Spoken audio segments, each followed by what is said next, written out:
Yukio Mishima. Forbidden Colors. Chapter 1. The Beginning. Yasuko had grown accustomed to coming and blithely seating herself on Shunsuke's lap as he rested in the rattan chair at the edge of the garden. This brought him great joy.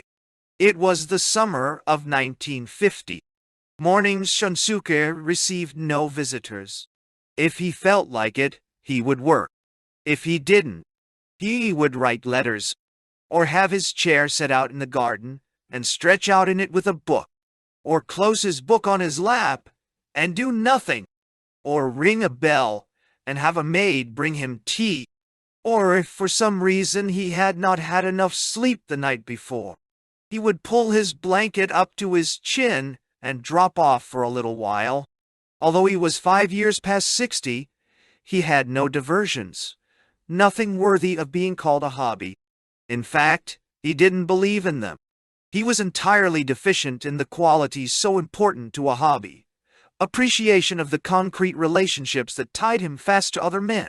This acute deficiency in objectivity, accompanied by clumsy, convulsive stabs at establishing a relationship between his inner world and that which lay outside it, imparted a certain freshness and naivete even to the works of his later years.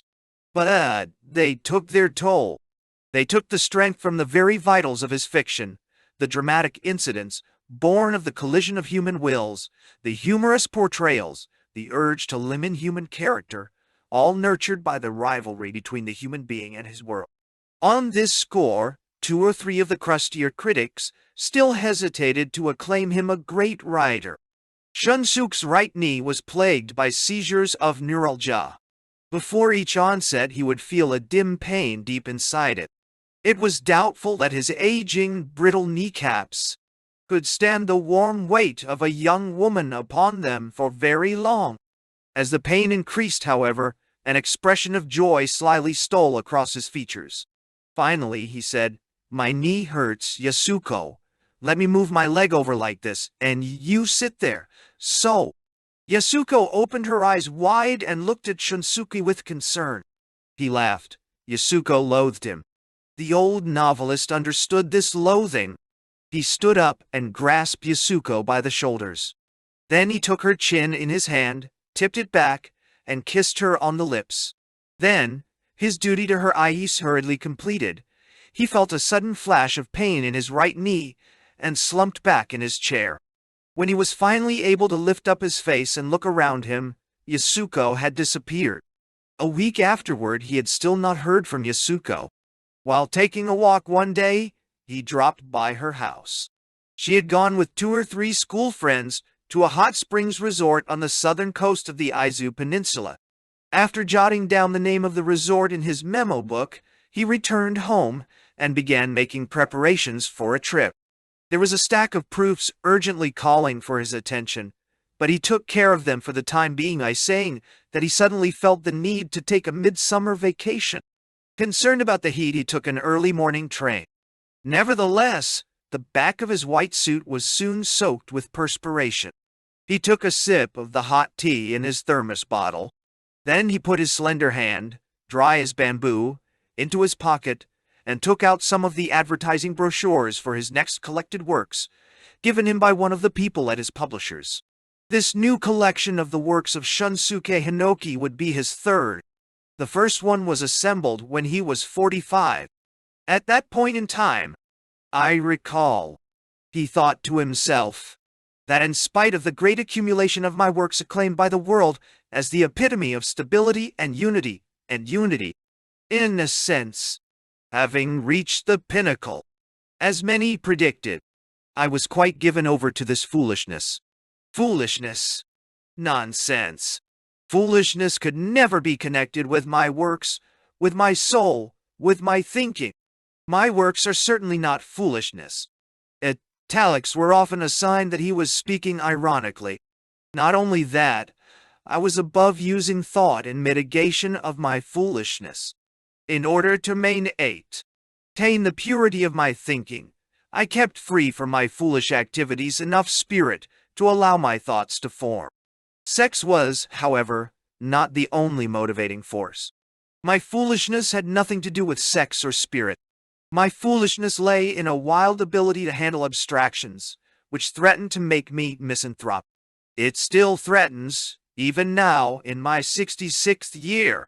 With a sad smile on his lips, he studied the picture of himself on the cover of the prospectus he held in his hand. It was a picture of an ugly old man. That was the only way to put it. However, it was not difficult to see in it certain dim and delicate traces of the spiritual beauty so acclaimed by the world. The broad forehead, the clipped, narrow cheeks, the broad, hungry lips, the willful chin. In every feature the traces of long, hard work and of spirit lay open to the light. His face, however, was not so much molded by spirit as riddled with it. It was a face in which an excess of soul was laid bare, causing the onlooker to shrink from looking at it directly, as if it talked too openly of private things.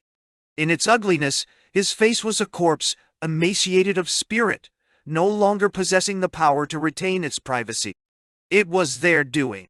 Shunsuke's features were termed beautiful by that admirable group which, having been poisoned by the intellectual hedonism of the times, having replaced concern for humanity with individualism, having extirpated universality from the sense of beauty, had sinously and violently torn beauty from the arms of ethics. Be that as it may, on the back of the prospectus that boldly bore the features of an ugly old man, rows of testimonials by numerous prominent men presented a strange contrast to what was on the front. These great men of intellect, this flock of bald parrots prepared to sing a loud song wherever, and as directed, were singing of the uncanny beauty of the works of Shunsuke. One renowned critic, for example, a well-known Hinoki scholar, summarized the entire 20 volumes of the works as follows. This great shower of works cascading into our hearts was written in sincerity and finished in mistrust. Mr. Hinoki states that if he didn't have that instinct of mistrust in his works, he would have thrown them away as soon as written. Was ever such a row of corpses laid before the eyes of the public? In Shunsuke Hinoki's works, the unexpected instability, the unlucky misfortune, the unseemly impropriety, all the minus quantities of beauty, are depicted. If a certain historical period is to be used as background, without fail a decadent period is chosen. If a love story is needed for subject matter, without fail, the emphasis is placed on the hopelessness and the tedium of it. In his hands, the healthy, flourishing form is a passionate loneliness in the human mind, exploding with the intensity of an epidemic raging in a tropical city. All the fierce hatreds, the jealousies, the enmities, the passions of humankind, he does not seem to be concerned with. Not only that, he finds much more to write about, much more living, essential value, in a single capillary of warmth in the corpse of the passions than in a living period of human feeling. In the midst of coldness comes a clever shudder of feeling. In the midst of immorality appears an almost ferocious morality. In the midst of coldness, a heroic unrest makes itself felt. What masterfully wrought style must this be to intrude into the purlieus of paradox? It is a Rococo style, one out of the old Heian times. It is a human style, in the real sense of the word. It is a clothed style for the sake of clothing. It is the diametrical opposite of a bare style. It is filled with lovely tucks and pleats, like those in the sculptures of the Fates in the gable of the Parthenon, or those in the clothing of the Nike by Paeonius. Flowing pleats, flying pleats, not simply those that follow the motions of the body, and so subordinate themselves to its lines. These are pleats that flow of themselves, that of themselves fly to heaven. A smile of irritation flickered about Shunsuke's mouth as he read. Then he muttered, "I don't get it at all." He missed the boat completely.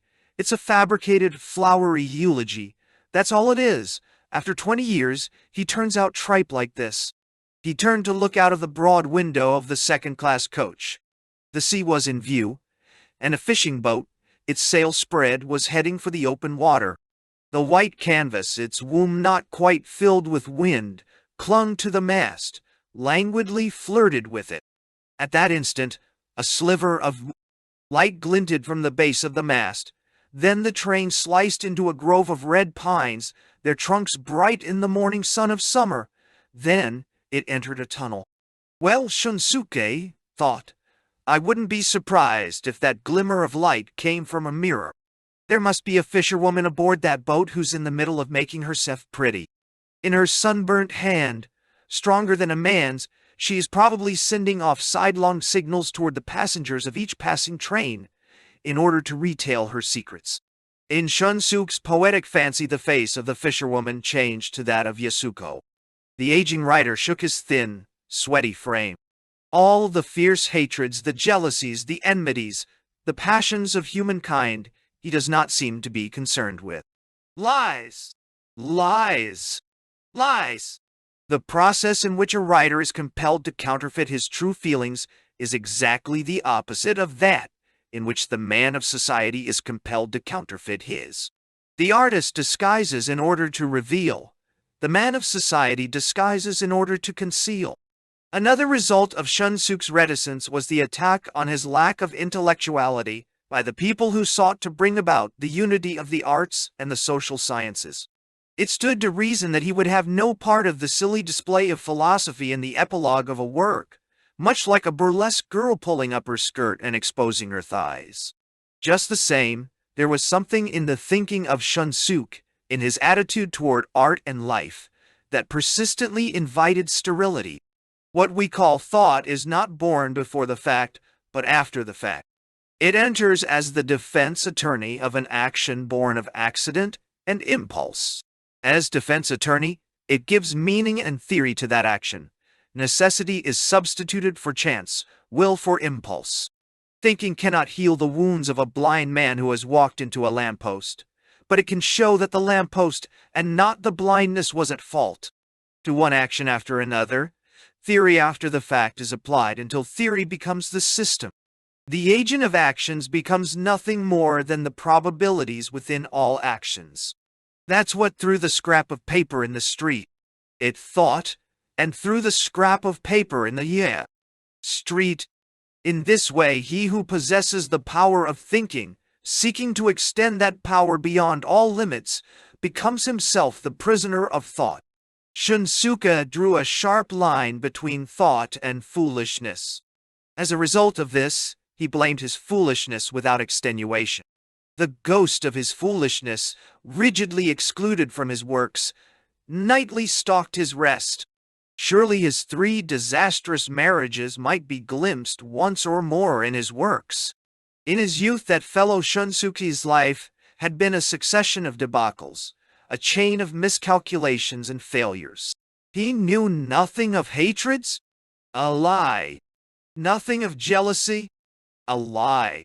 In contrast to the serene resignation that floated within his works, the life of Shunsuke was filled with hatred, with jealousy. After the breakdown of his 3rd marriage, after the clumsy resolutions of 10 or so love affairs, the fact that this old artist, beset by an ineradicable detestation of womankind, had never once decked out his works with the blossom of that detestation, was an achievement of immeasurable self-restraint, of a measurable arrogance. The women who entered the pages of his numerous books appeared to women as well as men, among his readers, as annoyingly pure. One curious scholar of comparative literature placed his heroines alongside the ethereal heroines of Edgar Allan Poe, namely Ligeia, Berenice, Morella, and the Marquesa Aphrodite, more marble than flesh. Their easily wearying passions were like the transient light of the afternoon sun, reflecting here and there off-carved features. Shunsuke was afraid to endow his heroines with deep feeling. One good-humored critic pointed to Shunsuke and said that his position of eternal feminist was absolutely charming. His first wife had been a thief. In their 2 years of married life, she cleverly stole and sold a winter overcoat, 3 pairs of shoes, material for 2 spring suits, and a Zeiss camera, just on a whim. When she went out, her neckband and her sash were studded with jewels. Shunsuke was, after all, a rich man. His second wife had been mad, obsessed by the notion that her husband would kill her in her sleep. She grew so weak from lack of rest that she became hysterical. One day, Shunsuke returned home and was greeted by a strange odor. His wife stood at the door, barring the way, refusing to allow her husband to enter. "Let me in," he said. "What's that strange smell?" "No, you can't come in," she said. "I'm doing something very exciting." "What?" "You're always leaving me and going off somewhere, so I snatched the kimono off the back of your mistress and I'm burning it. It feels good." He pushed his way in and saw pieces of charcoal smoldering all over the Persian rug. His wife walked back to the stove and, daintily holding back her long sleeve in perfect composure, scooped out the burning charcoal and sprinkled it on the rug. In dismay, Shunsuke restrained her. With terrible strength, his wife struggled to free herself. Like a captive bird beating its wings to the full extent of its power, she resisted. Her whole body, sinew and flesh, had gone rigid. His third wife had been with him until her death. This woman of great sexual need gave Shunsuke a taste of every variety of husbandly agony. He clearly remembered the first morning of that agony. Shunsuke's work always had to wait until after the act, but its pace had picked up enormously. About 9 o'clock at night, he and his wife would go to bed. After a while, he would leave her and go up to his study on the second floor, work there until 3 or 4 in the morning, and then go to sleep again on the little bed in the study. He kept to this routine rigidly. From the previous night until about 10 in the morning, he never saw his wife. Late one summer night, he felt a strange impulse to shock his wife out of her slumber. His strong desire to go on with his work, however, led him to resist the impulse and the mischief it entailed. Until 5 o'clock that morning, in fact, as if to punish himself, he worked without let-up. He had lost all desire to sleep. Surely his wife was still sleeping. Noiselessly, he crept down the stairs. The bedroom door was open. His wife was nowhere to be seen. In that instant, Shunsuke was struck with the feeling that this was what usually went on. "That must be why I've been keeping myself to this schedule," he thought to himself. "I must have known it. I must have feared it." He soon got himself under control. His wife must have thrown her black velvet robe over her nightgown as usual and gone to the bath. He waited. She didn't return. Shunsuke walked uneasily down the hall toward the downstairs lavatory. Under the kitchen window at the kitchen table, the black-robed form of his wife quietly rested, propped forward on its arms. It was not yet dawn. He could not tell whether the dim figure was sitting or kneeling. Shunsuke hid behind the thick damask curtains that led to the hall. As he did so, he heard the squeal of the wooden gate 25 or 30 feet from the kitchen door. He heard a low musical whistle. It was time for the milk delivery. From the yards nearby, the dogs barked, one after another. The milkman wore sneakers.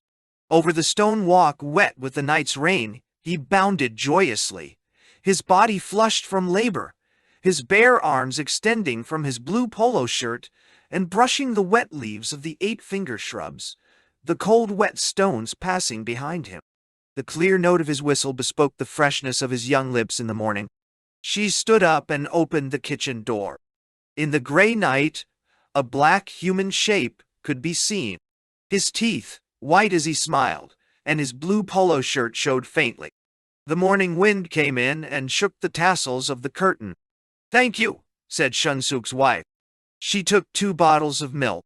The sound of the bottles clinking together and the silvery clink of her ring against the glass reverberated softly.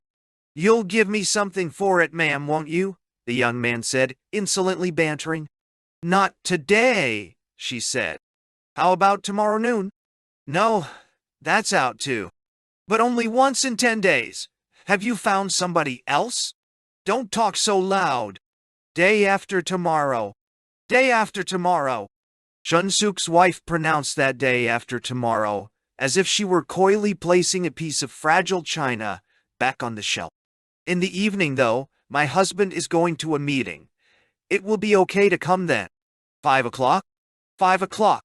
His wife opened the door, which had been shut. The young man made no move to leave. He struck the doorpost 2 or 3 times, softly. How about now? What are you saying? My lord and master is upstairs. I hate people who don't have any sense. Okay, just a kiss. Not here. If somebody sees us, we've had it. Just a kiss. You're a nuisance. Just a kiss. The young man closed the door behind him and stood in the entranceway to the kitchen. She stepped down to him in her rabbit fur bedroom slippers. The two of them stood together, like a rose beside a pole. A wave-like undulation passed from time to time from her back to her hips, down her black velvet gown. His hand groped out and loosened her belt. Shunsuke's wife shook her head, resisting. They scuffled silently. Until this moment her back had been toward Shunsuke. Now it was the man's back. Her open gown was toward him. She had nothing on underneath. The young man knelt down in the narrow entryway. Shunsuke had never seen anything so white as the naked body of his wife standing there in the gray dawn. It was not standing, that white embodiment. It was floating. Like the hand of a blind man, her hand moved, feeling for the hair of the kneeling young man. What could the eyes of his wife be looking at now? First gleaming, then clouding, then opening wide, then staring half-closed. At the enameled pans on the shelves. At the cupboard doors? At the view of the trees in the dawn through the window? At the glint of the sun bouncing off the doorpost? The intimate silence of that kitchen, like that of a sleeping barracks before the activity of the day, could surely conceive nothing within the eyes of his wife. Yet something was clear in those eyes, and it was somewhere in this curtain. And as if they were conscious of it, they never once met the eyes of Shunsuke. They are eyes that have been instructed from childhood never to look at one's husband. Shunsuke shuddered as this thought came over him. At the same time, the wish to propel himself suddenly out there vanished. He was unable to utter a word, and what was more, knew no way to get revenge. After a time, the young man slid open the door and departed. The garden was turning white. Silently, Shunsuke retreated to the second floor. This rider, gentleman beyond measure, had only one way of getting rid of the resentments his life brought him. It was his French diary, in which on certain days he would write pages. He had never been abroad, but he had mastered French. 3 works of Huysmans, La Cathédrale, Le Bas, and En Route, as well as Rodenbach's Bruges. La Morte he had transmuted into splendid Japanese just to get his hand going. Were this journal made public after his death, there would probably be much discussion as to whether it were more valuable than his works per se. All the important elements that his works were deficient in flourished in the pages of this diary, but transferring them verbatim into those works ran counter to the wishes of Shunsuke, who hated the naked truth. He held firmly to the belief that any part of one's talent, be it what it may, which revealed itself spontaneously was a fraud. Not only that, at the root of the lack of objectivity in his works lay his creative attitude, his excessively stubborn adherence to subjectivity. He hated the naked truth to excess, and made his works sculptures of the raw flesh of its naked body. As soon as he got back to his study, he plunged into his diary, into the painful description of that assignation in the dawn. It was written in the wildest hand, almost as if he intended that he himself would not be able to read it when he came back to it a second time. As with the diaries of decades past, piled on his shelf, the pages of this diary too were filled with curses directed against women. If the curses had no effect, it was in the last analysis, because the one doing the cursing was not a woman, but a man. It is easier to quote fragments, such as the following one, from this memorandum, filled more with jottings and aphorisms than entries in diary form. Here is the record of one day of his youth. Women can bring nothing into the world but children. Men can father all kinds of things besides children. Creation, reproduction, and propagation are all male capabilities. Feminine pregnancy is but a part of 16. Child rearing. This is an old truth. Incidentally, Shunsuke had no children. It was half a matter of principle. Woman's jealousy is simply jealousy of creativity. A woman who bears a son and brings him up tastes the honeyed joy of revenge against creativity. When she stands in the way of creation, she feels she has something to live for. The craving for luxury and spending is a destructive craving. Everywhere you look, feminine instincts win out. Originally, capitalism was a male theory, a reproductive theory. Then, feminine thinking ate away at it. Capitalism changed into a theory of extravagance. Thanks to this Helen, war finally came into being. In the far distant future, communism too will be destroyed by a woman. Woman survives everywhere and rules like the night. Her nature is on the highest pinnacle of baseness. She drags all values down into the slough of sentiment. She is entirely incapable of comprehending doctrine. Istic, she can understand. Ism, she cannot fathom. Lacking in originality, she can't even comprehend the atmosphere. All she can figure out is the smell. She smells as a pig does. Perfume is a masculine invention designed to improve woman's sense of smell. Thanks to it, man escapes being sniffed out by woman. Woman's sexual charm, her coquettish instincts, all the powers of her sexual attraction, prove that woman is a useless creature. Something useful would have no need of coquetries. What a waste it is that man insists on being attracted by woman! What disgrace it brings down upon man's spiritual powers! Woman has no soul, she can only feel.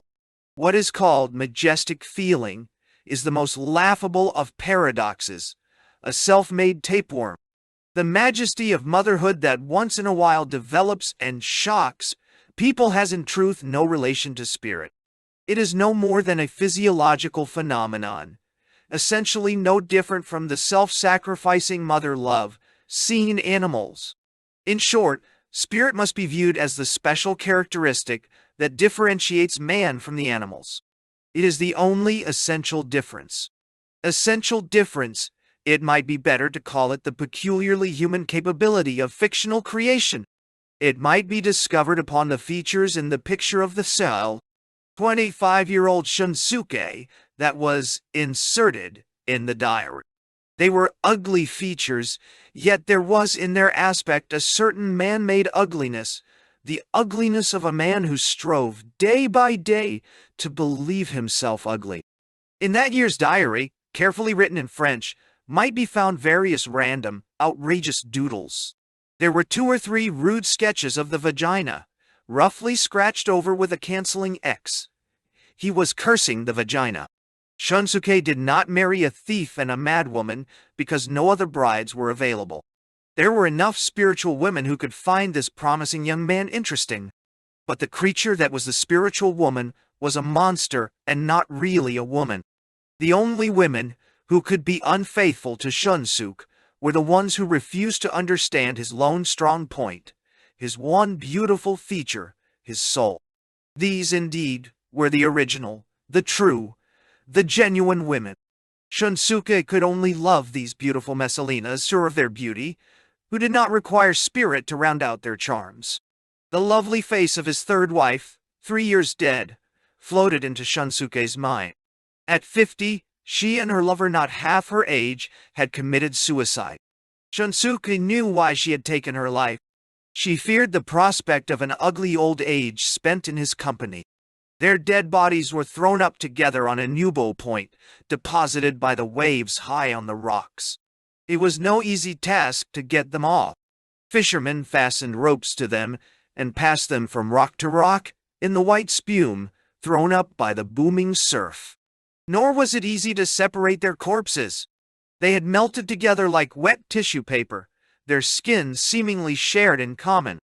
The remains of Shunsuke's wife, forcibly pried loose, were sent to Tokyo for cremation, according to her husband's wishes.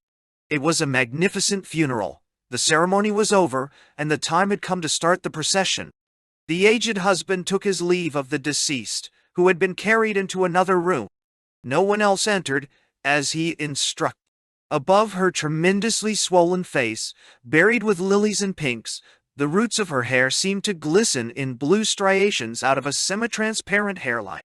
Without apprehension, Shunsuke stared at this ugliest of all faces. Then he sensed the malice in that face. It could cause her husband no more pain.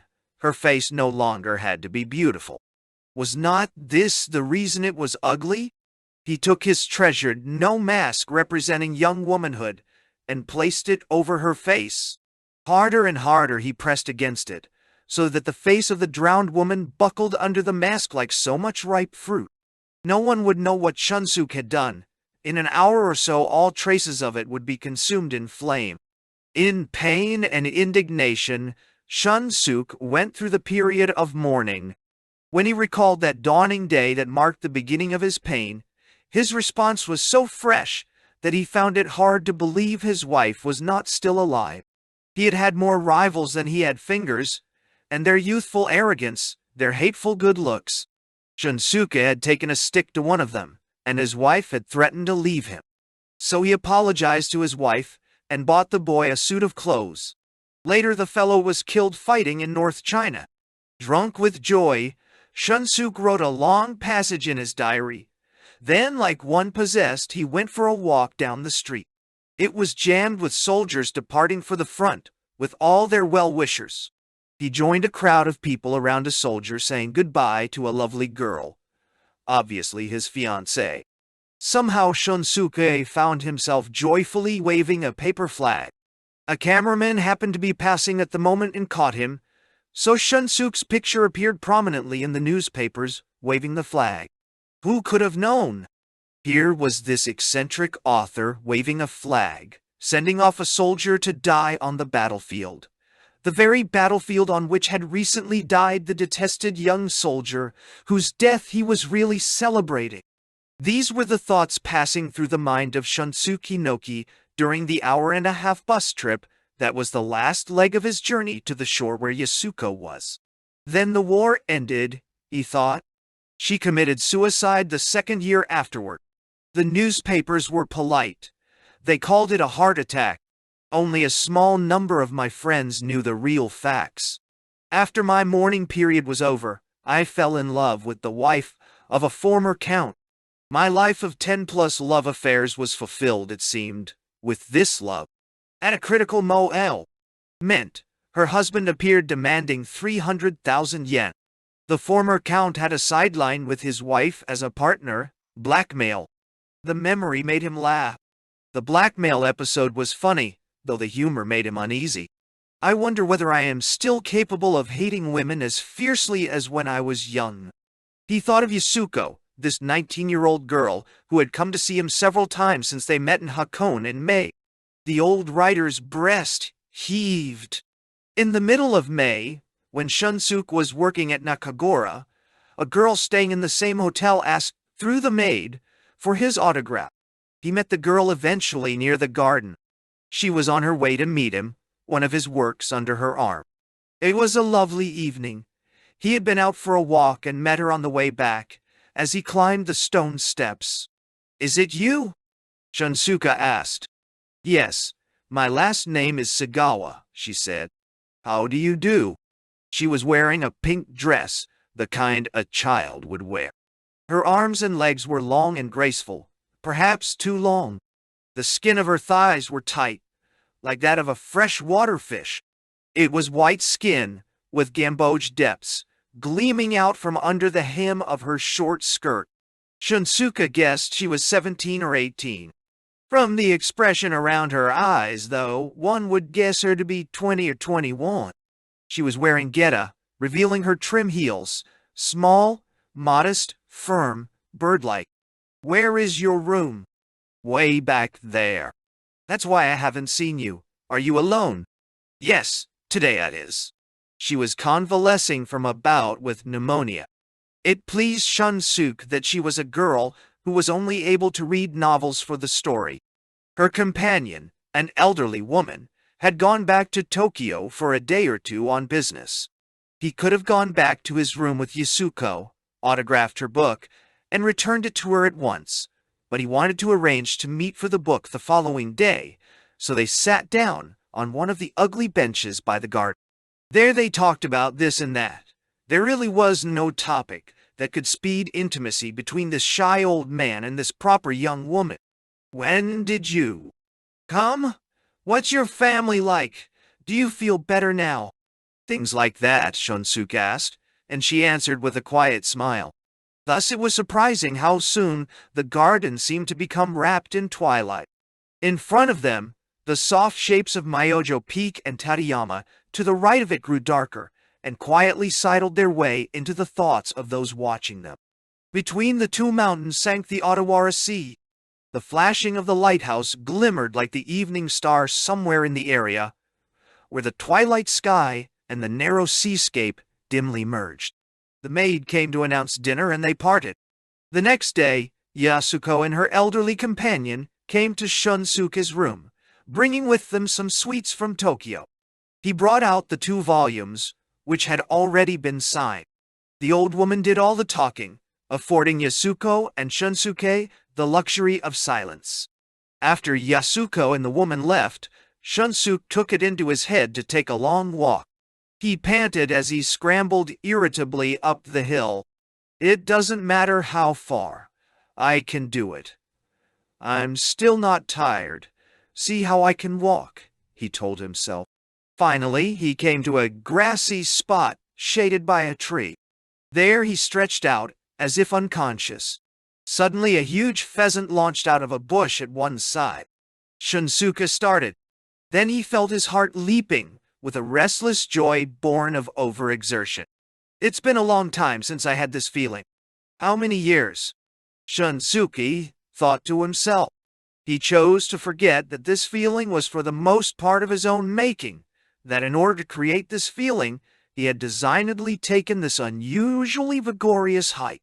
Surely such forgetfulness, such willfulness, could be attributed to his advanced age. The bus route from the nearest railroad station to the town, where Yasuko was staying, passed close to the sea at several points.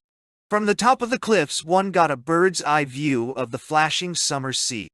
A transparent, and therefore barely visible incandescent glow lit up the surface of the sea. It was still long before noon. The 2 or 3 passengers in the bus were local people, but they spread out.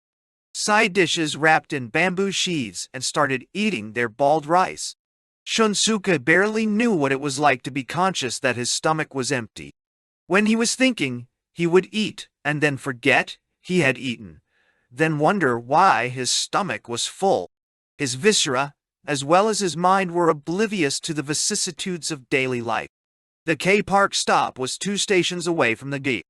Terminal point, K Town Hall. Nobody got off there.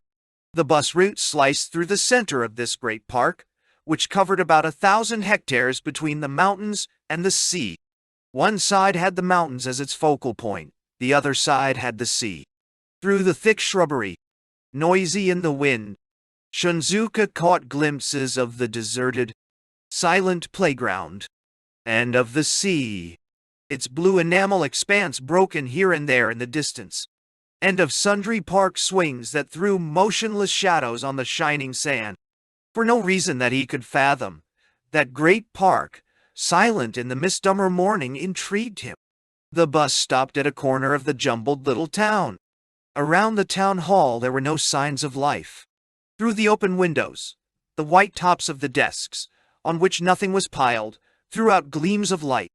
The welcoming party from the hotel bowed. Shunsuke gave them his baggage and slowly climbed the stone staircase they had pointed out beside the shrine. Thanks to the wind off the sea, the heat was barely noticeable. The voices of the cicadas came down from overhead languidly, warm sounds wrapped in wool. Halfway up the stairs, Shunsuke took off his hat and rested a while. Below him in the little harbor, a little green steamer rested. It let off steam noisily as if prompted. Then it stopped. As it did so, the all-too-simple curve of the still harbor seemed all at once filled with a doleful sound, as of countless wings, like the buzzing of a persistent fly. No matter how often one chases it, it will not be driven off. "What a fine view!" Shunsuke said that, as if to get the idea out of his mind. It was certainly not a fine view. "The view from the hotel is better, sir." "Isn't that so?" The old author's dignity stemmed from the fact that he was too lazy to take the trouble to indulge in teasing and 22 ridicule. It wearied him to break his composure even for a moment. They had given him the finest room in the hotel, where he asked the maid the questions he had prepared on the way and found so difficult to phrase with requisite casualness. To make matters worse, he feared he had lost all casualness. "Has a young lady named Sagawa checked in?" "Yes, she's here." His heart was pounding, so he pronounced the next question slowly. "Does she have someone with her?" "Yes, they arrived 4 or 5 days ago, in the chrysanthemum room." "Maybe she's here now?" "I'm a friend of her father's. She just went out to Kapart." "Did she go alone?" "No, she is not alone." "No." The maid did not say. They went with her. Under the circumstances, Shunsuke was filled with dismay. He did not know how to ask with proper indifference how many friends there were, and whether male or female. If her friends were male, what if there was only one of them? Wasn't it strange that this very natural question had never even entered his head until now? Foolishness preserves its own undeviating equilibrium, does it not? Until it gets its way, it advances, suppressing every proper intelligent consideration. He felt his attendance was more commanded than invited, as he was subjected to a lavish welcome by the hotel. Throughout his bath and his meal, until the business was over, he was given no rest. When he was finally left alone, he was overcome by excitement and moved restlessly. His anxiety impelled him to do something a gentleman should not do. He quietly entered the chrysanthemum room. The suite was in perfect order. He opened the Western-style clothes closet in the smaller room and saw a man's white trousers and white poplin shirts. They were hanging next to Yasuko's Tyrolean applique white linen one-piece suit. He turned his eyes to the dressing table and saw pomade and a stick of hair wax beside the powder, cream, and lipstick. He left the room, returned to his own, and rang the bell. When the maid came, he ordered a car. While he was putting on his suit, the car arrived. He was driven to Kaiyu Park. He told the driver to wait and entered the gate of the park, which was deserted, as usual. It had a new, natural stone arch. From it, one could not see the sea. In the wind, the heavy branches of the trees, covered with blackish-green leaves, soft like the distant surf. Shunsuke decided to go to the beach. There, he had been told, they swam every day. He left the playground. He passed the corner of the little zoo, in which a badger was huddled, dozing, the shadow of the cage sharp upon his back. In its grazing area, at the point where 2 kaidi trees grew close together, a long black rabbit slept quietly, beyond the heat. Shunsuke descended a stone staircase covered thickly with grass, and saw, on the other side of a vast patch of shrubbery, the expanse of the ocean. As far as his eyes could see, there was only the movement of branches. The wind slowly made its way toward him. It twisted nimbly from branch to branch, seeming to approach like an invisible small animal. The roughest blasts of wind that came at times were like the frolicking of an invisible large animal. Over all this the unfailing sunlight reigned. The unfailing buzz of the cicada prevailed. What path should he take down to the beach? Far below, he could see a grove of pine. The grass-covered staircase seemed to lead down there by a roundabout route. He was bathed in the sun that forced its way through the trees, dazzled by the fierce glare off the grass, and he came to realize that his body was covered with perspiration. The staircase curved. He struggled his way onto the edge of a narrow corridor of beach at the foot of the cliff. There was nobody there. Exhausted, the aging rider seated himself on a boulder. Anger it was that had brought him this far. Living as he did, encompassed by his great reputation, the religious veneration in which he was held, his multifarious business affairs, his miscellaneous friendships, and all the related unendingly venomous essentials. He generally required no escape from life. The most extreme escape for him would be to come closer to it. Within the amazingly broad sphere of his acquaintanceship, Shunsuke Hinoki performed like a great actor, through whose skill thousands of spectators were made to feel that he was close to each of them alone. An adroit skill it was, seemingly in disregard of all laws of perspective. Neither their praise nor their criticism touched him. That was because he was deaf to everything. He was trembling now in anticipation of being hurt, fiercely desired to be hurt. Only in this sense did Shunsuke in his own inimitable way seek an escape. In short, he sought consummation in a climactic reception unto himself of clear, unequivocal injury. Now, however, the unusually close undulating broad sea seemed to soothe Shunsuke. As it craftily and nimbly came in between the rocks again and again, the sea soaked him. It flowed into his being. It instantly painted him with its blueness. Then it fell away from him again. Then a ripple appeared out in the middle of the ocean. A delicate white splashing like an advancing wave developed. The ripple advanced rapidly in the direction of this part of the shore. As it reached the shallows and seemed about to break, suddenly in the middle of the wave a swimmer stood out. Quickly his body seemed to erase the wave. Then he stood up.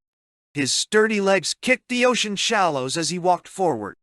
It was an amazingly beautiful young man. His body surpassed the sculptures of ancient Greece. It was like the Apollo molded in bronze by an artist of the Peloponnesus school. It overflowed with gentle beauty and carried such a noble column of a neck, such gently sloping shoulders, such a softly broad chest, such elegantly rounded wrists, such a rapidly tapering, tightly filled trunk, such legs, stoutly filled out like a heroic sword. The youth stopped at the water's edge and twisted his body to inspect his left elbow, which seemed to have struck against the corner of a rock. As he did so, he bent his face and his right arm in the direction of the injury. The reflections on the waves, retreating past his feet, lit up his downturned profile, as if an expression of joy had suddenly stolen across it. Quick, narrow eyebrows, deep, sad eyes, rather thick, fresh lips, these made up the design of his extraordinary profile. The wonderful ridge of his nose, furthermore, along with his controlled facial expressions, gave to his youthful good looks a certain chaste impression of wildness, as if he had never known anything but noble thoughts and starvation. This, together with the dark, controlled cast of his eyes, his strong white teeth, the languid way in which he unconsciously moved his wrists, the bearing of his quick body, brought out in full relief the inner nature of a young, beautiful wolf. That's it. Those looks are the beautiful features of the wolf. At the same time, there was in the soft roundness of the shoulders, the innocent nudity of the chest, the charm of the lips. In these bodily features, there was a mysteriously indefinable sweetness, Walter Pater mentioned, in connection with the lovely 13th century story, Amos and Emile. A certain sweetness of the early Renaissance. Shunsuke saw signs of a later and unimaginably mysterious and vast development of that early sweetness in the lines of the body of the youth before him. Shunsuke Hinoki hated all the beautiful young men of the world, yet beauty struck him dumb whether he liked it or not. Mostly, he had the bad habit of immediately connecting beauty with happiness. Yet what silenced his resentment here was perhaps not the perfect beauty of the youth, but what he surmised to be his complete happiness. The youth glanced in Shunsuke's direction. Then he unconcernedly stepped out of sight behind a rock. After a time he appeared again, in white shirt and conservative blue serge trousers. Whistling, he started up the same stone steps Shunsuke had just descended. Shunsuke got up and followed him. The young man turned once again and glanced at the old man. Perhaps it was the effect of the summer sun shining across his eyelashes, but his eyes were quite dark. Shunsuke wondered why the youth, who had shone so resplendently earlier in his nakedness, had now lost his air of happiness, if nothing more. The youth took another path. It was going to be difficult to keep up with him. The exhausted old man started down the path, doubting he had the energy to trace the young man's steps much farther. Then, however, somewhere in the vicinity of a grassy clearing within the wood, he heard the clear, vigorous sound of the young man's voice. "Are you still sleeping? You amaze me. While you were sleeping, I swam way out into the ocean. Come on, get up and let's stroll back." A girl stood up there under the trees. Shunsuke was shocked at how close she seemed to be as she stretched her slim arms above her head. 2 or 3 of the buttons in the back of her blue girlish western dress had come undone. For the first time he was able to see the youth as he fastened the errant buttons. The girl brushed from her skirt the pollen and soil she had collected during that quite indecorous nap on the grass. As she turned her hand to brush herself off, she showed her profile. It was Yasuko. Spent, Shunsuke slumped on the stairs. He took out a cigarette and lit it. It was not an uncommon thing for this expert in the art of jealousy to be filled with a mixture of admiration, jealousy, and defeat. But this time Shunsuke's heart was involved, not with Yasuko, but with that youth whose beauty was such a rarity in this world. In that perfect youth were concentrated all the dreams of the ugly writer's young days, dreams he had hidden from the eyes of men. Not only that, he rebuked himself for them.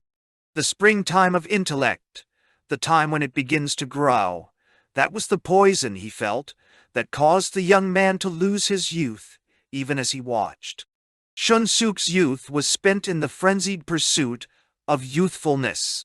What foolishness indeed!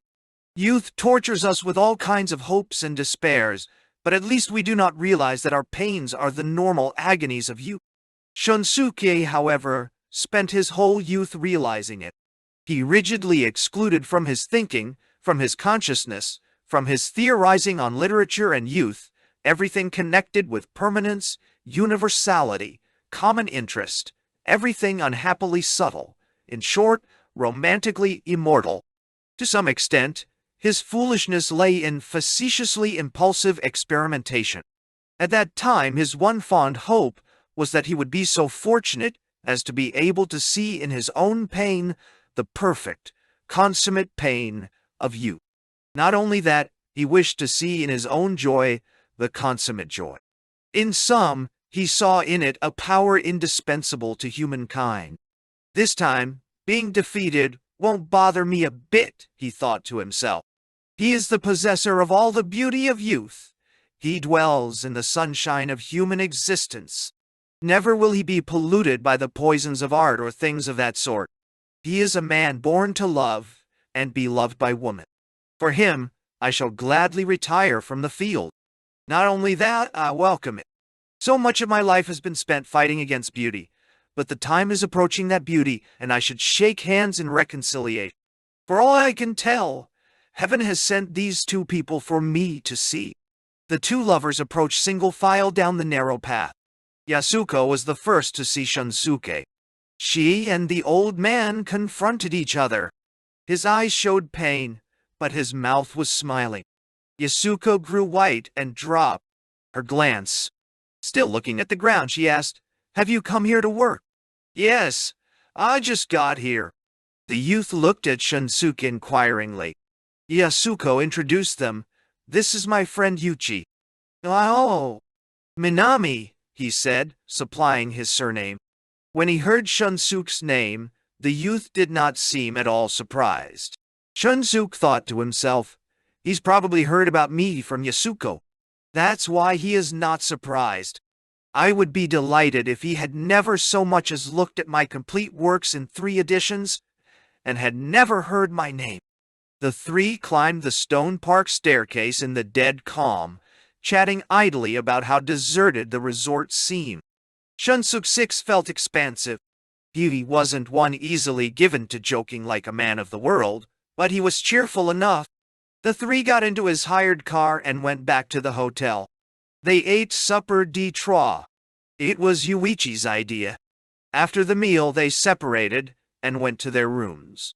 Later, Yūichi, tall in his hotel robe, appeared at the door of Shunsuke's room. "May I come in? Are you working?" he called through the door. "Come in." Yasuko was taking a long time in the bath, and I got bored, he said, by way of excuse. His dark eyes, however, had grown more sad since the daytime. Shunsuke's artistic instincts told him that some kind of confession was forthcoming. For a time they talked about insignificant matters. Then it became apparent that the youth was impatient to get something off his mind. At last he said, "Are you going to stay here for a while?" "I expect so. If I can, would like to leave by the 10 o'clock boat this evening, or by tomorrow morning's bus. In fact, I want to get away from here tonight sometime." Surprised, Shunsuke asked, "What about Yasuko?" "That's what I've come to talk to you about. Can I leave her with you? I thought perhaps you would like to marry her." "I hope you are not being held back by something that is not true." "Not at all. I can't stay here another night." "Why?" The youth answered in sincere, rather frozen tones. "Do you understand? I can't love a woman." "Do you know what I mean? My body can love them, but my interest in them is purely intellectual. I have never wanted a woman since the day I was born. I have never seen a woman and wanted her. Just the same, I have deluded myself about it, and now I have deceived an innocent girl in the bargain." "Years." A strange light came into Shunsuke's eyes. By nature, he was not sensitive to this problem. His inclinations were quite normal. He replied, "Then what can you love?" The youth's face reddened. "I only love boys." "Have you told Yasuko about this?" Shunsuke asked. "No." "Then don't tell her. It won't work. There are some things that are good to tell a woman, and some things not. I don't know much about your particular problem, but it seems to be something women wouldn't understand. When a girl appears who loves you as much as Yasuko seems to, it would seem best to marry her since you have to get married sometime. Don't take marriage as being anything more than a triviality. It's trivial. That's why they call it sacred."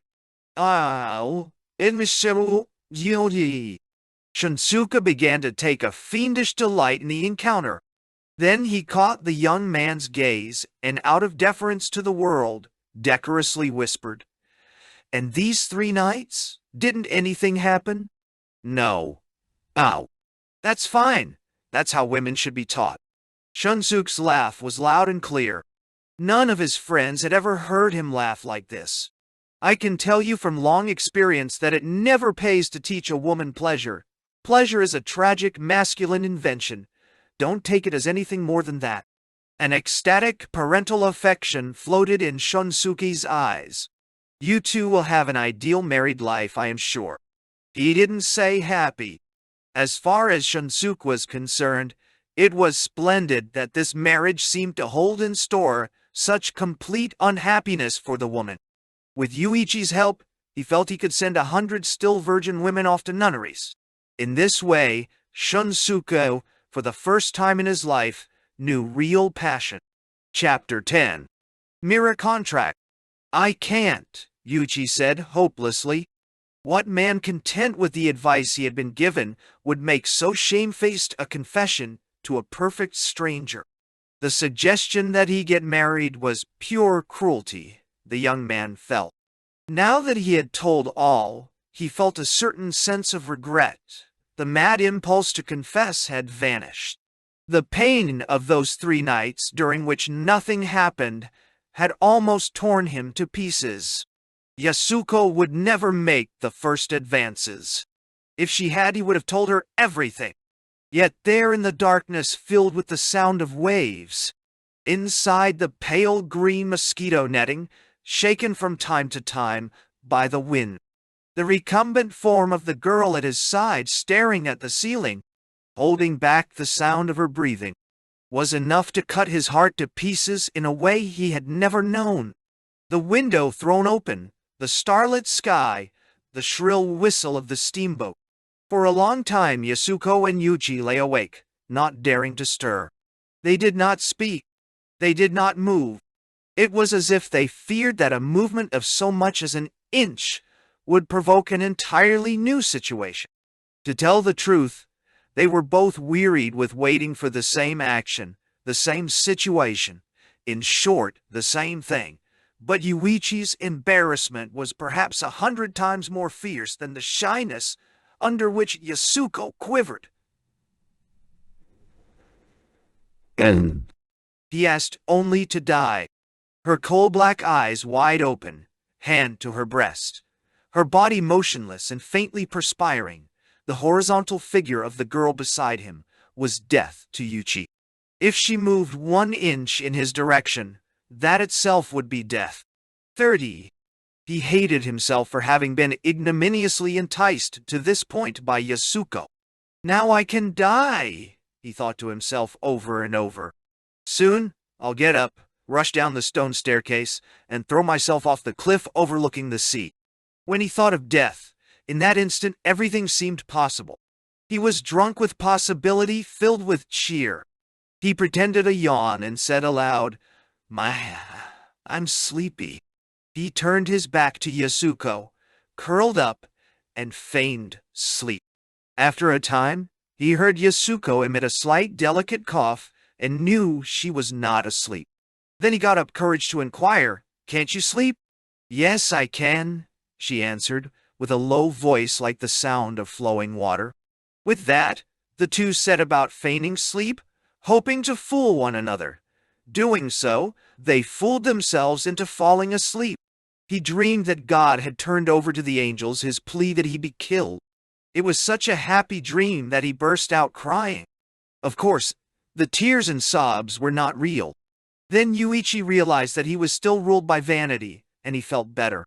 For the 8 years or so since puberty, Yūichi had set himself against sexual desire, which he detested. He kept his body pure.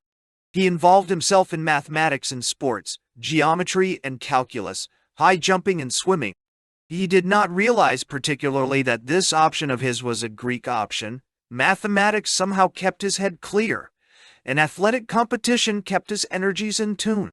Nevertheless, once when he was in the locker room and a lower classman came in and took off his sweaty shirt, the odor of young body distressed him. He ran outside and threw himself down on the darkening field and pressed his face into the firm summer grass. There he waited for desire to pass. The dry sound of bat on ball where baseball practice was still going on echoed off the colorless evening sky and came to him from the ground.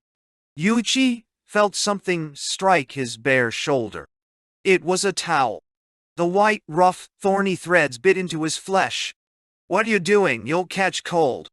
Yūichi lifted his head. It was the same lower classman, now in his school clothes, standing there smiling out from under the visor of his cap. Yūichi stood up, snapping out a thank you. With the towel flung over his shoulder, he returned to the locker room, conscious of the eyes of the lower classmen following him. He did not, however, turn around. He had recognized that the boy loved him. Consequently, by all the logic of purity, he decided that he could not love the boy. If I, who, though I cannot love women, wish only to love women, love the boy, after all a man, would he not become transformed into some unspeakably ugly, woman-like creature? Love brings about all kinds of unwished-for changes in the one who is loved, does it not? In these confessions of Yūichi, a desire that was not yet real came out of his phrases to nibble away at what was real. Would he and reality someday meet? In the place where he and reality might come together, not only would these harbingers of his desire already in existence eat away at reality, Reality itself would eternally bring forth fictional forms dictated by his desire. He would never find what he wanted. Everywhere he went, he would meet only his desire. Even in this abortive confession of those 3 nights of pain, Shunsuke could, as it were, hear the gears of this youth's desire turning. Was not this, however, the epitome of art, the very model of the reality of artistic creation? In order for Yūichi's desire to come into reality, either his desire or his concept of what was real must perish. In this world, it is believed art and reality lie quietly side by side, but art must dare to break the laws of reality. Why? In order that it alone may exist. It is a shame, but the complete works of Shunsuke Hinoki, from their first lines, renounced war against reality. As a result, his works were not real. His passions simply brushed against reality, and repelled by its ugliness, shut themselves up in his works. Thus, his incessant foolishness moved to and fro between his passions and reality like a dishonest courier. His style, peerlessly ornate in its decorativeness, was, after all, no more than a design for reality. It was no more than a curious, worm-eaten figure of speech in which reality had consumed passion. With all frankness, one may say in conclusion that his art, his thrice-published complete works, did not exist. Why? Because not once did they break the laws of reality. This old writer had already lost all the muscles necessary for creation. He had tired of the labors of careful craftsmanship. Now, left only with the task of interpreting aesthetically his past productions, what an irony it was that a youth like Yūichi should appear before him at this time. Yūichi had all the gifts of youth the old writer lacked. But at the same time, he had that supreme good fortune the artist had always hypothesized as the object of his heart's desire. In short, he had never loved a woman. This prefiguration of a paradoxical ideal. In the life of Shunsuke, the desirable qualifications of youth, without the awful chain of tragedies caused by love and woman. An existence somehow merged in the mind of Shunsuke with the inescapable conviction that he had been unlucky. An existence in which the blood of the dreams of his youth mixed with the disappointment of his old age. This was Yūichi. If Shunsuke had been like Yūichi in his youth, what joy there would have been in his love of women. And if, like Yūichi, he had not loved a woman, suppose better yet, he had come to live without women, what a happy life his would have been. In this way, Yūichi became transformed into Shunsuke idea, his work of art. All style, it is said, ages beginning with the adjectives. In short, adjectives are flesh. They are youth. Yūichi is an adjective. That's what Shunsuke went so far as to think.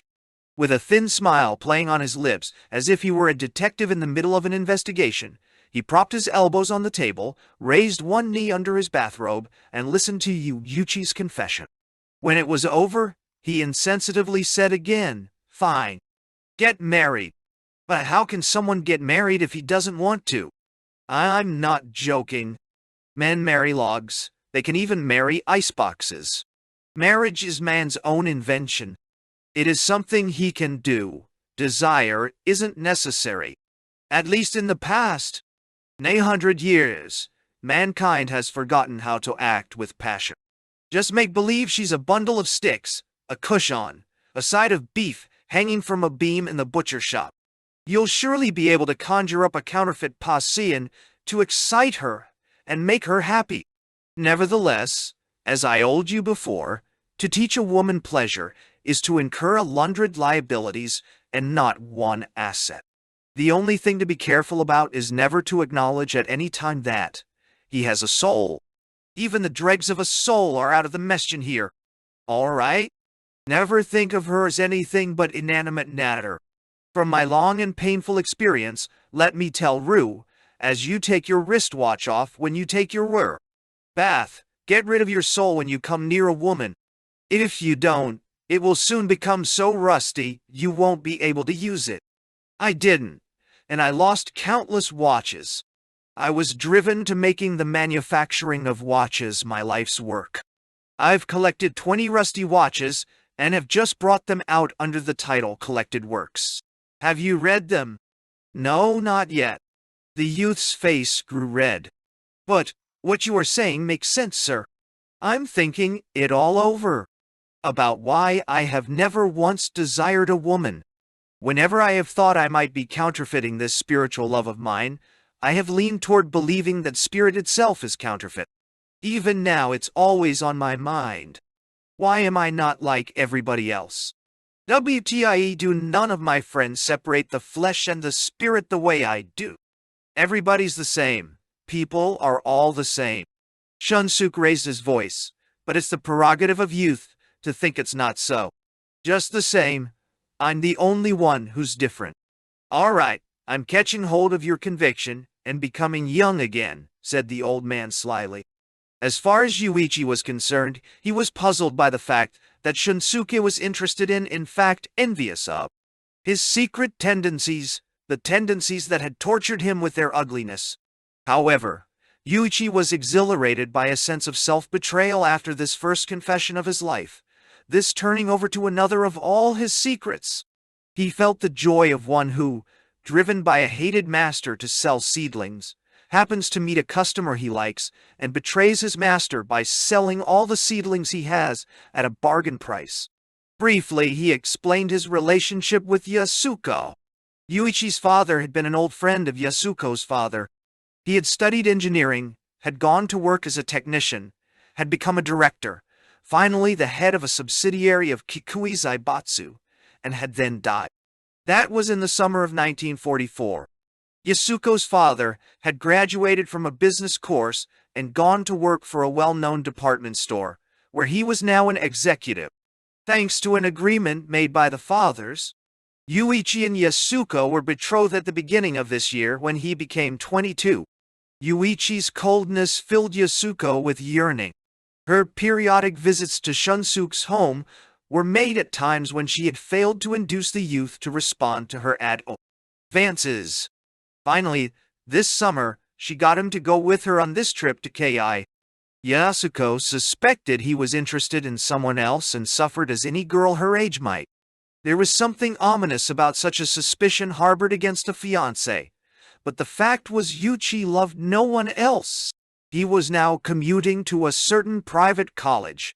He lived with his mother, invalided with chronic nephritis, and their maidservant in a once sound household now bankrupt, in which his shy filial affection was a source of torment to his parent. Although there were plenty of girls besides his fiancée she knew were attracted to this handsome young man, his mother believed that his failure to commit even one indiscretion was based on financial concern and devotion to her in her illness.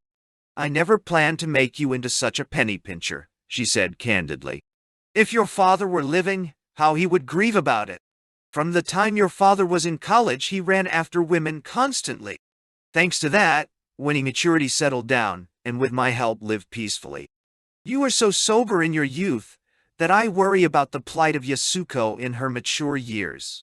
I never expected that of you, who inherited your father's face, so attractive to women. The only gift your mother wants to see is a grandchild someday soon, and if you don't like Yasuko, we'll break that engagement in a hurry, and even let you pick out someone you like and bring her home. Providing you don't make a fool of yourself, I don't mind if you play around with 10 or 20 girls before you decide. The only problem is that your mother doesn't know how long she'll last with this illness. So let's have a wedding soon, can't we? A man needs to look his best, you know, and if you need some money, we're poor, but at least we eat. I will give you double your allowance this month, but don't spend it on books. Neil 9. He had used the money for dance lessons. He had become a good dancer needlessly. Yet his dancing, which was artistic in comparison with the modern utilitarian dance, nothing but calisthenics for the development of lust, took on the loneliness of a smooth machine in operation. His figure, emotions held quietly in check, made observers feel that within his beauty, his energies were constant. instantly being crushed to death. He entered a dance contest and took third place. The third prize was 2,000 yen. He decided to deposit it in his mother's bank account. When he looked at the bank book, however, he discovered that a terrible error must have been made in the computation of the balance, which he had been told by his mother amounted to 700,000 yen. Since the time when deposits of albumin in her urine had forced her periodically to take to her bed, his mother had turned the responsibilities of the bank book over to their maid, kind old Kyo. Whenever his mother asked her for the balance, this faithful spinster would bring out her abacus, deliberately total up the 2 columns in the book, and announce the result. Somehow, since they had been given a new bank book, their balance had remained at 700,000 yen, no matter how much they withdrew. Yūichi checked further and found that it was now down to 350. Securities were bringing them in about 20,000 yen a month, but they were having a depression, and this income could not be depended on. Living costs, his school expenses, his mother's doctor bills and hospital bills were quickly making it necessary to sell their home. This discovery, however, oddly enough, delighted Yūichi. The marriage he had felt he must go through with no matter what could now be evaded if it became necessary to move to a house big enough for only 3. He decided to take over the management of their finances. It grieved Yūichi's mother to see her son stick his nose into the household account book as if he enjoyed it. Besides, as he said lightly, it was a practical application of his schoolwork in economics. In truth, it appeared to her that his present activity was somehow brought on by her earlier frank discussion with him, and fearing that he was taking her words to mean something she had not wished to suggest, she said to him once, apparently for no good reason, "It seems to me that there's something abnormal about a student's developing an interest in the household account book." Yūichi grimaced fiercely. His mother was content that her words of vexation had roused her son and evoked a reaction, but she did not know which of her words had cut him so. Anger, however, had set Yūichi free from his usual sense of decorum. He felt that the time had come to blast some of the idle romantic fancies his mother cherished on his behalf. They were fancies completely without hope, so far as he could see. Her hopes were an affront to his despair. "Marriage is out of the question. We have to sell the house," he told her. Out of consideration for his mother, he had hidden from her his discovery about their financial straits. "You're joking. We still have 700,000 yen in the bank. You're off by 350,000 yen. You must have figured wrong. Either that or you've embezzled it." Her disease was slowly introducing albumin into her reason. Yūichi's disclosure had the uncalculated effect of propelling her feverishly into fantastic scheming. In expectation of Yasuko's marriage portion and what income Yūichi would get from the job he had been promised in her father's department store, he should get married quickly and at the same time somehow manage matters so that he could hold on to this house. She had long dreamed that her son and his wife would come to live here. The more the gentle Yūichi thought about this, the more he felt trapped into getting married. Then his conscience came to his rescue. Supposing he did marry Yasuko. When he grudgingly went along with this supposition, he always exaggerated his misfortune. Surely it would become known soon that her marriage portion had saved his home. People would think he married not for love but out of vulgar self-interest. This young man of integrity, who pardoned not the slightest meanness in himself, was willing to marry out of filial piety, but he feared that his action would not be completely pure where love was concerned. "Let's consider together how we can best realize what you want," Shunsuke said. "I maintain that marriage has no meaning. Therefore you can get married without a sense of responsibility or even soul-searching. For your sick mother's sake, it seems advisable. As for the money, however—" "Oh, I wasn't talking to you with that in mind. But I heard it this way. The reason you're afraid of a marriage for money is that you have no confidence that you can divert your wife from the conviction that you're wrong. Love for her is sullied by ulterior considerations. You hope things work out so that you can betray this marriage you have entered less than wholeheartedly. In general, young people insist on believing that love can vindicate self-interest. Now there is something you can depend on in the integrity of a mercenary man like me. Your squeamishness comes from some fuzziness in your own integrity. Take the marriage portion and save it for alimony. That money doesn't obligate you. From what you said before, if you had 400,000 or 500,000, you could keep your present house and bring your bride home there. Forgive me for suggesting that you let me handle that matter. Better keep it a secret from your mother, though. No. It happened that there was a black mirror stand opposite Yūichi. The round mirror had been knocked askew by the robe of someone walking past it, but there on its back, as it were, it reflected full in the face of Yūichi. While they talked, Yūichi felt as if his own face stared at him from time to time. Shunsuke strung his words together impatiently. As you know, I am not a rich man who can afford to throw 400,000 or 500,000 yen to every fellow that passes, as if in drunken spree. I want to give it to you for a very simple reason. In fact, for 2 reasons. He hesitated, as if embarrassed. First, you are the most beautiful youth in the world. When I was young, I always wanted to be what you are. Second, you do not love women. I still wish I could be that way, but that's beyond remedy. You have been a revelation to me. Please, live my youth again in another way. In short, be my son and avenge me. You're an only son and you cannot take my name, but I would like you to become my son in spirit.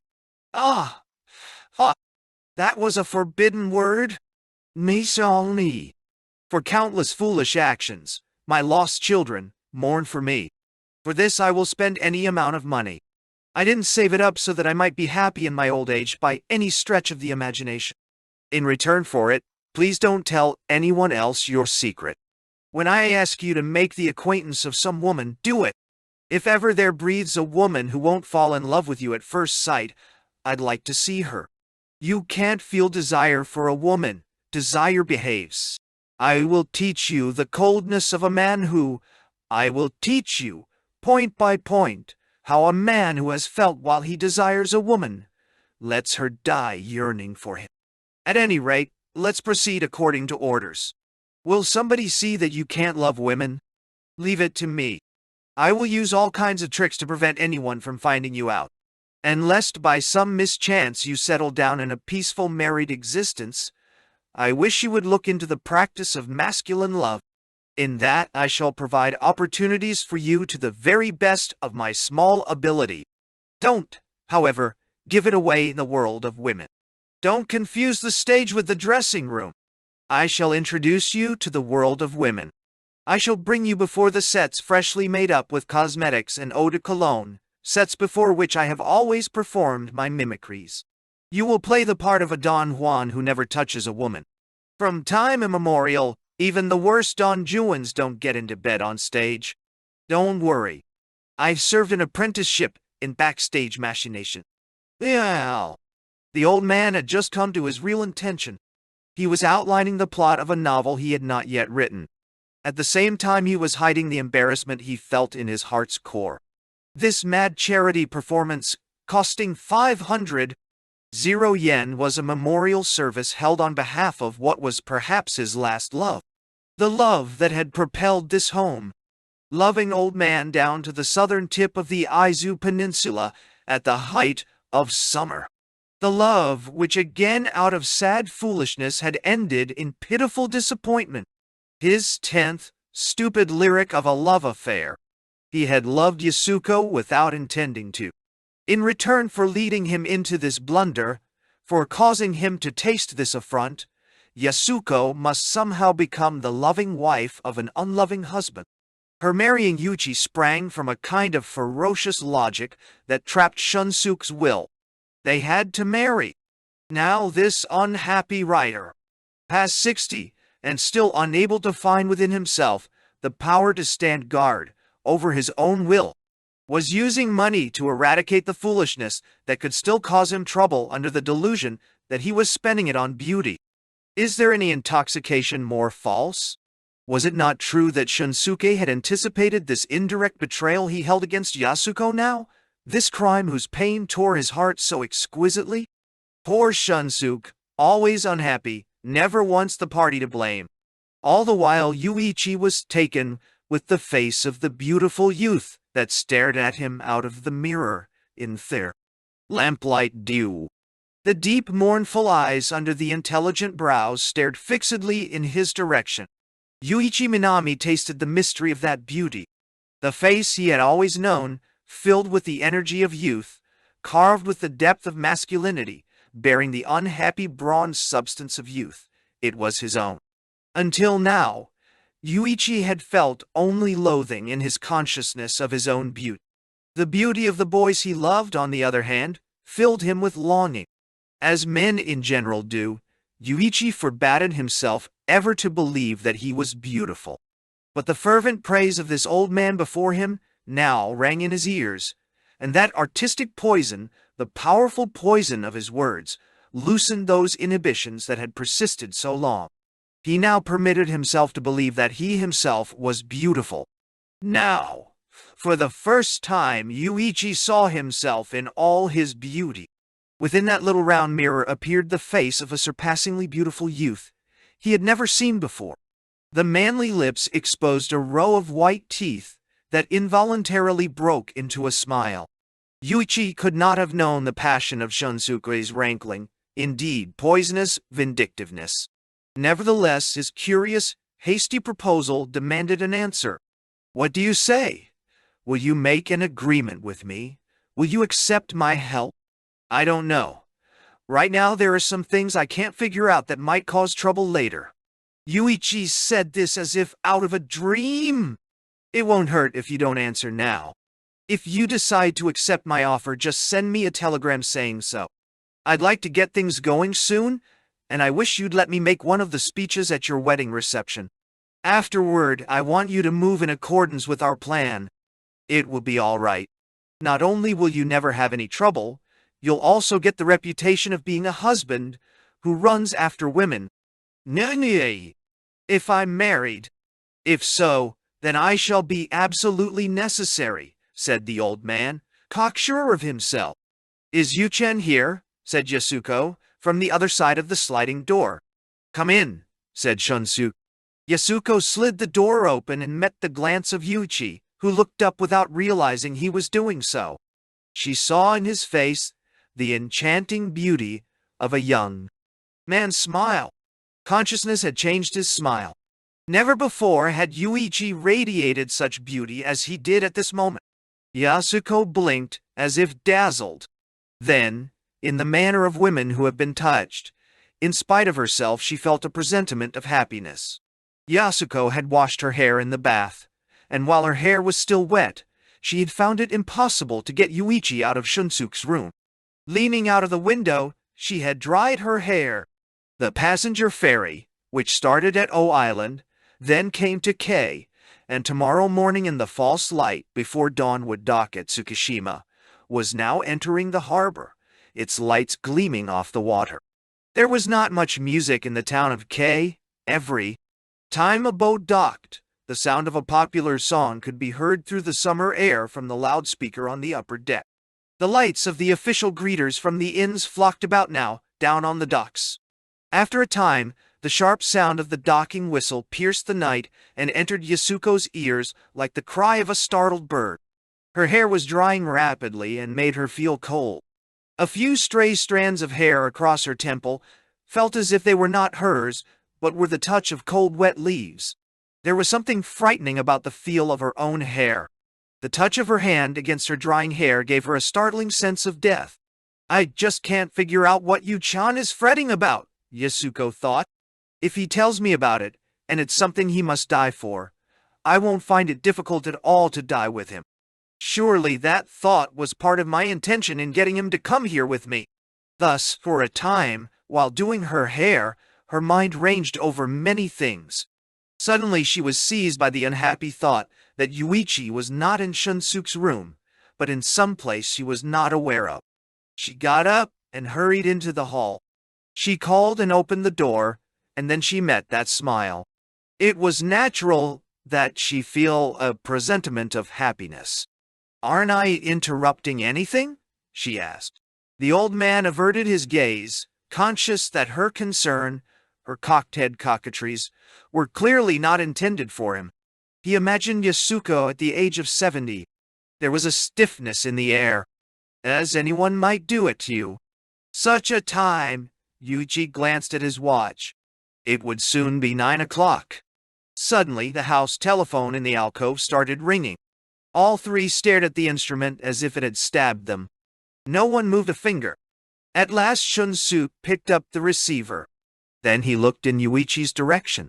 It was a long-distance call from Yūichi's home in Tokyo.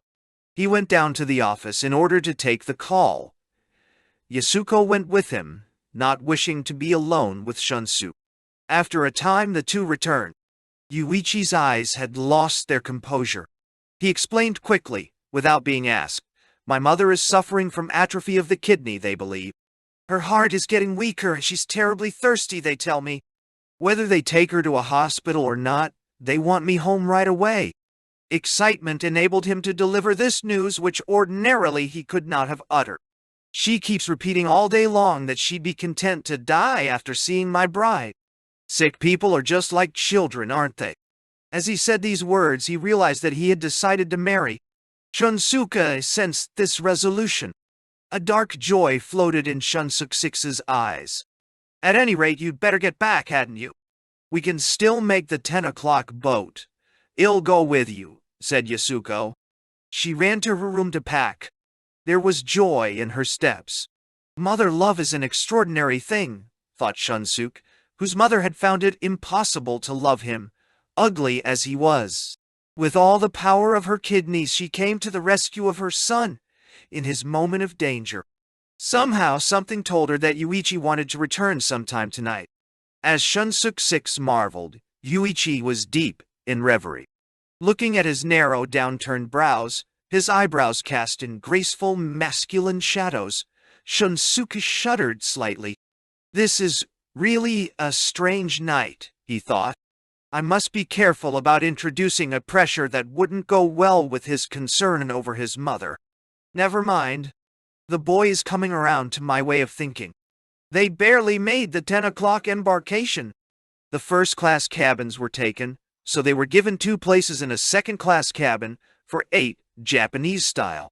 When he was told about this, Shunsuke nudged Yūichi. "You'll surely sleep well tonight," he said. As soon as the 2 young people got on board, the gangplank was raised. On the pierhead, 2 or 3 men, dressed only in their underwear, held up miners' lamps and made indecent remarks to a woman on the deck. She answered back with all the power of her shrill voice. Yasuko and Yūichi were embarrassed by this exchange. Smiling fixedly, they waited until the boat was a fair distance from Shunsuke. Between the boat and pier, a silent expanse of water, gleaming evenly as if oiled, slowly white. Then it grew, gradually and silently, like a living thing. The author's right knee hurt slightly from the night air.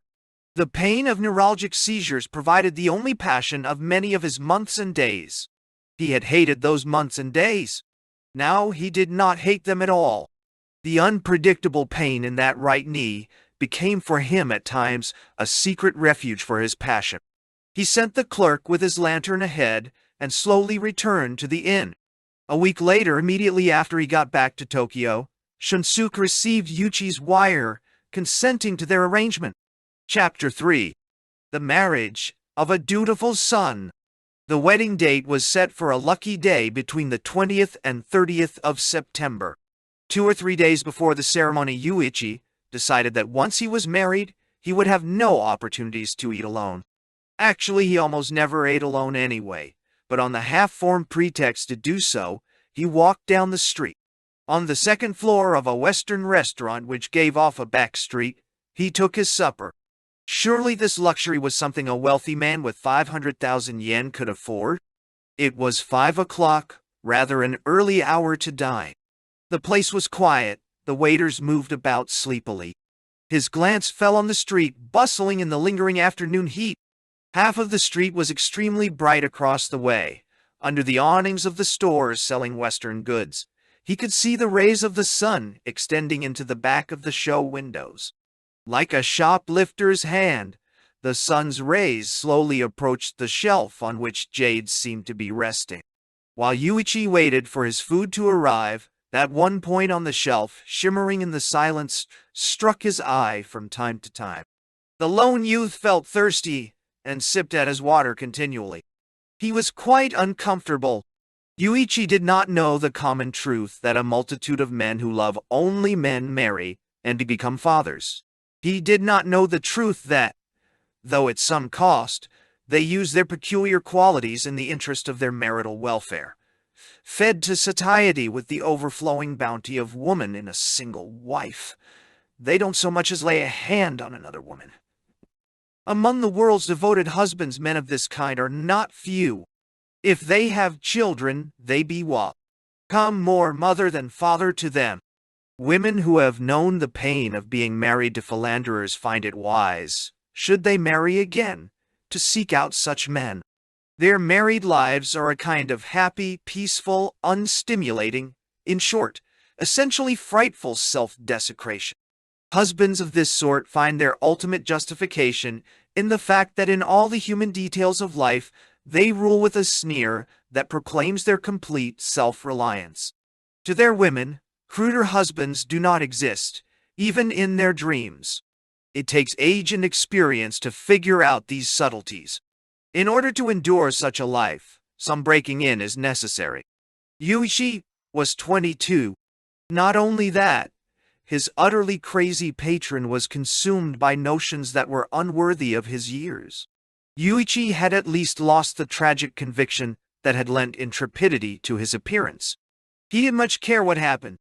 His food seemed to be a long time coming, and he began to look idly around the walls. As he did so, he became conscious of a gaze fixed upon his profile. When he turned to intercept that gaze, which had come to rest like a moth upon his cheek, it fluttered away. In the corner stood a fair, slim young waiter of 19 or 20.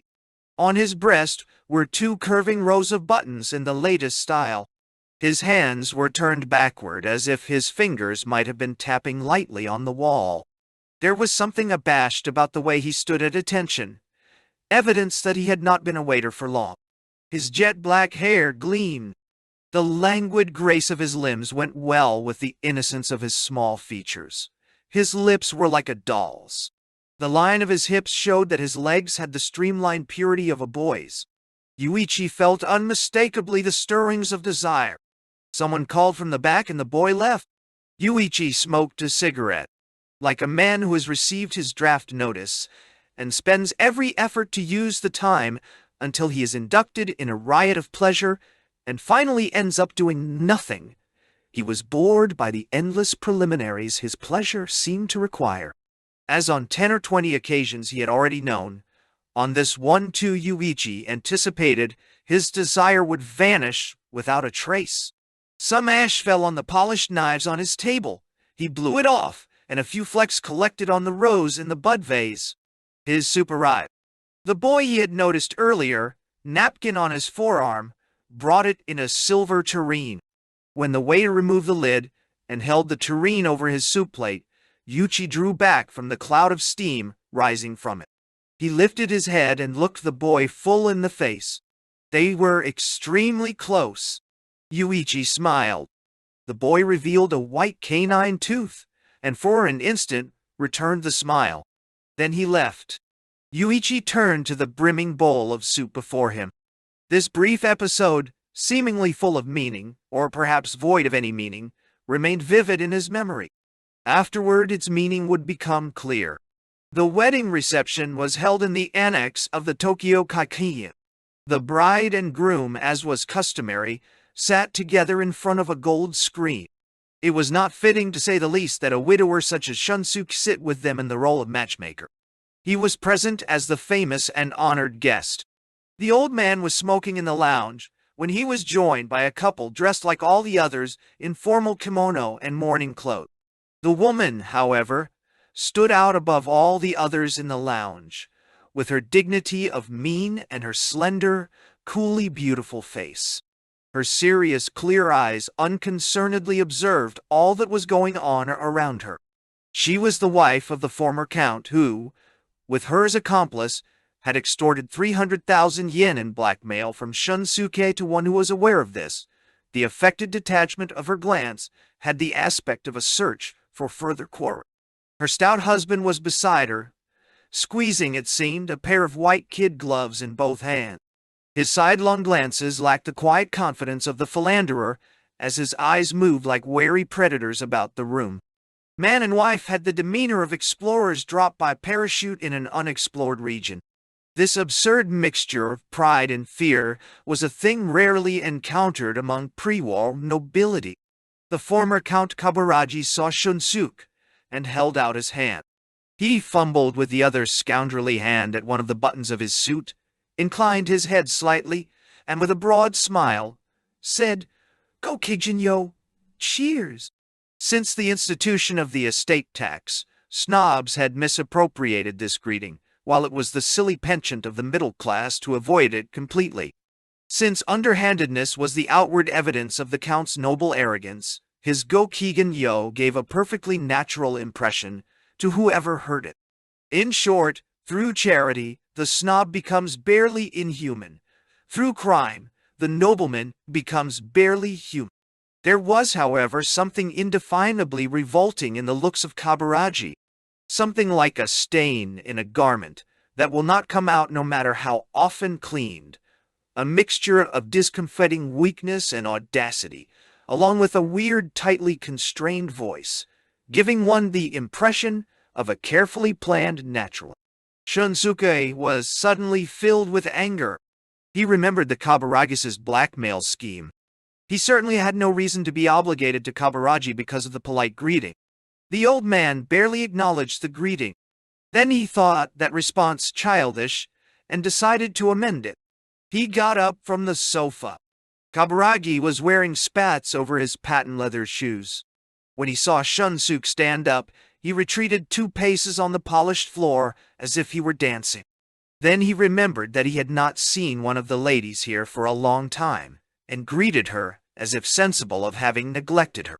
Shunsuke had arisen but now had no place to go. Mrs. Kaburagi immediately came over and led him to a window. She was usually not given to long-winded greetings.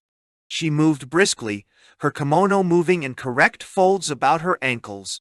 As she stood before the window in which the lamps of the room were reflected clearly against the twilight, Shunsuke was amazed that not a wrinkle marred the beauty of her skin. She was, however, ingenious at selecting just the right angle and just the right fighting at a moment's notice. She did not touch on the past. She and her husband worked according to the psychology that if you show no embarrassment, the other party will. "You're looking well. In this place, my husband looks much older than you." "I'd like to age quickly, too," said the 65-year-old writer. "I'm still committing a lot of youthful indiscretions." "You naughty old man. You're still romantic, aren't you?" "And you? How dare you? I still have a long time to live. As for today's groom, before you marry him off to play house with that mere child of a bride, I wish you would send him around to me for 2 or 3 months of instruction. What do you think of Minami as a bridegroom?" As he nonchalantly threw out this question, Shunsuke's eyes, muddy with yellow blood vessels, observed the woman's expression attentively. He was absolutely sure that if her cheek quivered ever so slightly, if she displayed the faintest glint in her eye, he would not fail to catch it, enlarge it, dilate it, set it flaming, develop it into the highest state of irresistible passion. In general, a novelist does just that. He is a genius at stirring up someone else's passion. I never set eyes on him before today. I've heard rumors about him, though. He's a much more beautiful young man than I thought. But when a young man like this at 22 takes an uninteresting bride who knows so little about the world, I foresee a pretty stale romance, and when I do, I get more and more upset. Nizunel. What do the guests he has invited say about him? He's all they talk about. Yasuko's classmates, though, are green with envy and finding fault. All they can say is to don't like his type. I can't say enough about the groom's smile. It's a smile filled with the fragrance of youth. How about bringing all this up in your congratulatory speech? Who knows, it may do some good. This marriage is, after all, not the kind of love match that's so fashionable nowadays. Just the same, that's what they're giving it out as. It's a lie. It's a wedding of the noblest kind. It is the marriage of a dutiful son. Shunsuke's eyes flicked to the overstuffed chairs in a corner of the lounge. Yūichi's mother was sitting there. The powder that lay thick on her rather swollen face made it difficult to determine the age of this cheerful middle-aged woman. She was making every effort to smile, but her swollen face prevented it. Heavy, twitching grimaces were continually appearing on her cheeks. This was the last happy moment of her life. Happiness is so ugly, thought Shunsuke. At that moment, the mother made a gesture as if to run her hand, on which an old wa fashion de so owl. Perhaps she was saying that she wished to urinate. A middle-aged woman nearby, in a wisteria-colored dress, bent her head toward her and whispered something, then gave her hand to Yūichi's mother and helped her up. They made their way through the crowd, throwing greetings to the guests, and proceeded to the hall toward the rest rooms.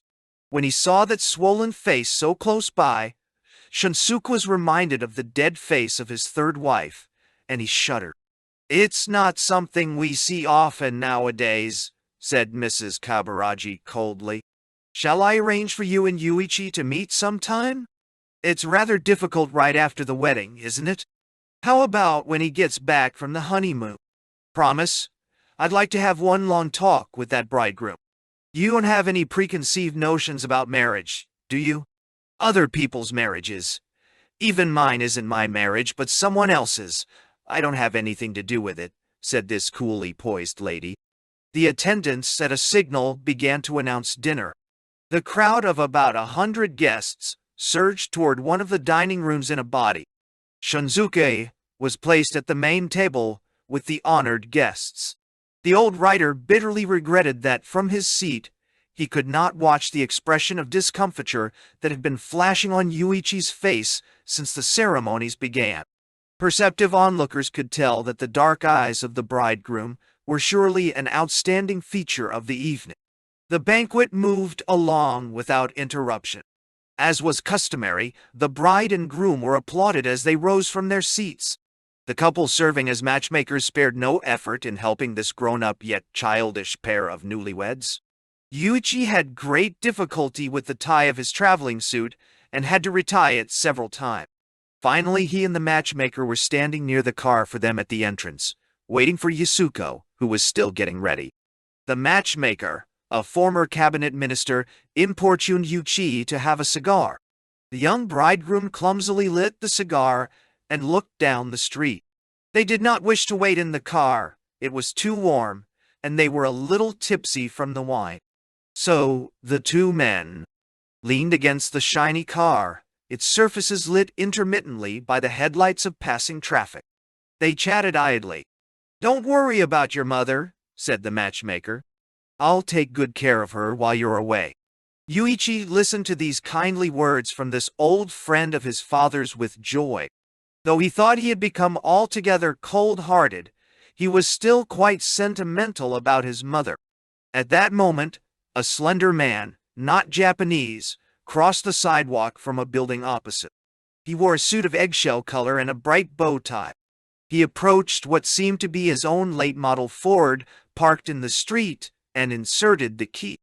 As he did so, a young Japanese appeared behind him and stood for a time on the stone staircase, looking about. He wore a slim, double-breasted suit, obviously tailor-made, with a checked pattern. His necktie, which was vivid yellow, was visible, even in the dark. In the light from the building, his oily hair glistened as if sprinkled with water. Yūichi looked again and started. It was the young waiter of a few days ago. The Westerner called to the youth, who jumped into the front seat with practiced ease. His companion joined him, sliding beneath the steering wheel and slamming the door with a loud bang. "What's wrong?" said the matchmaker. "You're white as a sheet." "Yes, I guess I'm not used to cigars. I smoked only a little of it, but I feel terrible." "That's not good. Give it to me. 111 dispose of it." The matchmaker put the lighted cigar in a silver-plated cigar-shaped receptacle and closed the lid with a snap. The noise caused Yūichi to jump again. At that moment, Yasuko, in a traveling suit and wearing lace gloves, appeared among a crowd of well-wishers at the entrance. The two went to Tokyo Station by car. From there, they took the 7:30 train bound for Numazu, on the way to Atami, their destination. Yasuko's happiness was such that she was barely conscious of her behavior. It made Yūichi uncomfortable. His gentle spirit had always been capable of including love, but now it had become a thin vessel, not really meant for so volatile a substance. His heart was like a dark storehouse filled with ceremonial notions. Yasuko handed him the popular magazine she had been reading. From its table of contents, the word jealousy flashed out in bold type. For the first time, he felt able to attach that motive to his own dark impulses. Jealousy was what seemed to be the source of his unhappiness. Of whom? He thought of the youth, the waiter he had seen a short time earlier. Here he was bound on his honeymoon journey in the company of his bride, and he was feeling jealous of a youth he had barely seen. He recoiled at the thought of himself. He must be some strange creature indeed, he thought, without shape or semblance of anything human. Yūichi rested his head against the linen-draped chair. He watched Yasuko's downturned face distantly. Surely he could not make her out to be a boy. This eyebrow? This eye? This nose? These lips? He clucked at himself like an artist who had failed in sketch after sketch. Finally, he closed his eyes and tried to think of Yasuko as a man. Something perverse in this imaginative process, however, made of the lovely woman in front of him something less lovable than a woman. In fact, more and more the image of something ugly and impossible to love. Chapter 2. Forest fire in the distant twilight. One evening early in October, Yūichi ate supper and went to his study. He looked around him. It was a student's quarters simply furnished. The concentration of its only occupant loitered there chastely, like an unseen sculpture. This was the only place in the house not yet wedded to woman. Only here could the unhappy youth breathe freely. Ink bottle, scissors, pencil, vise, knife, dictionary. I loved to see them glitter brilliantly in the lamplight. Things are solitude.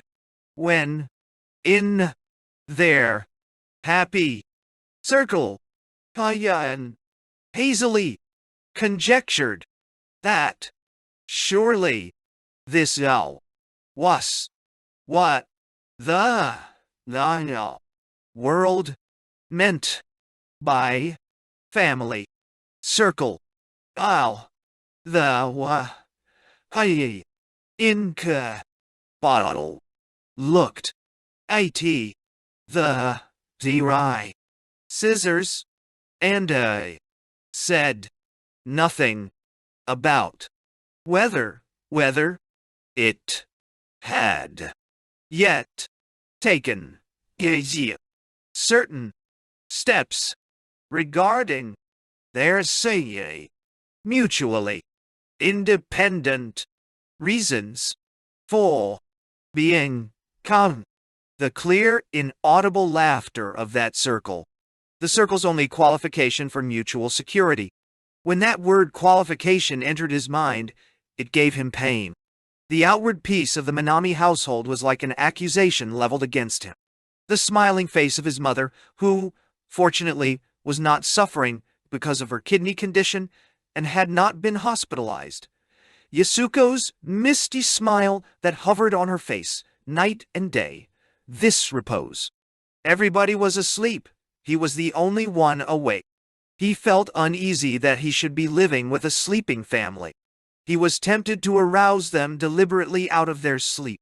But if he did, Indeed, his mother, Yasuko, even Kyo would wake up, and from that instant they would hate him. It's a kind of betrayal for one to be awake while the others slept. The night watchman, however, guards by betrayal. By betraying sleep, he protects sleep. Ah, this human watch, Main 52. Taining truth beside the sleeping. Yūichi felt a hatred toward the night watchman. He hated his human role. It was not yet time for exams. All he had to do was look over his notes. Economic history, public finance, statistics. All his notes were arranged there, transcribed meticulously in tiny characters. His friends were amazed at the preciseness of his notes, though it was a mechanical precision. Mornings in the sunlit autumn classroom, amid the rustling agitation of hundreds of pens, the machine-like character was what particularly marked Yūichi's pen. What made his passionless jottings look almost like shorthand was his habit of treating thought as nothing more than an exercise in mechanical self-discipline. Today, he had gone to school for the first time since the wedding. School was a real refuge. Then he had returned. There was a call from Shunsuke. From the receiver came the dry, clear, high voice of the old man. It's been a long time. Aren't you well? I haven't wanted to bother you. Can you have dinner with me tomorrow night? I wish I could invite your wife too, but I'd like to hear how things are going, so this time just you alone. Better not tell her you're coming here. When she answered the phone, she said something about coming over with you to see me on Sunday. You'd better act on that day as if it were your first visit since your honeymoon. So come tomorrow. The time? Well, 5 o'clock. Someone else will be here that I want you to meet. Why, we're new. When he thought of that phone call, he felt as if a great importunate moth had tumbled across the surface of the page he was studying. He closed his notebook. It's another woman, he muttered. That alone was enough to make him feel thoroughly worn out. Yūichi feared the night like a child. Tonight was a night when he could at least feel liberated from his sense of duty. This one night, he would stretch himself out luxuriously on his bed. He would receive the coveted reward of rest for having, until the night before, repeatedly performed his duties. He would awaken on pure, unrumpled sheets. This was the greatest of all rewards. Ironically, however, this night his repose was denied him by the promptings of desire. Desire lapped and retreated at the dark edges of his insides, like water on the shore. It retreated, and then it quietly stole back again. Grotesque, passionless acts over and over. The icy play of sensuality over and over. Yūichi's first night had been a model of the effort of desire, an ingenious impersonation that deceived an inexperienced buyer. In short, the impersonation had succeeded. Shunsuke had instructed Yūichi carefully about contraceptive methods, but Yūichi feared that these methods would get in the way of the vision he had worked hard to construct, and he abandoned them. Reason told him to avoid conceiving a child, but he feared more the embarrassment he would suffer if he failed in the act, with which he was immediately concerned. The next night, too, out of a kind of superstition, he came to believe that the success of the first night was facilitated by his avoidance of contraceptive measures, and fearing the obstacles they might place in his path, he repeated the blind actions of the first night. On the second night, the successful impersonation became a faithful impersonation of an impersonation.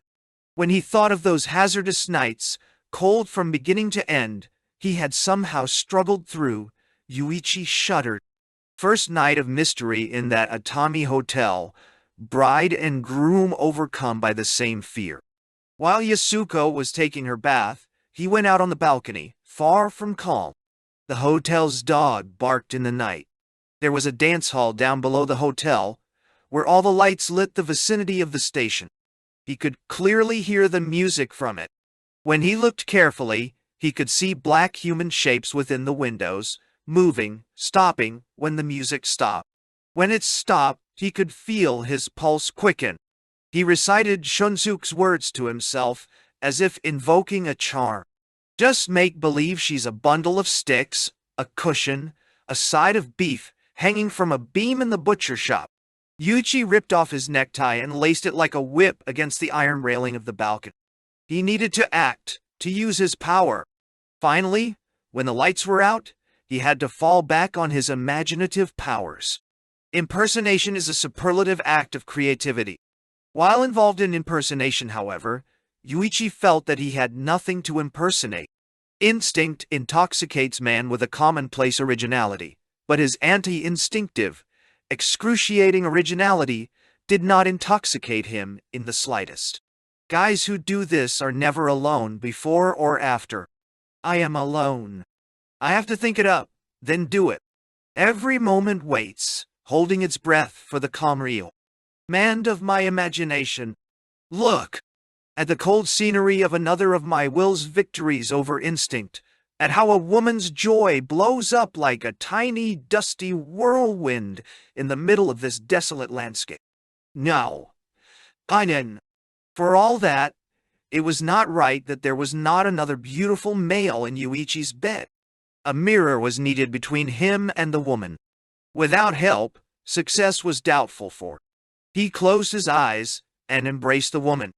In doing so, he embraced his own body in his mind. In the dark room, the two of them slowly became four people. The intercourse of the real Yūichi with the boy he had made Yasuko into, and the intercourse of the makeshift Yūichi, imagining he could love a woman, with the real Yasuko had to go forward simultaneously. From this double vision at times a dreamlike delight spurted. This gave way immediately to a boundless exhaustion. Yūichi several times saw a vision of the empty athletic field of his school after hours, with not a soul visible. In the face of this rapture, he would throw himself on the ground. With this momentary suicide, the act was over.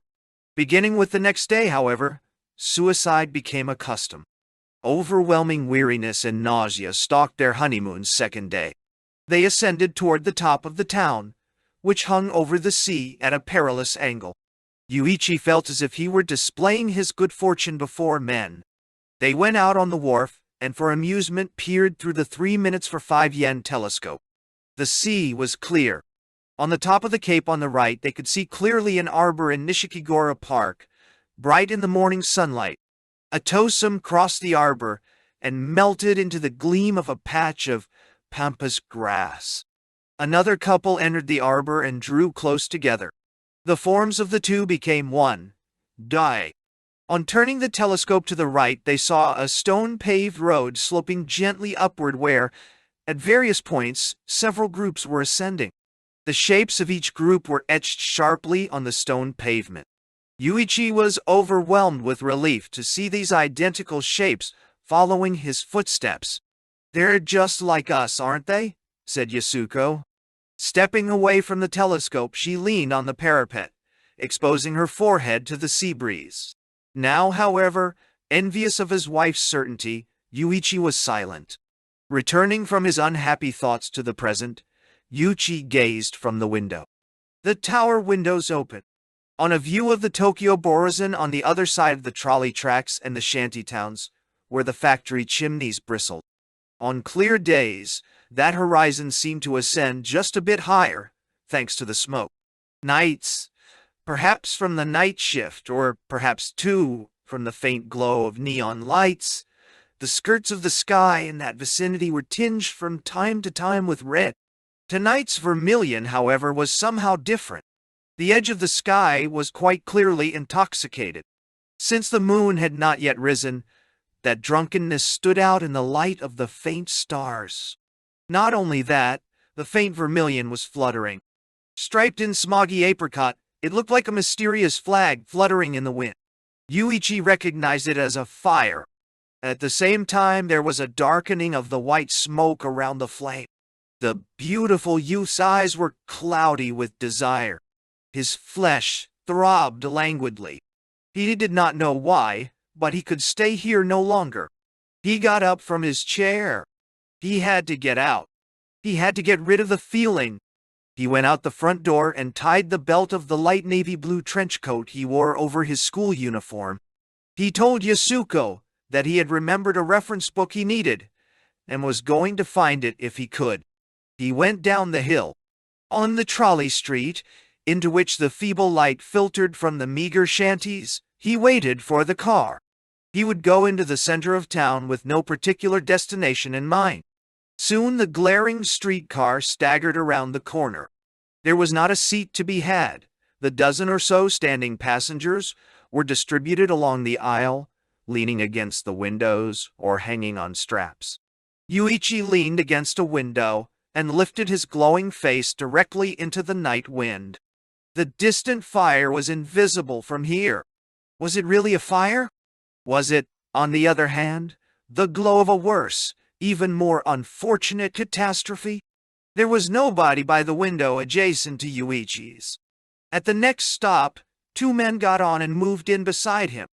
All they could see of Yūichi was his back. For no reason at all, Yūichi circumspectly looked them over. One was about 40, looked like a store clerk, and wore a gray jacket that had been made over from a suit coat. He had a little scar behind his ear. His diligently combed hair was larded disgustingly with grease that made it glisten. The clay-colored cheeks of his long oval face were covered with thick long hairs, like weeds. The other was an ordinary office worker, by the looks of him, dressed in a brown suit.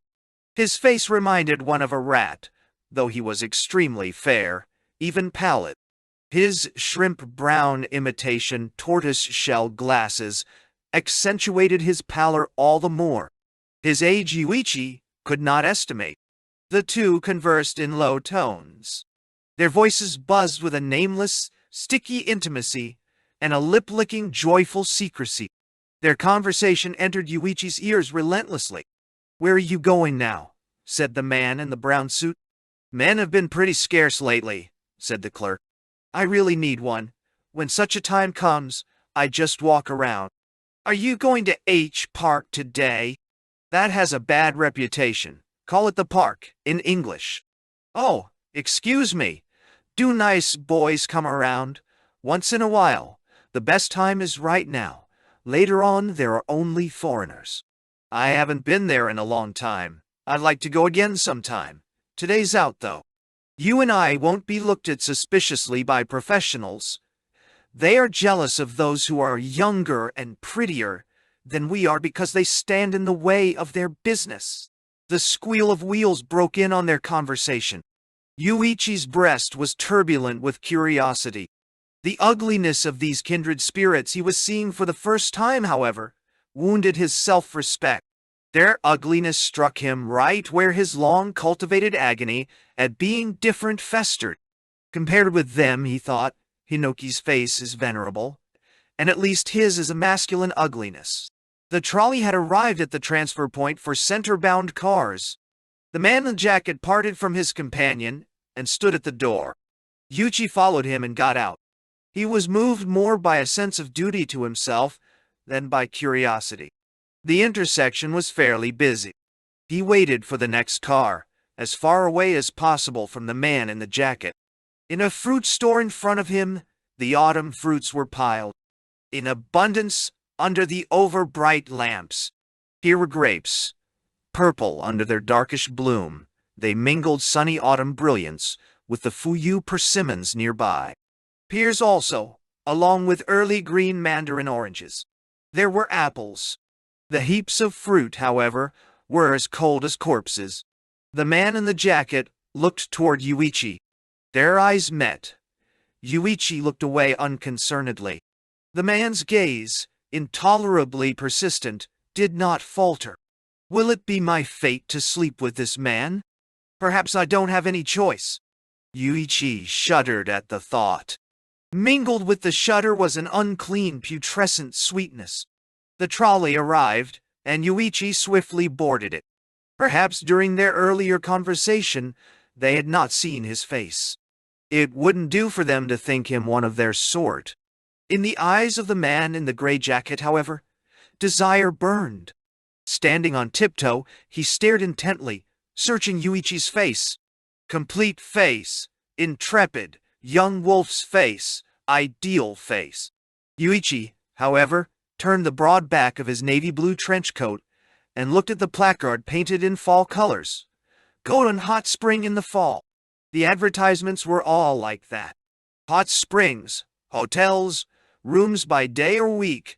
You can rest here. See our romance room. Best facilities, lowest prices. In one poster there was the silhouette of a naked woman on the wall, and an ashtray with a cigarette wafting smoke.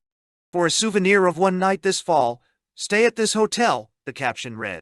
These advertisements pained Yūichi. He was coming to the inescapable conclusion that society is governed by the rule of heterosexuality, that endlessly tiresome principle of majority rule. The car soon came to the center of town and ran under the light from windows of buildings already closed or about to close. There were few pedestrians. The trees along the street were dark.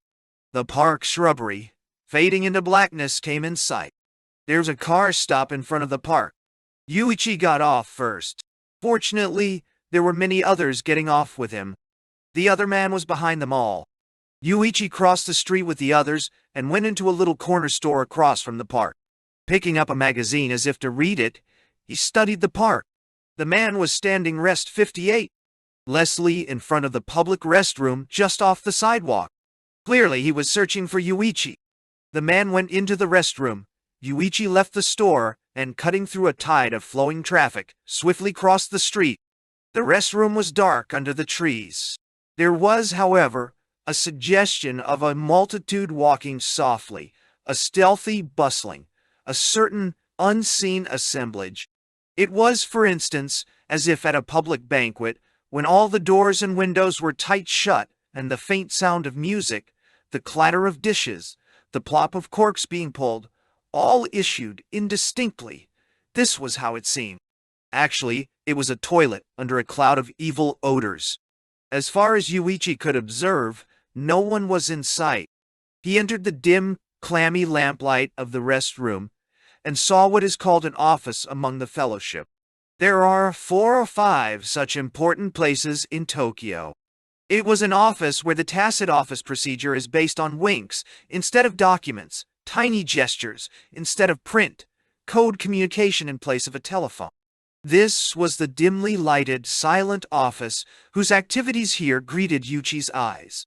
He saw nothing definite, though, beyond a group of at least 10 men, many for this hour, exchanging furtive glances. All at once, they saw Yūichi's face. Then many eyes glistened, many eyes stared in envy. Under their glances, the beautiful young man felt himself torn 8 ways by fear. Then he wavered. There was, however, a kind of order in the movements of the men. It is as if they were held by a restraining power, so that the pace of all their movements was carefully regulated. They moved like a clump of seaweed untangling slowly in the water. Yūichi fled from the doorway of the toilet to the shelter of the 8-finger shrubs in the park. As he did so, he saw the glow of cigarettes here and there on the paths ahead of him. Lovers who strolled arm in arm along the narrow paths at the rear of the park, in daylight or before sundown, surely never dreamed that a few hours later they would be put to a completely different use. One might say that the park had changed faces. Another side of the face than that which appeared during the daytime now manifested itself, as a human banquet at midnight might become in the final act of a Shakespearean play, a banquet for ghosts. The bench where lovers from the office casually sit and chat and enjoy the view becomes at night something that can be termed a first-class stage. The dark stone stairway which great school children on a hike find too steep and must run up so as not to fall behind has its name changed to Runaway for Men. The long road in back of the park has its name changed to First Sight Road. All are night names. The police knew these names well, as part of their jurisdiction which they neglected, since there were no laws by which they might crack down. In London and in Paris, of course, parks serve this purpose as a practical necessity, but it is a sign of some ironic charity that a public place like this, symbol of the principle of majority rule, should benefit such a small number of people. Park, Hush, been used as a gathering place for men of this sort since the time of the last emperor, when a part of its area was a military drill field. At any rate, Yūichi, without realizing it, was standing at the edge of First Sight Road. He went up the road the wrong way. The men stood in the shadows of the trees or walked along the sidewalk. This company, this choosing, craving, pursuing in, joyfully seeking, sighing, dreaming, loitering company, this company with sentiments whetted by the narcotic of custom, this company whose desire had been changed to something ugly by an incurable aesthetic disease, exchanged fixedly sad stares as its members roved under the dim light of the street lamps.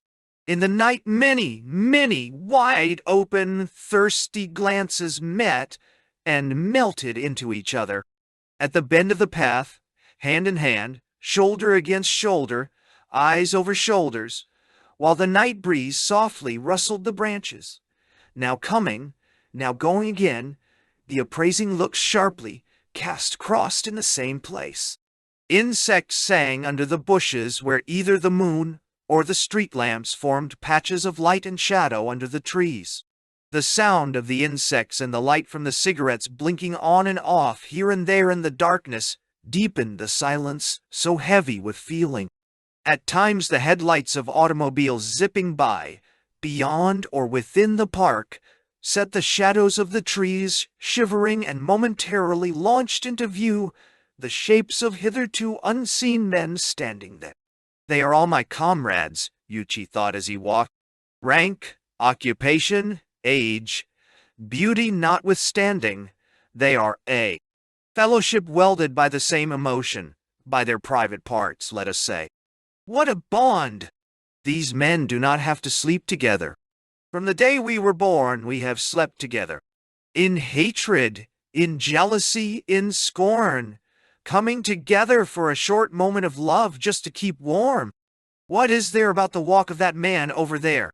His body is all affectation, his shoulders narrowed, his wide hips swaying, his neck at a posturing angle. His walk reminds one of the peristaltic glide of a snake.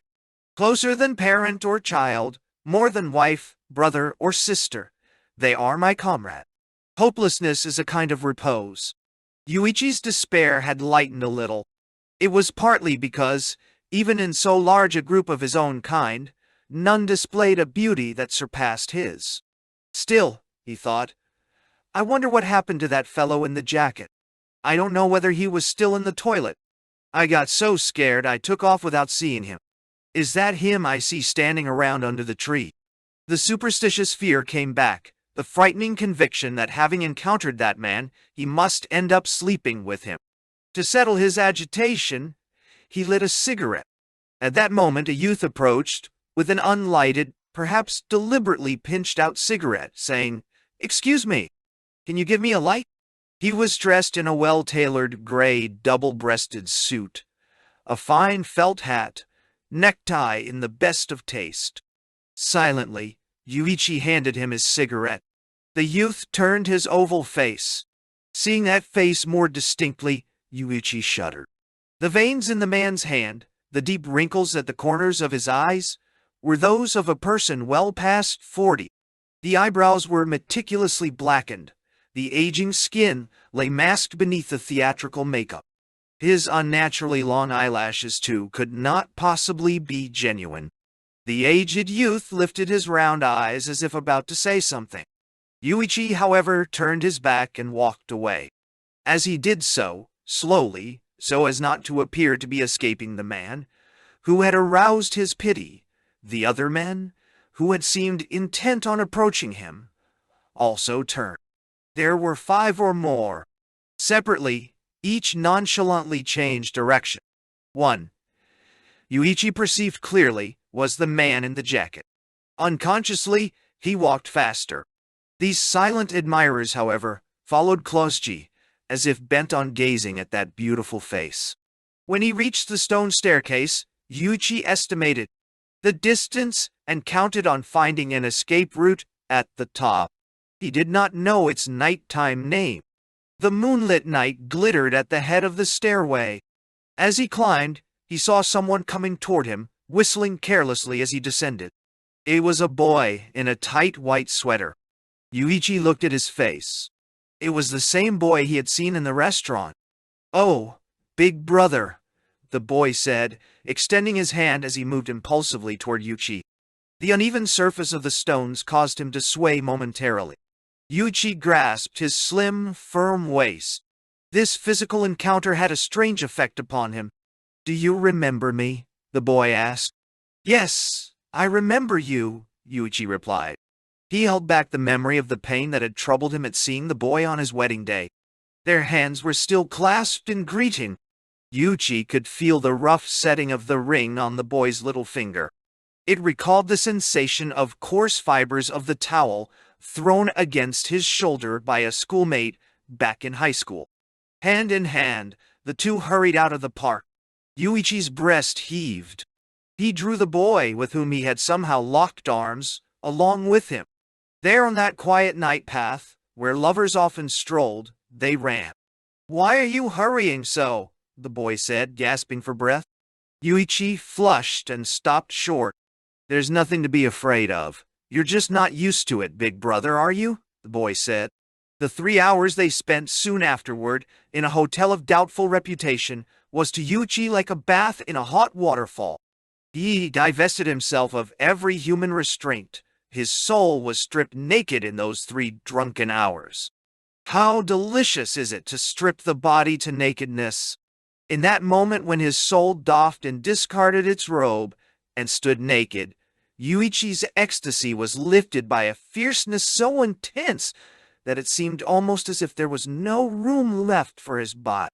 It must, however, be set straight immediately that it was not Yūichi who bought the boy so much as it was the boy who bought Yūichi. In other words, a skillful seller bought a clumsy Yūier. The boy's skill made Yūichi tremble violently with pleasure.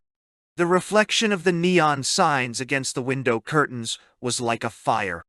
Amid those reflecting flames, a pair of shields, Yūichi's beautiful manly breast floated.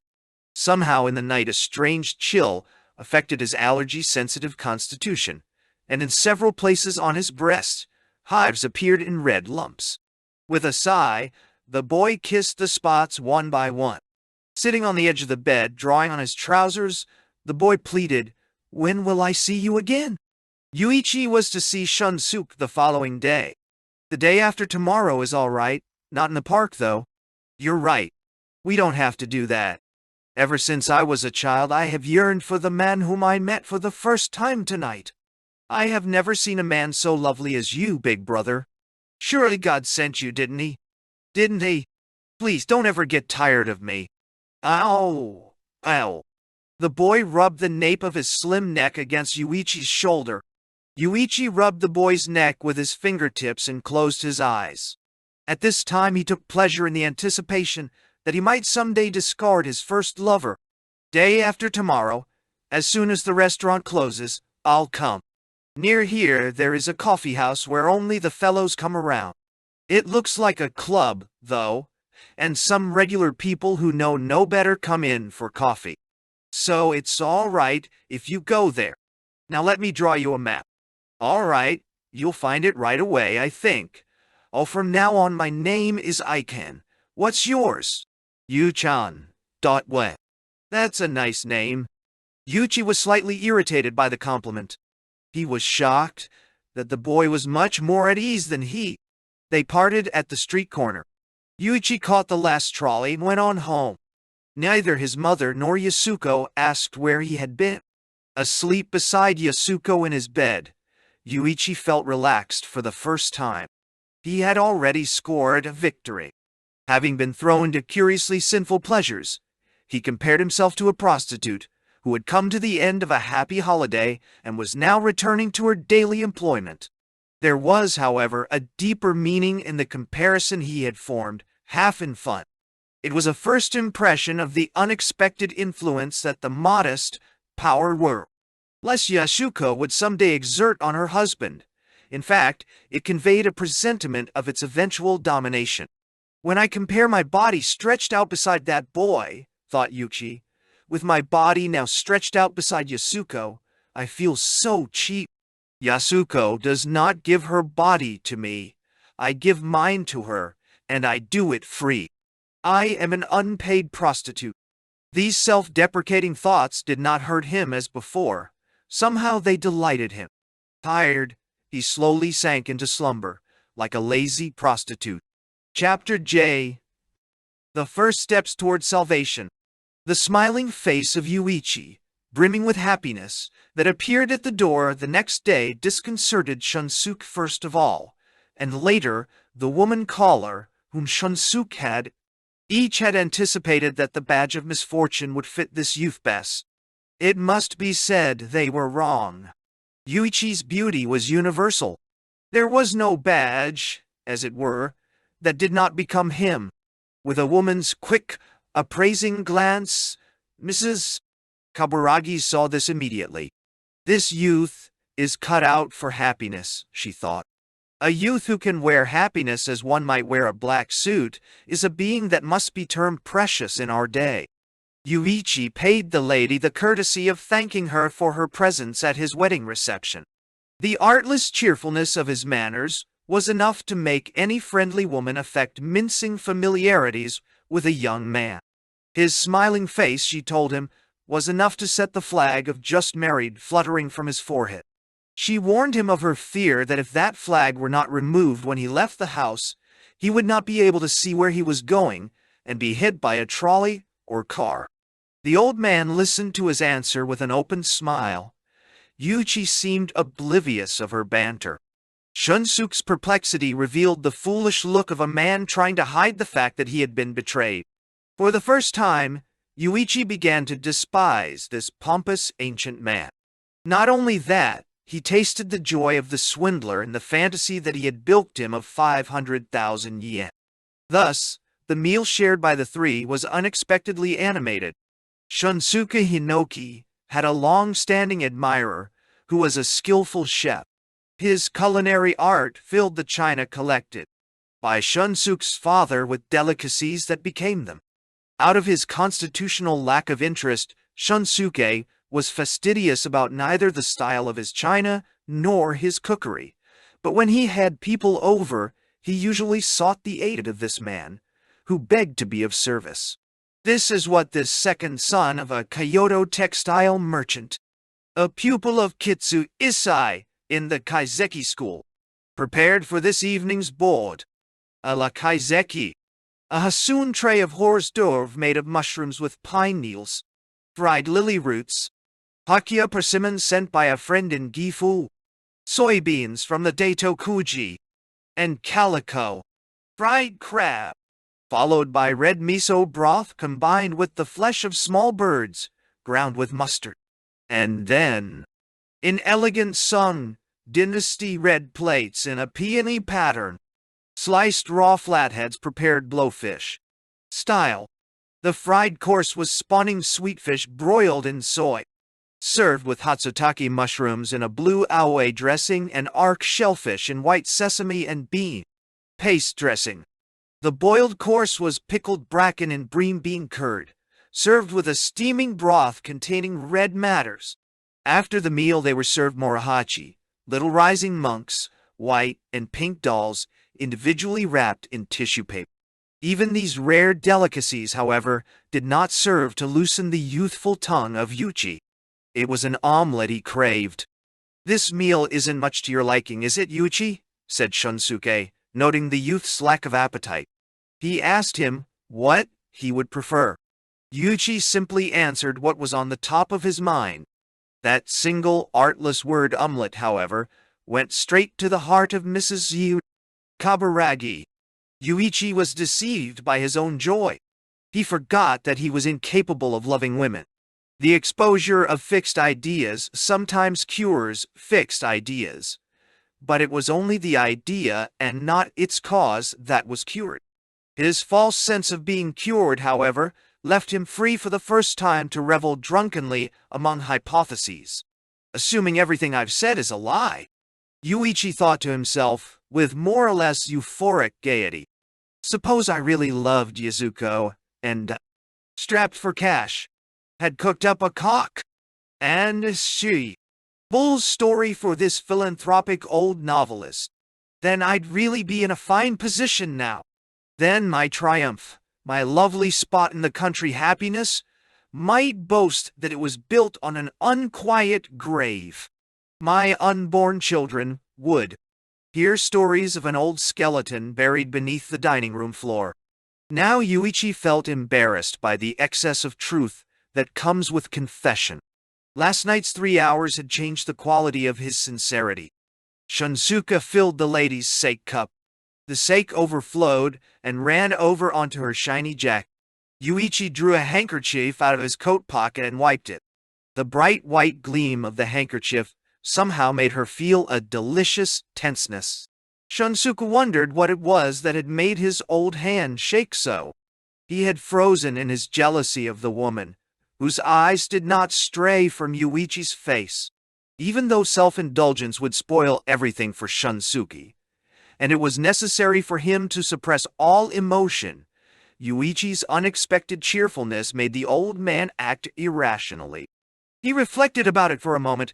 It is not true that it is the beauty of this youth that has caught me and moved me. It is only that I have fallen in love with his unhappiness, I suppose. As for Mrs. Kaburaji, she was moved by the warmth of attention shown her by Yūichi. With most men, she quickly surmised that their kindnesses were for their own benefit. Only Yūichi showed her kindnesses she could not help believing were genuine. Yūichi, on the other hand, felt embarrassed by the rashness with which he had brought out the handkerchief. He felt he had been insincere.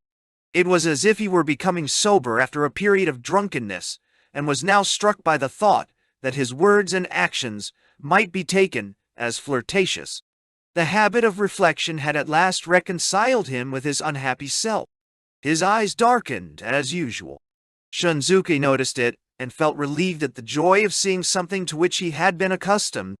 Not only that, it was as if the luminous youthfulness Yūichi had exhibited earlier was all an artifice designed to help Shunsuke achieve his objectives.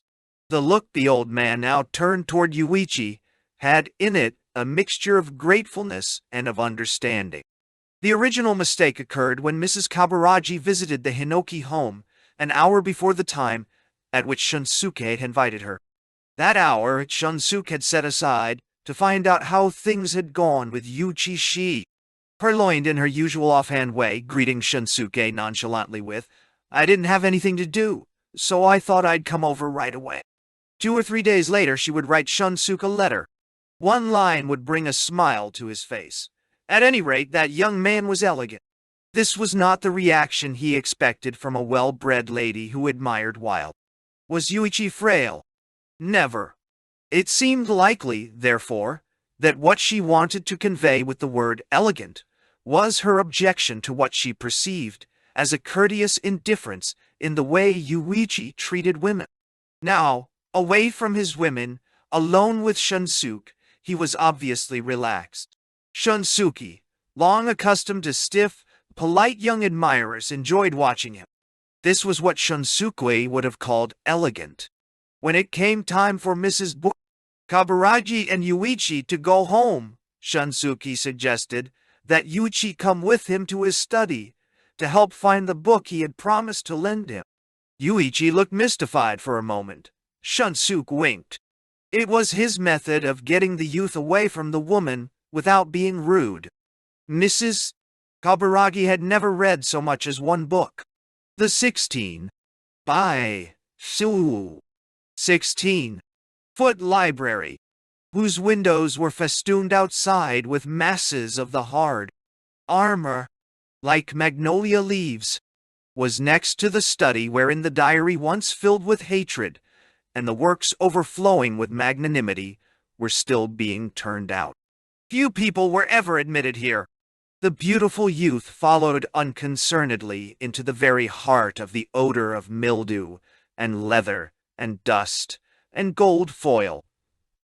Shunsuke felt that even the most important works of his large and imposing collection were blushing in shame. Before life itself, before this gleaming, living work of art, most of his work seemed useless, and therefore embarrassing. The gold on the covers and spines of his specially bound collected works had not lost its brightness, but the gold on the cropped edges of the assembled pages of expensive paper. When the young man took out one of these works, Shunsuke felt as if the deathly odor of the accumulated documents was purified by the youthful face in the shadow of this great quantity of pages. 68. Do you know of anything in the Japanese Middle Ages like the worship of the Virgin Mary in European medievalism? Shunsuke asked. Taking it for granted that the answer would be negative, he continued. It was a worship of the catamite. It was a time when the catamite was given the seat of honor at the banquet, and was the first to receive the Lord's sake cup. I have a reproduction of an interesting and esoteric book of that period. Shunsuke took a manuscript of slender Japanese binding from the shelf at hand and showed it to Yūichi. I had a copy made from a book in the Eisen library. Yūichi couldn't read the characters on the cover, Shigokanjo, and he asked the old man about them. Shigokanjo, the anointment of the catamite, that is. This book is divided into the anointment of the catamite and the mysteries of the great cult of catamite worship, with the name Eshine under the title The Mysteries of the Great Cult of Catamite Worship, but of course, that is a barefaced lie. He lived in a different time. What I want you to read is a section of the mysteries of the great cult of catamite worship that goes into detail concerning the miraculous ceremony of the caress. What subtle technical terminology indeed. The organ of the boy that was loved became the rower of the law. The organ of the man loving him was called the fire of darkness. What I'd like you to understand is this idea of the anointment of the catamite. He nervously riffled the pages with his aged fingers. He read one line aloud. Thy body is the deep seat of holiness, the ancient Tathagata. Thou art come into this world to save the multitude. The word thy here, said Shunsuke, shows that a child is being addressed. From today forward we shall add the character Maru to your name, and you shall be called so-and-so Maru. After the naming ceremony, it was customary to recite that mystical phrase of praise and admonition. However, Shunsuke's laugh had a tinge of irony. Let's talk about how your first step towards salvation has gone. It's a success, it seems. For a moment, Yūichi failed to understand. When Mrs. Kaburagi sees a man who interests her, it is said that within a week, something happens. That's the truth. There are countless instances. The intriguing thing, however, is that even if a man whom she is not interested in pursues her, something will come just that close to happening. At the last critical stage, though, there is a certain fearful contrivance. I got caught by it. In order not to disturb your illusions about this lady, I won't tell you what it is. Just wait a week, and you and she will come to a critical moment. But you will cleverly escape, of course with my help, and let another week go by. There are all kinds of ways to tantalize her so that she won't give you up. Just let another week go by. Then you will achieve a terrific power over that woman. In short, you will take my place and save her. Yeah, but she's someone else's wife, said Yūichi innocently. That's just what she says. I am someone else's wife, she announces. She doesn't appear to be separated from her husband, but she isn't faithful to him either. Whether her failing is her inconstancy or her eternal fidelity to a husband like hers, a third party simply cannot distinguish. Now, Lane. When Yūichi laughed at this irony, Shunsuke cased him with the comment that he was laughing like a happy fool today.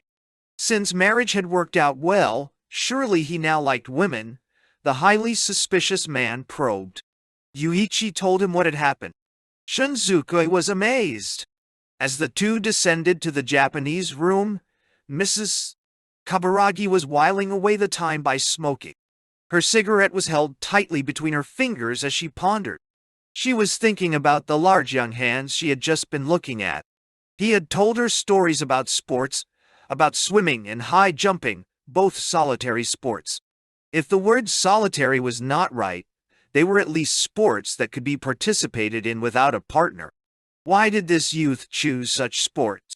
And what about dancing? Suddenly Mrs. Wise Kaburagi felt a pang of jealousy. She had thought of Yasuko.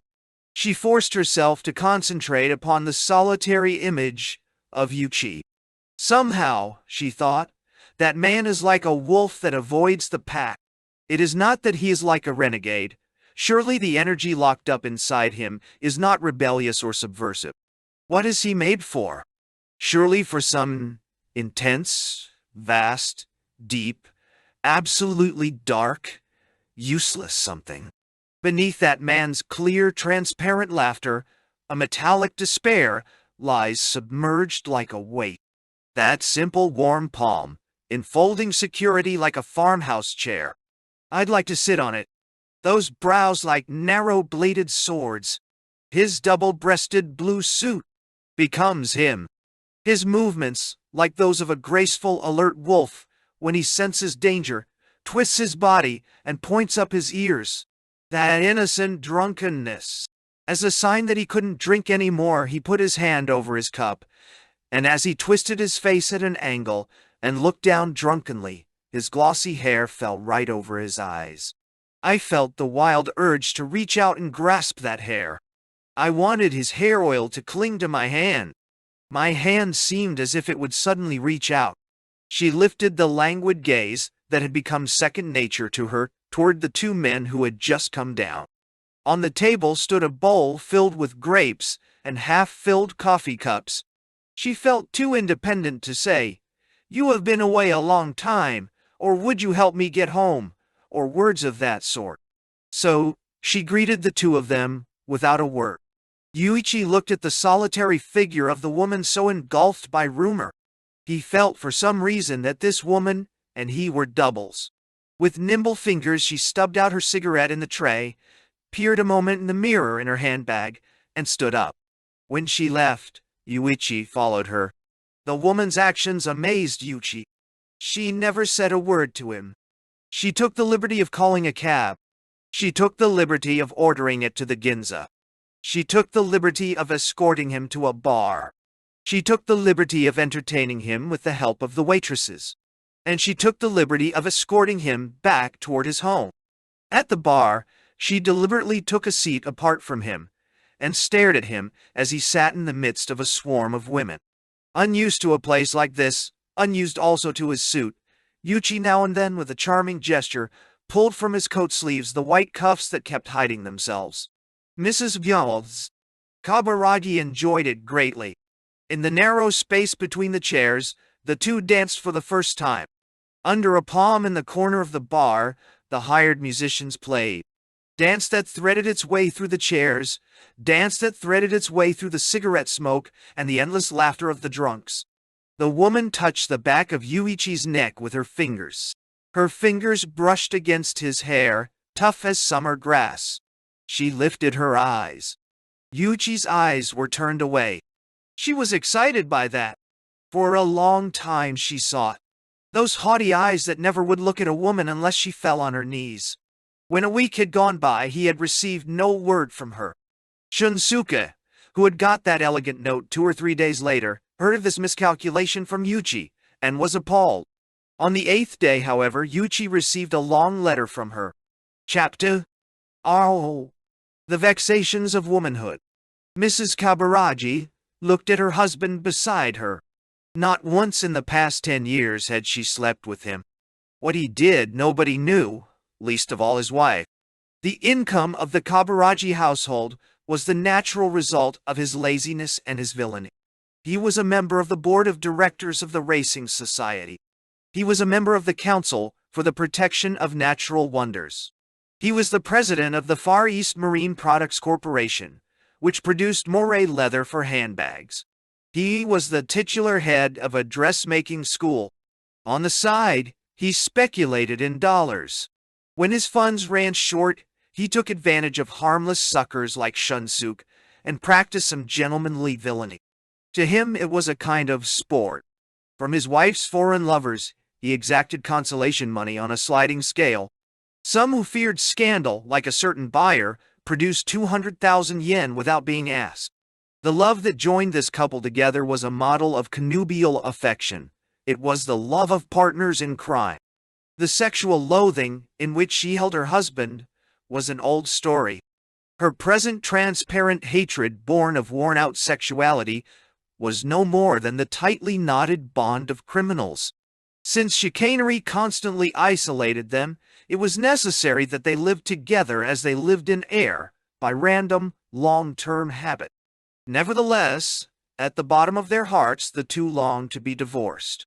The reason they had not yet managed to break apart was only that they both wished to do so.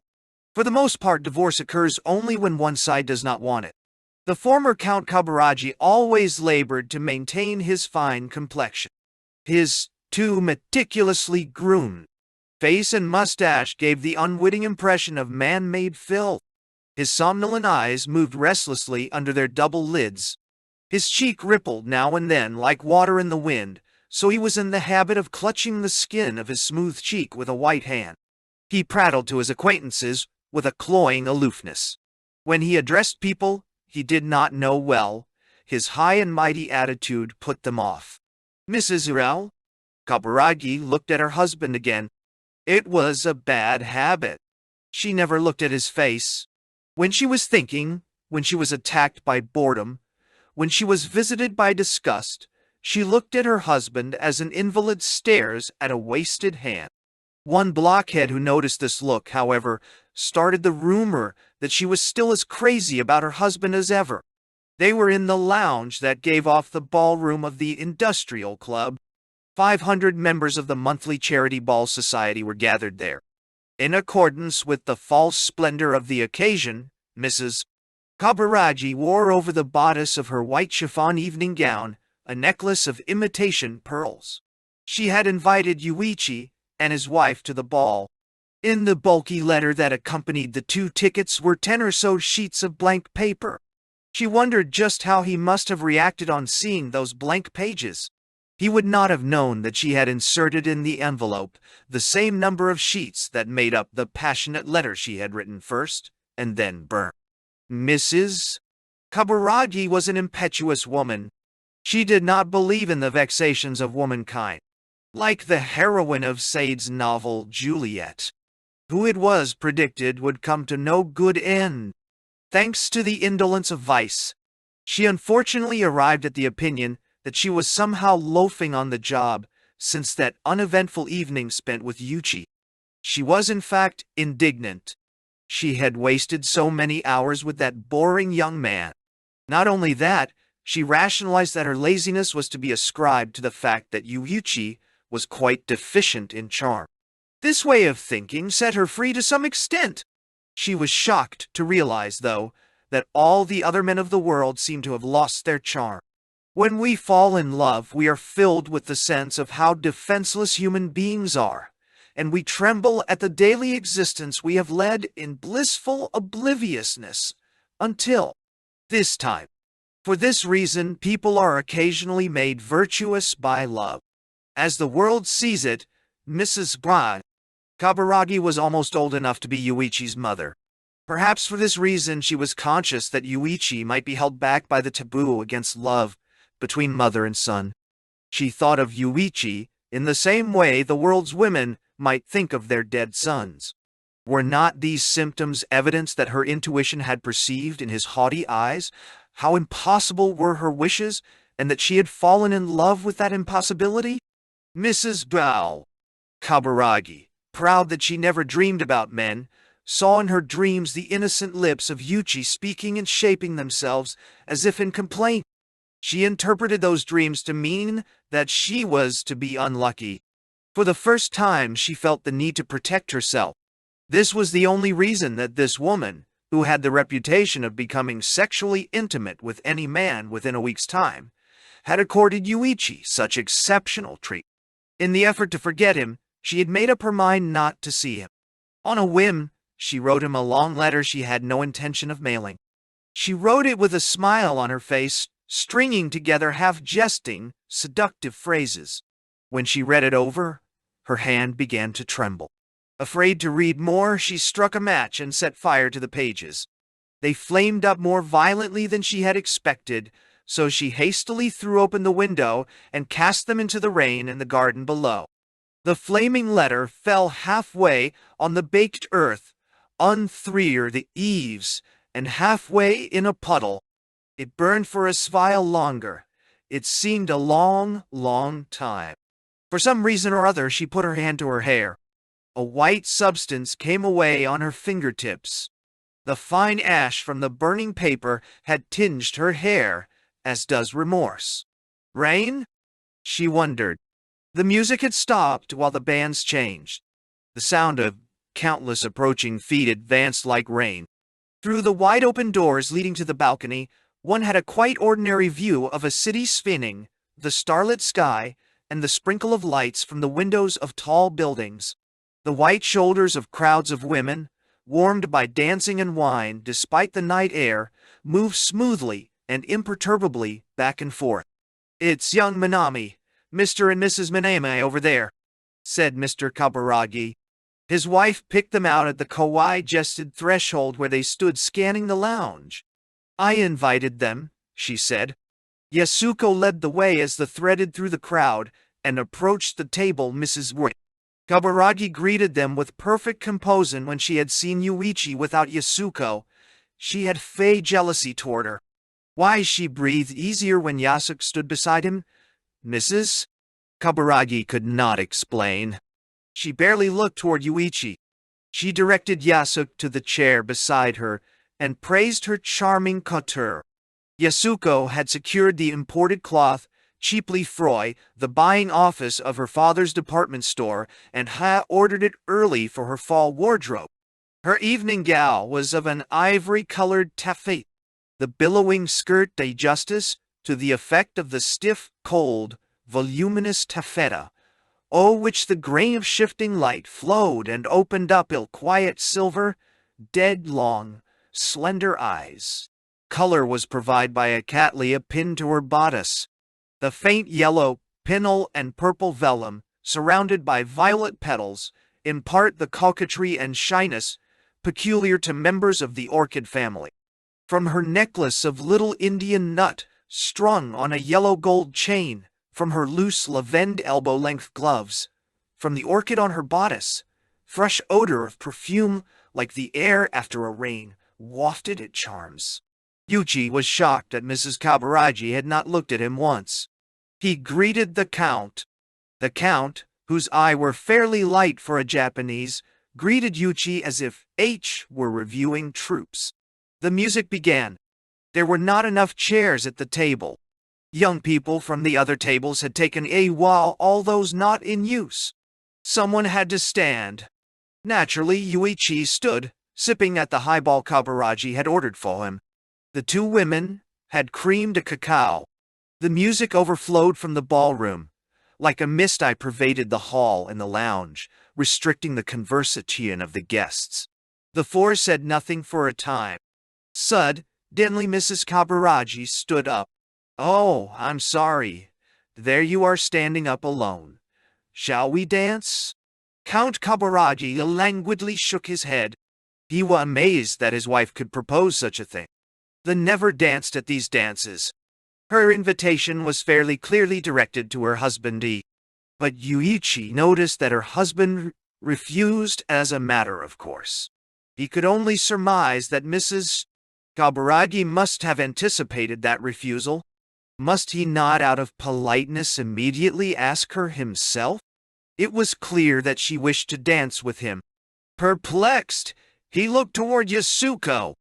Her decision was polite but childish. "That's too bad. Let's us dance." "Yeah, well." Yasuko nodded to Mrs. Kaburagi, placed her bag on the chair and stood up. Yūichi turned his back to the chair beside which Mrs. Kaburagi was standing and for no reason grasped the back of it with both hands. As Mrs. Kaburagi sat down again, her back lightly pressed against his fingertips, and held him thus for an instant against the back of the chair. Yasuko didn't observe it. The two made their way through the crowd toward the dance floor. Mrs. Kaburagi has changed lately.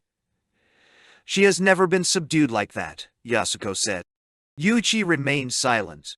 He knew that Mrs. Kaburagi was watching him without expression from a distance as he danced, almost as if escorting him, just as she had once done in the bar. Yūichi exercised great care not to crush the orchid, and they danced somewhat apart. Yasuko felt that she was to blame. Yūichi was grateful for the obstacle. When he thought, however, of the manly joy of crushing that high-priced flower with his chest, the ardor of that thought swiftly darkened his heart. When an act committed without passion cost so little, should he restrain himself out of the false consideration that people watching might consider him decorous and parsimonious? To crush that flower when he felt no passion, by what code was it wrong? While he pondered, the great, lovely flower stood proudly between them, and the brutish idea of destroying it grew into a sense of duty. The center of the dance floor was extremely crowded. Lovers in great numbers striving to bring their bodies close to one another gave themselves the pretext of doing so by huddling here in increasing masses. As a swimmer cuts the water with his chest, Yūichi cut through the top of Yasuko's flower during the chasse. Yasuko moved nervously in order to spare the orchid. This natural, womanly attitude of preferring to preserve her flower to dancing with her husband's arms tight around her simplified things for Yūichi. If that was the way she was going to act. Yūichi was entirely willing to play the part of the passionate husband. The tempo of the music was fast. And so the young man, his head filled with his unhappy mad notion, feverishly pulled his wife hard against him. Yasuko had no time to resist. Mercilessly crushed, the orchid drooped. In many ways, however, Yūichi's impulse had a good effect. Of course, Yasuko felt happy about it after a time. She glared accusingly at her husband, and like a soldier displaying his medals, flaunted that broken flower and walked back to their table with the steps of a little girl. A station sky. Oh, your Katlia has been spoiled the first dance, as she hoped people would say. When they got back to the table, Mrs. Kaburagi was laughing and chatting with 4 or 5 friends around. The Count yawned and drank in silence. Mrs. Kaburagi, even though she surely noticed the crumpled flower, surprised Yasuko by saying nothing about it. She puffed at her long women's cigarette and studied the crushed orchid dangling from Yasuko's breast. As soon as he started dancing with Mrs. Kaburagi, Yūichi said, candidly and eagerly, "Thank you for the tickets. There was nothing in the letter, so I came with my wife. I hope that was all right." Mrs. Kaburagi avoided the question. Wife indeed? How shocking! That's not the proper word yet. Why don't you say Yasuko? He was shocked that she used his wife's given name, but did not know what to make of it. Mrs. Kaburagi discovered once more that not only was Yūichi's dancing skillful, it was also light-footed and without frills. Was it a vision? The youthful haughtiness she found so beautiful each instant? Or his candor, was it a kind of abandon? The usual men of the world, she thought, attract a woman with the text of a page. This young man attracts with its margins. I wonder where he learned the technique. After a time, Yūichi asked the reason for the blank sheets in the letter. The unsuspecting innocence of his query now caused her embarrassment. That was nothing. I was just too lazy to write. Actually, 78. There were at the time 12 or 13 pages of things I wanted to say to you. Ninoal. Yūichi felt that her nonchalant reply was an evasion. What bothered him really was that the letter came on the 8th day. The 1-week limit Shunsuke had mentioned was to be regarded as the mark of success or failure in this test. At the end of the 7th day, when nothing had happened, his self-respect was considerably wounded. The self-confidence he had acquired through Shunsuke's encouragement was gone. Although it was certain that he did not love her, he had never before wanted someone to love him so much. That day he almost suspected that he was in love with Mrs. Kaburagi. The blank letter made him wonder. The 2 tickets she had enclosed, because somehow she feared his reaction if she asked him without also asking. Yasuko made him wonder all the more. When he phoned Shunsuke, whose curiosity would carry him to the limits of self-sacrifice, he promised that he would go to the ball, though not to dance. Had Shunsuke arrived? When they returned to their seats, busboys were already bringing a number of chairs, and 10 or more men and women were gathered around Shunsuke. He saw Yūichi and smiled. It was the smile of a friend. Mrs. Kaburagi was amazed at seeing Shunsuke, but those who knew him, besides being amazed, were soon exchanging all kinds of rumors. This was the first time Shunsuke Hinoki had ever appeared at the monthly ball. Who had the power to get him to invade this strange place? Only one who did not know what was going on could ask that question. Sensitivity to out-of-the-way places is a talent essential to the novelist, though the intrusion of his talent into the center of activity was something Shunsuke avoided. Yasuko, heady with wine, to which she was not accustomed, innocently babbled something about Yūichi. Yu-chan has been getting to be pretty vain lately. He bought a comb and he keeps it in his inside pocket. I don't know how many times he combs his hair. I'm afraid he'll soon be bald. Everyone commented agreeably on Yasuko's influence on him, but Yūichi, laughing good-naturedly, pondered on the implication of her words. His purchase of the comb, indeed, was associated with a habit he had acquired without realizing it. Even during boring college lectures, he would at times unconsciously take out his comb and groom his hair. Now, before all these people, Yasuko's words made him aware for the first time that he had changed to the extent of carrying a comb concealed in his inside pocket. He saw that as a dog carries a bone from another house to his own, so this insignificant comb was the first thing he had carried home from that alien world. Nevertheless, it was natural that Yasuko would think the metamorphosis of her husband so soon after the wedding was related entirely to herself. There is a game in which one adds 30 or 40 strokes to a picture and changes the meaning of the picture until gradually a quite different image emerges. If one happens to look at it after adding only the first 3 or 4 strokes, he will see only a meaningless triangle or rectangle. No one can say that Yasuko was a fool. Shunsuke could not ignore Yūichi's absent-mindedness. "What's wrong?" he asked softly. "You have the appearance of one troubled by love." Yūichi arose and went out in the hall. Shunsuke followed him casually. "Have you noticed the faraway look in Mrs. Kaburagi's eyes?" he said. "What surprised me is that she has turned spiritual. Perhaps this is the first time in her life she has ever been connected with anything spiritual. It might be said further that, with you there has appeared another of the mysterious side effects of love, a reaction produced by your very lack of spirit.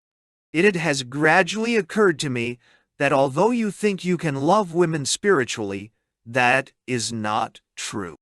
Human beings have no such facility. You can't love women spiritually or physically. Just as natural beauty reigns over mankind, by the same process you rule over women in the complete absence of spirituality." Did you know what? Shunsuke at this time was not conscious of the fact that he was looking at Yūichi as no more than a spiritual puppet of Shunsuke himself. That was, nevertheless, in the way of being the highest aesthetic praise. People always love best those for whom they are no match. That's particularly true of women. Today's Mrs. Kaburagi, thanks to love, looks as if she has completely forgotten her physical charm. This was something that, until yesterday, she found harder to forget than any man you can name. But the interval of 1 week has expired, hasn't it? An exceptional favor. The first exception I've seen. In the first place, she can't hide her love. Did you notice before, when you two returned to your seats, how she picked up the saga brocade opera bag, embroidered with peacocks, no less, from the chair where she had left it, and placed it on the table? She looked at the tabletop carefully and meticulously put it down. And she coolly set it right in the middle of a puddle of beer. Anybody who says this woman usually gets excited at a dance is mistaken. No one is Shunsuke offered Yūichi a cigarette and went on. This business will take a long time, I think. For the time being, you can rest easy. Your charms have had their effect, and now you can relax no matter what. First, you have the usual protection you get from being married, and newly married at that. But really, I have no wish to protect you. Wait a minute. There's someone else I want you to meet. You? Shunsuke glanced around. He was looking for Kyoko Hodaka, who had thrown him over, just as Yasuko had, and married more than 10 years ago. Yūichi suddenly looked at Shunsuke as if he didn't know him. Here, in the middle of this young and splendid world, Shunsuke looked like a dead man standing in search of something. Shunsuke's cheeks were leaden-colored. His eyes had become dull, and between his black lips the chalkiness of his two even false teeth gleamed unnaturally, like the white wall of a ruined castle. Yūichi's emotions, however, belonged to Shunsuke. Shunsuke knew what he was doing, for when he saw Yūichi, he decided to crawl, very much alive, into his coffin.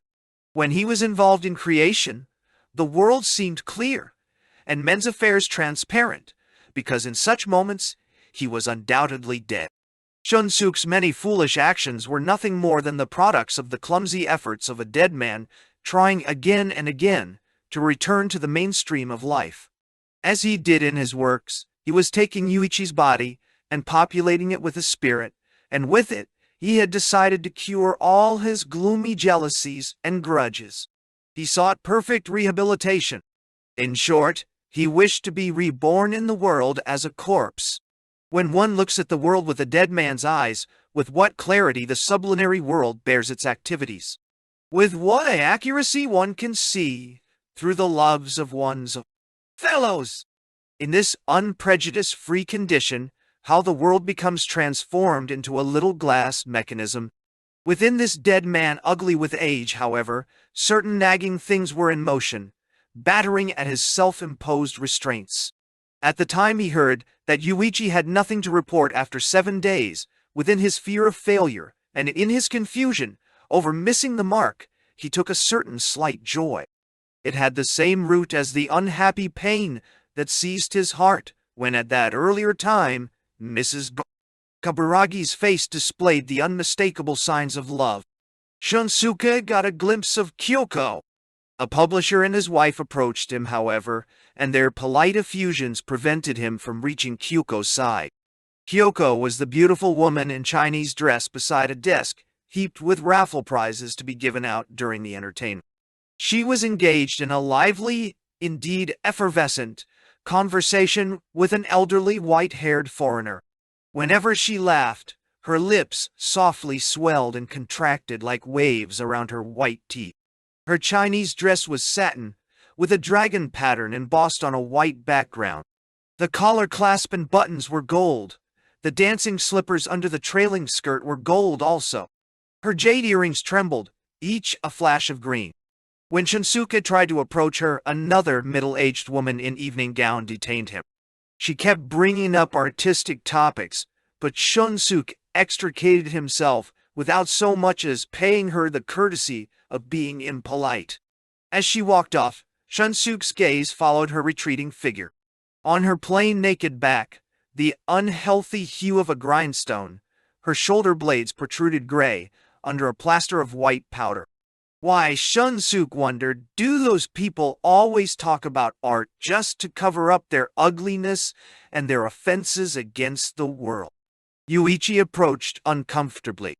Shunsuke noticed that Kyoko continued talking with the foreigner, so he motioned Yūichi over with his eyes and spoke to him softly. That woman. She's a pretty, cheerful, and ostentatiously virtuous wife, but lately she and her husband have not been hitting it off too well. Someone told me that they came here separately. I'm going to introduce you to her as having come alone too, without your wife.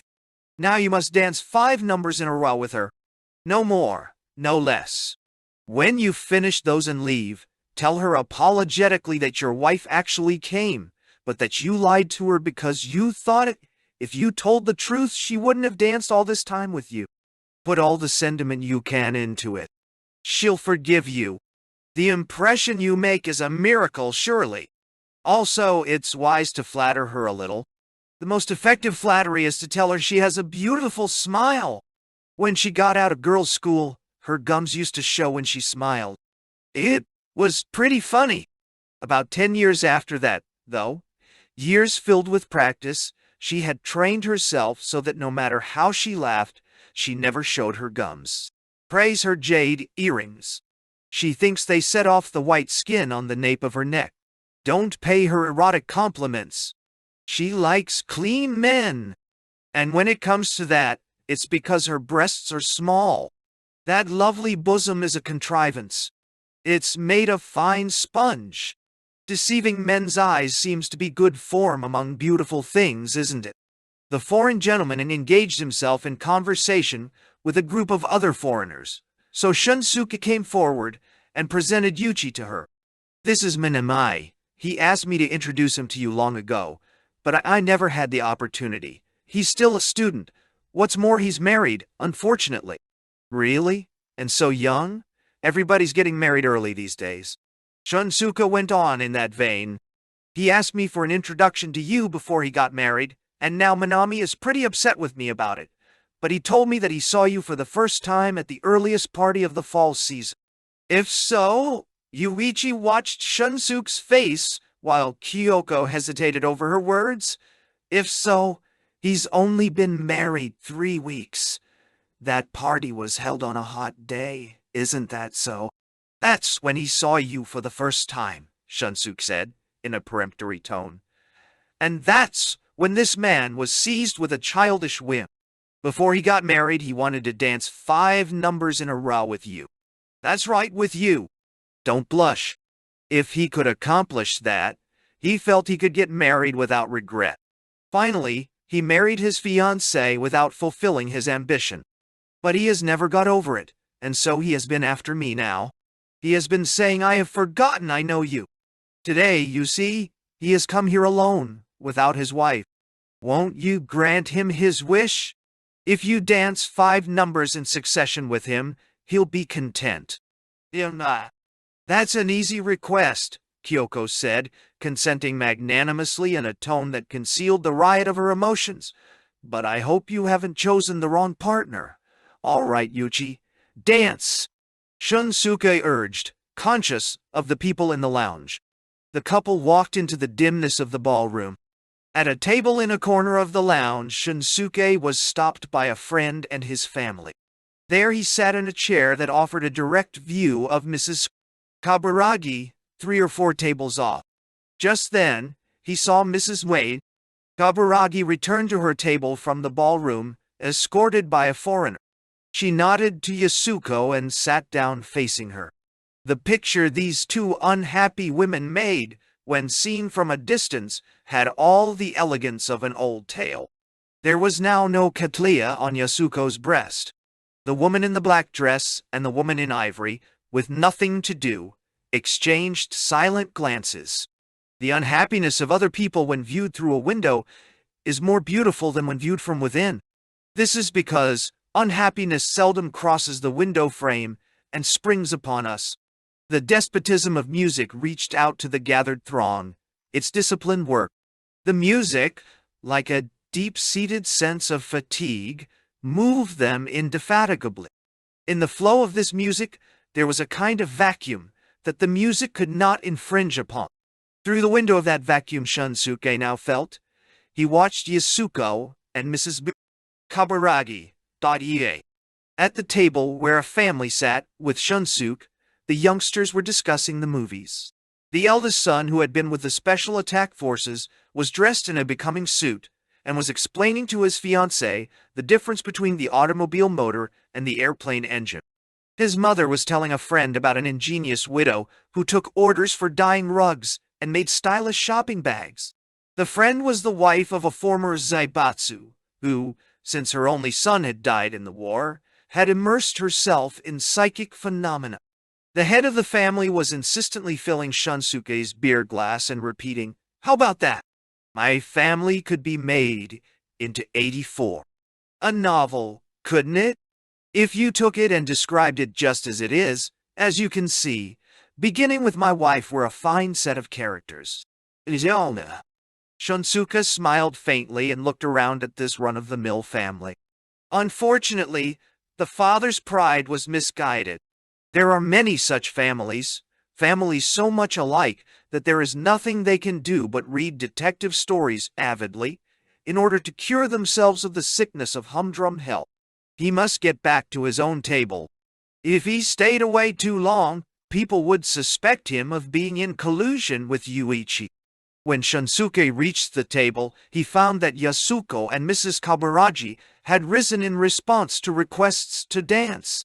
He sat down at the side of Kaburagi, who had been left alone. Kaburagi did not ask where he had been. He silently poured Shunsuke a highball and said, "Where did Minami go?" "Oh, I saw him in the hall a little while ago." "Is that so?"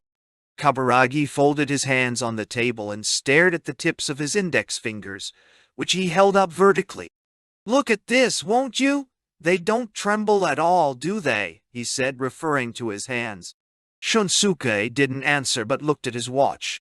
He estimated 5 numbers would take 20 minutes. Counting the time he was in the hallway, that would be 30 minutes. Not an interval to be easily borne by a new wife who had come here to dance with her husband. After one dance number, Mrs. Kaburagi and Yasuko came back to the table. The two of them were rather pale. Both had been forced by what they had seen to make an unhappy judgment about themselves, and since they had reason not to discuss it, they were left with little to say. Yasuko was thinking of her husband, who had just finished 2 dances with a woman in a Chinese dress. She smiled at him when they danced near, but perhaps because he didn't see her, Yūichi didn't smile back. The jealousy and suspicion that had plagued Yasuko while they were engaged, and which led her to say to herself, "Yūichi has another girl," were dispelled once they were married. To be more exact, she dispelled them herself with her newly gained rationality. Idly Yasuko fidgeted with her gloves, now holding them in her hand, now drawing them on. Wearing gloves of itself gives a person the look of being lost in thought. Yes, thanks to her newly acquired rationality, she had cleansed herself of suspicion. Back there in Yasuko had been filled with anxiety and presentiments of misfortune by Yūichi's melancholy. But when she thought about it at all after their marriage, in her innocent girlish pride, she held herself responsible for everything, and decided that the reason he had lain awake worrying was her lack of responsiveness to his advances. Looked at in this way, those 3 nights of limitless torture for Yūichi, during which nothing happened, were the first evidence that he loved her. He was fighting against desire. There was no doubt about it. With his extraordinarily strong self-respect, he certainly had feared rejection and froze. She felt she had won the proud privilege of ridiculing, of despising her former childish suspicion that Yūichi had another girlfriend while they were engaged. There was, after all, no clearer proof of his purity than that he had refrained from laying so much as a hand on the innocent girl lying beside him, silent as stone, her body rigid, for 3 nights running. Their first visit to her home was happy. Yūichi seemed in Yasuko's parents' eyes to be a completely endearing, conservative youth, and his future in her father's department store, where he would be especially useful with women customers, was assured. He seemed to be a dutiful son, upright, and on top of that, inclined to be careful of his reputation. It was on the first day he went back to school after the wedding that he had started to come home late, after dinner. He could not get around treating some bad companions was his excuse. Yasuko did not need instruction from her deeply experienced mother-in-law to tell her that this was the way it would be with a newlywed husband and his friend. Oh. Yasuko now took off the lavender gloves. Suddenly something made her distinctly uneasy. She was horrified to see, right in front of her, exactly like herself in a mirror, Mrs. Kaburagi, wearing the same distraught look. Perhaps Yasuko's despair was a contagion caught from Mrs. Kaburagi's inexplicable melancholy. Perhaps that's why I, 86, feel a certain kinship with this woman, she thought. Before long, both of them were invited to dance. Yasuko saw that Yūichi was still dancing with the girl in the Chinese dress. This time, she looked past him without a smile. Mrs. Kaburagi also observed the couple. She did not know the woman. Mrs. L. Kaburagi's derisive spirit detested the outrageous pretext of charity, a detestation she expressed in her imitation pearl. She had never come to this dance before, and so did not know Kyoko, one of the organizers of the affair. Yūichi finished the 5 dances as agreed. Kyoko returned to the table occupied by her group, accompanied by Yūichi, and introduced him.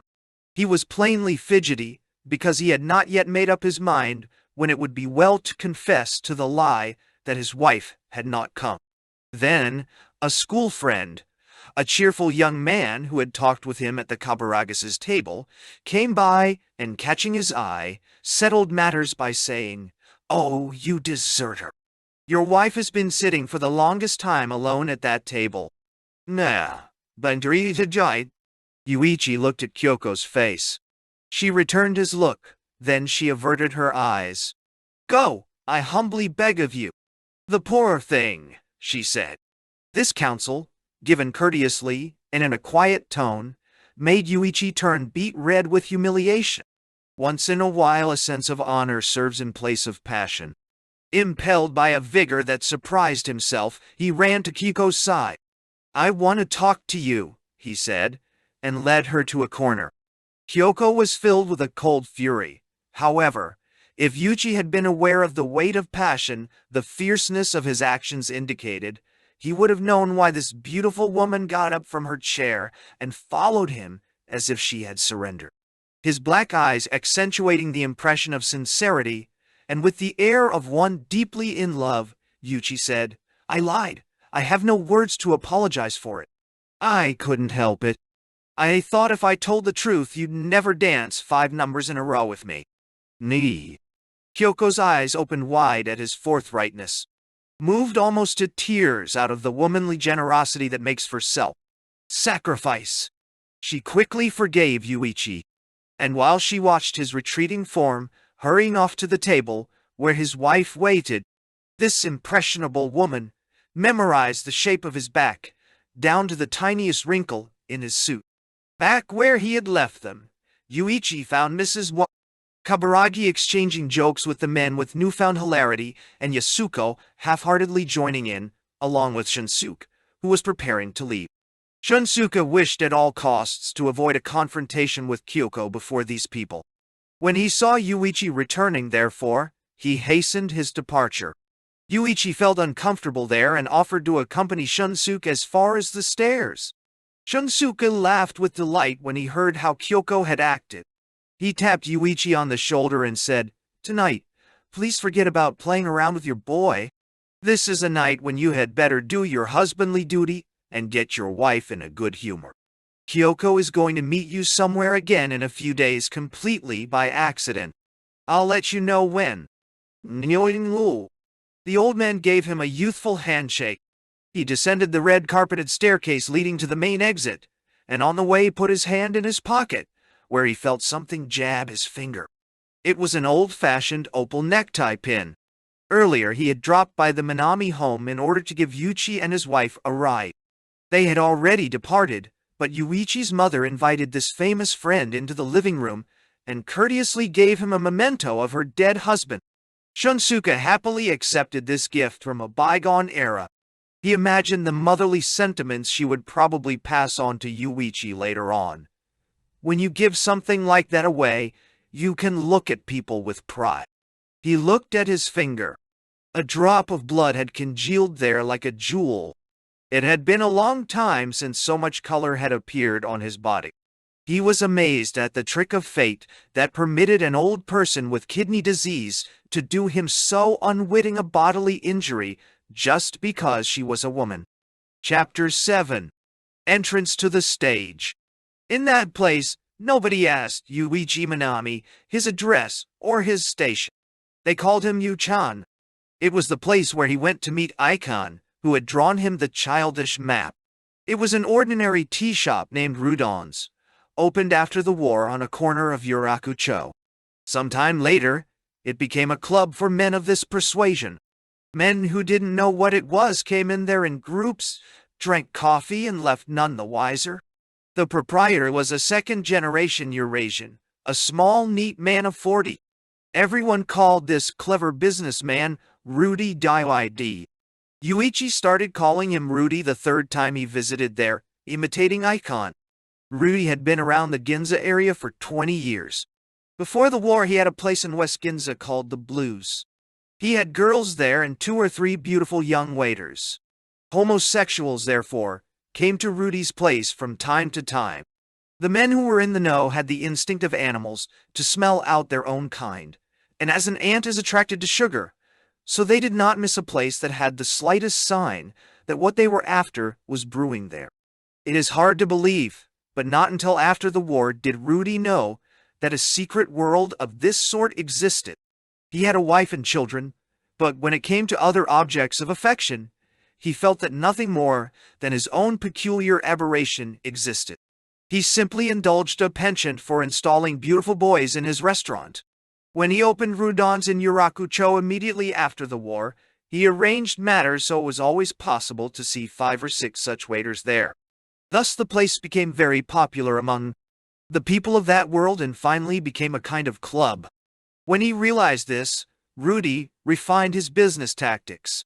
He recognized that when these men came here once to bring warmth into their lonely lives, they would never again succeed in separating themselves from the place.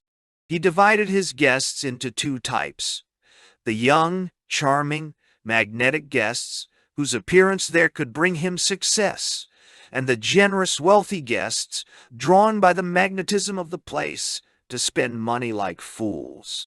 Rudy worked harder to take care of the members of the first group.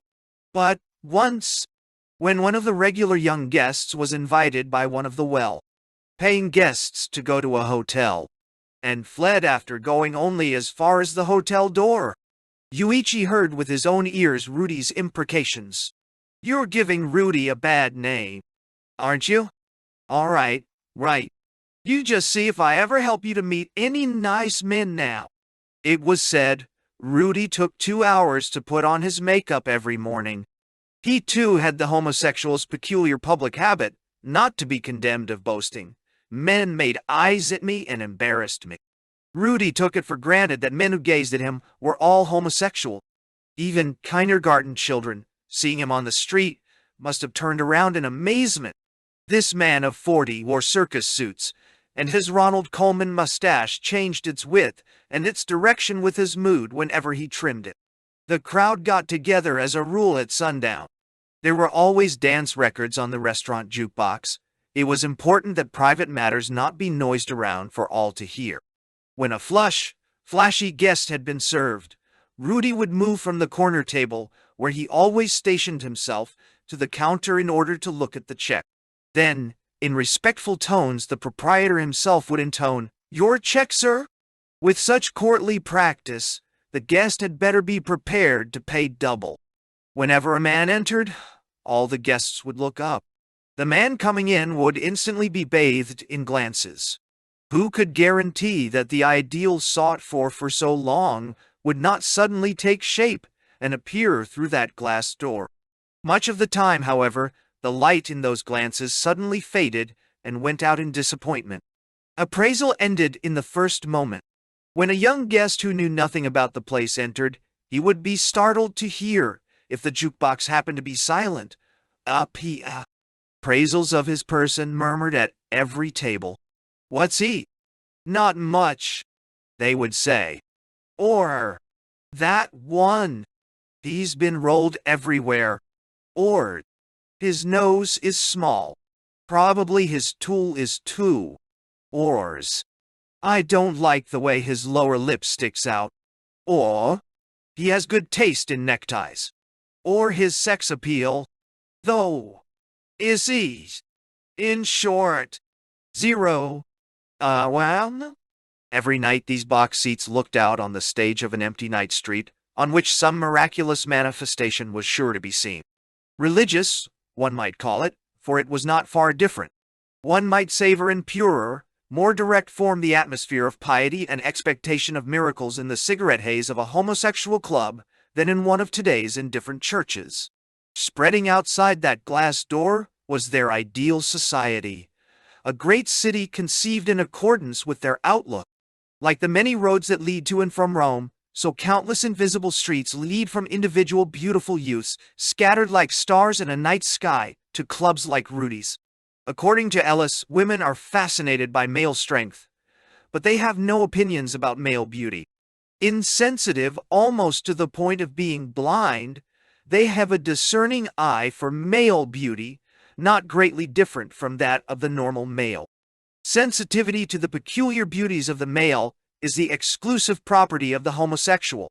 The establishment of the system of male beauty in Greek sculpture in the field of aesthetics had to wait for the advent of Winckelmann, who was a homosexual. When at first the normal boy encounters the fever of homosexual glorification, women are incapable of according to the male such fleshly praise. He becomes transfigured into a dreamy Narcissus, expatiating on his own beauty which has become the object of his praise. He imagines an ideal image based on the aesthetic ideas of males in general and becomes a full-fledged homosexual. The natural homosexual, on the other hand, cherishes these ideals from infancy. His ideals are those true angels, undifferentiated as to carnal or intellectual. They are akin to the ideal of the Eastern theology which completed its religious carnality through the so-called Alexandrian purification. The time when Yūichi was to meet Icon was 9 p.m., the busiest hour at the place, and when he entered the door wearing his maroon necktie with the collar of his navy blue trench coat turned up, he was something of a miraculous advent. Although he did not know it, in that moment he established his supremacy. Yūichi's entrance on the stage would be a source of legend at Rudon's for a long time to come. That evening Icon left his place early, and as soon as he passed the door of Rudon's he said to his young friends, "I really met a terrific one in the park day before yesterday. We spent a little time together that night, and I've never seen anyone so pretty. He's coming soon. His name is Yuchan." "How's his face?" said Kimichan, who felt that no youth had a face like his own. He wanted to find fault. Originally he had been a busboy at the Oasis dance hall. He wore a double-breasted emerald green suit a foreigner had bought for him. "How's his face?" "He has a manly, deep-cut face. His eyes are sharp, his teeth are white and even. His profile is rather fierce. And you should see his body. He's an athlete, sure. Icon, if you get carried away, you'll be ruined." "How many times did he do it in that little time?" "3 times. Amazing. I never heard of someone coming 3 times. You end up in the sanatorium that way." "He's really strong, though. How good he was in bed." He joined his hands together, then put the back of each hand against his cheeks, and postured coquettishly. The jukebox happened to be belting out a conga, and he leaped to his feet and spun about in a wild dance. "Well, Icon, did you get taken?" said Rudy, who had been eavesdropping. "And he's coming here. Who is he?" Now, the dirty old man gets into it right away. "If he's a nice boy, I'll treat you to a gin fizz," said Rudy, whistling innocently. "You want to bring him around with a gin fizz, don't you?" said Kimichan. "If there's anything I hate, it's a usurer." The word usurer is part of the patois of this world. The idea of selling one's body for money is at times transformed in this way into the idea of selfish interest. This was a good time at the place, and it was filled with homosexuals who knew one another well. If an ordinary patron came in the door, he would not notice a sign of anything different, except that there happened to be no women. There was an Iranian buyer and 2 or 3 other foreigners. There were middle-aged men. There was an affectionate pair of youths of about the same age. They would light their cigarettes, take a drag, and then exchange them. It is not true there was no sign. Someone once said that homosexuals have on their faces a certain loneliness that will not come off. Besides, in their glances flirtatiousness and the cold stare of appraisal are combined. Although the coquettish looks that women direct at the opposite sex, and the appraising glances they direct at their own sex, have quite separate functions. With the homosexual, both are directed at one and the same person. Kimi-chan and Icon were invited to the Iranian's table as a result of his whispering something in Rudy's ear. "There, you've got a client," Rudy said, pushing them from behind. Kimi-chan was quite reluctant about it. "He's a mad foreigner. I can't bear him," he grumbled. When they got to the table, he asked, in his normal voice, "I wonder if this man can speak Japanese. He doesn't look it. I wouldn't be surprised if he could, the way things are lately." Recently, the two had been invited to the table of a foreigner and sang him a toast.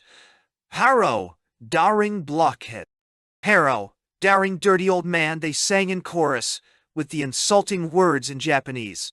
The foreigner laughed. "Dirty boys and dirty old men get along well together," he said in perfect Japanese. Icon was far from composed. His eyes moved repeatedly toward the door that exposed the night street. He thought of that fierce, sad profile, carved from rare alloys. The boy had the feeling he had seen it on one of the foreign coins he had once collected. He suspected that he had met its owner in an old tale. Then the door was pushed open with youthful vigor. A surge of refreshing night air poured in. All raised eyes toward the door. Chapter 2. R8. The Jungle of Sentiment. Universal beauty had won all with the first cast. Yūichi floated on desire. The look they gave him was like that a woman feels when she passes among men, and their eyes instantly undress her down to the last stitch. Practiced appraisers' eyes usually do not make mistakes. The gently sloping chest Shunsuke saw back there in the spray, the slightly tapering, chastely mature trunk, the long, easy, sinewy legs. When one took these and added them to the matchless, pure, youthful, statuesque shoulders, the eyebrows like narrow blades, the melancholy eyes, the truly boyish lips, the white, orderly, correct teeth, and the beautiful head they composed, the potential lovely harmony between what one saw and could not see seemed as perfect as a product of the ratio of golden section. That perfect neck belonged to a perfect body. The scattered fragments of beauty gave promise of a beautiful artistic restoration. Even the normally carping critics at Rudon's were struck dumb. Before their companions, or the boys who were serving them, they refrained from putting into words the inexpressible admiration they felt. Their eyes, however, were taking the most beautiful visions of the countless young men they had caressed and placing them beside the naked body of Yūichi they had just sketched in their mind. There the vague shapes of the imaginary youths, the warmth of their flesh, the odor of their bodies, their voices, their kisses floated. But when these visions were placed beside the naked form of Yūichi, they shyly stole away. Their beauty was captive in the castle of individuality. Yūichi's beauty, overriding individuality, gleamed resplendent. Their arms folded, they sat in silence, their chairs tilted against the walls in the dim distance. Conscious of the weight of those concentrated glances, he stood with downcast eyes. Thus his beauty took on the semblance of the innocent standard-bearer at the head of the regiment. Icon left the foreigner's table guiltily, went to Yūichi's side, and touched his shoulder. "Let's sit down," Yūichi said. They sat facing each other, conscious of more glances than they dared face. They ordered cake. Unself-consciously, Yūichi opened his mouth wide and stuffed it with a huge piece of shortcake. Strawberries and cream were demolished by those white rows of teeth. To the boy watching, it was as if his own body were being swallowed to his boundless enjoyment. "Icon, won't you introduce the master?" Rudy said. The boy couldn't help but introduce them. How do you do? We hope you'll come here often. All of our clientele are fine people, said the proprietor, as if he were stroking a cat. After a time, Icon left for the men's room. Just then, a flashily dressed middle-aged man came all the way over to the cashier's table to pay his check.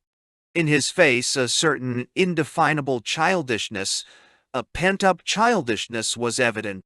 In the thickness of his eyelids especially, and in the region of his cheeks, the air of infancy was heavy.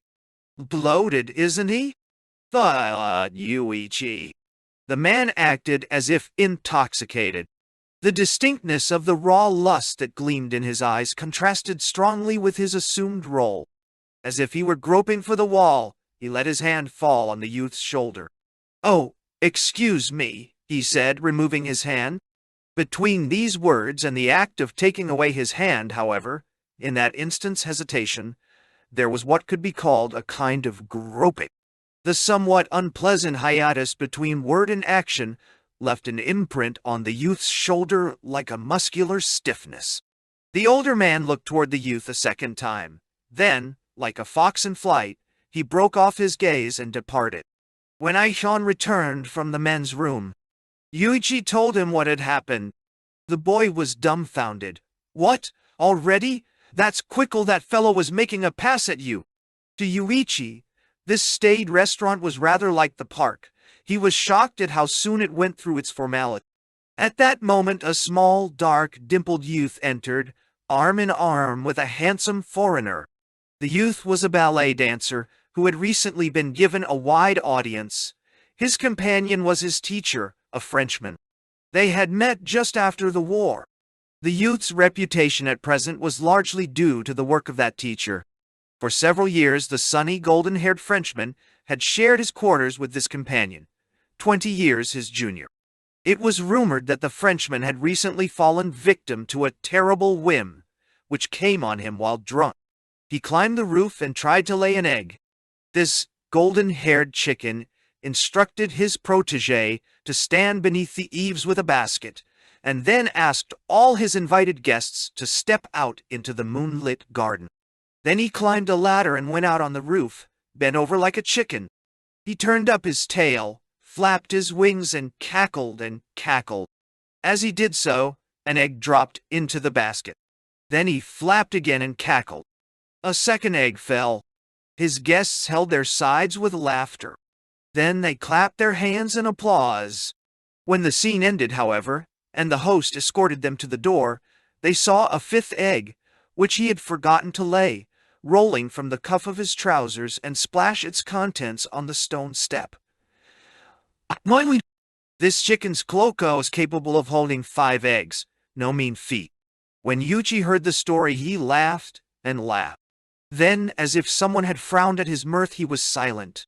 After a time he asked the boy, "That foreigner and the ballet dancer, how long has it lasted?" "Going on 4 years. 4 years!" Yūichi tried to imagine a period of 4 years with this boy across the table and himself. Why did he feel certain that the rapture of the night before last would never be repeated in that 4-year period? The body of a man was something that spread out like the contour of a plain, a vast unbroken expanse. It had none of the fresh little marvelous springs, the mineral caves where exciting crystalline structures were to be seen as with the woman's body, which held out something new at each encounter. It was a simple exterior, the embodiment of pure, visible beauty. In the first fever of curiosity, love and desire were wagered. Afterward, love invaded the spirit, or simply and lightly stole away to another body. After only one experience, Yūichi had already acquired the right to think. If only in the first night my love makes itself manifest, it would be no more than dishonest to both me and my lover to repeat my clumsy carbon copies of that first night. It will not do for me to judge my own sincerity by the sincerity of my lover, but the reverse of that. Perhaps my sincerity will take the form attained through an unlimited number of first nights spent with a succession of lovers encountered in turn. My constant love will be the common thread in the ecstasies of countless first nights, nothing other than the intense contempt of single encounters, unchanging no matter whom I meet. Yūichi compared this love with the synthetic love he accorded Yasuko. Both loves drove him without surcease. Loneliness gripped him.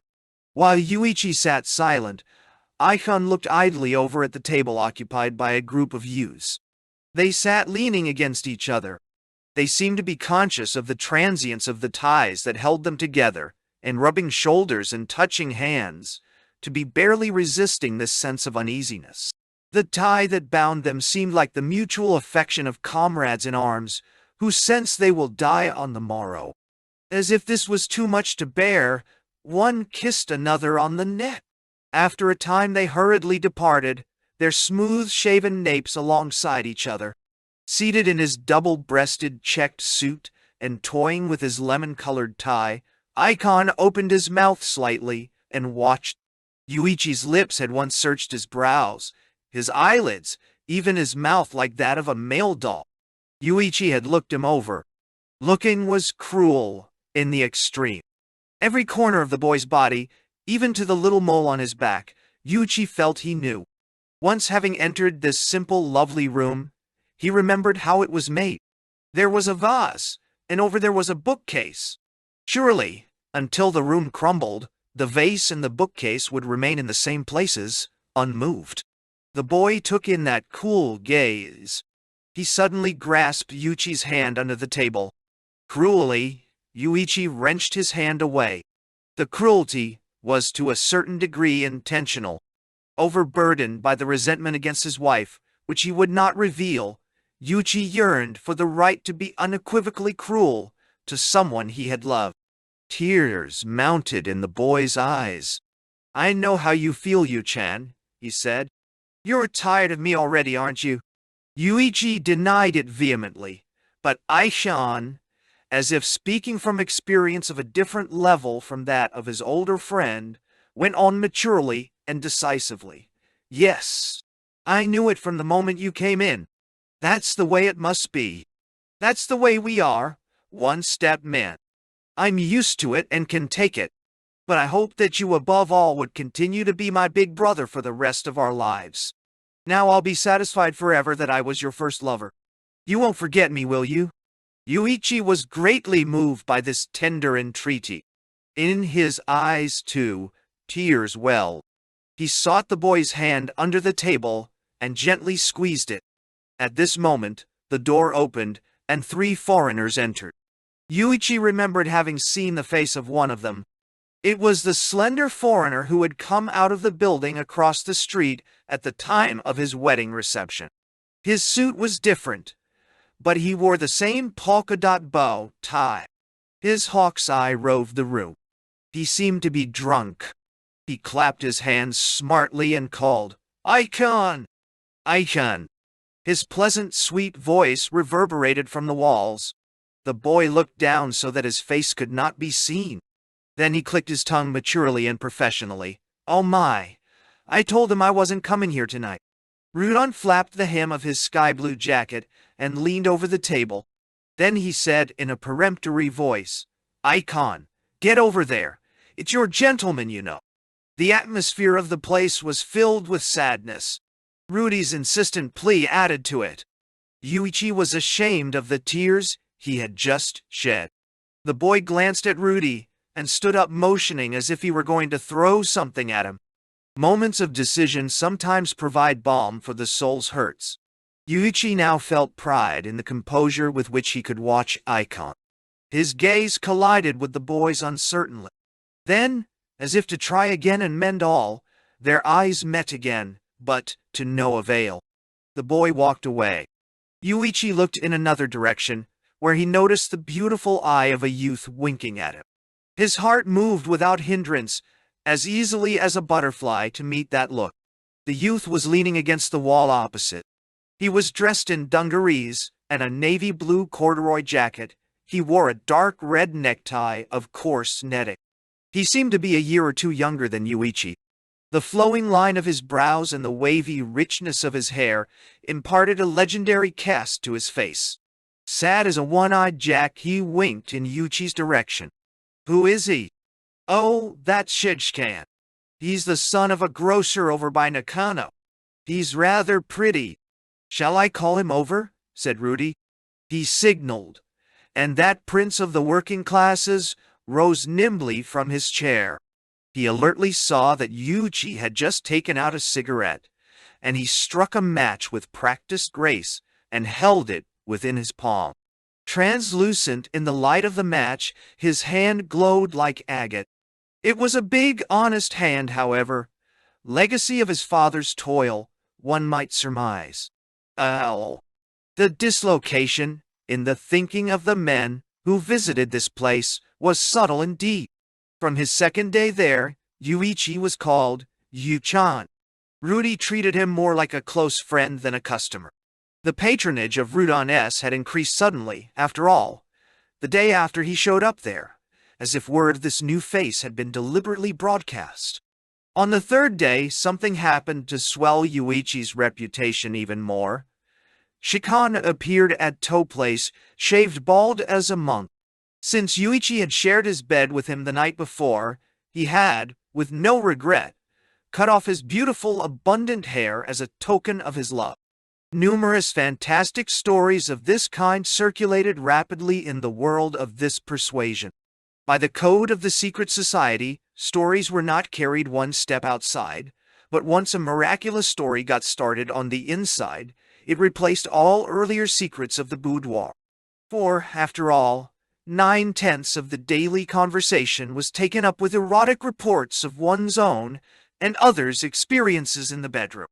As Yūichi's knowledge broadened, he came to be amazed at the unexpected scope of that world. Muffled in a straw poncho, this world idled through the daylight hours. There was friendship, the love of comrades, philanthropy, the love of master and protege. There were partners, assistants, managers, houseboys, leaders and followers, brothers, cousins, uncle and nephew, secretary, amanuenses, drivers. There were numbers of other capacities and stations of diverse kinds, executives, actors, singers, authors, artists, musicians, high and mighty college professors, white-collar workers, students. In the world of men, they idled, muffled in all kinds of ponchos made of straw. They asked for themselves the advent of a world of supreme benison. Bound by the spell of their common fate, they dreamed a dream of a simple truth. That dream was that the truth that man loves man would overthrow the old truth that man loves woman. Only the Jews were a match for them when it came to fortitude. In the abnormal degree to which they held fast to a single, humiliating point of view, they were like the Jews. The emotion proper to this tribe gave birth to fanatical heroism during the war. After the war, it embraced a pride at being in the van of decadence. It thrived on confusion. In that riven ground it grew clumps of tiny, dark violets. Across this world of men only, however, a tremendous female shadow lay, all tossed in nightmare under this unseen feminine umbra. Some defied it, some resigned themselves to it, some resisted and in the end were defeated. Some worshipped it from the beginning. Yūichi believed he was an exception. Then he prayed that he was an exception. Then he strove that he might be an exception. He worked that he might at least limit the influence of that awful shadow to trivial matters, such as looking in the mirror frequently, or the little habit of turning to look at his form reflected in windows at street corners, or, when he went to the theater, the insignificant, functionless habit of walking affectedly in the hall during intermission. These are, of course, habits common among normal young people. One day in the hall of the theater, Yūichi saw a singer who, though famous in that world, was married. He had a manly face and figure. He led a busy professional life and, as an avocation, boxed assiduously in a ring he had installed in his home. He had a sweet voice and possessed everything that girls clamored for. Now he was busily surrounded by 4 or 5 ladylike young creatures. It happened, however, that a gentleman of about his own age called to him from nearby. He might have been a schoolmate. The singer roughly grabbed his hand and shook it. They looked for all the world as if they were getting ready to fight. He shook the friend's right hand in great swings and pounded the friend's shoulder vigorously. His thin, serious friend staggered slightly. The young ladies looked at each other and laughed decorously. This scene pierced Yūichi's heart. It was the exact opposite of what Yūichi had seen in the park. Those fellows in all their coquettishness. Hips swinging, shoulders drawn together. Something so directly opposed that the hidden similar numbers came floating up like invisible ink, touching something disgusting that had been brought to light within him. Were he a spiritualist, surely he would have called it fate. The singer's empty, artificial coquetries directed at women. His entire life concentrated. His entire peripheral nervous system bent. Intent. Totally engaged. That strenuous virile performance capable of evoking tears was unbearably bitter to watch. Afterward, Yu-chan was wooed incessantly. In short, intimacy was forced upon him. In a few days, a romantic middle-aged merchant came to Tokyo all the way from Aomori because he had already heard of Yūichi and longed for him. One foreigner offered, through Rudy, a suit of clothes, an overcoat, shoes, and a watch. A generous offer for one night's favors. Yūichi was not interested. One man moved into the chair next to Yūichi when it happened to be vacant and, feigning drunkenness, pulled his hat brim down over his eyes. Then he pushed his elbow far over the armrest and poked Yūichi meaningfully in the ribs several times. From time to time, Yūichi had to take a roundabout route home to avoid people covertly following him. All that was known about him, however, was that he was still a student. His station, his history, above all the fact that he was already married, his lineage, his home, his house number in it a person knew. The being of this beautiful youth, therefore, was soon charged with the fragrance of divine miracle. One day, a palm reader, who dealt primarily with homosexuals, came into Ruden's.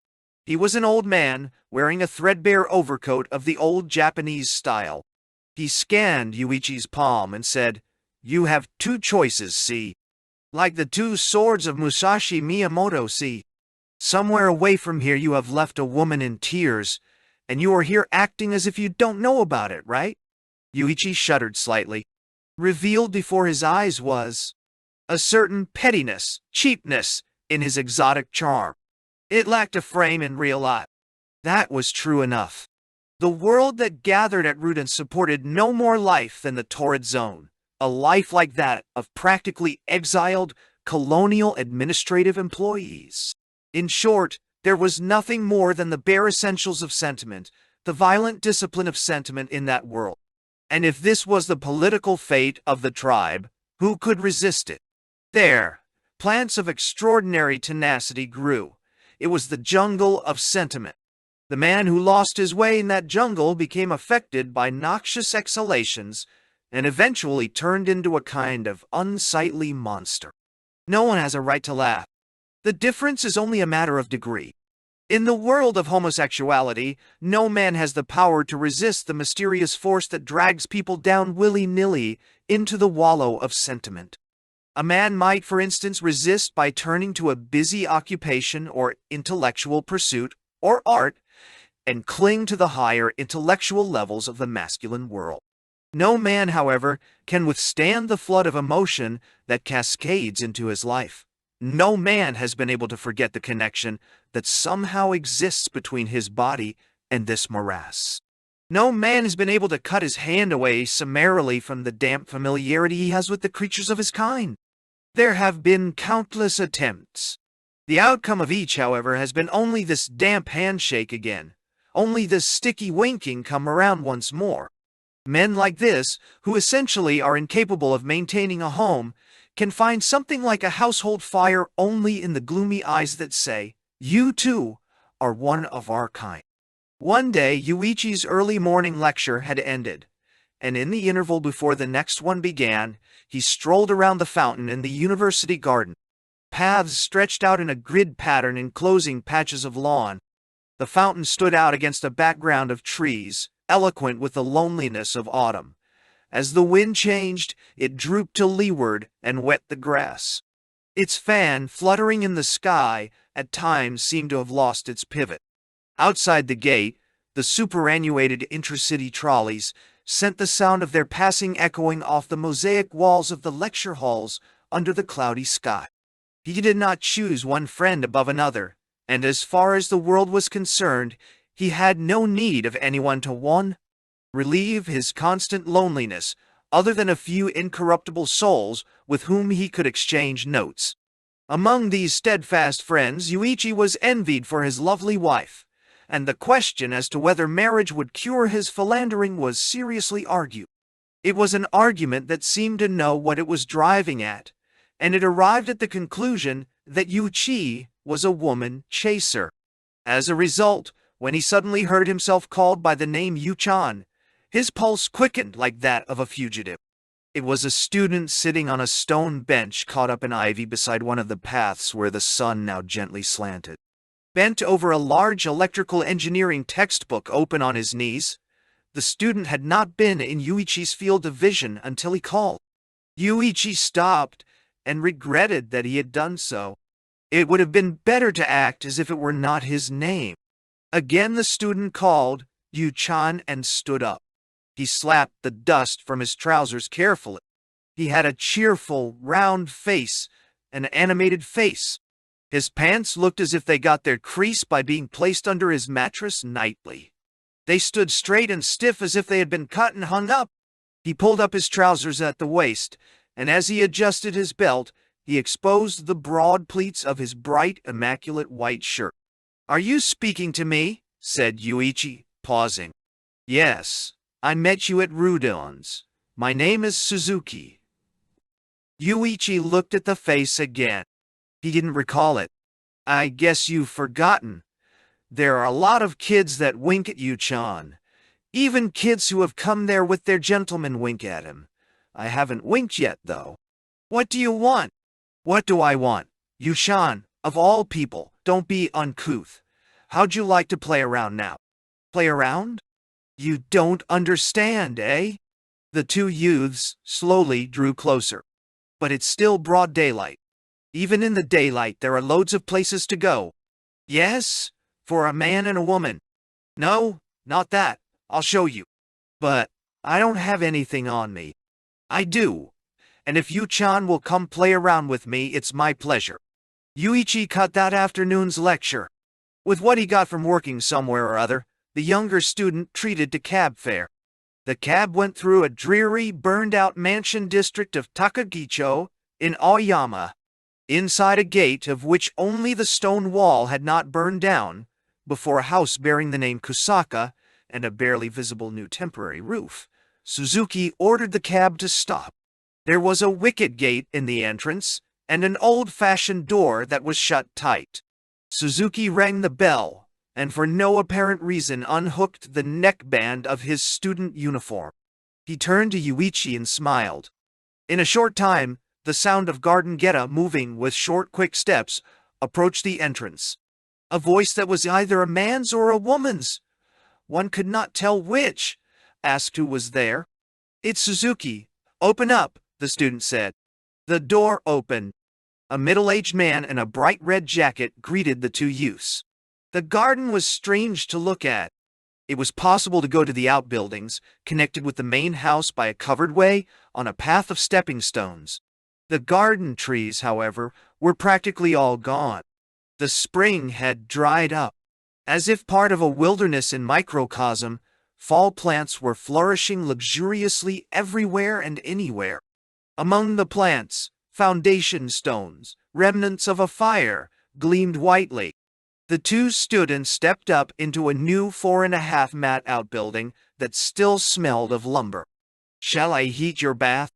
"No, thank you," Suzuki said. "Would you like a drink?" "No, thank you." "Well," the man said, grinning sagely, "lay out the bed. Young people are always in a hurry to get in bed."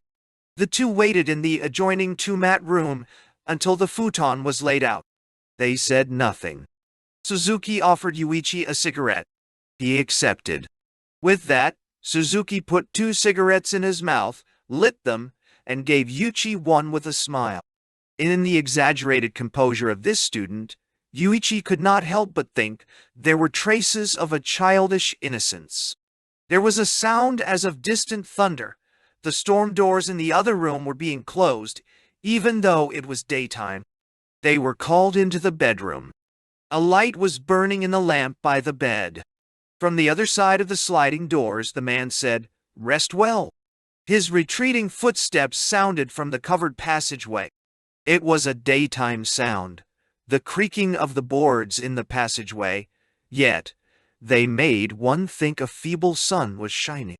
Suzuki undid a breast button and lay down on the quilts. Propped on one elbow, he smoked his cigarette. As the sound of footsteps faded, he jumped up like a young hunting dog. He was somewhat shorter than Yūichi. He sprang to embrace Yūichi around the neck and kiss him. The two students kissed for something like 4 or 5 minutes. Yūichi slipped his hand inside the other boy's tunic, under the button that was loose. The heartbeat he felt was violent.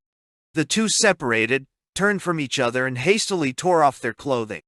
As the two naked youths embraced each other, the sound of the trolley cars and the crow of roosters, inappropriate at this time, came to them as if it were the middle of the night.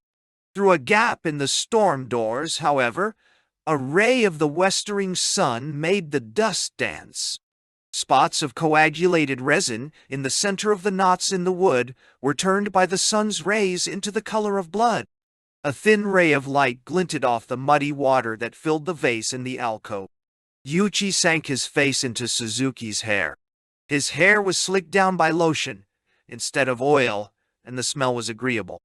Suzuki buried his face in Yūichi's breast. In the outer corners of his closed eyes, traces of tears glistened faintly. The sound of a fire siren came dreamily into Yūichi's ears.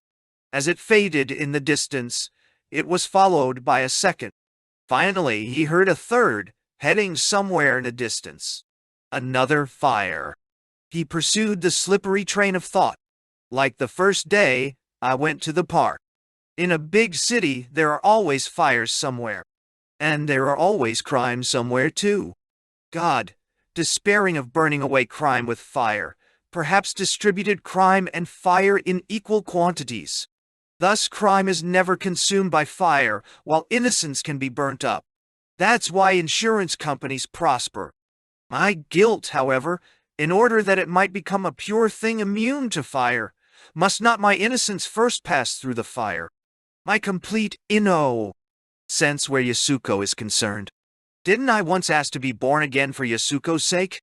And now, at 4 o'clock in the afternoon, the two students shook hands in front of Shibuya Station and separated. Neither had the feeling he had conquered the other. When he got home, Yasuko said, "You're home unusually early. Are you going to stay home all evening?" Yūichi said he would, but that evening he and his wife went to the movies. The seats were narrow. Yasuko leaned against his shoulder. Suddenly, she pulled her head away. Her eyes narrowed wisely, like the ears of a dog coming to a point. "You smell good. You put on hair lotion, didn't you?" Yūichi started to deny it, but he caught himself and said she was right. Yasuko, however, seemed to realize that it was not her husband's scent. And what if she did? It was not really a woman's scent either. Chapter P. Jealousy. "I have made a terrific find," Shunsuke wrote in his diary. "To have found such a perfect living doll as this. Yūichi is truly exquisite. Not only that, he is morally frigid. He isn't addicted to circumspection, of which other youths smell like incense.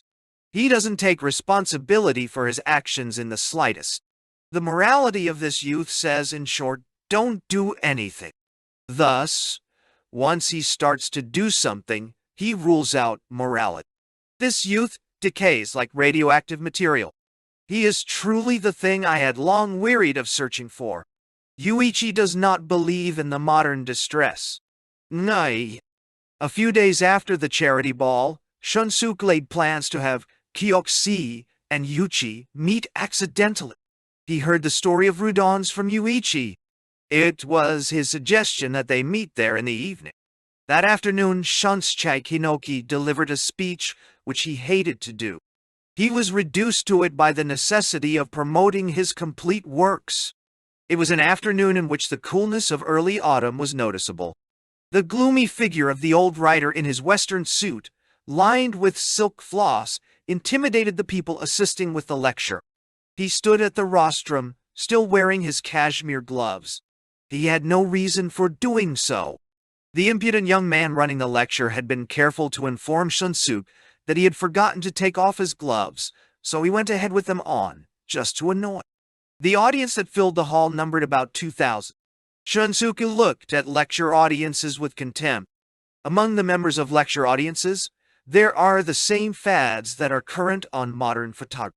There is the watch, 4J, the chance method, the unguarded moment method, the reverence for naturalness, the faith in the unvarnished truth, the over-valuation of daily life, the interest in anecdote, all crazes that take into account only men put together of such worn-out materials. The photographers say, relax, or keep talking, or smile, please. The audience asks the same things. They are addicted to earnestness and the unpainted face. Shunsuke hated the preoccupation with modern psychology that judged his casual, offhand remarks or his daily actions as betraying his identity or ideas with better clarity than did his highly polished sentences. To countless curious eyes, he exposed his familiar face. Before this throng, convinced beyond a shadow of a doubt that individuality was better than beauty, he felt not the slightest sense of inferiority. Shunsuke indifferently smoothed the creases out of his thin notepaper and placed the cut glass water pitcher on them by way of a paperweight. The moisture ran into the ink and turned the notes to a lovely indigo. It had made him think of the ocean. With that, somehow he had the feeling that in that jet-black audience of 2,000 Yūichi, Yasuko, Kyoko, and Mrs. Kaburagi were buried from sight. Shunsuke loved them because they were not people who would come out to a lecture or anything of the kind. True beauty makes men dumb, began the old man, in spiritless tones. In the days when this faith had not yet been destroyed, criticism was a profession unto itself. Criticism strove to imitate beauty. With his cashmere glove, Shunsuke stroked the air and gestured with his fingers. In short, criticism, like beauty, sought above all to strike men dumb. We can't call this an objective so much as an anti-objective. Criticism's method was to evoke silence without calling on beauty. It depended on the power of logic. The logic that is criticism's method, with beauty's coercive power, must impose silence forcibly. This silence must depend for its effectiveness, as the end product of criticism, on creating the delusion that here beauty exists. A vacuum must be given shape as a surrogate for beauty. In this way only, criticism succeeded in being of use in the process of creation. At some time, however, the faith that beauty must strike dumb became a thing of the past. Beauty has not only failed to silence people, it has gotten so even when it passes through the middle of a banquet, people don't stop talking. Those of you who have gone to Kyoto do not fail to go to the stone garden at the Ryoanji Temple. That garden, though, is never a problem. It is beauty, pure and simple. It is a garden to strike man dumb. The amusing thing, though, is that the fine people who are so kind as to fare forth to view this august garden are not satisfied simply to be silent, saying that it would not do not to say a word. They screw up their faces trying to squeeze out a haiku. Beauty has become a stimulus to garrulity. It has gotten so that on confronting the beautiful one, feels duty-bound to say something in a great hurry. It has gotten so we feel we must convert beauty right away. If we don't convert it, it's dangerous. Like explosives, beauty has become a difficult thing to own. The power of possessing beauty through silence this majestic power for which one would lay down his life, has been lost. With this, the age of criticism began. Criticism came to function not as the imitator of beauty, but as the converter of it. Criticism marshaled its forces in the direction opposite to that of beauty. Critics who earlier were followers of beauty now became the stockbrokers of beauty, the process servers of beauty. To wit, as the belief that beauty would strike men dumb went into decline, criticism had to flaunt its sad sovereignty as surrogate, standing in for beauty. Beauty itself struck no man dumb, much less so did criticism. Thus today's evil times of talk begetting talk, of ears being deafened by it, began. Beauty makes men everywhere chatter. In the end, thanks to this loquaciousness, beauty is artificially, what a strange way to express it, propagated. The mass production of beauty has begun. Thus criticism, turning to these numberless imitation beauties, born from essentially the same place as itself, has heaped vile oaths upon them. After the meeting was over, and Shunsuke entered Rudon's at nightfall to meet Yūichi, the guests who observed the entrance of this fidgety, lonely old man took one look and averted their eyes. Just as when Yūichi entered, everyone was silent. But here it was not beauty, but lack of concern that struck men dumb. It was, however, not a forced silence.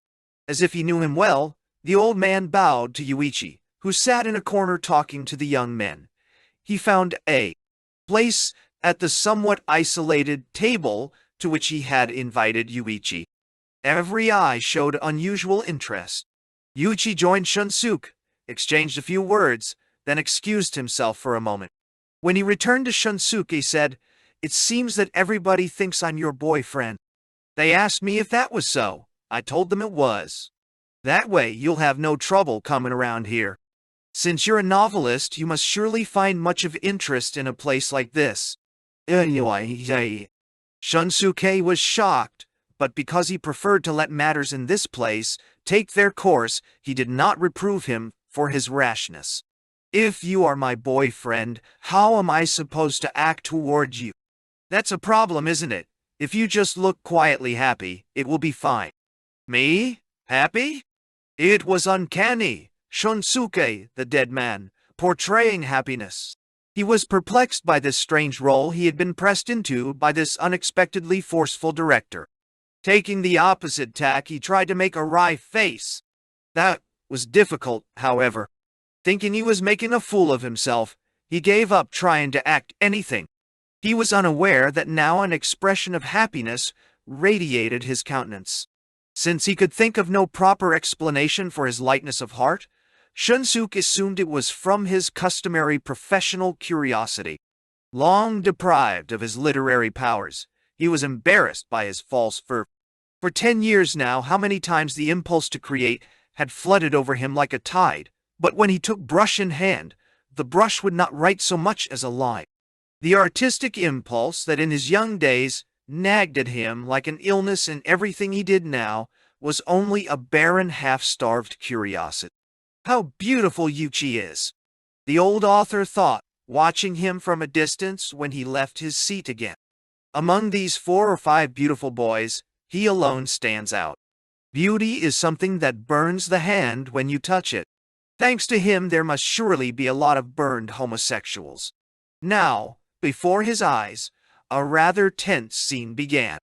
Yūichi had been called over to the table of 2 foreigners. The table happened to be separated from Shunsuke's table by a water tank in which freshwater fish were swimming. It served as a screen. In the tank, green lights had been placed that gleamed through the clumps of seaweed. Set off by the lights, the ripples threw patterns on the face of the bald-headed foreigner. His companion was a much younger foreigner who seemed to be his secretary. The older man spoke no Japanese, and the secretary interpreted everything he said to Yūichi. The rhythmic Boston English of the older man, the fluent Japanese of the secretary, and the short answers of Yūichi all made their way to Shunsuke's ears. First, the old foreigner poured Yūichi a beer. Then he praised his beauty and his youth over and over. These flowery words and phrases made for a rare translation. Shunsuke listened attentively. The gist of the conversation was becoming clear. The old foreigner was a traitor. He was looking for a young, beautiful Japanese youth as a companion. It was the secretary's job to select that person. The secretary had recommended many young men to his employer, but they had not appealed to him. He had, in fact, come here several times. This evening for the first time, however, he had discovered the ideal youth. If Yūichi wished, a purely platonic association would be satisfactory for the time being, but the request when, would he enter into some kind of arrangement? Shunsuke noticed that there was a strange gap between the original statement and the interpretation. Subjects and objects were being intentionally muddied. At no time could it be called unfaithful, but the tone of the interpretation struck Shunsuke as being a sweet flirtatious circumlocution. The young secretary had a fierce Germanic profile. From thin lips he pronounced his sharp, dry, clear as a whistle, Japanese. Shunsuke glanced under the table and started. Both the secretary's feet were locked tightly about Yūichi's ankle. The old foreigner seemed quite unaware of this barefaced coquetry. At last, the old man began to understand what was going on. There was no duplicity in the letter of the interpretation, but the secretary was doing his best to get 1 foot ahead of his employer in Yūichi's esteem. By what name can the unspeakably painful emotion be called that now overcame Shunsuke? Shunsuke glanced at the shadow thrown by Yūichi's eyelashes on his down eyelid. Turned cheek. These long eyelashes, creating conjectures of how beautiful they must be in bed, suddenly fluttered. The youth's smiling glance flashed in the direction of Shunsuke. The old author shivered. Then a deeper, twofold, unfathomable despair gripped him. "You must be jealous," he said to himself, "judging by this pain in your breast."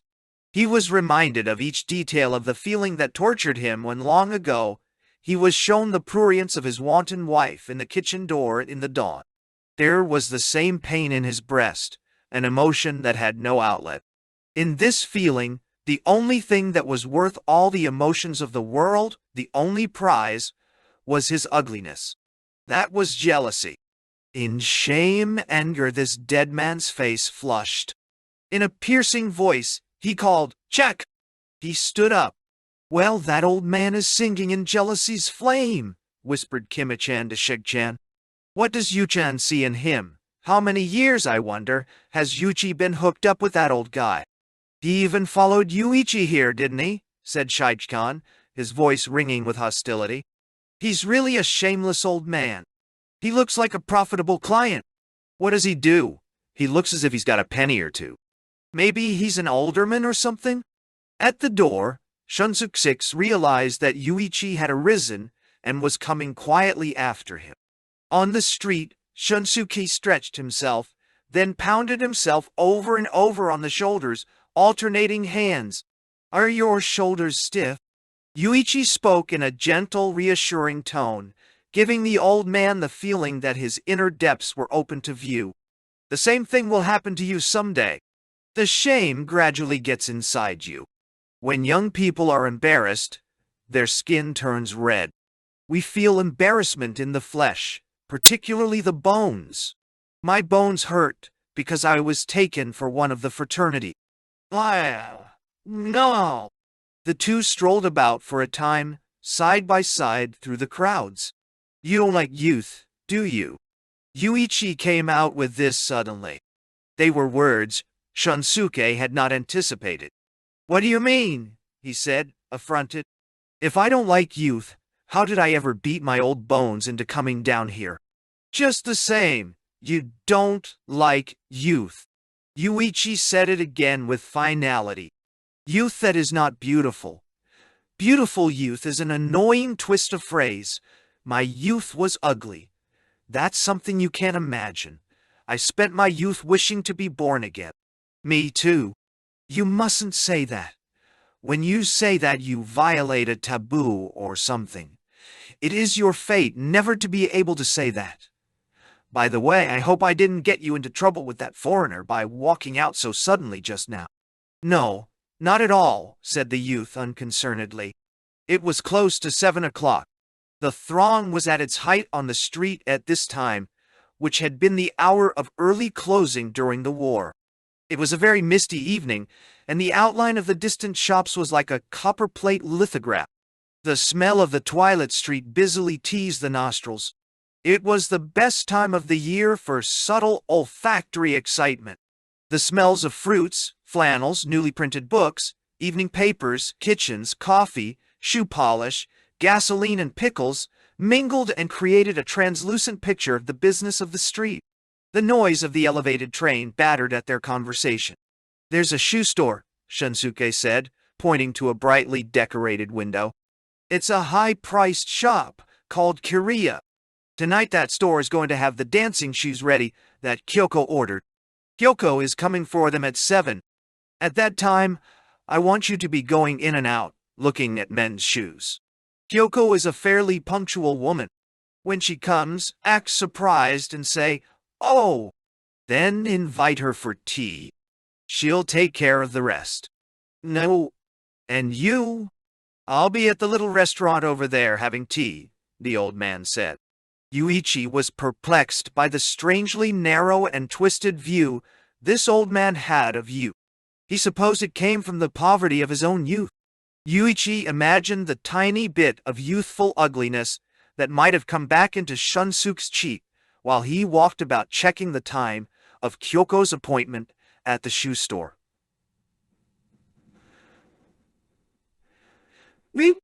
He could not, however, think of it any longer as alien to himself.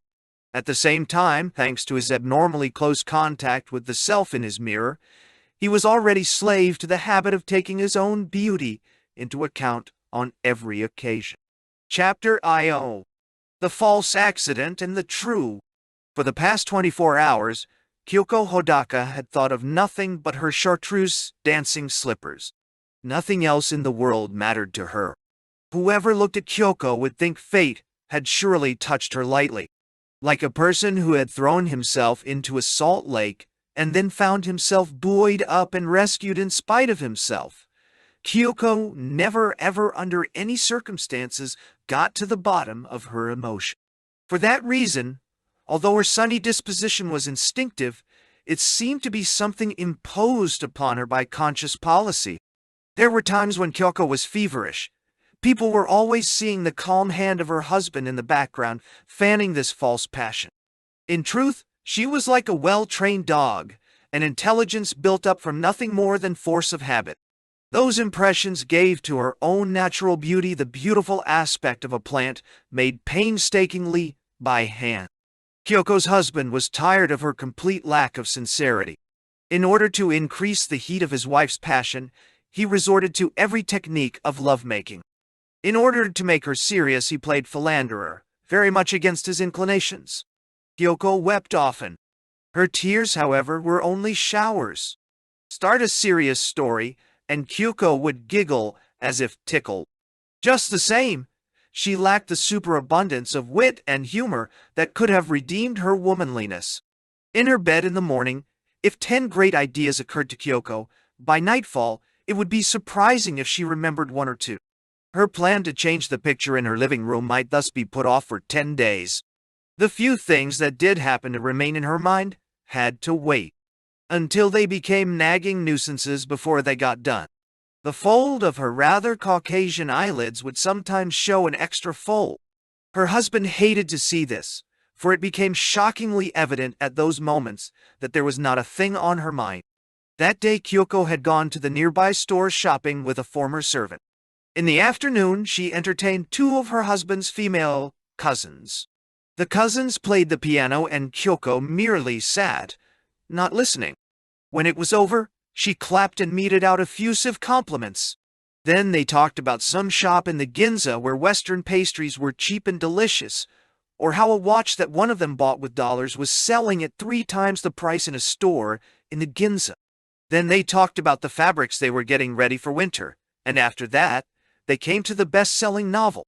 Then the fair argument was advanced that the reason novels were cheaper than Western fabrics was, naturally, that they couldn't be worn about.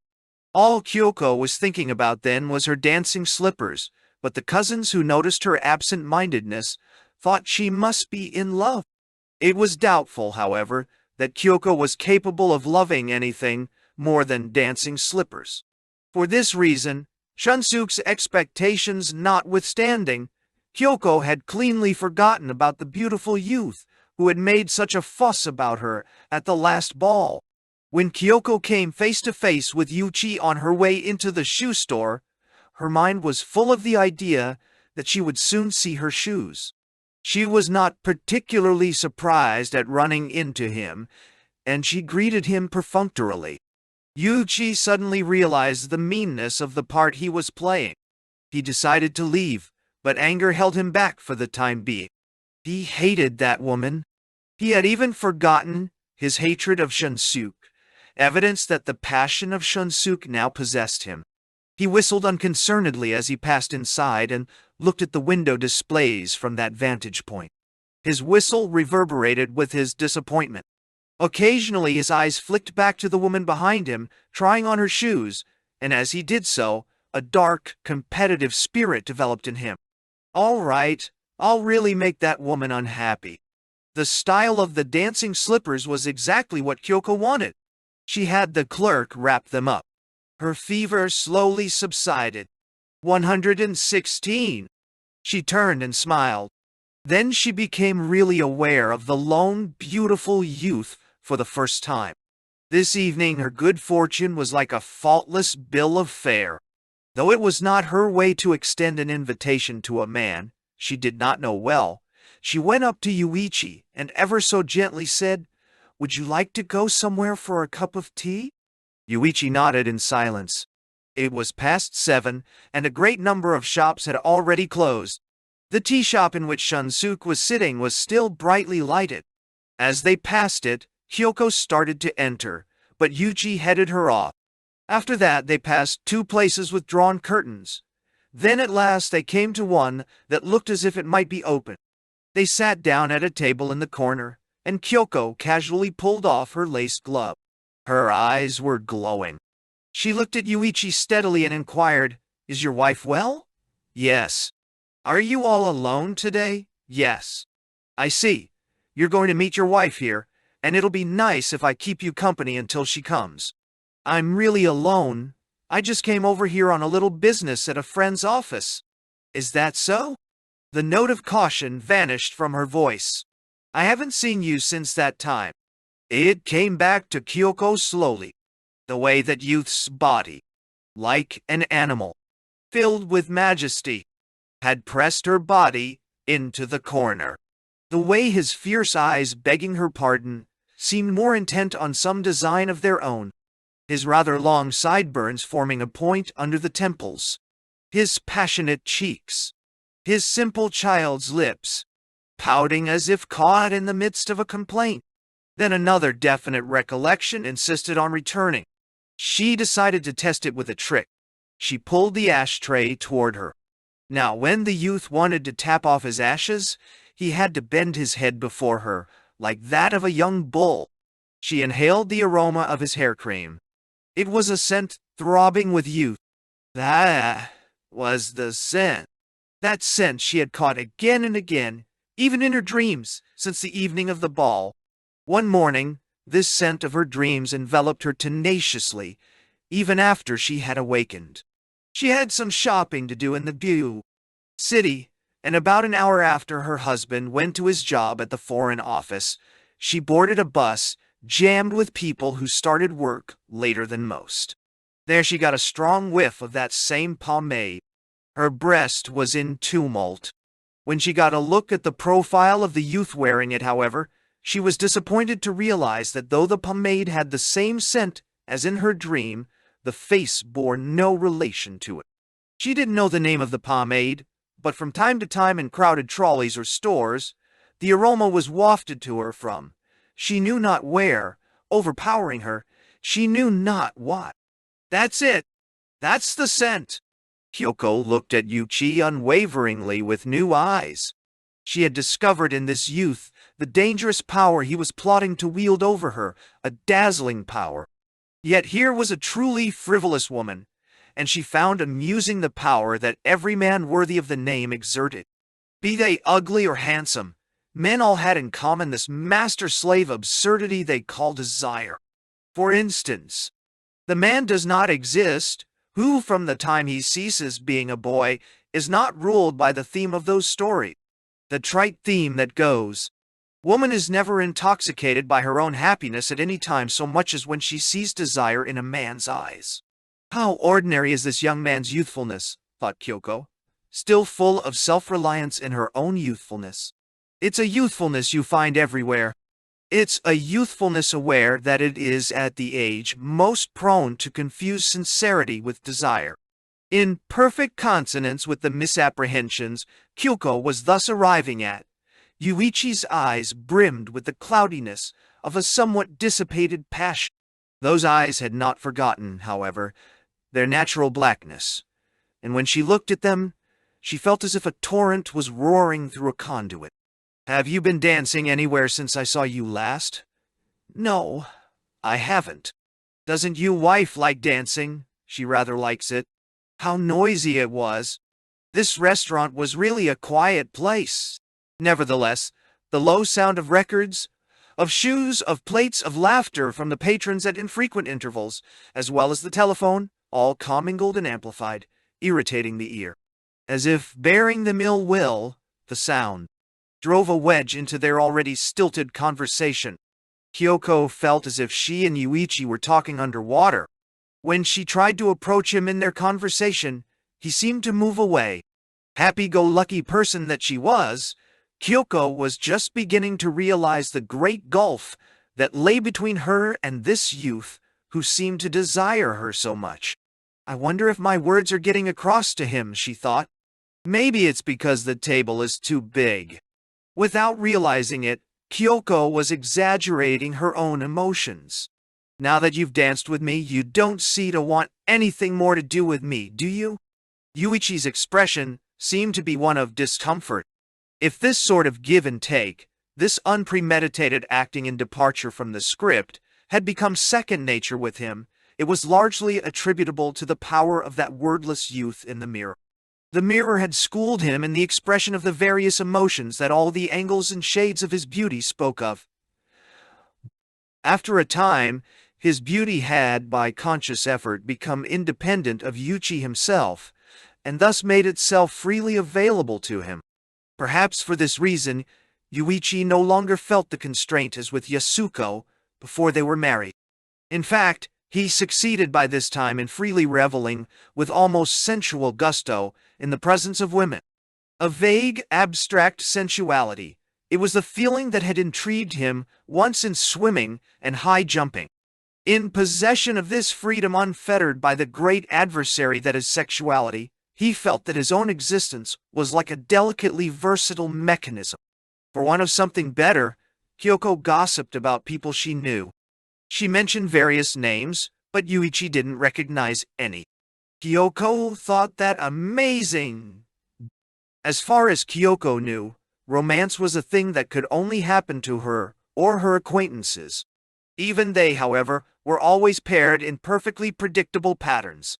In short, the arranged romance was all they believed in. After a time, Kyoko did hit on a name Yūichi knew.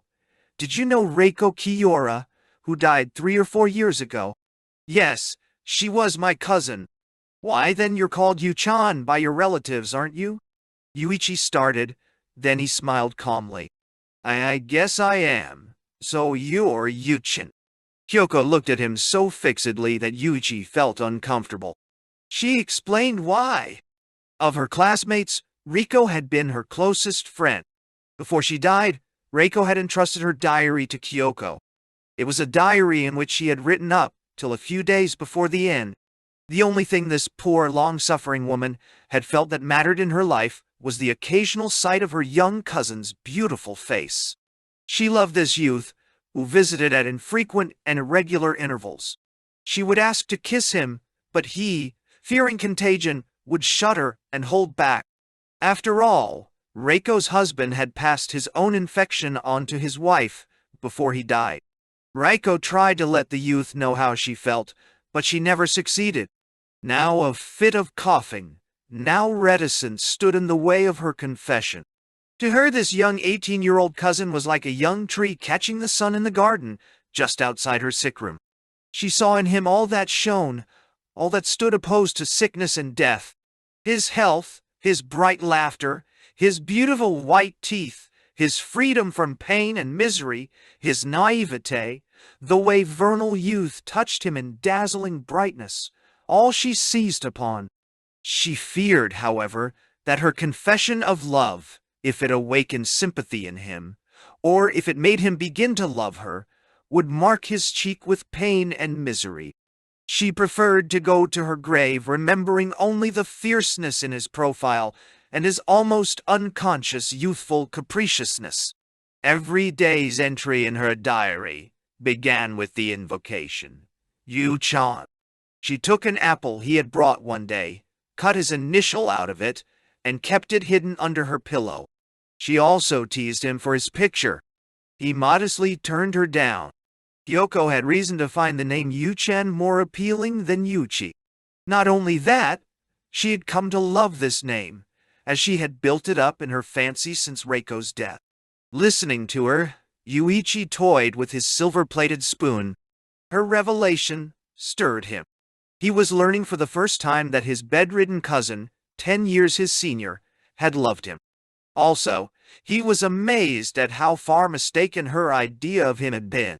At the time, he had been groaning under the weight of aimless, abnormal sexual desire. He almost envied his cousin her then not very distant death. I had no reason at that time to pull the wool over Reiko's eyes, Yūichi thought. It just happened because I hated to lay my heart bare. Reiko, furthermore, had the mistaken notion I was a simple, uncomplicated boy. And I, for my part, was quite unaware of Reiko's love. I suppose everybody finds in a mistaken notion about another person his one reason for living. In short, this youth, permeated with the virtue of pride, was trying to persuade himself that his dallying with Kyoko was sincerity itself. Kyoko sat back and observed Yūichi. She was already in love with him. The motivation of her shallow heart sprang from, one might almost say, a faint mistrust of her own passions. When, therefore, she had before her a witness to the passion of the dead Reiko, she was able to affirm the validity of her own passion. Besides, Kyoko miscalculated. She felt that Yūichi's heart had been inclined toward her from the beginning. She had therefore only to come half a step. I wish we could find a place to talk quietly. Is it all right if I call you? Yūichi, however, was usually not at home at any definite hour. He suggested he do the calling, but Kyoko informed him that she herself was seldom at home. She was therefore delighted to find that they must arrange for their next meeting then and there. Kyoko took out her appointment book and grasped the delicate pencil fastened to it by a silk cord. She had many appointments. It filled her with secret pleasure to cancel the one that was most difficult to break. Across the date of a reception for a certain international figure, which required her attendance at the Foreign Office with her husband, she lightly drew the point of her pencil. It would provide the very secrecy and excitement her next meeting with Yūichi would require. Yūichi agreed. The woman grew bolder. She suggested he see her home this evening.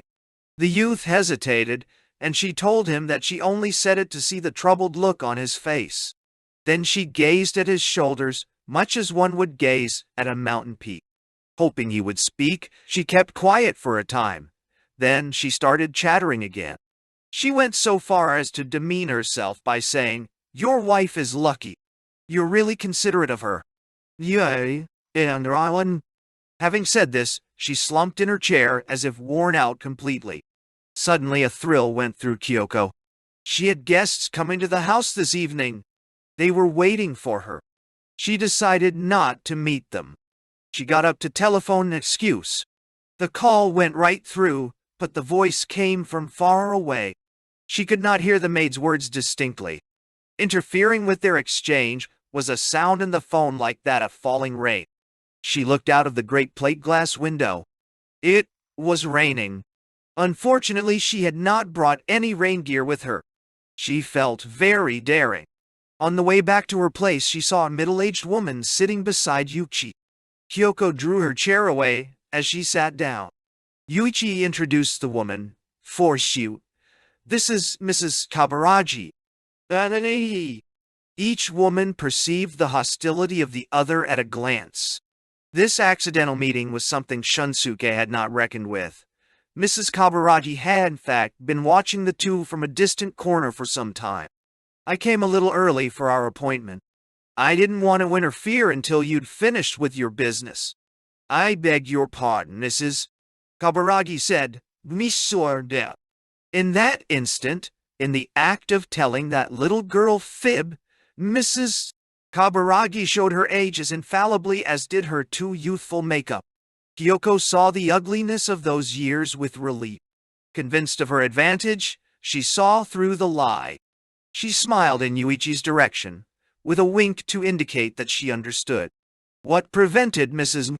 Kaburagi's noticing the contemptuous wink of the younger woman was the fact that jealousy had robbed her of pride. Kyoko said, "I must beg your pardon for having kept you waiting with my ceaseless chatter. Well, I must be going now. Would you get me a cab, Yu-chan? It's raining." "No, no." "Raining?"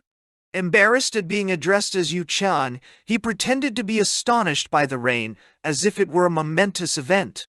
As soon as Yūichi was outside the door, a cruising cab drove up. He signaled toward the restaurant. Kyoko said goodbye to Mrs. Kaburagi and arose. Yūichi saw her off, waving his hand in the rain. Without a word, she departed. Yūichi returned to Mrs. Kaburagi and sat down. His wet hair clung to his brow like seaweed. Then he saw that Kyoko had left a package behind in her chair. Swiftly, he picked it up and started to run outside. He had forgotten that the cab had departed. This concern he was showing for someone else filled Mrs. Kaburagi with dismay. "Did she forget something?" she asked, forcing a smile. "Yes, her new shoes." Both believed that Kyoko had forgotten no more than a pair of shoes. Actually, she had left behind something that, until she met Yūichi today, had been the sole concern of this day in her life. It might be a good idea to go after her. You might still overtake her. Mrs. Kaburagi said this with a bitter smile, obviously to annoy him. Yūichi made no reply. The woman said nothing more, but over her silence, the flag of defeat fluttered plainly. Her voice rose in excitement, almost tearfully. "I've made you angry, haven't I? I'm sorry. I have a bad habit of doing mean things like that." While she spoke, she kept thinking that the next day Yūichi would deliver the shoes to Kyoko and would explain Mrs. Kaburagi's lie. "No, I'm not angry at all." Yūichi's smile was like a patch of blue sky on a cloudy day. He could not have imagined how much strength Mrs. Kaburagi derived from that smile. Drawn by that youthful smile, so like a sunflower, she was buoyed to the peak of happiness. "I'd like to give you something to show you how sorry I am. Can we leave?" "Never mind being sorry. Anyway, it's raining." It was an intermittent shower. Since it was night, they couldn't tell whether it had cleared. A slightly intoxicated man happened to leave just then. He called out near the doorway. "Oh, it stopped. It stopped raining." Patrons who had come in to seek shelter from the rain hurried out again into the clear night air. Urged by Mrs. Kaburagi, Yūichi picked up Kyoko's package and followed her, turning up the collar of his navy blue trench coat. "Now, Mrs. Chu."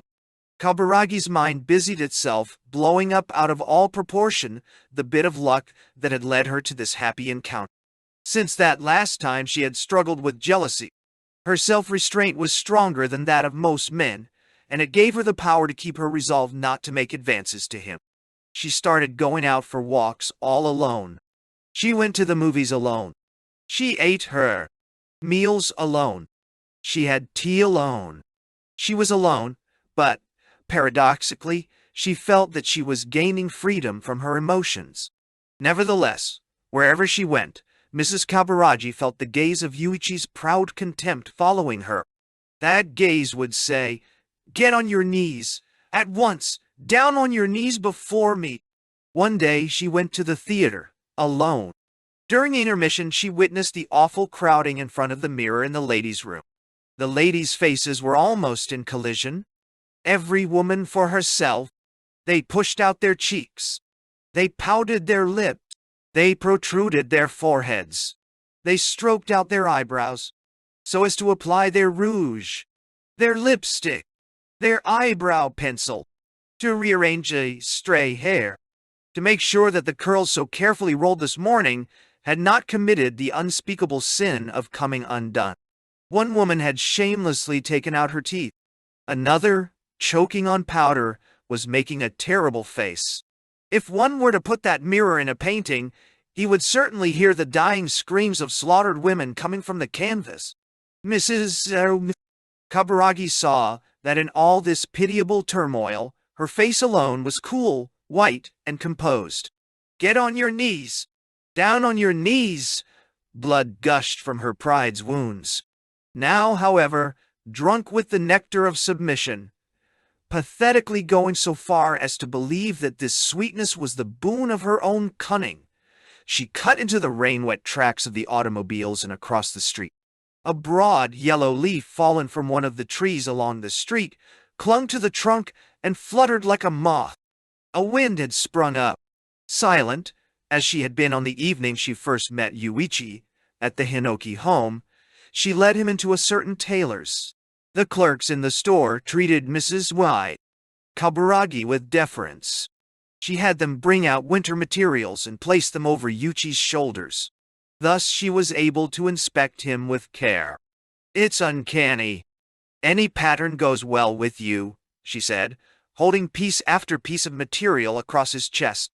Yūichi was in despair, imagining that the store clerks thought him a complete fool. Mrs.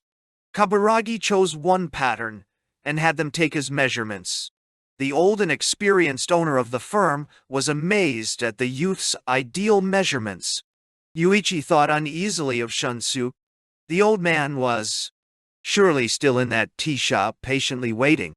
Just the same, it would not be good policy to have Mrs. Kaburagi run across Shunsuke this evening. One could not say, furthermore, where Mrs. Kaburagi might still want to go. Yūichi was gradually coming to need Shunsuke's help less and less, and like a schoolboy developing an interest in detested, enforced homework, he was becoming infatuated with the excitement of this inhuman comedy with womankind as antagonist. In short, the Trojan horse in which Shunsuke had imprisoned this youth, this replica of the violent power of nature itself, this fearful mechanism, was miraculously beginning to move. Whether the fire that had been building up between the two women would become hotter or cooler was entirely a matter for Yūichi's pride to decide. His cold rage had begun to assert itself. He was possessed of a self-confidence completely devoid of compassion. He looked at this woman who, having just ordered a new suit of clothes for him, was now drunk in her small and conventional joy of giving, and thought how like a monkey she was. Truthfully, this young man found it impossible to see any beautiful person, so long as she was a woman, as more than a monkey. Mrs. Kaburagi would laugh and be defeated. Keep quiet and be defeated. Chatter and be defeated. Give things away and be defeated. From time to time look at his profile as if stealing and be defeated. Act cheerful and be defeated. Pretend despair and be defeated.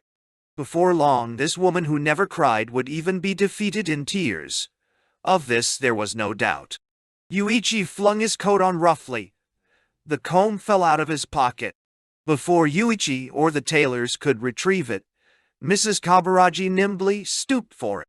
She herself was amazed at her own condescension. "Thank you. TV Mai, it's a big comb. It looks as if it does the job." Before she returned it to its owner, she passed it quickly through her hair a couple of times. The pulling of the hair and the comb made her eyes twitch a little, and brought moisture to the tense outer corner. After parting from Mrs. Kaburagi at a bar, Yūichi went to the restaurant where Shunsuke had been waiting, but it was closed. Rudon stayed open until the last trolley. So he went there, and Shunsuke 6 was waiting. Yūichi told all that had happened. Shunsuke laughed aloud. It's probably best for you to take the shoes home, and act as if you don't know anything about them until you hear from her. Kyoko will probably call your house and leave word at least by tomorrow. Now your date with Kyoko is for October 29th, isn't it? That's still a week off.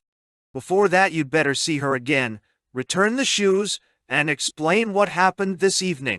Kyoko is a clever girl, and she undoubtedly saw through Mrs. Kaburagi's story right away. After that, Shunsuke paused. He took a calling card from his case and wrote a simple note of introduction. There was a slight tremor in his hand. Yūichi looked at that hand, wasted by age, and associated with it the pale, somewhat swollen hand of his mother. These two hands and nothing else had awakened in him a passion for forced marriages, vice, phoniness, and falsehood, and had induced him to embrace them. These two hands were close to death, had formed a secret alliance with death. Yūichi suspected that the power that had taken possession of him was the power of the netherworld. On the third floor of the N building, in Kyobashi, Shunsuke said, handing over the card, is an establishment that sells stylish imported women's handkerchiefs. If you show this card, they will sell to Japanese. Buy a half-dozen matching handkerchiefs. All right? Give 2 of them to Kyoko as a token of apology. The other 4 give to Mrs. Kaburagi the next time you see her. Since coincidences like today's don't happen often, 111 have to arrange for you and Kyoko and Mrs. Kaburagi to get together. Then those handkerchiefs will really have a part to play. Next, I have a pair of agate earrings at home that belong to my dead wife. I'll give those to you. Then I'll show you how we'll use them. Now, just wait and see. Each of the women will come to think you're intimate with the other and that she is being left out. Let's add a handkerchief for your wife. She'll think you're carrying on with these 2 women. That's just what we want. Your freedom in real life will then be a clear road before you. At this time at Ruden's, the activity seemed to be at its height. The youths at the rear tables were laughing over their endless dirty stories. If the topic happened to come around to women, however, the listeners all knitted their brows and looked askance. Rudy, unable to wait until 11 p.m., when his young lover arrived every other day, stifled a yawn and glanced intermittently toward the door. Shunsuke yawned in sympathy. His yawn was clearly different from Rudy's, a rather sickly yawn. When he closed his mouth, his false teeth clashed. This sound, echoing within the core of his body, frightened him terribly. He felt as if he was hearing from his insides the unhappy sound of the violation of his flesh by matter. Flesh is at heart matter. The sound of his false teeth clashing was nothing more than a clear revelation of the real nature of his flesh. It's my body, but I'm already somebody else, Shunsuke thought. More important, my soul is somebody else. He stole a look at the beautiful face of Yūichi. The form of my soul, at least, is as beautiful as this. Yūichi came home late so frequently that Yasuko exhausted herself working up all kinds of suspicions about her husband. She finally decided simply to believe him, but that decision was of late causing her undeniable pain. In the character of Yūichi, Yasuko saw a nameless riddle. That riddle, rather involved with the side of him that seemed easy to understand, was somehow not easy to solve. One morning he saw a cartoon in the newspaper and burst out laughing, but Yasuko, who came over to look, couldn't figure out what he saw that was humorous in that not-at-all funny cartoon. He started to explain, blurting out, "The day before yesterday," and closed his mouth. He had thoughtlessly started to mention one of the topics of conversation at Rudy's. At times, Yūichi seemed quite frustrated, filled with pain. Yasuko would wish to find out the reasons for his pain, but the next moment Yūichi would explain that he had eaten too much cake, and his stomach ached. Her husband's eyes seemed constantly to be yearning for something. Yasuko went so far as to believe that it was his poetic nature. He was morbidly fastidious about the rumors and gossip of society at large. Belying the good opinion of her parents, he seemed to have a strange prejudice against society. A thinking man seems to be a mysterious thing in a woman's eyes. Woman can face death refusing to say anything like, "I adore snakes." One day the following happened. Yūichi was away at school. His mother was taking a nap. Kyo had gone shopping. Yasuko was at the end of the veranda, knitting. She was knitting a winter jacket for Yūichi. The front door bell rang. Yasuko got up, went down to the entrance, and unlocked the door, kneeling to greet the visitor. A student carrying a Boston bag entered. She did not know him. He smiled affably and bowed. Then he closed the door behind him. He said, "I go to the same school as your husband, and I'm working my way. How would you like some very nice imported soap?" "Soap? We have enough right now." "Don't say that until you've seen this. Once you see it, you'll surely want it." The student turned his back and, without a by your leave, sat down on the step leading into the house. The black serge of his back and the seat of his trousers shone with age. He opened his bag and took out a sample of soap in a gaudy wrapper. Yasuko said again she didn't need any, that he would have to wait until her husband came home. The student laughed as if there was something funny about that. He handed the sample to Yasuko to smell. Yasuko took it, and the student grasped her hand. About to cry out, Yasuko looked the youth in the eye. He laughed, undaunted. She started to scream, but he covered her mouth. Yasuko struggled fiercely. As luck would have it, Yūichi appeared. His lecture had been cancelled. As he was about to ring the bell, he sensed that something was wrong. His eyes were accustomed to the light outside, and for a moment he did not discern in the half-darkness a writhing, obscure shape. There was one point of light, the wide-open eye of Yasuko resisting, straining every muscle to free herself, yet joyfully welcoming her husband's return. Heartened, she sprang to her feet. The student also got up. He saw Yūichi and attempted to squeeze past him and escape, but he was caught by the wrist. Yūichi pulled him out into the front yard. He hit him squarely in the jaw with his fist. The student fell flat on his back in the shrubbery around the well. Yūichi struck him in the face again and again. This, to Yasuko, was an incident she would never forget. That night Yūichi stayed home. She believed in his love completely. And no wonder. Yūichi had protected Yasuko because he loved her. Yūichi guarded peace and order because he loved his home. This strong-bodied, reliable husband did not talk to his mother about what he had done. Why, she did not know, but there was something embarrassing to him about the secret reasons for displaying his strength. There were two reasons. First, that student was beautiful.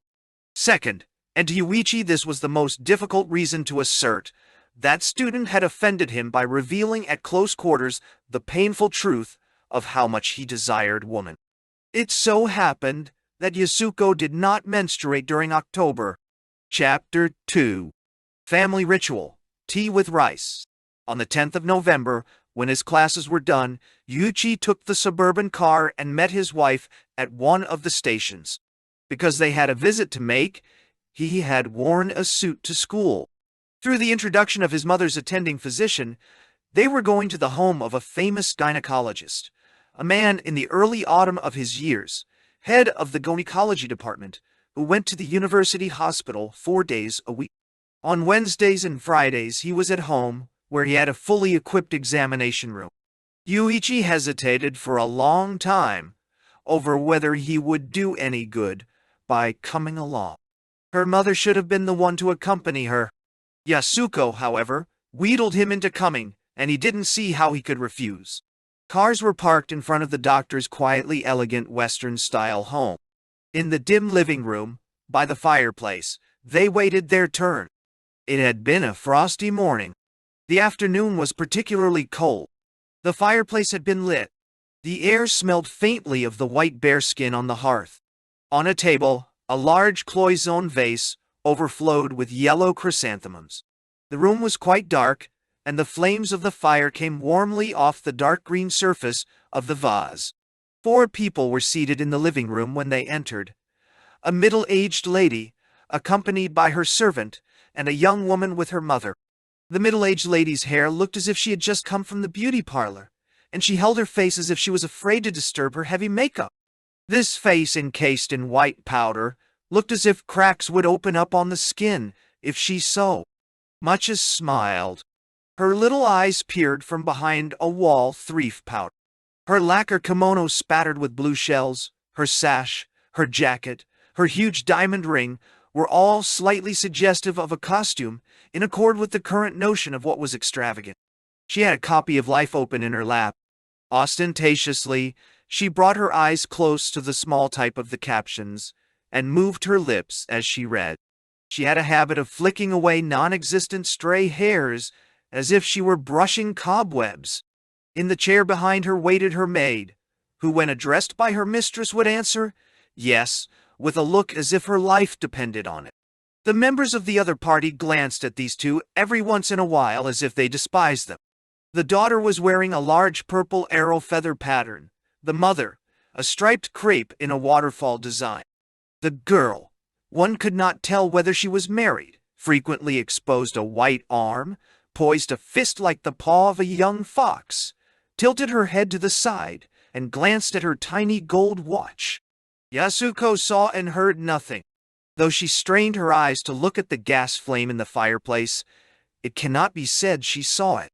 For several days, she had seemed not to be concerned with anything but this headache and nausea, slight fever and dizziness, and a peculiar throbbing sensation that had suddenly seized her.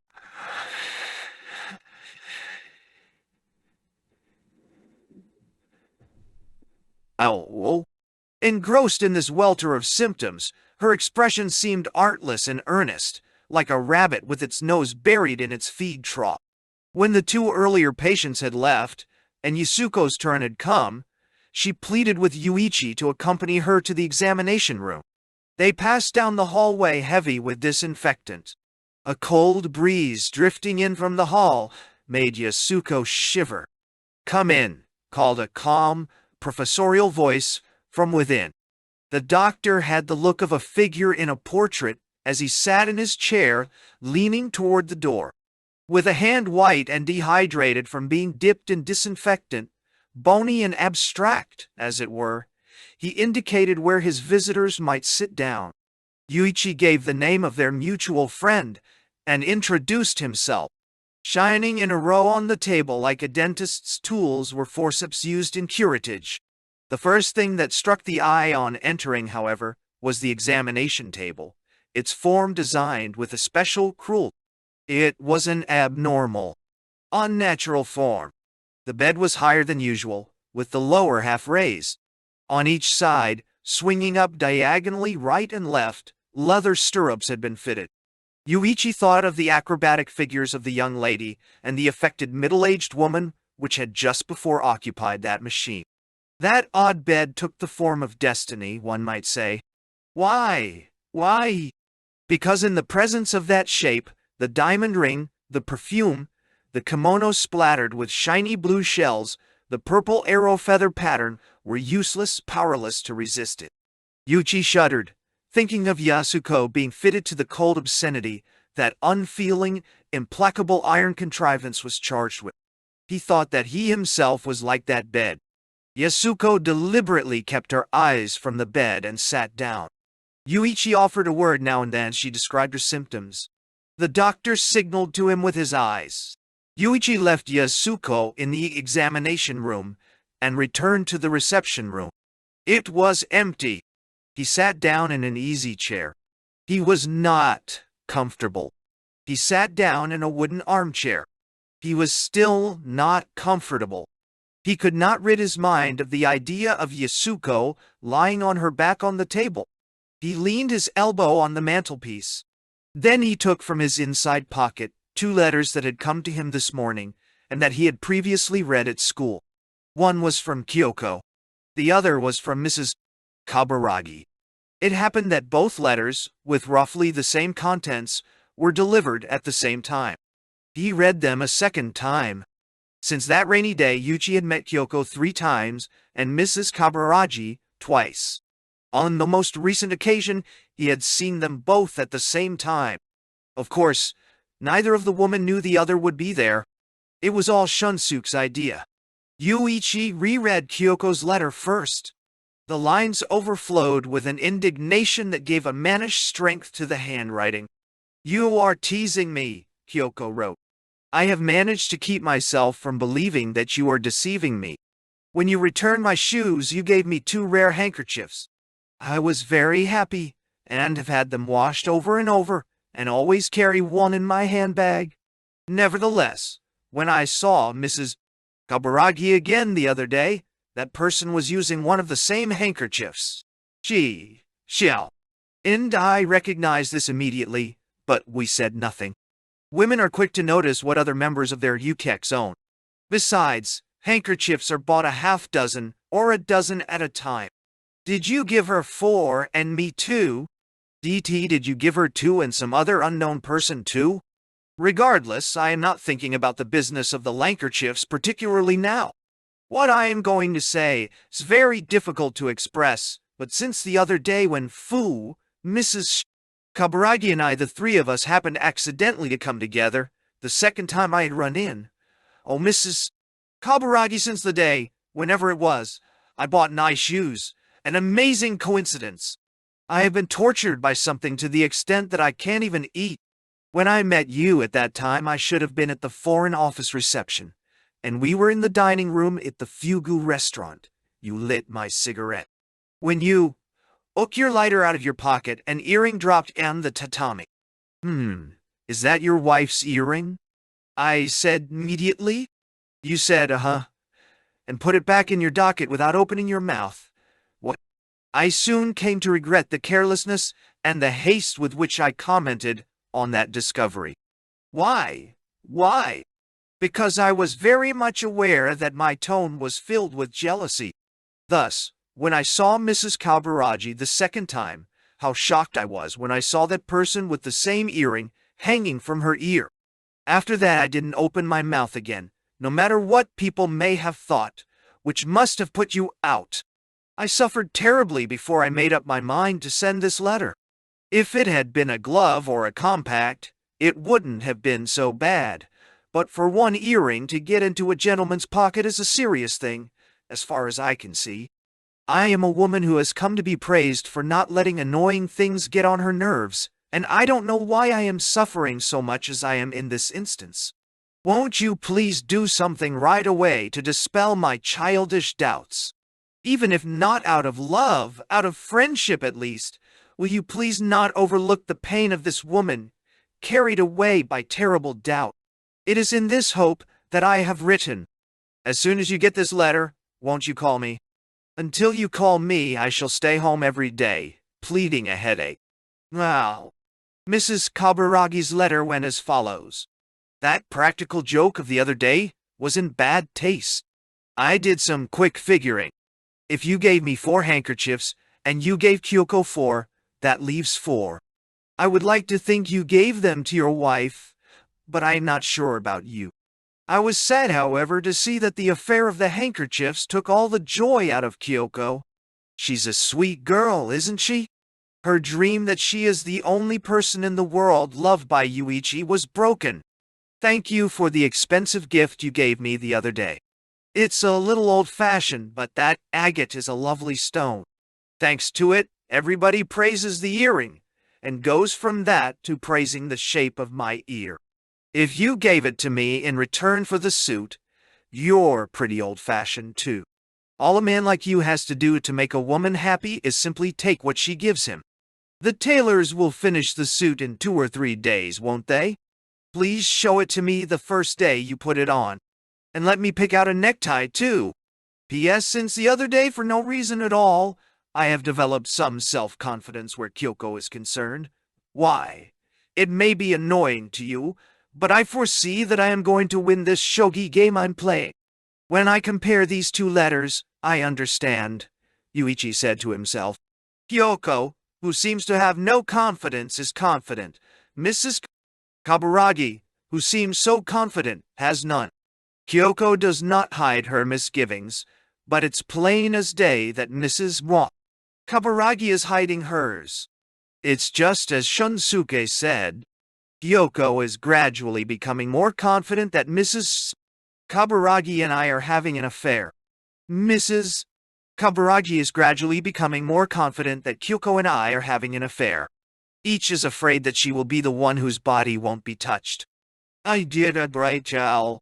The only woman's body this marble youth would touch with his hand now had inserted in it two dried-up, cool, Lysol-scented fingers of a man, like the fingers of a gardener thrust into the soil while transplanting a flower. The other dried-up hand was measuring the mass of internal organs externally. The root of life, as big as a goose egg, was touching the warm earth inside. Next, the doctor, as if he 134, were picking up a shovel to dig in a luxurious flower bed, took a uterine mirror from the hand of the nurse. The examination was over. The doctor rinsed his hands and turned to his patient, the face wearing the smile of human dedication. Congratulations, he said. Dubious Yasuko was silent. The head of the gynecology department had the nurse call Yūichi. He came in. Whoa. The doctor said it again. Congratulations. Your wife is 2 months pregnant. She conceived in the very first days of your marriage. The mother's body is healthy. Everything is normal. So don't worry.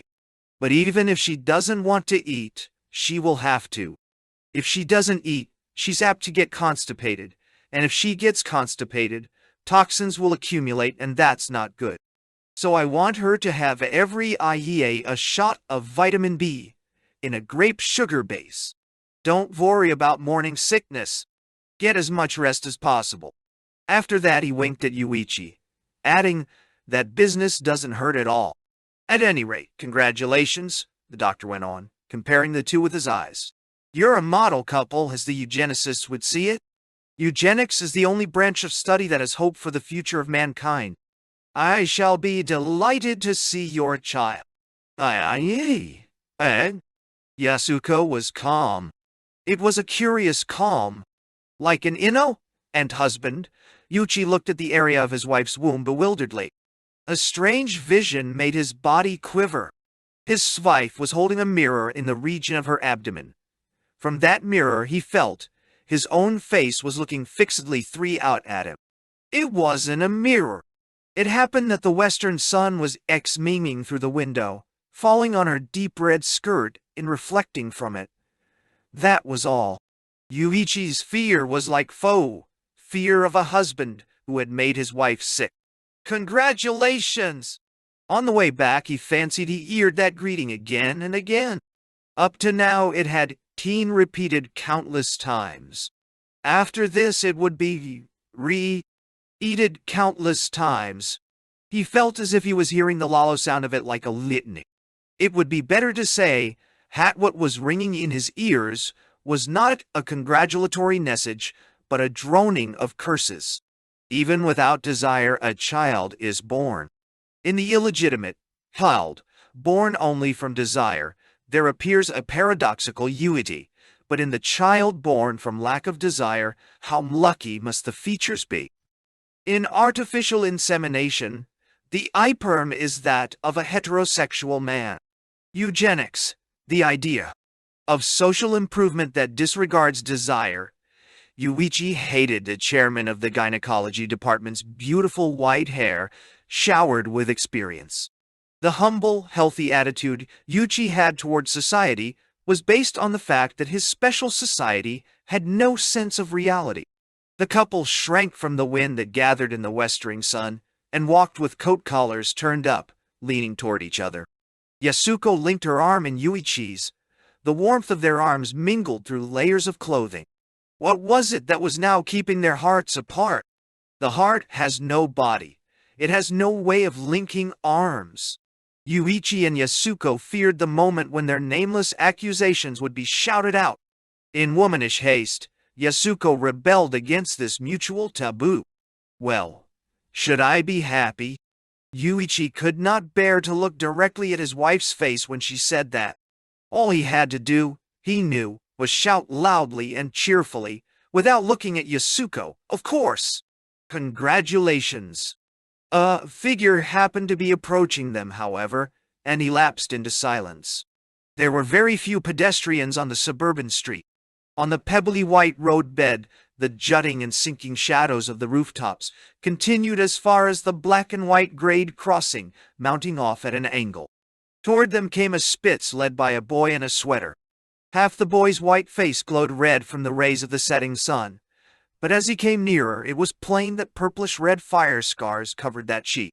The boy averted his face in passing, but Yūichi thought of the color of the fire in the distance and the fire sirens which so many times appeared before him in moments of desire. The scandalous sentiment of eugenics occurred to him once more. Finally, he said, "Yes, be happy. Congratulations." I know. Yasuko was disheartened by the echo of unmistakable protest in her husband's words. Yūichi's behavior was buried in obscurity. It was buried like the behavior of a magnificent philanthropist. However, the thin smile of self-satisfaction of the anonymously charitable philanthropist did not hover about his mouth. In his youthfulness, he was pained by the lack of an outlet for his energies in daytime society. Was there anything more boring than becoming a paragon of morals and manners without expending any effort? Through the unbearable pain of being able to remain chaste without effort, he learned how to hate women as well as morality. The men and women joined by affection that he once looked upon with eyes of envy, he now saw with the darkly piercing eye of jealousy. He was sometimes amazed at the depth of reticence he had been driven into. About his nighttime behavior, he kept the marble silence of an immovable statue, but like a real statue, he was imprisoned in his form. Yasuko's pregnancy filled life in the Minami household with activity, thanks to a sudden visit and a dinner made joyful by the Sagawa family. That same night, his mother remarked about the restlessness he showed by his desire to go out. "What more can you wish for?" she said.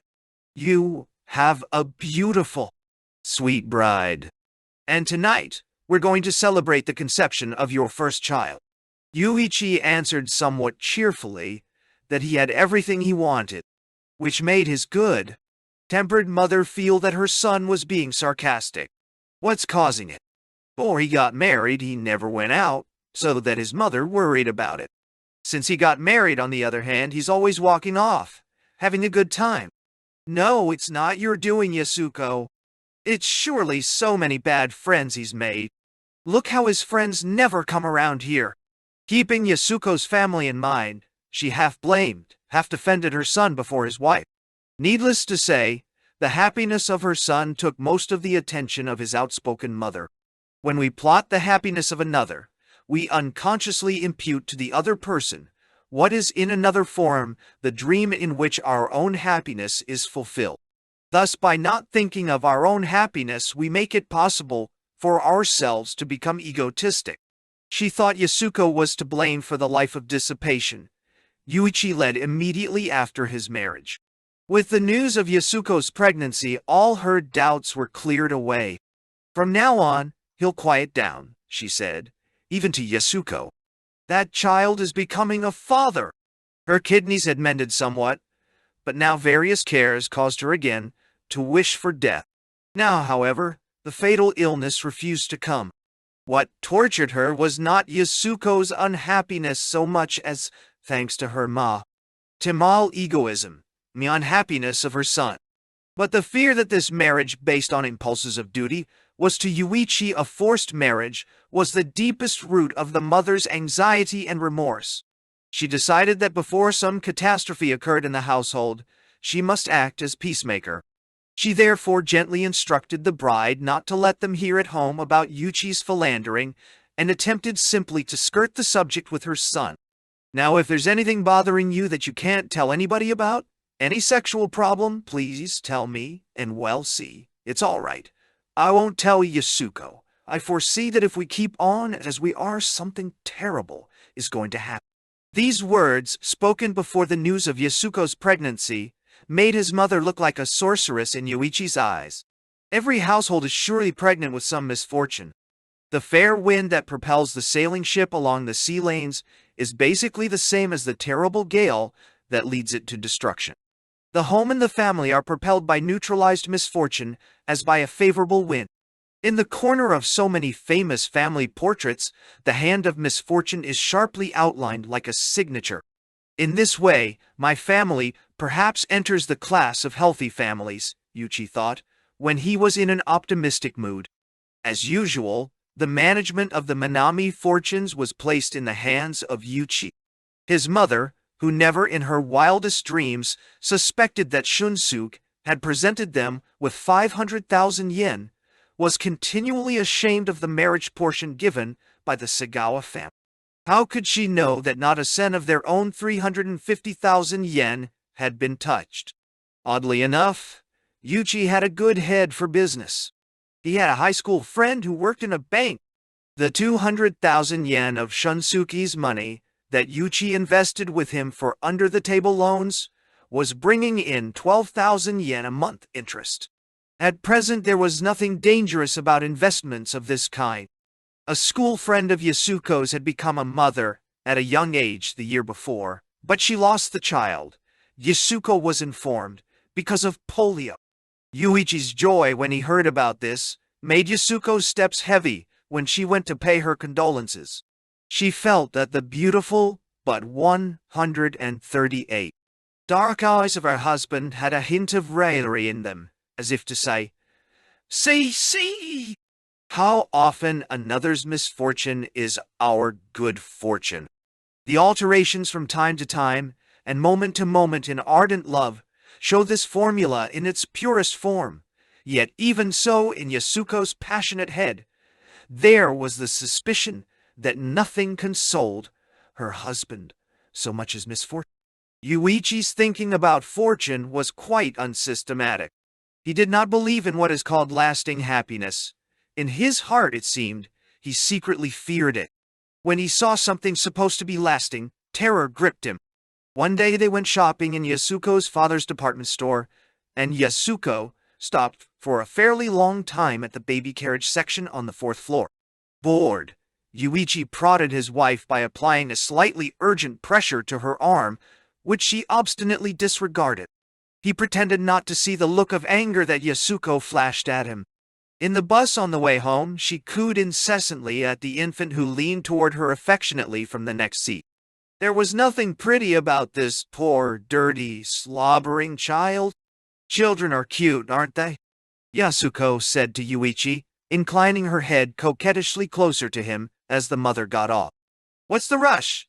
It won't be born until summer. Yasuko fell silent again. Tears hung in her eyes. Any husband, even one quite unlike Yūichi, would have found it natural to tease her about this early manifestation of mother love. Surely this way of showing her feeling was devoid of naturalness. Not only that, there was a certain boastfulness in it, with, in fact, a note of reproach in the boastfulness.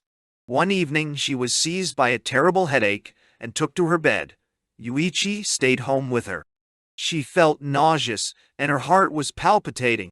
While they waited for the doctor, Kyo applied cold compresses to cool the patient's abdomen. Yūichi's mother came in to calm her son, saying, "Don't worry. When I was carrying you, my morning sickness was awful. Maybe I just like odd things, but when we opened a bottle of wine, I suddenly wanted to eat the cork. It seemed like a mushroom." It was nearly 10 o'clock when the doctor finished his rounds, and Yūichi was left alone with Yasuko in the sickle room. The blood reviving in her pallid cheeks made her look fresher than usual, and her white forearms, extended languidly from the quilt, were charming in the shadowy lamplight. "It's hard, but when I realize that I'm suffering for our child, it's nothing," she said, lifting her hand to Yūichi's forehead and playing with a lock of hair. Yūichi let her do it. A cruel tenderness was born unexpectedly in him, and his lips were suddenly held against Yasuko's still feverish lips. In a tone that would make any woman confess whether she wished to or not, he asked, "You really want this child, don't you? Yet, admit if it's a little early for maternal affection. If there's something you want to tell me, go ahead."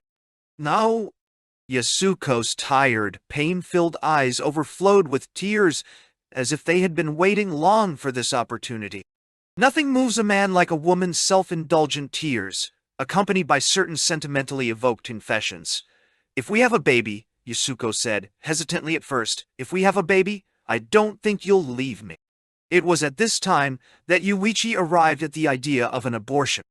The public stared in wonder at the rejuvenation of Shunsuke and the return his old dandyish habits of dress. At heart, the works of Shunsuke's old age had a freshness about them. But it was not the freshness appearing in the evening years of an outstanding artist, but an overripe freshness, as of something malignant that keeps growing and never matures. In the strict sense of the word, he could not be rejuvenated. If he were, it would be the death of him. He possessed absolutely no powers related to life, and his total lack of aesthetic sense was perhaps the reason for his habit of dress. Harmony between the aesthetics of artistic creation and taste in daily life is commonly called for in our country.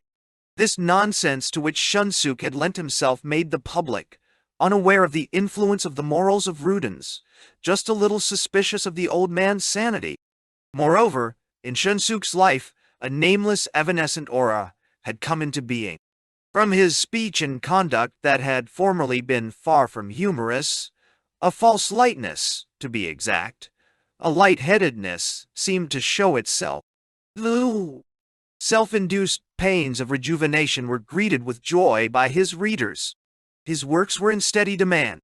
Word about the strange novelty of his psychological condition spurred the sales. Not even the keenest critic, or even the friend most blessed with insight, was able to discern the real cause of Shunsuke's transformation. The cause was simple. Shunsuke had come into possession of an idea. On that summer day, when he saw the youth appear in the foam on the beach, for the first time in his life, an idea had come to dwell in his mind. To cure diseases of life, he would impart the steely health of death. This was what, in artistic productions, Shunsuke had always dreamed of as the ideal manifestation. In artistic works, there is a twofold possibility of existence, he believed. Just as an ancient lotus seed will flower again when dug up and replanted, the work of art that is said to possess everlasting life can live again in the hearts of all times, all countries. When one touches an ancient work of space art or time art, his life is captured by the space or the time of the work and abandons the rest of its existence. He lives another life. However, the internal time which he expends in this other life has already been measured, already settled upon. That is what we call form. It is, however, usual that form is lacking in human experience and in influence on human life. To clothe formless experience with form and offer, as it were, human life in a ready-made suit of clothes is what the work of art attempts to do, the naturalistic school believed. Shunsuke did not agree. Form was the inborn destiny of art. One had to believe that the human experience within a work and real life human experience are different in dimension, depending on whether form is present or not. Within real life human experience, however, there is something that is very close to what is experienced in a work. What is it? It is the impression accorded by death. We cannot experience death, but we sometimes experience the impression of it. We experience the idea of death in a death in the family, in the death of a loved one. In some, death is the unique form of life. Doesn't the drive of the book that makes us so strongly conscious of life impel us because it is the drive of death? Shunsuke's Eastern vision sometimes leaned toward death. In the Orient, death is many times more vivid than life. The artistic work, as Shunsuke saw it, was a kind of refined death. It had a peculiar power to permit life to touch and experience death in advance.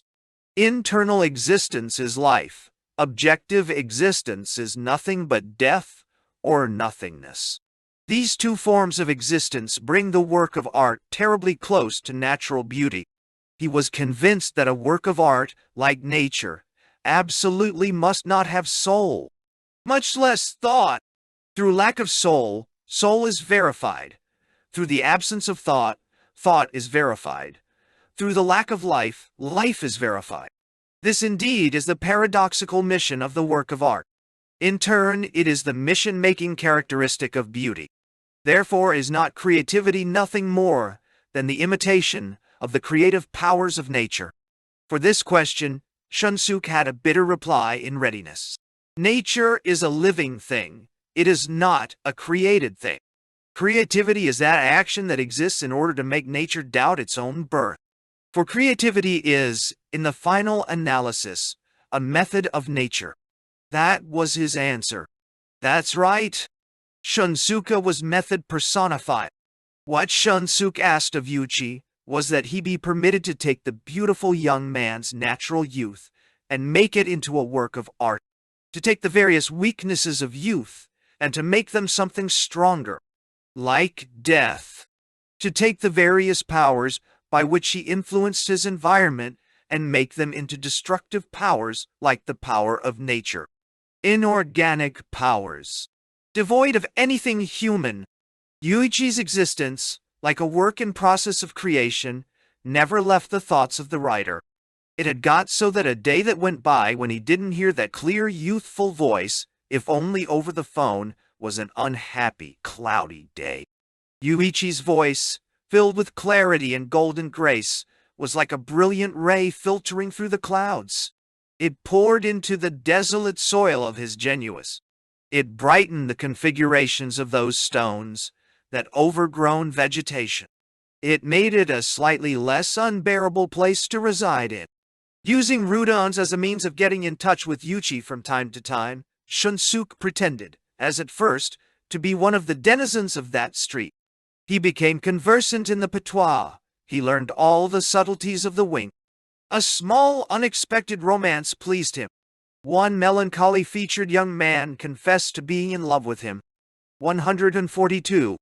This twisted tendency among twisted tendencies led him to ill affection only for men who were 60 or older. Shunsuke got into the habit of appearing with young homosexuals in various tea houses and Western restaurants here and there.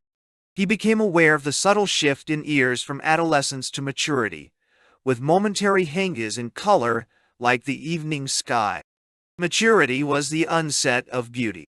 From 18 to 25 years, the usuality of him who is loved subtly alters its form. The erst glow of sunset, when every cloud in the sky takes in the color of sweet, fresh fruit, symbolizes the color of the cheeks of the boy between 18 and 20, the off nape of his neck, the fresh blueness of his shaved, aller line in his lips like a girl's. When the sunset glow reaches its peak and the clouds blaze many-colored and the sky goes mad with an expression of joy, one thinks each the blossom time of youth, from 20 to 28. Then his look is somewhat fierce, his cheeks are hot, his mouth is gradually making plain the will of the man.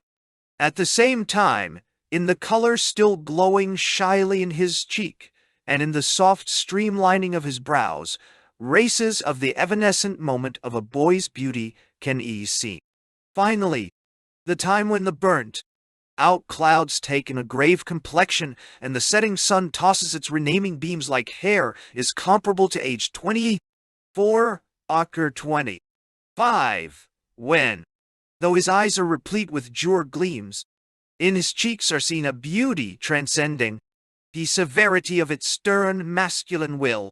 It must be said in all honesty that Shunsuke, while noting the various charms of the boys who consorted with him, was not sexually excited by any of them. He wondered if Yūichi, surrounded by women whom he did not love, might feel this way too. Whenever he thought of Yūichi alone, the old man's heart palpitated somewhat, although without sexual overtones. When Yūichi was not there, he would bring up his name, whereupon memories of joy and sadness flitted across the eyes of the boys. When he asked about it, he found that Yūichi had had relations with each three of them, but had broken with them after 2 or 3 encounters. A telephone call came from Yūichi. He asked if he might visit the next day. Thanks to that call, Shunsuke's first neuralgia attack of the winter, which was troubling him at the time, was relieved. The next day was a mild Indian summer day, and Shunsuke found a sunny spot on the veranda off the living room and read a little while out of Childe Harold. Byron always amused him. While he was thus occupied, 4 or 5 callers came by. Then the maidservant announced Yūichi's arrival. With a sour look like that of an attorney taking up an unpleasant case, Shunsuke apologized to his guests. Not one of them went so far as to imagine that the new, very important guest, being conducted to the second-floor study, was still a mere student, not even singled out for his brain.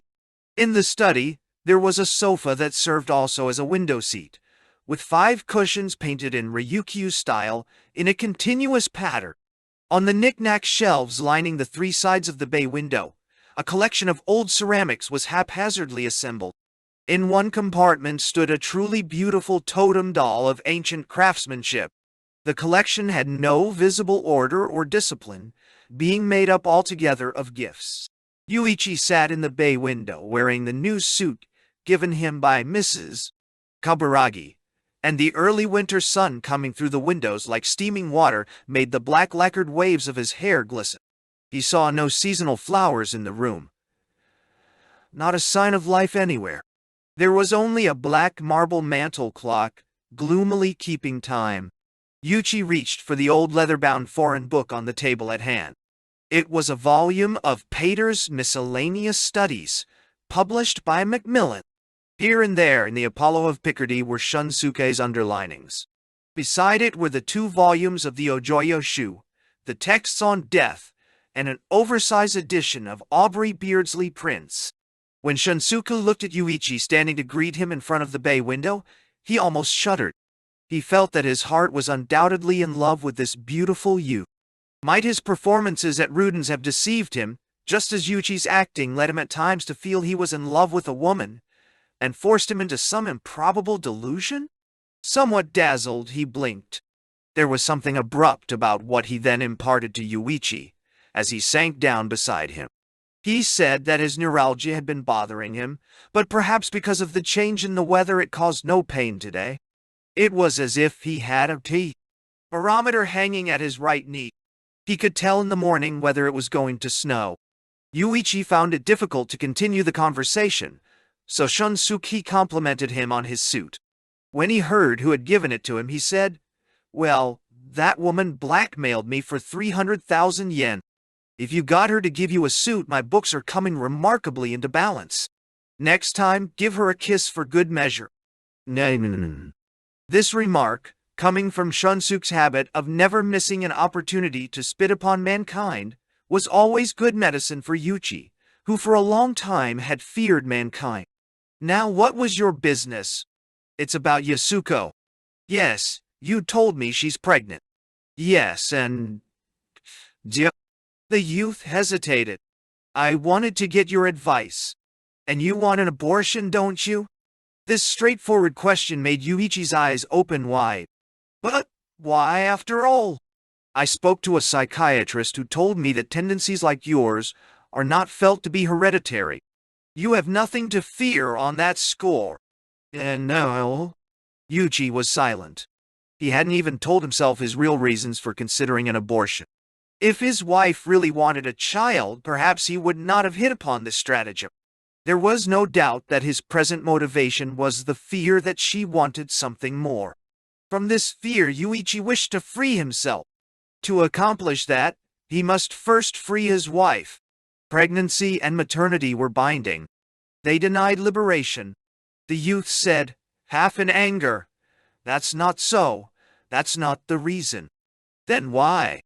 Shunsuke's question was calm, as if spoken by a physician. "For Yasuko's happiness, I felt that was the best." "What are you saying?" The old man threw his head back and laughed. "For Yasuko's happiness? For a woman's happiness? You, who do not love women, take into account a woman's happiness? That's the reason. That's why we must have an abortion. If we do, the bond between us will be gone.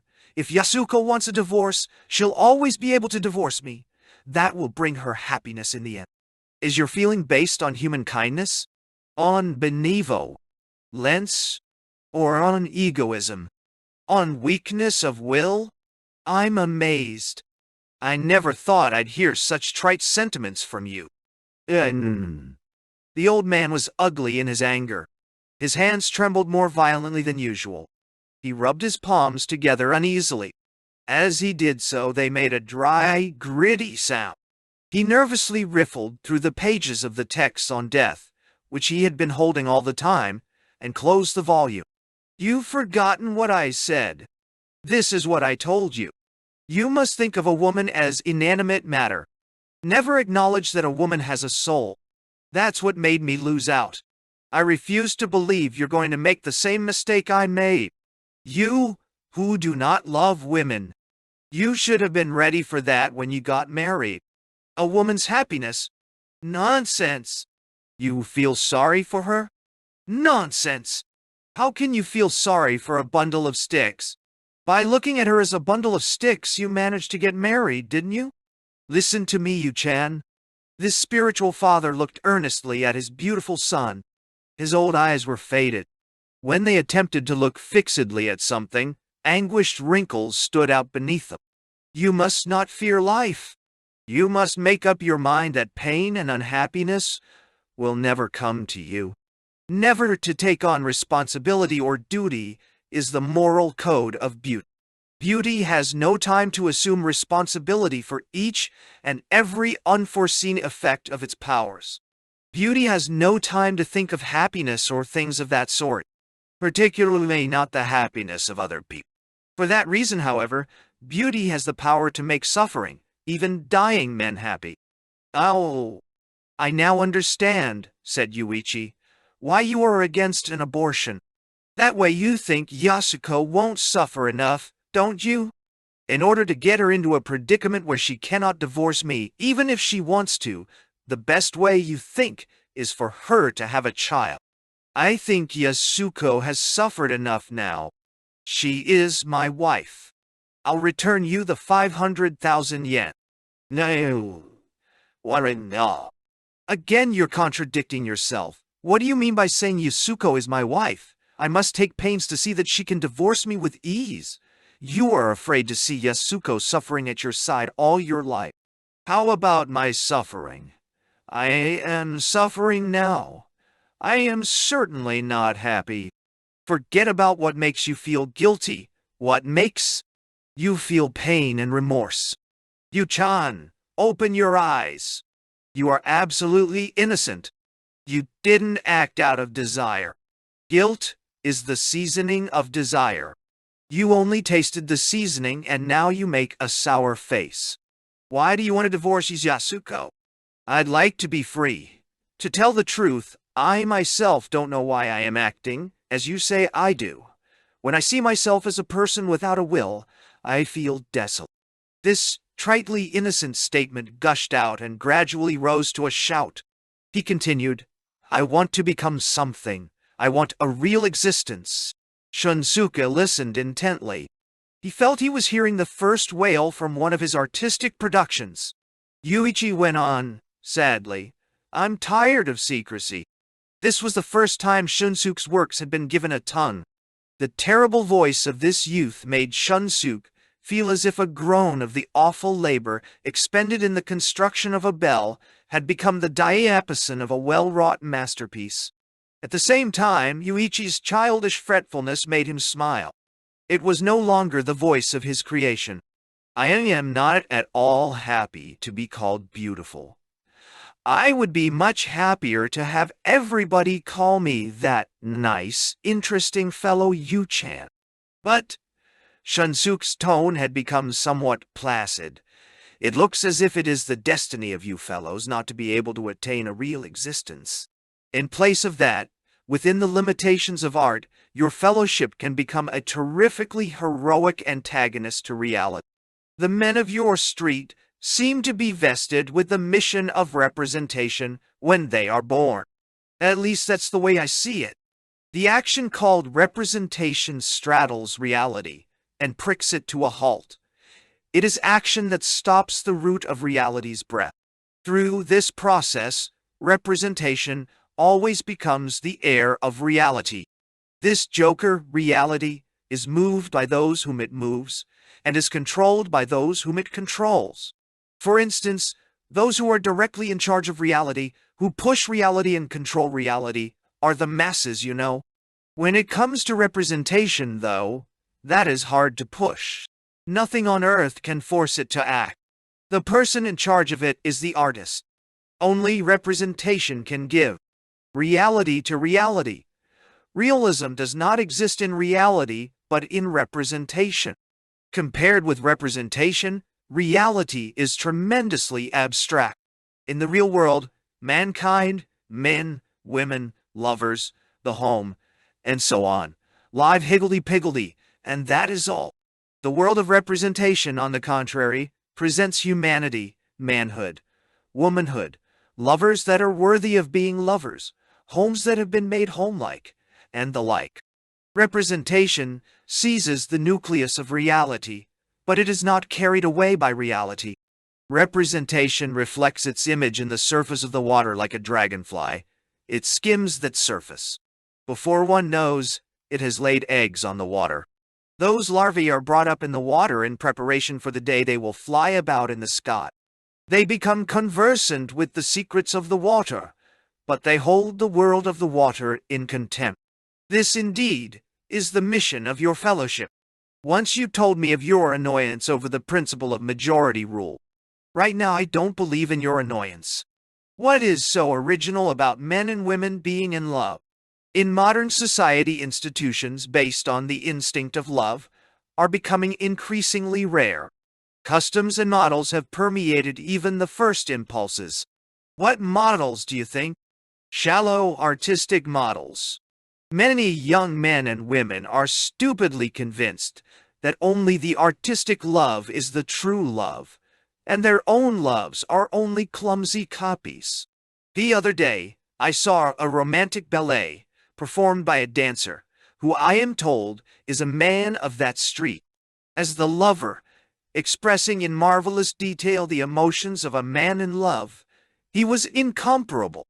The one he loved, however, was not the beautiful ballerina before our eyes.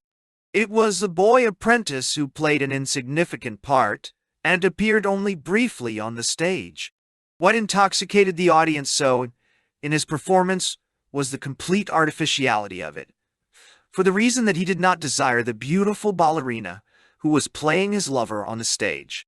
But for the young men and women among the unsuspecting audience, the love he portrayed was capable of becoming what can be called a model of this world's love. This long-winded peroration by Shunsuke made Yūichi feel infinitely disappointed. It had not alleviated his great human problem. The matter he felt to be so important seemed on his way homeward to have been disregarded as of small consequence. At any rate, Yasuko wanted a baby. His mother was eager for a grandchild. Yasuko's family's attitude was quite what one would expect. Even Shunsuke wanted it. Although Yūichi felt that an abortion was of utmost importance for Yasuko's happiness, he knew that securing her consent would be extremely difficult. No matter how terrible the morning sickness became, her demeanor would become increasingly obdurate. Yūichi felt dizzy, watching his friends and enemies dance frenziedly toward unhappiness. He went so far as to compare his unhappiness with that of the prophet who has divined the future, and he fell into despair. That evening he went to Rudon's, sat there alone, and drank heavily. Exaggerating his own loneliness, he resorted to cruelty and went off to spend the night with a boy completely devoid of charm.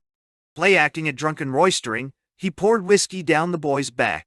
The boy tried to make a joke of it, laughing agreeably in a forced way, peering servilely at his tormentor. This depressed Yūichi. There was a rather big hole in the boy's sock. That caused an even deeper depression in Yūichi. Dead drunk, he went to sleep without touching the boy. In the middle of the night, he was shocked awake by the sound of his own voice. In his dream, he had killed Shunsuke. In the darkness, Yūichi peered in terror at his gleaming hand, wet with cold perspiration. Chapter 12. Gay Party. In pain and anguish, Yūichi's irresolution crawled slowly to Christmas without change. The time for the abortion had passed. One day, again filled with despair, he kissed Mrs. Kaburaji for the first time. That kiss made her feel 10 years younger.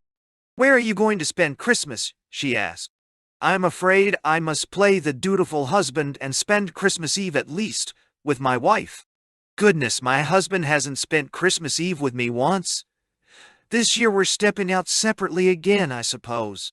Having kissed her, Yūichi was amazed by her prudishness. The usual woman on such an occasion would have set out quite intolerably to play the part of the lover, but Mrs. Kaburagi held her passion in check. It was an escape from the irregularity of her daily existence. Yūichi was all the more terrified by the thought that he was loved by a simple, sober side of her that no man knew. Yūichi had quite different plans for Christmas. He had been invited to a gay party that was to be given in a house in the hills of Oizo. Gay is the American equivalent for homosexual. The house in Oizo was a mansion that the property tax had not brought to a forced sale, but it had at least deprived the owner of funds for its maintenance. Jackie, who had influenced there for many years, managed to rent it. It was owned by the family of the head of a paper company, which, after the master died, rented a small house in Tokyo and lived modestly. When they occasionally visited the mansion they had rented out, which was 3 times as big as their house, with a garden 10 times the size of the one where they lived now, they were mystified by the constant bustle of guests there. From trains departing from Oizo station or passing through, the lights could be seen burning in the guest rooms at night. People coming from there to visit them in Tokyo would say that the lights burning redly in the old house made them think of old times. "I can't understand the high life they live there at all," a widow remarked suspiciously. "Once I dropped in and found them making amazing preparations for a banquet. No one could guess what went on inside the house, which looked out at the Oizo Sea across an expansive lawn." Jackie's youth had been truly splendid, so splendid that only Yūichi seemed worthy of nomination as Jackie II. The times, however, were different. Jackie, despite this name, he was Japanese, and quite respectable, with his beauty as capital, made a grand tour of Europe, more luxurious than the Mitsui or Mitsubishi officials of that time could ever attain. He and his English patron, however, separated after a few years. When he returned to Japan, Jackie lived for a short time in the Kansai area. His patron at that time was an Indian millionaire. At the same time, however, this woman-hating youth was the object of the attentions of 3 ladies of Ashiya society. The kind of service Yūichi paid to Yasuko he paid to each of these 3 guardians in turn. The Indian was afflicted with a chest ailment. Oh, Jackie treated this sentimental big man heartlessly. While his young lover was whooping it up downstairs as usual, with hordes of his fellows, the Indian lay in a rattan sleeping chair in the sunroom on the 2nd floor, with his blanket pulled to his chin, reading the Bible and weeping. During the war, Jackie was a clerk in the secretariat of the French embassy. He was thought to be a spy. The elusive quality of his private life was mistaken for official conduct. Promptly after the war, Jackie got his hands on the Oizo mansion. He brought in the foreigner who was in love with him and proceeded to display his talent for management. He was still beautiful. Just as women have no beards, he displayed no sign of years. Moreover, the gay society's phallic worship, and this was their only religion, did not spare Jackie honor and adulation for the tireless way he lived. That evening, Yūichi was at Ruden's. He felt rather tired. His cheeks, paler than usual, gave a strangely apprehensive air to his serene, clean profile. "Yu-chan has a beautifully cloudy eye today," said Icon. "Like the eye of a first mate tired of gazing at the sea," he thought. Yūichi naturally kept his marriage secret. This concealment was the source of exceedingly jealous rumors. Looking out the window at the street with its bustle of the dying year, he thought about his uneasiness of the past 4 days. As when he was first married, Yūichi once more dreaded the night. For with her pregnancy, Yasuko demanded incessant, unfailing love, punctilious, nurse-like devotion. And so Yūichi could not help thinking as he had before, I am an unpaid prostitute. I am cheap. I am a devoted toy, he reviled himself. If Yasuko wants to buy a man's soul so cheaply, she'd better learn to take a little unhappiness. Just the same, I'm like a self-seeking maid. I'm not even faithful to myself, am I? In truth, Yūichi's body lying beside his wife was much cheaper than Yūichi's body beside a boy he loved. But this perversion of values made what seemed to the world a perfectly matched, beautiful young couple into an ice-cold harlotry, a relationship of unpaid prostitution. With this quiet, slow-working virus hidden from men's eyes, incessantly eating away at Yūichi, who could guarantee that even outside his little let's playhouse circle, his doll-like man and wife circle, he was not also being devoured. For instance, until this time he had been faithful to his ideals in gay society. He never made sexual commitments except with boys who were younger than he and who appealed to him. This faithfulness was, of course, a reaction to his infidelity toward the marriage bed. From the beginning, Yūichi had come to this society in faithfulness to himself. In general, however, his weakness and the mysterious will of Shunsuke were forcing him to be faithless to himself. Shunsuke said it was the fate of beauty as well as of art. Yūichi's looks had turned the heads of 8 or 9 of the 10 foreigners who saw him. Disliking foreigners, he had rejected them all. One, for instance, had broken a 2-story pane of glass in Ruden's in a fit of anger. Another, in a fit of depression, had for no discernible reason slashed the wrists of the boy staying with him. The crowd who specialized in living off foreigners respected Yūichi highly for his attitude. They had a masochistic love and respect for a mode of living that without harming them could lash out against their own subsistence. Why? Because no day goes by that we do not dream of a safe rebellion against our livelihood. Nevertheless, Yūichi strove out of his inherent gentleness to refuse without wounding the other parties.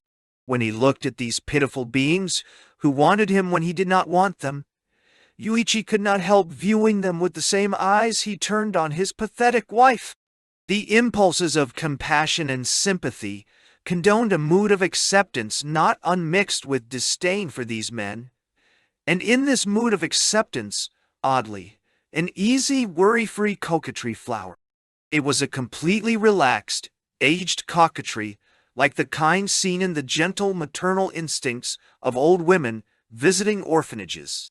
A limousine threaded through the congestion of the street and stopped in front of Ruden's. A second limousine followed it and stopped. The Oasis Kimichan did a single proud pirouette and greeted the 3 foreigners with his proudest, most amorous look. There were 10 men in the group going to Jackie's party, including the foreigners and Yūichi. When the 3 foreigners saw Yūichi, a gleam of anticipation and impatience came into their eyes. Who was going to share a bed with him tonight at Jackie's? The 10 men were loaded into 2 cars. Rudy handed a gift for Jackie through the window. It was a bottle of champagne decked with holly. Oizo was less than 2 hours' drive away. The cars ran bumper to bumper on the Kihin, No. 2 National Highway, and the old Tokaido Road to Afuna. The boys were having a merry time. One calculating boy had an empty Boston bag in his lap, in which he planned to carry back all the loot he could get. Yūichi did not sit next to a foreigner. The blond young man next to the driver stared covetously in the rearview mirror, in which he could watch Yūichi's face. The sky was alight, a blue porcelain night sky where countless stars twinkled like snowflakes frozen before they could fall. The car was warm, thanks to the heater. Yūichi heard from his talkative seatmate, with whom he had once been intimate, a story about the golden-haired man next to the driver. After he had been in Japan a time, he shouted in the climax of sexual pleasure, Tengoku! Tengoku! Paradise! Which he had heard somewhere, and made his partner break up with laughter. This not unlikely story shook Yūichi with laughter, and just then it happened that his eye met the eye in the rear-view mirror. That blue eye winked, and the thin lips came closer to the surface of the glass and kissed it. Yūichi was amazed. The cloudy print of his lips on the mirror surface was tinged with red. It was 9 o'clock when they arrived. There were already 3 limousines in the circular drive. Human figures were moving busily in the windows, from which came the sound of music. The wind was very cold, and the boys, stepping out, bent their newly shaven pale blue napes. Jackie greeted his guests at the entrance. He sank his face in the bouquet of winter roses that Yūichi handed him, and shook hands stylishly with the foreigners with his right hand, which bore a cat's eye ring. He was quite drunk, so he greeted everyone, including the boy who sold pickles in the daytime in his family's store, with a merry kurisumasu. For a moment the boys felt as if they were abroad. In fact, many boys like them had been abroad, accompanied by their lovers. The stories that appear under the newspaper headlines, Public Spirit Far From Home, Houseboy Studies Abroad, generally have this meaning. The salon that gave off the entranceway was about 20 mats in size, and was lighted only by a Christmas tree in the center, adorned with tiny incandescent candles. A long-playing record sounded from a loudspeaker hung somewhere in the tree. About 20 guests were already dancing in the salon. In truth, this evening the pure child was born from an immaculate mother's womb. The men dancing here were celebrating the nativity like the righteous man, Joseph. In short, they celebrated their freedom from responsibility for the infant born this night.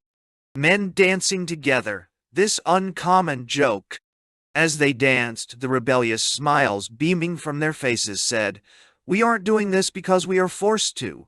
We are only playing a simple joke." While they danced, they laughed, a spirit-destroying laugh. In the usual dance hall, the men and women blithely dancing exhibit the free ohm of love, the impulses they express. But when these men danced, arms intertwined, there was a feeling that they were forced by the impulse into a dark bondage. Why is it that men must, in spite of themselves, assume a posture to show they love each other? What is it but that this kind of love, confused by the impulse, may perhaps not be consummated if the dark taste of destiny is not present? The popular piece became a fast rumba. Their dancing became frenzied, lewd. Under the pretext that it is the music, above all, that is driving us, one couple joined their lips, and until they fell, whirled about endlessly. Icon, who had come earlier, winked at Yūichi from the arms of a fat little foreigner. The boy was half laughing, and half knitting his brows. While they were dancing, the fat dancer kept biting the boy's earlobe. His mustache, traced with eyebrow pencil, was smudging the boy's face. There Yūichi beheld the conclusion of the fate that had been first recorded for him. He saw precisely in concrete form the complete truth of that fate. Icon's lips and teeth were as beautiful as ever. His smudged face was indescribably endearing. But from his beauty all abstractness had disappeared. His slim hips twisted under a hairy hand. Yūichi averted his eyes impassively.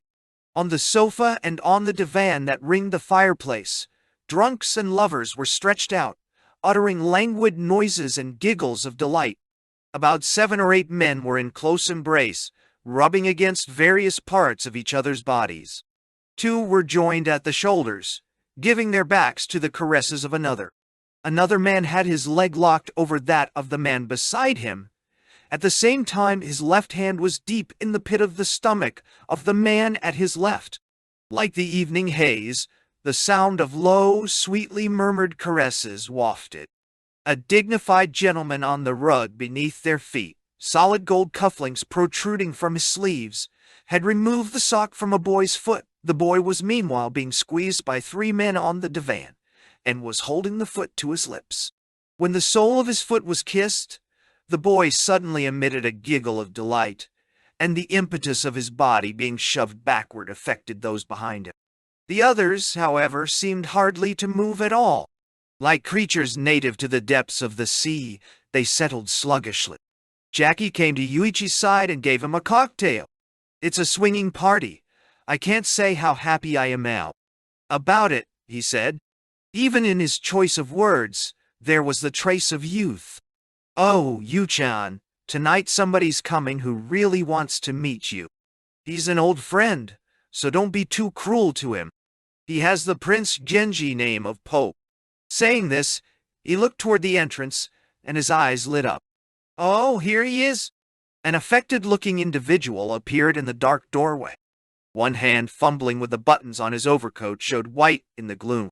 In mechanical gait that said, "Screw one loose, then take a step," he approached Jackie and Yūichi. A dancing couple passed close by. He made a wry face and averted his glance. "Alias Mr. Pope, Yūichi Daijay." In response to Jackie's introduction, Pope held out a white hand to Yūichi. "Cheers." Yūichi looked hard at that face bathed in unpleasant light. It was Count Kaburagi. Chapter 1. Courtesy. Pope, the name by which Nobutaka Kaburagi had come to be called by men ignorant of its origin, was a nom de guerre he had taken from Alexander Pope, whose poetry he enjoyed. Kaburagi was an old friend of Jackie's. They had met 10 years ago or more in the Oriental Hotel in Kobe, where they stayed together 2 or 3 times. Yūichi had had much practice in the intricacies of meeting people unexpectedly at parties like this without being at all surprised. This society had broken up the discipline of the society outside. It had scrambled the alphabet of the outside and then rearranged it strangely, like CXMKL. For instance, changing the order and changing the grouping and demonstrating the virtuosity of the magician. Count Kaburagi's metamorphosis, however, had caught Yūichi completely by surprise. For a moment he found it difficult to take the hand that Pope held out to him. Kaburagi's amazement was even greater. As a drunk stares fixedly at something, so he stared at Yūichi, saying, "It's you! It's you!" Then he looked at Jackie again and said, "Me, of all people. For the first time in all these years this fellow has succeeded in conning me. In the first place, he's a very young married man. I first met him at the speaker's table at his wedding reception. To think that Yūichi is the famous Yu-chan." "Yu-chan has a wife," said Jackie, evincing surprise in the manner of a foreigner. "That's the first I've heard of it." Thus one of Yūichi's secrets was quickly out. It wouldn't take 10 days, certainly, for the news to leak out to the Korn Fellowship. Soon, he feared, all his secrets, in both his worlds, withheld from each other till now, would be violated one by one.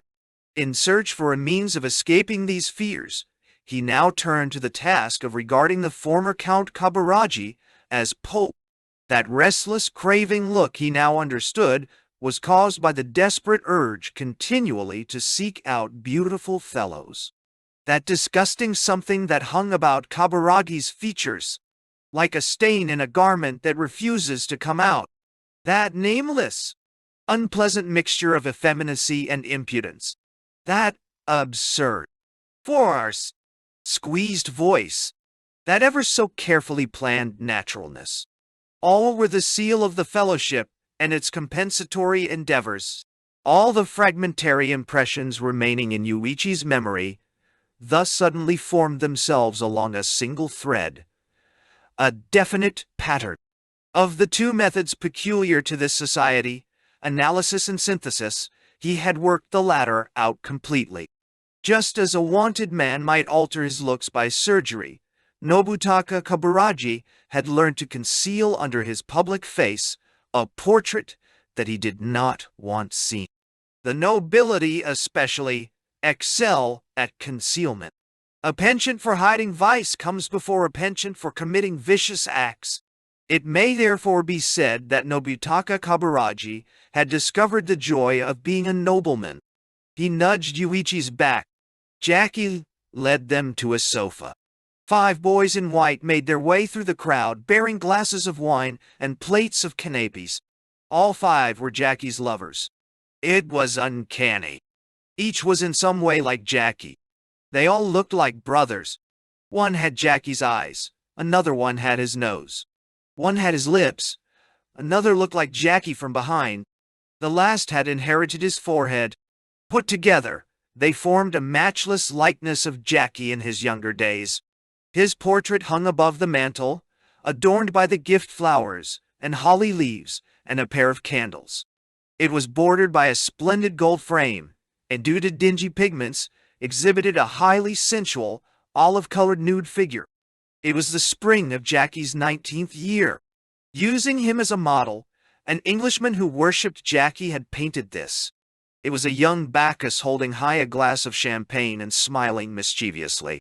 On his brow, he bore ivy. On his bare neck, a tie was loosely draped. His left arm lithely supported the golden weight of the drunken boat of his body on the table on which he was half sitting. His hand, like an oar, pressed back the waves made by the light pressure of his hips against the white tablecloth. Just then, the record changed to a samba. The dancers withdrew to the sides. A light went on behind the wine-colored brocade curtain over the doorway to the stairs. The curtain shook energetically. Suddenly, a half-naked boy appeared, dressed as a Spanish dancer. He was a small, narrow-hipped, charming boy of 18 or so, wearing a scarlet turban. A gold-embroidered scarlet brassiere covered his breast. He danced. His limpid sexuality differed from the dark, indecisive hesitancy of a woman. It held a litheness rich with precise lines and glints that captured the hearts of the audience. Dancing, the boy threw back his head. When he brought it forward again, he gave a clear look of desire in Yūichi's direction. Yūichi responded by closing one eye. A silent pact had been sealed. Kaburagi did not miss the wink. Since he had earlier come to recognize Yūichi for what he was, his heart was filled with Yūichi. Pope was concerned about public opinion, so he never showed his face in the places in the Ginza district. Recently he had heard the name Yu-chan everywhere, but imagined it meant no more than that an extraordinary person had taken his place among the garden variety of beautiful boys. Half out of curiosity, he had asked Jackie to introduce him. It turned out to be Yūichi. Nobutaka Kaburagi was a master of seduction. Until today, in his 43rd year, he had been intimate with about 1,000 boys. What was it that attracted him? It cannot be said that it was beauty that excited him and drove him to debauchery. Rather, it was fear, trembling fear, that held him captive. In the pleasures of that street, everywhere a kind of sweet corruption followed one. As Saikaku said so eloquently, making love to boys is like the sleep of a wolf under a flower whose petals are falling. That is the charm of it. Nobutaka searched constantly for new thrills. Only new things excited him. He had no sense that would have permitted him to compare beauties precisely, to rank them. He never tried to compare the charms of the individual before him, now with the charms of the individual he had just loved. Like a ray of light, passion illuminated one time, one space. Now, no. Buraka felt like a suicide lured to the precipice. A fresh rent in the continuous exterior of our fixed lives was beckoning him, who had so little resistance. Watch out this time, his heart soliloquized. Until just now I had seen Yūichi as nothing more than a young husband infatuated with my wife, a runaway colt, galloping in the dawn down the normal paths of life. I looked at his beauty, but kept calm. I never thought I could recklessly drag that runaway down my own little lane. When I then suddenly perceived Yūichi in this little lane, my heart was troubled. He's dangerous as lightning. I remember that long ago when I saw a young fellow just entering this street, the same lightning lit my heart up bright. I fell head over heels in love. I know the signs when it is going to happen. Since then 20 years have gone by. and the lightning has not struck again with the same force until today. Compared with this, the lightning I felt for the other 1,000 was a child's sparkler. With the first throb, the first thrill, the issue was decided. Somehow I must get to sleep with this youth right away. Even though he was in love, he excelled in techniques of observation, and his glance had the power of making things transparent. In his words, the power of mental telepathy lay concealed. From the moment he saw Yūichi, Nobutaka perceived the intellectual poison corroding this beautiful young person. Ah, already this youth has been rendered weak by his own beauty.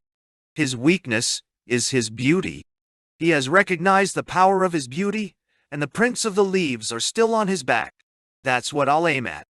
Nobutaka stood up and approached the terrace where Jackie was sobering up.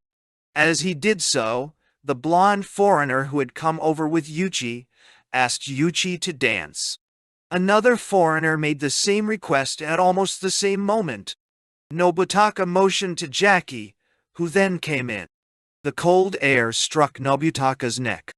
Jackie took his old friend to the bar on the mezzanine that looked out to the sea. In a corner, a bar had been set up where there were no windows, and there a faithful waiter whom Jackie had discovered in the Ginza was working with rolled-up sleeves as bartender. On the distant point at the left, the flashing light was visible. The branches of the bare trees in the garden embraced the seascape and the starry sky. Caught between the cold air and the heat, the windows had been wiped and clouded over again. Playfully, the two men ordered a woman's cocktail, an angel's tip, and drank. Well, terrific, eh? A pretty boy. I've never seen anything quite like him. The foreigners are all amazed by him, and not one of them has had him. He seems to dislike foreigners particularly. He's had about 10 or 20 fellows, but they're all younger than he. The tougher they are, the more exciting they are. The boys nowadays are pushovers. Well, go ahead and see. At any rate, the veterans have done all they can, but now they're all played out. Now's the time for Pope to show his hand.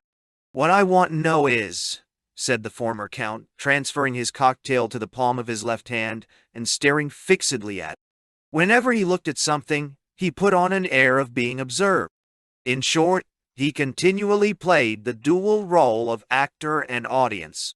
How shall I say it? I wonder if the kid has ever given himself to someone he doesn't desire.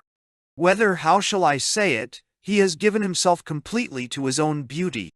If there is ever so little of love and desire for one's lover in the affair, then it can by no means be called giving oneself purely to one's own beauty. From what you say, he doesn't seem to have had such an experience, despite his good looks. Nah, shall. That's what I hear, although if he's married he must be sleeping with his wife mostly out of a sense of duty. Nobutaka dropped his eyes. He groped for the implications hidden in his old friend's words. When Kaburagi thought about something, he always acted as if people were staring hard at him, studying the tailoring of his ideas. The tipsy Jackie urged him to try what he had in mind. If by 10 o'clock the next morning Nobutaka was successful, Jackie wagered, he would win the magnificent ring on his finger. Against it, Pope wagered the early Muromachi Maki lacquered writing box in the Kaburagi family storehouse. The beauty of that high-relief Maki work had set Jackie pining incurably to possess it when he had first seen it in the Kaburagi home. From the mezzanine they descended again to the ballroom. Before anyone knew it, Yūichi had started dancing with the one who had performed earlier. The boy had already changed to a suit. At his throat a lovely bow tie was knotted. Nobutaka knew his age. The homosexual's hell and the woman's hell are the same, namely old age. Nobutaka knew for certain that he could never hope for the divine miracle that the beautiful youth would fall in love with him. The very impossibility of it brought his passion close to that of the idealist who knows from the beginning his ideals will never be realized. He who loves ideals hopes to be loved by ideals in turn.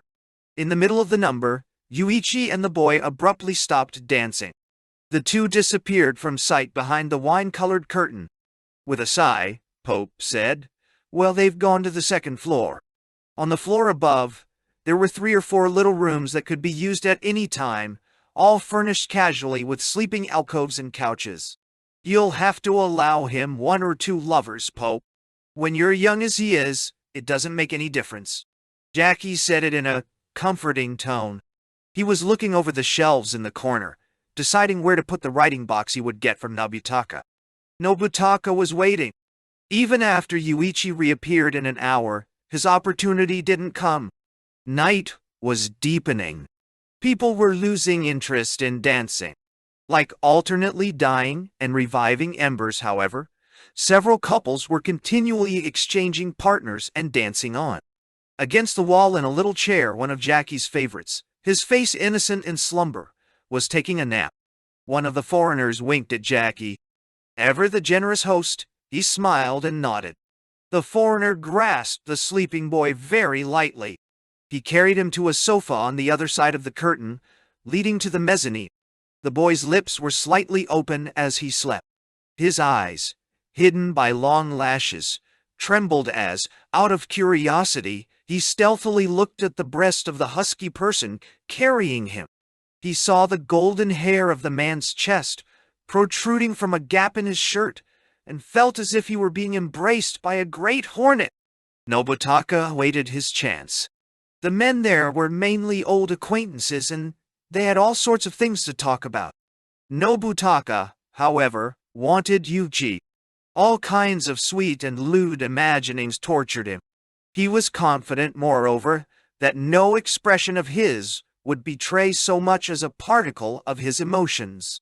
Yūichi's eyes happened to fall on a new arrival. It was a boy who had arrived at 2 in the morning with 4 or 5 foreigners from Yokohama. From the collar of his two-tone coat hung a scarlet and black striped muffler. When he laughed, his teeth shone in strong, gleaming rows. His hair was cut square. It went well with his deep-cut full face. On his fingers, in which he clumsily held a cigarette, he wore a garish, initialed gold ring. In this wild boy there seemed to be something worthy of Yūichi's languid sexuality. If Yūichi could be called a superb sculpture, this boy would be a botched piece of work by comparison. Besides, to the extent that one would consider him an imitation, to that same extent one would have to admit he was much like Yūichi. Thanks to his extraordinary pride, Narcissus sometimes loves a bad mirror. A bad mirror saves one from jealousy, if nothing else. The newcomers exchanged courtesies with those who had arrived before them. Yūichi and the boy sat together. Their young eyes sought each other. An understanding had already been formed. When the 2 men attempted to rise from their places, hand in hand, however, one of the foreigners asked Yūichi to dance. Yūichi did not refuse. Nobutaka Kaburagi did not let the opportunity go by. He came up to the boy and asked him to dance. While they danced, he said, "Have you forgotten me, Ryokan?" "Could I forget you, Pope? Have I ever asked you to do anything for nothing? I am indebted to you for your generosity. Everyone loves you for it. How about tonight? Can you help me?" "No reason why not, for you." "Right now." "Right now?" The boy's eyes clouded. "But there's 111, give you twice as much as the last time." "Yes, but how about later? There's plenty of time before morning." "Later's no good, right now. First come, first serve." "But the first one doesn't have a cent to his name, does he? For someone I love, I don't mind sacrificing my fortune." "Your whole fortune? You talk as if you were rich. All right, I'll lay out 3 times the money plus 1,000 yen, 10,000 yen. I'll pay you after." 10,000 yen? The boy's eyes blinked. "Was I that good last time?" "Right." The boy raised his voice as he bluffed. "You're drunk, aren't you, Pope? I find what you say too good to believe. You don't value yourself highly enough, unfortunately. Have a little more pride. Here's 4,000 down. The other 6 I'll give you later." The boy calculated. 4,000 yen. If worst comes to worst, and the other 6,000 yen goes sour, It's still not a bad deal, he told himself. How will I get around putting Yūichi off? Yūichi was by the wall, smoking a cigarette, while he waited for the boy to finish the dance. With the fingers of one hand, he drummed delicately on the wall. Nobutaka watched him out of the corner of his eye. He was struck by the fresh beauty of the body of this young man, waiting for the signal to spring. The dance had ended. Ryosu came over toward Yūichi, planning to make some excuse. Yūichi, who did not sense that, threw away his cigarette, turned his back to the other, and went ahead. Ryosuke followed him. Nobutaka followed Ryosuke. While they climbed the stairs, Yūichi placed his hand lightly on the boy's shoulder. The boy's position was gradually becoming more difficult. As Yūichi opened the door of one of the rooms on the second floor, Nobutaka suddenly grasped the boy by the arm. Yūichi turned about in surprise. Nobutaka and the boy were silent. Yūichi's eyes colored with youthful anger. What are you doing? I'm first, am I not? Rightfully, this boy is mine first. Yūichi inclined his head and laughed a forced laugh. Quit the kidding. If you think it's a joke, ask the boy and see whose claim he wants to honor first. Yūichi placed his hand on the boy's shoulder. The shoulder trembled. Attempting to compensate for the ugliness of the moment, the boy glared at Yūichi with eyes that were hooded with hostility, though he spoke gently. It's all right, isn't it? Later, Yūichi was about to strike the boy. Nobutaka intervened. Now, let's not have any rough stuff. We have lots of time to talk it over.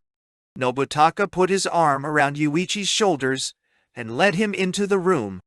When Ryokan attempted to enter behind them, Nobutaka slammed the door in his face. His remonstrations could be heard through the door. Nobutaka quickly latched it. He placed Yūichi on the divan by the window and lit a cigarette for both of them. Meanwhile, outside, the boy kept banging on the door. He gave it one more kick and then resignedly left. The atmosphere of the room suited the occasion. On the wall there hung a picture of Endymion asleep in meadow grass and flowers, and bathed in moonbeam. The electric space heater was turned on, and on the table was a bottle of cognac, a water pitcher, and a record player. On party nights, the foreigner who occupied this room usually made it available to visitors. Nobutaka turned on the record player, designed to play 10 records in succession, then with deliberation poured 2 glasses of cognac. Yūichi suddenly got up, meaning to leave the room. Pope headed him off, fixing the youth with a deep, gentle stare. There was unusual power in his look. Yūichi, bound by a mysterious curiosity, sat down again. Relax, I don't give a hoot about that child. I gave him some money with the understanding he would back out on you. If I hadn't done that, I wouldn't have been able to talk to you at leisure. Since there's money involved, hell wait for you. It must be said in all honesty that Yūichi's desire had swiftly abated since the time when he had wanted to strike the boy. He was far, however, from admitting this to Nobutaka. He sat silently, like a captured spy. I said I wanted to talk, Pope went on. Not a particularly formal conversation. I just thought I'd like to have one heart-to-heart talk with you. You'll listen, won't you? I still remember the day I first saw you at your wedding. It would be tiresome to go into all of the long monologue that Nobutaka Kaburaji indulged in presently. It continued to the tune of 10 dance records both sides. Nobutaka knew well the telling effect of his own words. Before the caress of the hand comes the caress of words. He transformed himself into a mirror that reflected Yūichi. Behind that mirror he managed to conceal Nobutaka himself, his age, his desire, his complexity, and his ingenuity. While Nobutaka's monologue droned on, without Yūichi's consent in the first place, Yūichi heard from time to time, in soothing tones, "Are you tired of this? Or, if you're bored, tell me, and 111 stop. Or does this conversation annoy you?" All inserted like interludes. The first time the question came like a timorous entreaty. The second time it was hopelessly overbearing. The third time it was full of confidence, as if sure that Yūichi would smile and shake his head when the question came. Yūichi wasn't bored. Far from it. Why? Because Nobutaka's monologue was about Yūichi and nothing else. Your eyebrows are so cold and clear. Your eyebrows are, how shall I put it, they exhibit pure youthful will. When he ran out of comparisons, he stared silently for a time at Yūichi's brows. It was a hypnotic technique. Not only that, there's an exquisite harmony between those brows and these deep, sad eyes. The eyes show your fate. The eyebrows show your will. What lies between those two is struggle. It is the fight that must be fought by every youth. Your brows and your eyes are the eyes and brows of the most beautiful young officer on the battlefield. His name is Youth. The only hat to match these eyebrows and those eyes is the Grecian helmet. How many times I have seen your beauty in dreams. How many times I have wished to speak to you. Nevertheless, when I meet you, the words stick in my throat like a boy's. I am convinced that of all the young men I have seen in the past 30 years, you are the most beautiful. There are none to be compared with you. How can you take it into your head to love someone like Ryokan? Take a good look in a mirror. The beauty you discover in other men comes entirely from your own ignorance and self-delusion. The beauty you think you have found in other men is already possessed in its entirety by you. There is no more beauty anywhere to discover. When you love another man, you are only too ignorant about yourself. You who were born on the pinnacle of perfection. Nobutaka's face came slowly, closer and closer to Yūichi. His high-flown words charmed the ears like slander. In fact, no ordinary flattery could compare with them. You don't need a name, he continued. Indeed, beauty with a name doesn't count at all. Illusions of beauty that must have a name like Yūichi or Taro or Jiro won't fool me anymore. You don't need a name to carry out your human function. You are a type. You are on the stage. Your stage name is Young Man. There are no actors anywhere who can bear this title. All of them depend on a personality, a character, or a name. All they can portray to the best of their ability is Ichiro Young Man, John Young Man, Johannes Young Man. You, however, in your being are the animated universal name, Young Man. You are the representative of the visible young man that has appeared in the myths, the histories, the societies, and the zeitgeist of all the countries of the world. You personify all. If you did not exist, the youth of all the young men would suffer nothing less than a burial without ever being seen. In your brows, the brows of millions of young men are prefigured. Your lips comprise the burgeoning design of millions of young lips. Your chest, your arms. Nobutaka rubbed the youth's arms, encased in the sleeves of his winter suit. Your thighs, your palms. He pressed his shoulder harder against Yūichi's shoulder. He fixed the profile of the youth firmly in his gaze. Then he reached out one hand and turned off the lamp on the table. Sit still. Please, I beg you, don't move. What beauty. The night is breaking. The sky is growing white. Surely you feel that faint, random indication of dawn there on your cheek? This cheek, though, is still in night. Your consummate profile floats on the boundary between night and dawn. Sit still, I beg you. Oh. Nobutaka saw the youth's profile in miraculous relief in the pure hour that bounded day and night. This momentary carving had become an eternal thing. That profile brought external form into time, and by fixing one consummate beauty in time became itself an imperishable thing. The window curtains had been opened. The glass panes let in the whitening seascape. This little room offered an unobstructed view of the sea. The beacon blinked drowsily. Above the sea, muddy white rays supported deep banks of clouds in the dawning dark sky. The wintry stands of trees in rows in the garden, like flotsam washed up by the morning tide, vaguely mingled their branches. Yūichi was overcome by a deep lassitude, a sudden sensation of sleepiness and intoxication. The portrait painted by Nobutaka's words stole out of the mirror and gradually bore down upon Yūichi. Yūichi's hair, pressing against the back of the sofa, seemed to become heavier and heavier. Desire mingled with desire, desire redoubled desire. This dreamlike sensation is not easy to explain. Spirit dozed above spirit. Without any help from desire, Yūichi's spirit was coupled with the spirit of another Yūichi, which was already mingling with. Yūichi's forehead touched Yūichi's forehead. Beautiful eyebrows touched beautiful eyebrows. This dreamy youth's half-open lips were stopped by the beautiful lips of the self that he had dreamed up. The first flicker of dawn came through the clouds. Nobutaka released Yūichi's cheeks, which he had been holding in both hands. His coat now lay on the chair at the side. His empty hands quickly released his suspenders from his shoulders. Again he took Yūichi's face in his hands. His smug lips again pressed Yūichi's lips. The next morning at 10 o'clock, Jackie sadly handed his treasured cat's eye ring to Nobutaka. Chapter 14. Alone and Independent. The year changed. Yūichi turned 23, according to the calendar. Yasuko turned 20. The new year was celebrated by the Minami household in the family circle. It was essentially a season for festivity. First, there was Yasuko's pregnancy. Second, Yūichi's mother, unexpectedly in good health, had lived to greet the new year. There was, however, something darkly foreboding about the occasion. The seed, clearly, had been planted by Yūichi.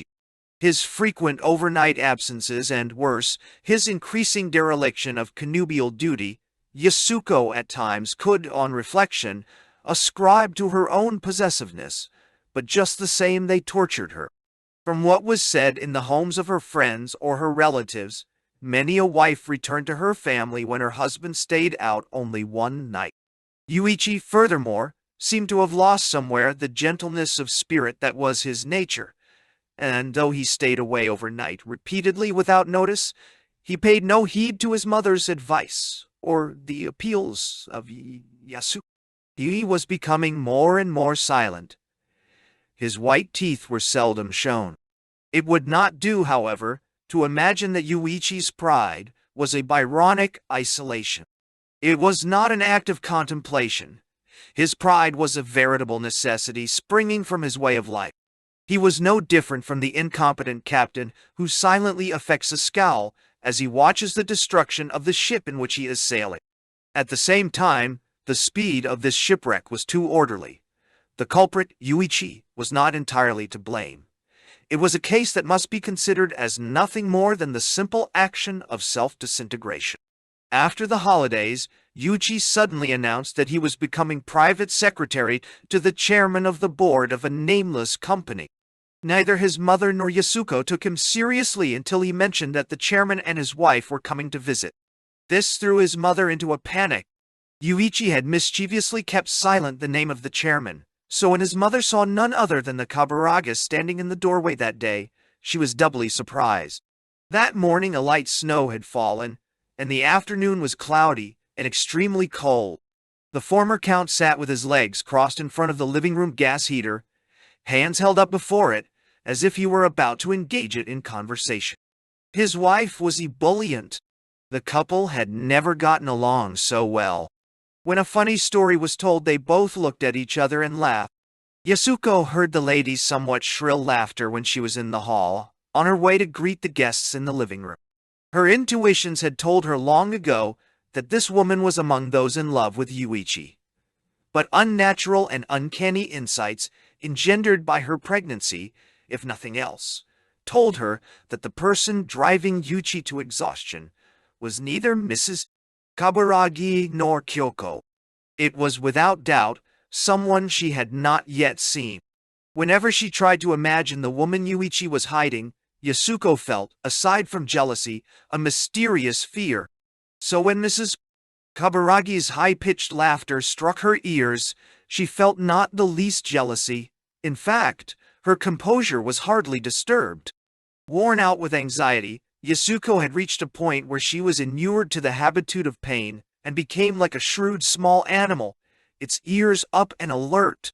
Although she was aware that Yūichi's future depended on the good offices of her parents, Yasuko had not said a word to them about her difficulty.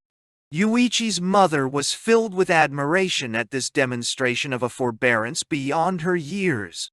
The admirable courage of this so-young wife gave her the status of the old-fashioned model of womanly virtue, yet it must be said that Yasuko at some time had come to love the melancholy that Yūichi kept concealed behind his facade of pride. Surely there are many who would doubt that such magnanimity could be acquired by a young wife of 20 or so. As time went by, however, she had come to realize her husband's unhappiness and at the same time was struck with the notion that she would be committing a crime against him if she allowed herself to admit her inability to cure it. In the conclusion that her husband's dissipation gave him no pleasure, in the conclusion that it was nothing but a manifestation of his indefinable suffering. In these maternal conclusions, there was a misapprehension born of a pretense at adult sentimentality. It was close to moral torture. This childish fancy, this refusal, on grounds of unsuitability, to attach the word pleasure to Yūichi's suffering. She felt, however, that if she were a man philandering in the manner of the run of the world's youths, then that man she would enjoy informing his wife about it. Something incomprehensible is eating at him, she thought. Surely he's not plotting a revolution or anything. If he loved someone else and was untrue to me, that deep despair would not be playing about his features all the time. Yu-chan does not love anything at all. I know this from wifely instinct. Nai? Yasuko was partly right. She was not able to say that Yūichi loved boys. The family chatted busily in the living room. The convenient cordiality of the Kaburagas had an unexpected effect on Yūichi and his wife. They laughed and talked quite like a couple who had nothing to hide from each other. By mistake, Yūichi drank Yasuko's cup of tea. Everyone was lost in a dream of conversation, and the blunder seemed not worth noticing. In fact, Yūichi had drunk it without immediately realizing it himself. Only Yasuko saw it and nudged his leg. Silently, she pointed to his teacup on the table and smiled. In reply, he scratched his head boyishly. This pantomime did not escape the alert eyes of Mrs. Kaburagi. Don't tell. Her cheerfulness on this day centered about the happy anticipation that Yūichi was to become her husband's private secretary. It had its source further back in the tender appreciation she felt toward her husband for having some days before showed an interest in bringing this auspicious plan into reality. When Yūichi became the private secretary, how frequently she would be able to see his face. Her husband certainly had some calculation in mind when he entered into her plan, but she managed not to think about that. When Mrs. Kaburagi saw this smiling intimacy between Yasuko and Yūichi, even though it was insignificant and barely discernible, the hopelessness of her own love flashed upon her. The two were young and beautiful. Even the problem of Kyoko seemed to her Yūichi's one little escapade when she looked at this loving young couple. And her own position, gifted with fewer alluring qualities than Kyoko possessed, she had not a bit of courage to contemplate. Her appearance here in close, though forced company with her husband, had for Mrs. Kaburagi another, quite different design. She thought it would make Yūichi jealous. This notion, of course, had its fanciful elements, but she wished to get back at him for the pain he had caused her by his appearance with Kyoko, while at the same time she feared out of love for him that if she appeared somewhere before him with a young man in tow, she would somehow wound Yūichi's pride. She noticed a loose thread on her husband's shoulder and removed it. Nobutaka stared and said, "What are you doing?" When he realized what she was doing, he was shocked. His wife was not a woman who did such things. In his company, the Yutsubo Far East Marine Products, Nobutaka had used an old-time steward as his private secretary. This useful old man had called him my lord, never Mr. Chairman. 2 months ago he had died of a cerebral hemorrhage. A new private secretary was needed. When Nobutaka's wife suggested Yūichi for the job, he replied vaguely, "Fine, it's only a light part-time job." He judged from her look of indifference that she was concerned indeed. Unexpectedly, however, this overture served neatly to disguise Nobutaka's own proposal a month later. When soon after New Year's he himself got the idea of making Yūichi his private secretary, he gave his wife credit for the scheme and, affecting her own practical way of talking, added his own praises of Yūichi's business acumen. "That young man is just the sort that job needs," he said. "The other day, I met Mr. Kuwahara at the Automo Bank. He's a graduate of Yūichi's college. Far East Marine Products managed to get an illegal loan through Mr. Kuwahara. But anyway, he had a lot to say in praise of Yūichi. It's quite a thing for a man his age to be involved as he is with difficult property management." 172. "Then let's hire him as private secretary," suggested his wife. "In case he hesitates, let's go to visit his mother, whom we haven't seen in a long time, and go to work on it together." Nobutaka had forgotten his long-standing habit of fluttering lightly as a butterfly around matters of the heart. He had not been able to live without Yūichi since the night at Jackie's party. Since then, Yūichi had complied with his demands on 2 occasions, but in general, he gave no sign that he loved Nobutaka. Nobutaka, though, thought more and more about him. Yūichi did not like to sleep away from home, and so the two had secretly gone to a hotel in the suburbs. The elaborate precautions astonished Yūichi.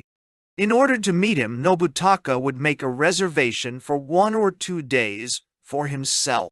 Yūichi would happen to call on business and would leave late at night. Nobutaka would needlessly stay on afterward. After Yūichi left, however, this middle-aged nobleman would be struck by mindless passion. He would pace the narrow room dressed only in his robe. Finally, he would fall down on the rug and roll about. In a small voice he would call out Yūichi's name hundreds of times. He would drink the wine Yūichi had left. He would light the cigarette butts Yūichi had left behind. He would beg Yūichi to leave his cakes in the plate half-eaten, with his tooth marks plain to see in the remnants. Yūichi's mother was ready to believe that Nobutaka Kaburagi's suggestion that her son be permitted to study the world was the very remedy needed to cure the boy's dissolute ways. He was, after all, a student. It was not well to forget about the career he was to assume after he graduated. "There is the matter of Father Sagawa's department store," she said, addressing Yūichi in tones designed for Nobutaka to hear. "Your father-in-law wishes to help you get an education. Before we can take this offer seriously, we must confer with him." He looked into his mother's eyes, which had weakened with the years. "This old person is making sure of the future. This old lady who might, for all we know, drop dead tomorrow. The one who, on the other hand, doesn't find a thing sure about tomorrow is youth," thought Yūichi.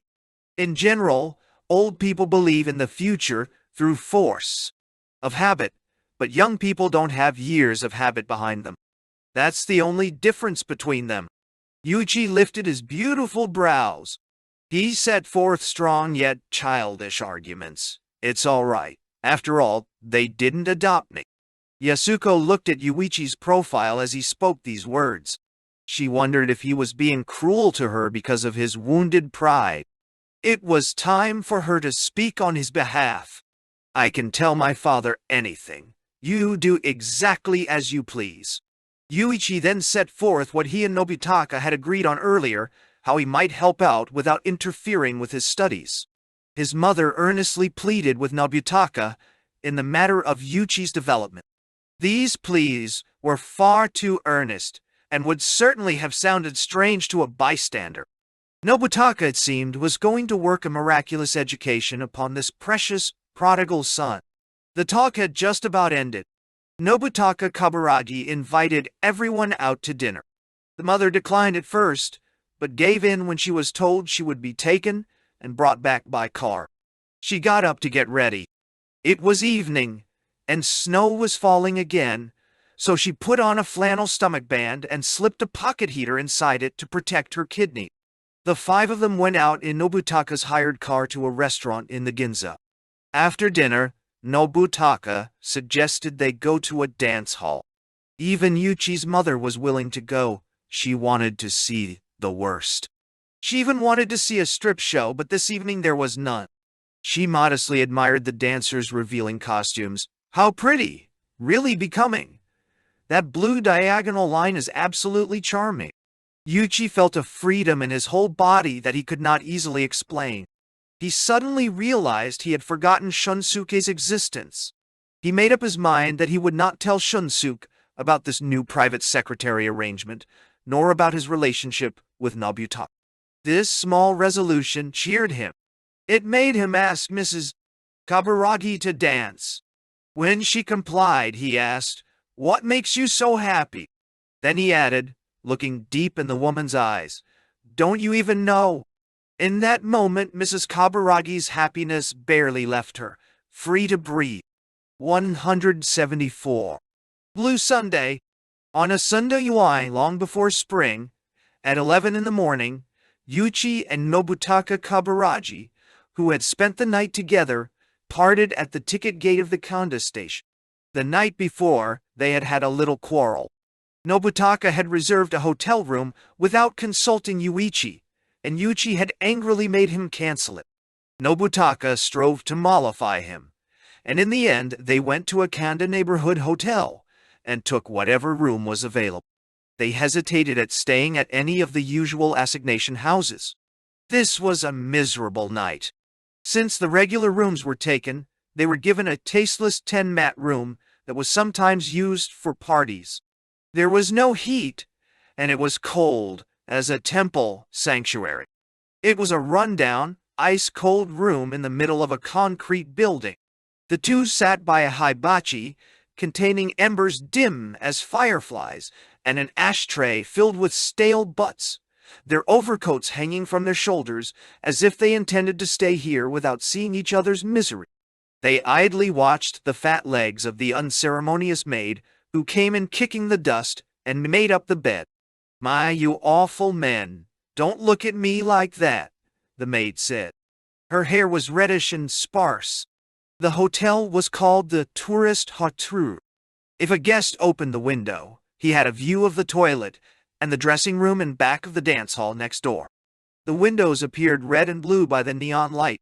The night wind came sneaking through the cracks about the window of their room, congealed the air, and fluttered the torn wallpaper. The sodden voices of two drunken women and a man in the next room sounded as if they were calm.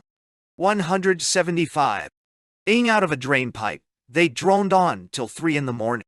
Dawn came early through their window, which had no storm shutter. There wasn't even a wastebasket. The only place to discard paper was on top of the 6-foot-high room partition, separating the main room from its foyer. It was piled high with rubbish. It was a cloudy morning, promising snow. Since 10 o'clock a guitar could be heard strumming. Driven by the cold, Yūichi walked rapidly as he left the hotel. Nobutaka followed him, breathing hard. "Mr. Chairman," when the youth addressed him thus, it was more by way of contempt than respect. "I'm going home. If I don't, there'll be trouble." "But didn't you say we were going to be together all day today?" Yūichi looked abstractedly out of his beautiful eyes and said, coldly, "If you don't stop always wanting your own way, we're not going to stay together very long." When Pope spent the night with Yūichi, he could not get enough of looking at the beloved sleeping form. He hardly slept a wink. His color was not good that morning. Also, his cheeks were rather swollen. The blue-black face nodded reluctantly. When Nobutaka's taxi drove off, Yūichi was left alone in the grimy throng. To go home, all he had to do was go through the ticket gate.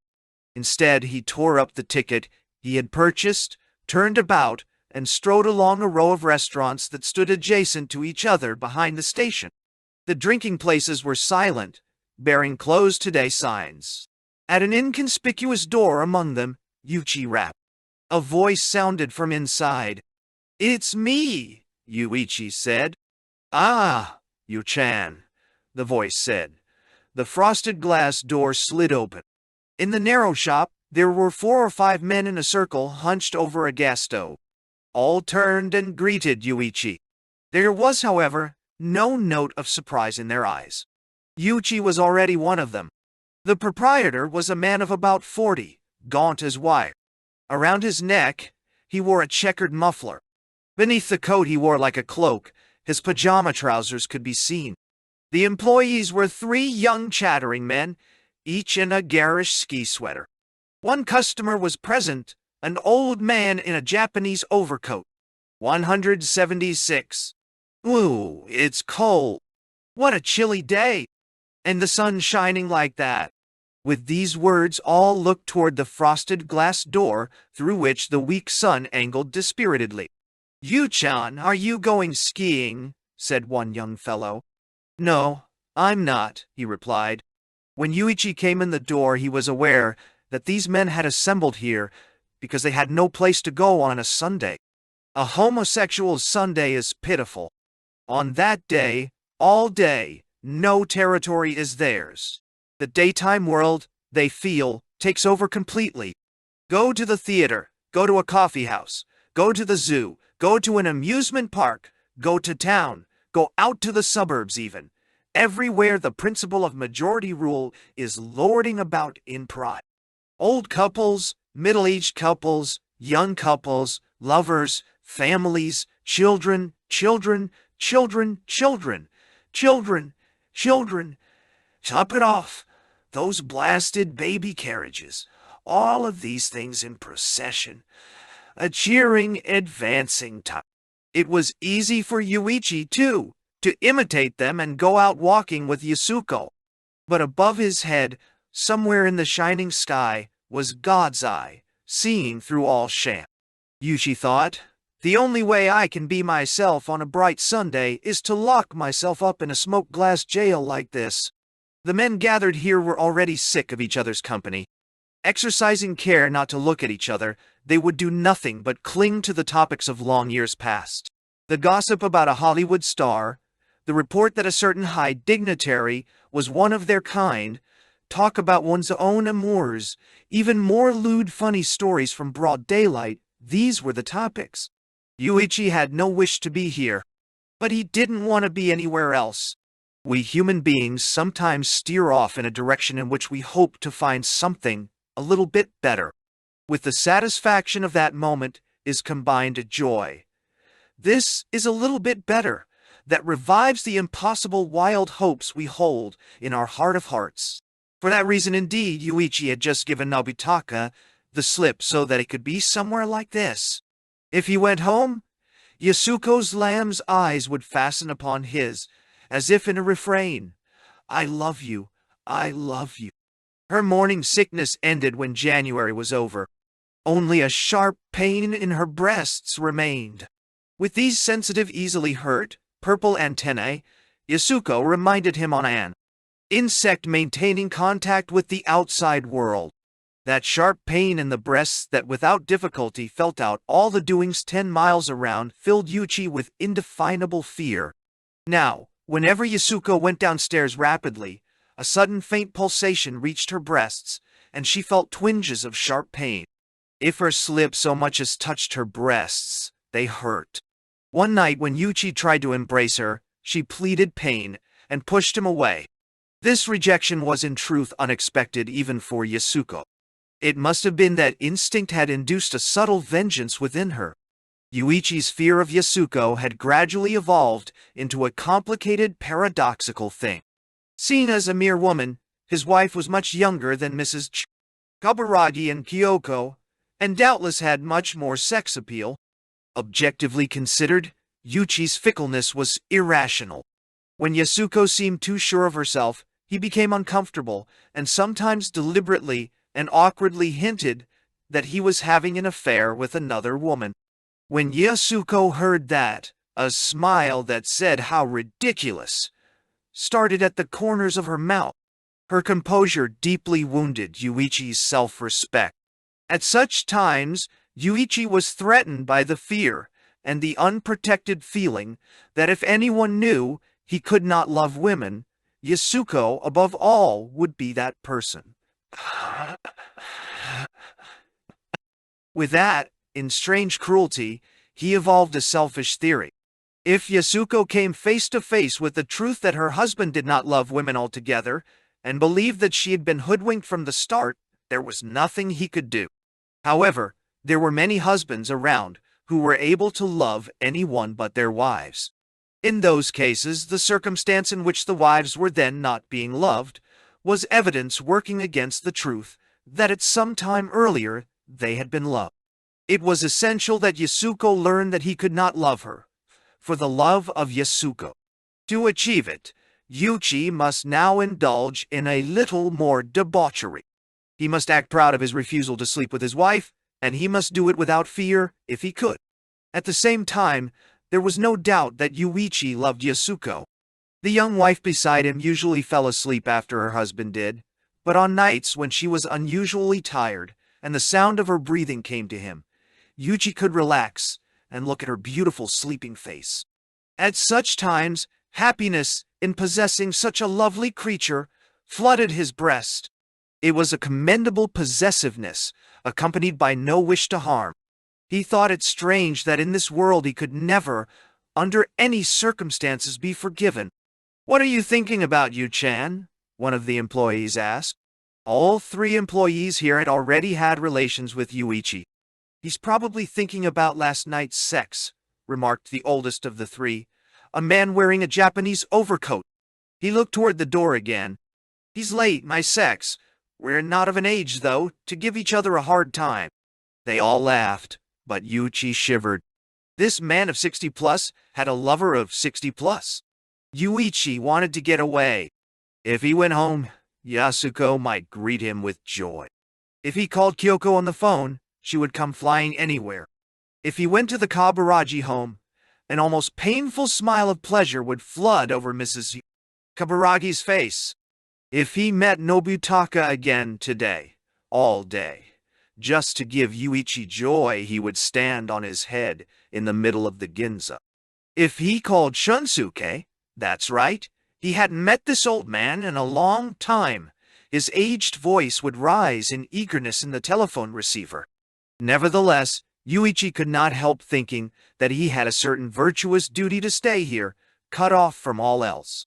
To become myself, is that all? That beautiful thing that should be. Is that all? Not fooling myself, but isn't the self that fools me myself? Where is the basis of truth?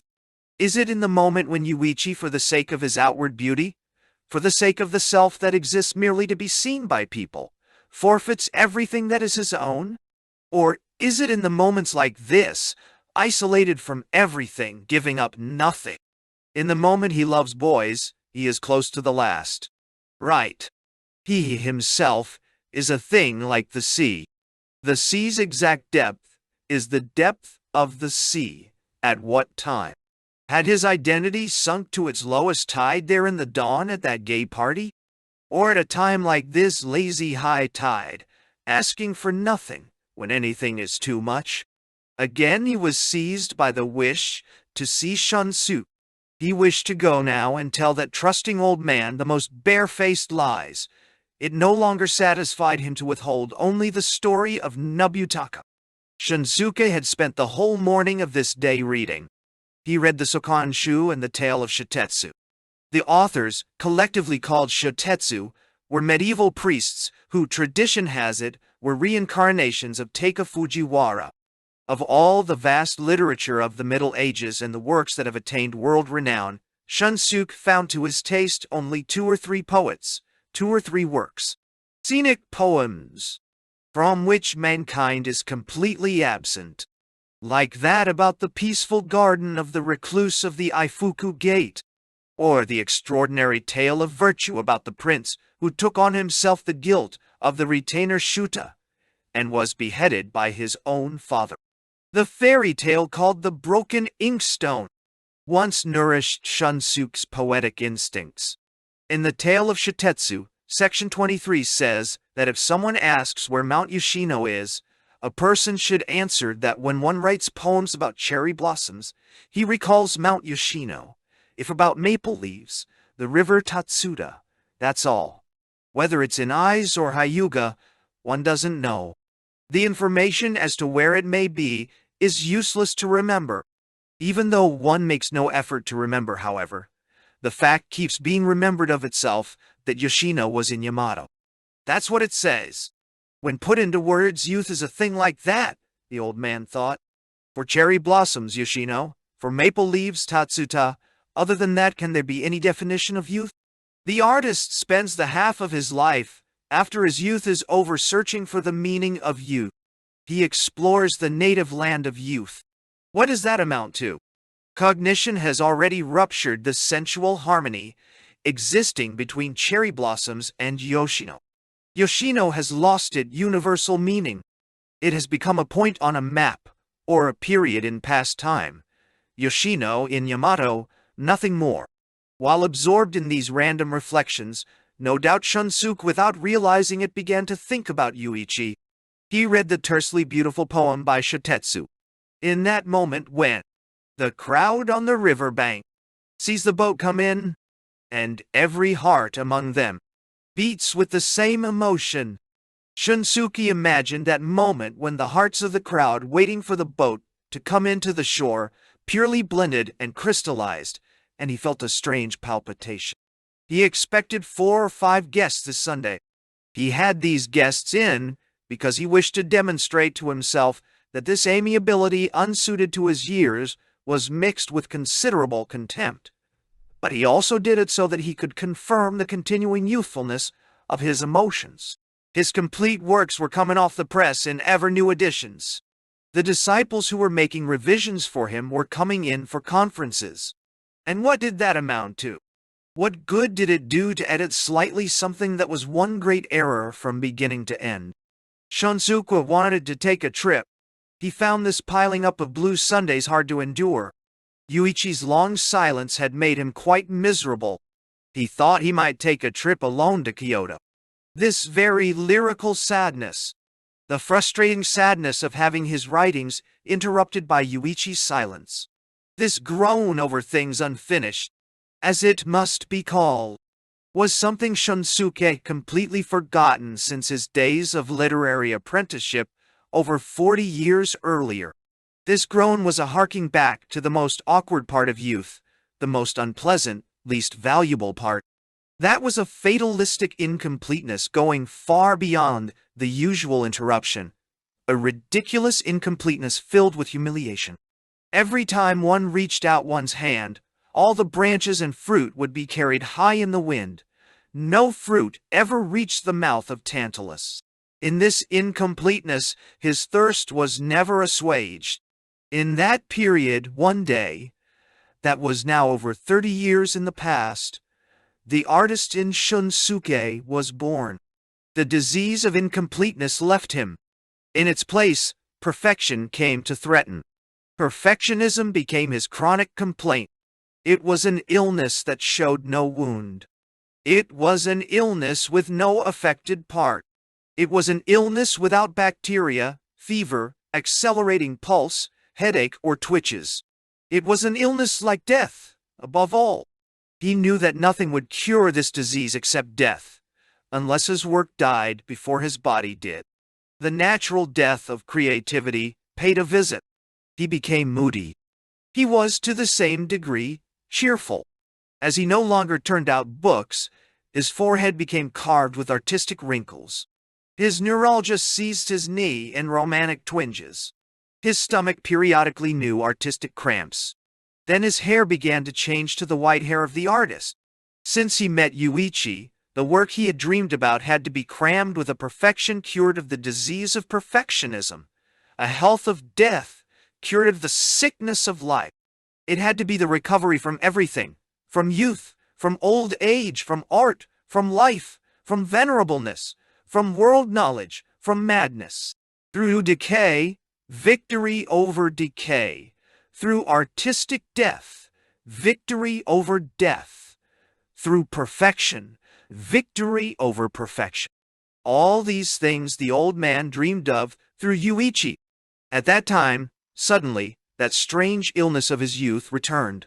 Incompleteness and outright failure caught Shunsuke while he worked. What was this?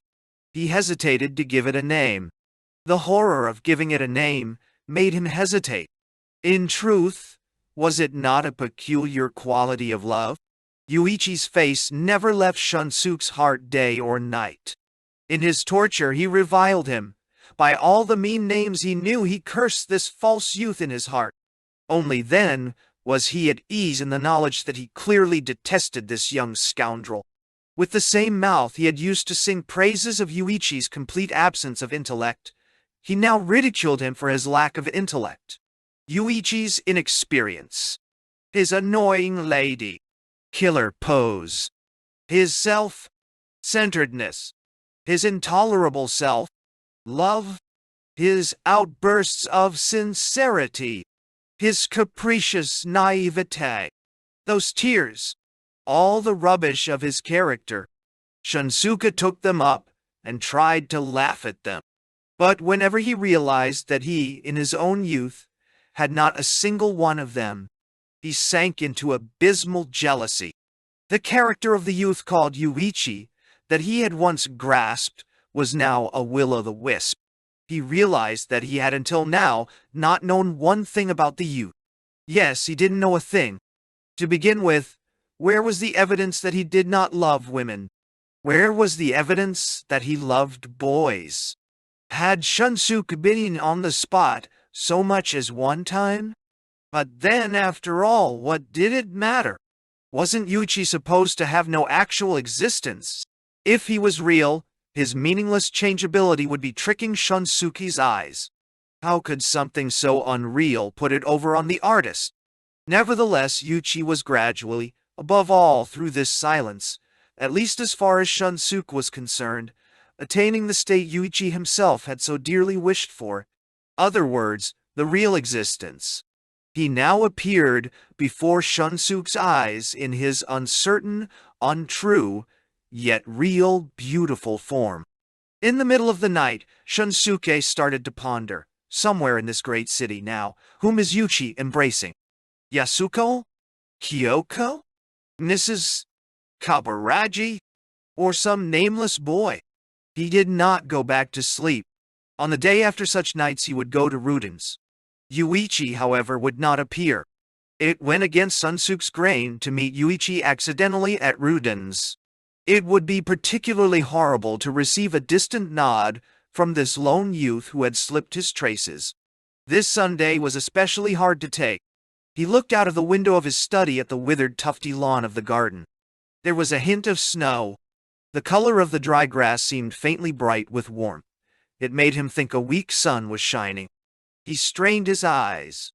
The sun wasn't coming through anywhere. He closed his tale of shitetsu and put it aside. What was he looking for? Sunlight. Snow? He rubbed his shriveled hands as if they were cold. He looked down at the lawn again. As he did so, a wisp of sunlight bled into the front of that gloomy garden. He went down to the garden. A lone surviving corbicula moth was fluttering about on the lawn. He stepped on it with his garden geta. When he sat down in a chair in a corner of the garden, he took off one geta and looked at the bottom of it. A scaly dust mixed with frost shone there. Shunsuke felt refreshed. A human shape appeared in the dark veranda. Master, your scarf, your scarf. The old maidservant was calling inconsiderately in a loud voice. Over her arm fluttered a gray scarf. She put on garden geta and started to come down into the garden when she heard the telephone ringing in the dark house. She turned her back and lunged off in that direction. To Shunsuke, that intermittent sharp ring sounded like an auditory hallucination. The pulse raced in his breast. This vision that had betrayed him so many times, would it be Yūichi on the phone this time? They met at Ruden's. After getting off the trolley from Kanda Station at Yorakuko, Yūichi lithely threaded the Sunday throng. Everywhere men and women were strolling together. Not one of those men was as beautiful as Yūichi. The women all stole looks at him. Bold women turned their heads. In that moment, women in their hearts forgot the existence of the man beside them. At times when he perceived this, Yūichi reveled in the abstract joy of his hatred of women. In the daytime, Ruden's was like the usual tea room, even its clientele. The youth sat down in his usual chair in the back. He took off his scarf and overcoat and held his hands out toward the gas heater. "Yu-chan, you haven't been here for a while. Who are you meeting today?" asked Rudy. "Grandpa," Yūichi replied. Shunsuke had not yet arrived. In a chair across the way, a woman with a face like a fox, her hands folded in their soiled deerskin gloves, talked chummily with a man. Yūichi was anticipating Shunsuke's arrival. He felt like a middle school student who had mischievously concealed something in the teacher's desk and was now waiting impatiently for the teacher to come in and start the class. After about 10 minutes, Shunsuke arrived. He wore a black Chesterfield with velvet collar and carried a pigskin suitcase. Silently, he came and sat down before Yūichi. The old man's eyes seemed to enfold him in their shining stare. Yūichi perceived in his eyes an indescribable stupidity. Reason enough. Shunsuke's heart, incapable of learning from experience, was again planning some foolishness. The steam from their coffee gave countenance to their silence. They clumsily started to speak at the same time, and their words clashed. This time, oddly enough, Shunsuke was the shy one. "It's been a long time," said Yūichi. "I've been busy for so long with my exams, and there's been trouble at home. Besides." "That's all right, that's all right." Shunsuke quickly forgave everything. In the short time he had not seen Yūichi, the youth had changed. His words, every one of them, were pregnant with adult secrets. All the many wounds he used to lay out before Shunsuke without reserve were now firmly wrapped in antiseptic bandages. Yūichi looked like a youth without a care. Let him lie, Shunsuke thought. He seems to have graduated from the age of confession. Just the same, the sincerity of his age is stamped on his brow. It is a sincerity appropriate to an age which prefers lies to confession. He asked aloud, "How's Mrs. Kaburaji?" "I'm right at her side," said Yūichi, thinking Shunsuke must have heard of his becoming private secretary. "She couldn't live without having me near her to be nice to her. After a while, she talked her husband into setting me up as his private secretary. Now we can meet at worst every 3 days. Golly, that woman has gotten patient, hasn't she? She didn't used to be one who would worm herself in like that, did she?" Yūichi contradicted him, his voice rising from nervousness. "Just the same, that's what she is now." "You're defending her. You haven't fallen in love with her, have you?" Yūichi almost laughed at how widely Shunsuke had missed the mark. Outside of that, however, the two had nothing to talk about. They were very much like two lovers who came to meet each other thinking of all the things they would say when they got together, and when they met, had forgotten them all. Shunsuke had to turn to his primary proposal. "I'm going to Kyoto this evening." "Is that right?" Yūichi eyed his suitcase without a flicker of interest. "How about it? Would you like to go with me?" "Tonight?" The youth's eyes widened. "When you called me, I decided to leave right away, tonight. Look, I have 2 sleeping car tickets. One's yours. But I... Call home and tell them. It'll be all right. Let me talk to them and make the excuses for you.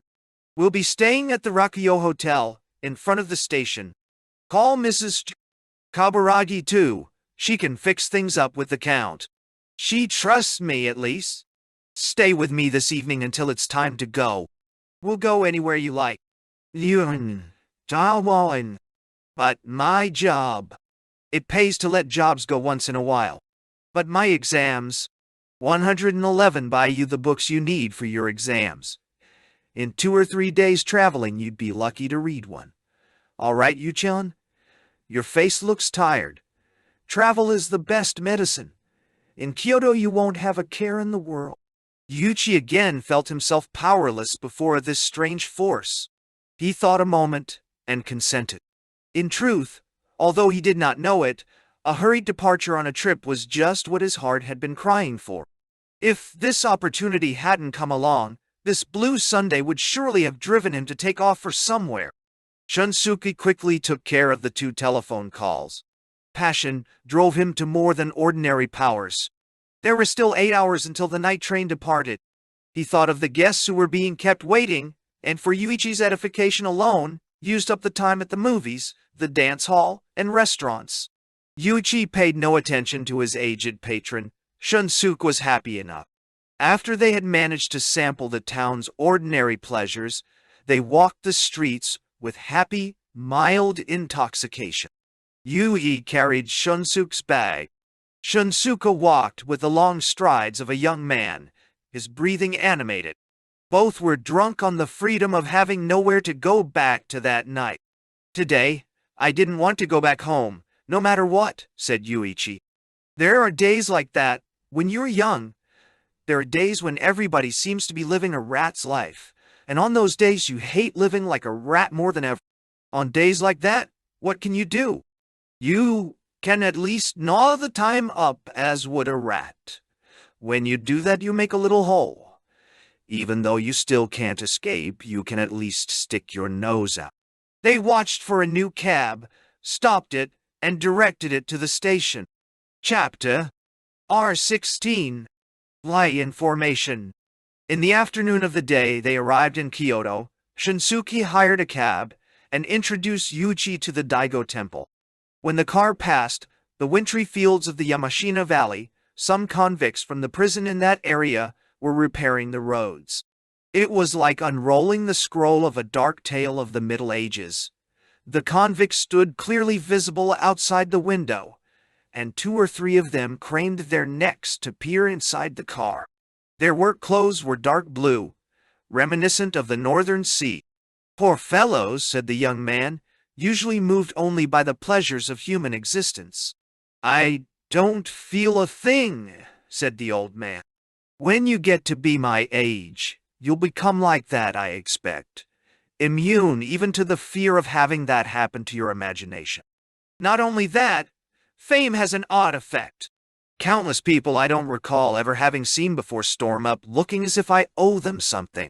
In short, I am in the dilemma of being expected to have countless emotional responses. If I don't have even one emotion on call, I find myself branded as a mere brute. Sympathy toward sadness, altruism toward indigence, gladness for good fortune, understanding toward love. In my emotional bank, as it were, I must always have ready gold for countless convertible notes current in society. If I don't, faith in the bank fall. Since I've brought faith down as much as it can go, I'm content." Now, the cab went through the salmon of the Daigo Temple and stopped in front of the gate of the Samboin. In the square front garden, with its famous weeping cherry trees, winter reigned, ordering all into square shapes, winter, given over to maintenance. This feeling deepened greatly as they mounted to the entrance with the 2 characters, Ranho, for the red and the blue phoenix, written large on a single-leaf screen, and as they were shown to chairs in the sunny projection of the garden pavilion. The garden was so packed with artificial winter, so controlled, so abstracted, so composed, so carefully planned, that there was no space for real winter to enter. Standing by each and every rock, the graceful form of winter made itself felt. The island in the center was decorated with shapely pines. The little waterfall in the southeastern part of the garden was frozen. The artificial mountain, fastness covering the southern side, was mostly evergreens, and thanks to that, even in this season, the impression was far from weak that the garden view extended endlessly through groves of trees. While they waited until the abbot came, Yūichi bathed once more in the privilege of hearing Shunsuke's lectures. As he saw it, the gardens of Kyoto's various temples were the most direct statement of aesthetic Japanese thinking.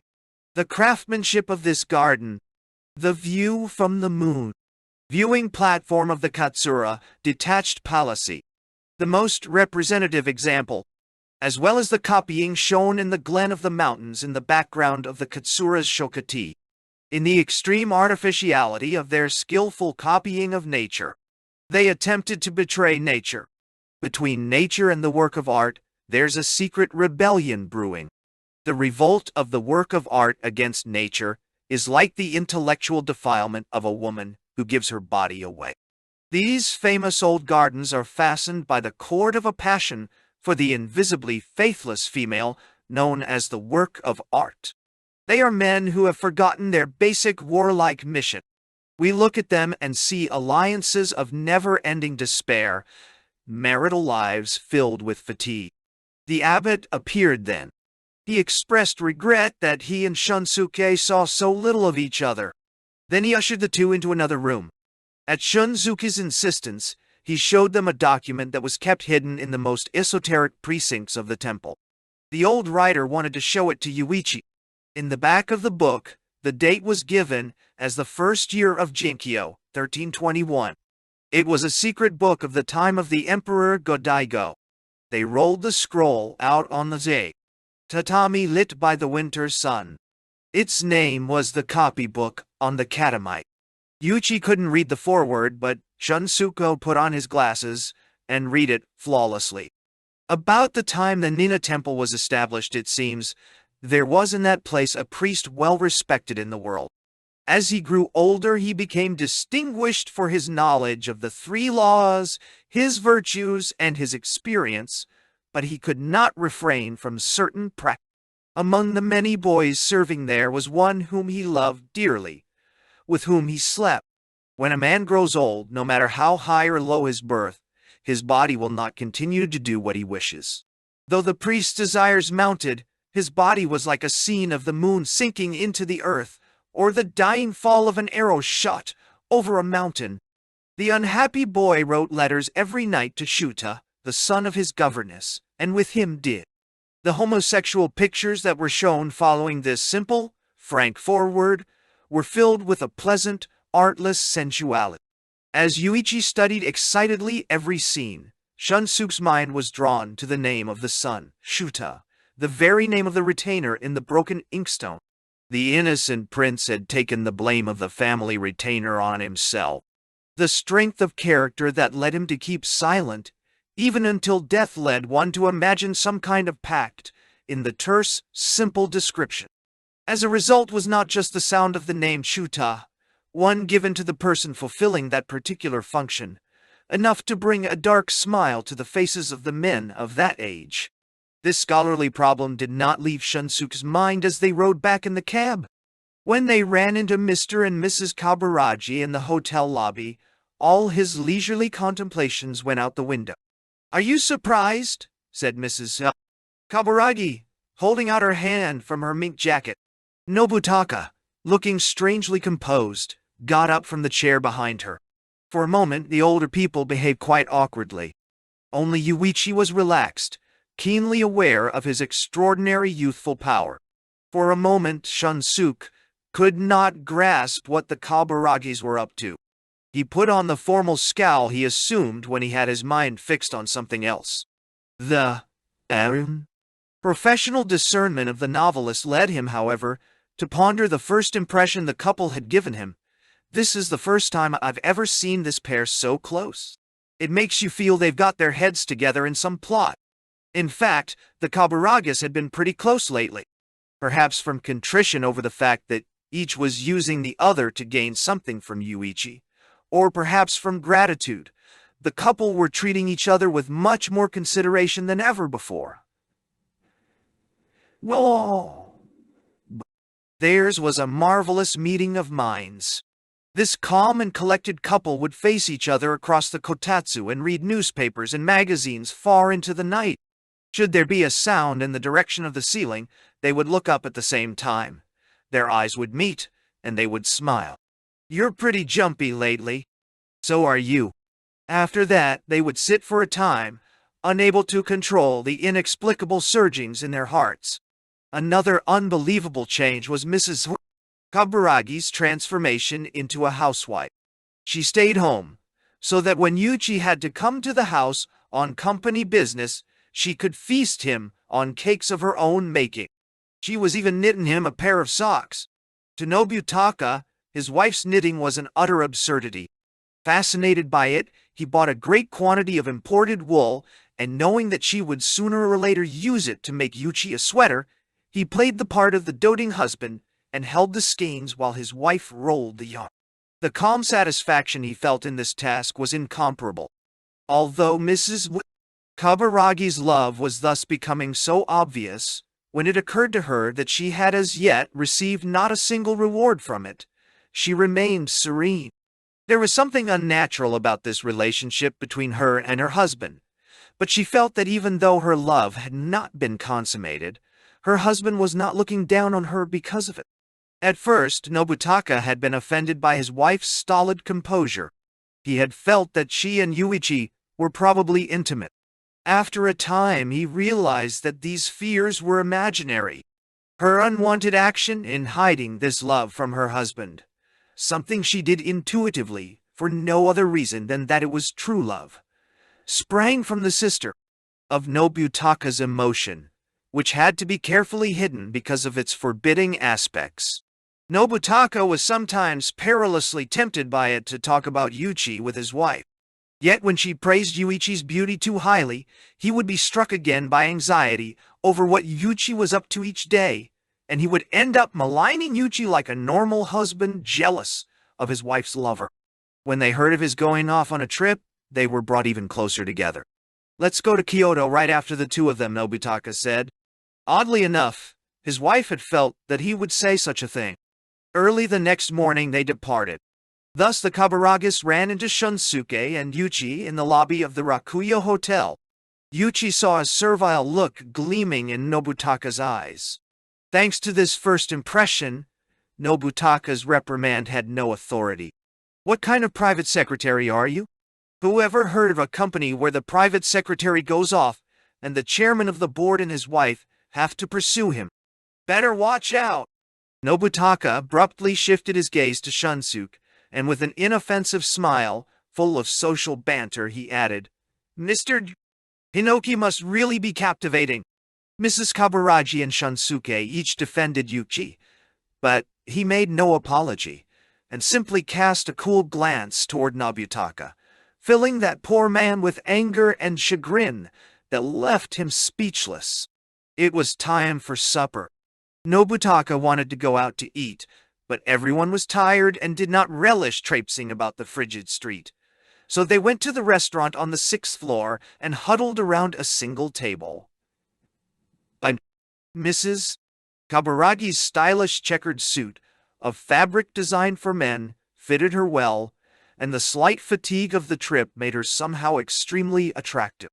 Her color, however, was rather poor. Her skin had the whiteness of a gardenia. Happiness is the feeling of being slightly drunk, slightly ill. Nobutaka knew that was what gave his wife's face its lyrical shading. Yūichi could not help being aware that these three mature adults could blithely veer from the beaten path of common sense on his account, and in doing so act completely in disregard of him. There was Shunsuke, for instance, who had abruptly carried him off on a journey away from his job. There were the Kabaragis, who had followed them to Kyoto as if it happened every day. Each attempted to palliate his own conduct by pushing it off on another. Nobutaka, for instance, offered the pretext that he had come only to please his wife. The reasons each gave for coming would be shown up in all their unnaturalness if examined coldly. At this dining table it was hard not to feel that each of the four was supporting one of the corners of a single fragile spider's web. They drank cointreau and got a little high. Yūichi was repelled by Nobutaka's pose as the man of magnanimity and goodwill. He was repelled by the childish vanity with which Kabaragi advertised over and over to Shunsuke his deference to his wife, how he had made Yūichi private secretary at his wife's behest, and how he had taken this trip also on her account. In Shunsuke's eyes, however, this wild avowal seemed plausible. It was entirely plausible to him that a frigid marriage might have been rejuvenated by the wiles of a wayward wife. Mrs. Kabaragi had been pleased by the call Yūichi had made the night before. She believed that the cause of his compulsive flight to Kyoto was not so much to get away from her as to get away from Nobutaka. "Somehow I can't get hold of what this young man is thinking. That's why he always seems so refreshing. Whenever I look at his eyes, they are so beautiful. How youthful his smile! On different soil, she found that gazing at Yūichi had new charm. Her poetic spirit was firmly struck by this tiny bit of inspiration. Oddly, it gave her more of a lift to look at Yūichi in her husband's presence. Lately, she hadn't been particularly titillated by talking to him alone. At such times, she had only become ill at ease and irritated. This hotel was used exclusively by foreign buyers, and therefore had comfortable central heating. They sat by the window and talked while looking down at the lighted activity of Kyoto Station across the way. Shunsuke behaved as if he didn't see Mrs. Kaburagi, who had noticed that Yūichi's cigarette case was empty, and took a pack out of her bag and slipped it into his pocket. "My dear wife, it doesn't pay to bribe my secretary." Nobutaka watched his wife's every move and wished to make that public. His ostentatiousness about it seemed ridiculous to Shunsuke. 192? X, rips for no reason at A, are a good idea, said Mrs. Kaburagi. Where shall we all go tomorrow? Shunsuke looked at her hard as she spoke. She was beautiful, but quite deficient in appeal. He had loved her and been blackmailed for it by her husband, but what he loved her for was her lack of lack. SPN. Audi. Now, however, in contrast to that earlier Lul, he had entirely forgotten about her own beauty. Shunsuke watched her smoking. She lit a cigarette, took TEI, ZHREP, LFF, degree M, and laid T Jolki 8. He ate Arve, the forgetting the cigarette she had started smoking. She took HJ Tituf, L, AMD, Jawan degree, WY, Suk Prigay, 0 Shun, Day, CRRF, Alinoincites, the Traversu, had gone to bed early, tired as they were from traveling. A little thing happened, though, that served to bring them all wide awake, was caused by Nobutaka, who was suspicious about what was going on between Yūichi and Shunsuke. He suggested that this evening they divide up so that he and Shunsuke shared one room, while Yūichi and his wife shared he. Resif do d. Oh. Easy.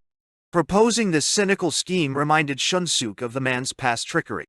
He did it out of the innocence that belonged to his unscrupulous noble person, and out of his ability to be brutally insensitive. Degree 7 Urs fee, and courtly cruelty at its worst. One Hikaburagi family was very high in the nobility. It JSI. Nah. Why degree ta Alan? 8 time and degree would enjoy RT, Nobutaka said. I would hate to go to sleep at once. You were accustomed to staying up pretty late, I suppose, sir. The bar is going to close right away, so how about it? You pounds. Me drinks brew 8th to our room and sit. FL degree Cade his wife. You and Mr. Minami. Look sleepy. Don't fret, go on to bed. It's all right if Minami sleeps in my room. I'll just go to Mr. Hinoki's room and talk for a while. I might even ask him if I can stay over in his room, so don't worry about me, and sleep. Vicj high. Naturally demurred. Shunsuke was simply WA. 7 R, youth, enlisted Shunsuke's aid with his eyes. This filled the keen-sighted Nobutaka with jealousy. As for Mrs. Kaburagi, she was accustomed to treatment of this sort from her husband. This time, however, the problem was different. The man was her dearly beloved Yūichi. She almost voiced her resentment of her husband's rudeness, but the temptation that she might secure what she wished all day, every day, placed anger out of the question. She was tortured by the hope that Yūichi would not hold her in contempt.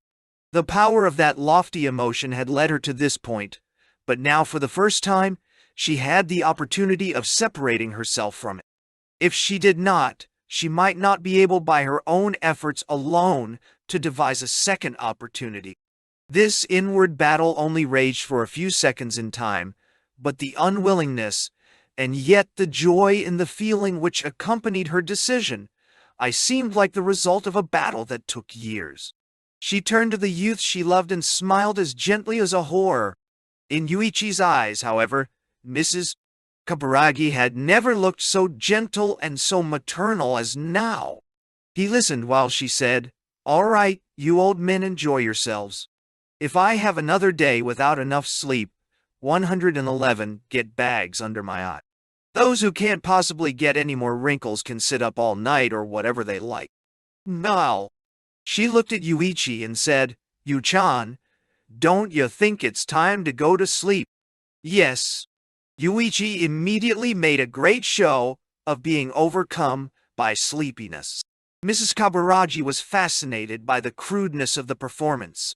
This went on with a naturalness that filled Shunsuke with dismay, but he found no opening by which to thwart them. He just couldn't figure out what Nobutaka had in mind. The tone of these proceedings seemed to be entirely concerned with arranging something between Yūichi and Mrs. Kaburagi. Doriunta. He could not fathom what made Nobutaka countenance this. Shunsuke also did not know how Yūichi felt about it, so his ready wit was hindered. There in the soft chairs by the bar, he racked his brains for something harmless to say to Nobutaka. At last he said, "Mr. Kaburagi, do you happen to know the meaning of the name Shuda?" As he brought this out, he recalled the content of the mystic book and said nothing more. This topic could cause trouble for Yūichi. "Shuta?" Nobutaka asked sleepily. "Is that a man's name?" He had drunk more than he could hold and was already far gone. "Shuta, Shuta. Oh, that's my alias." The reply made Shunsuke's eyes open wide. After a time, the four got up and took the elevator down to the third floor. The two rooms were 3 rooms apart. Yūichi and Mrs. Kaburagi went into the one farther back, 315. They said nothing. She got up and locked the door. Yūichi took off his jacket, which only increased his embarrassment. He walked about the room like an animal pacing a cage. He opened the empty drawers one by one. Mrs. Kaburagi asked him if he wanted to bathe. He told her to go first. While she was in the tub, someone knocked at the door. Yūichi opened it, and Shunsuke entered. "May I use your bath? Ours is out of order." "Surely." Shunsuke took Yūichi by the arm and said, "Are you interested in this at all?" "I can't stand it." The liquid voice of Mrs. Kaburagi came from the bathroom, clear and hollow as it echoed from the ceiling. "Yu-chan, would you like to get in with me?"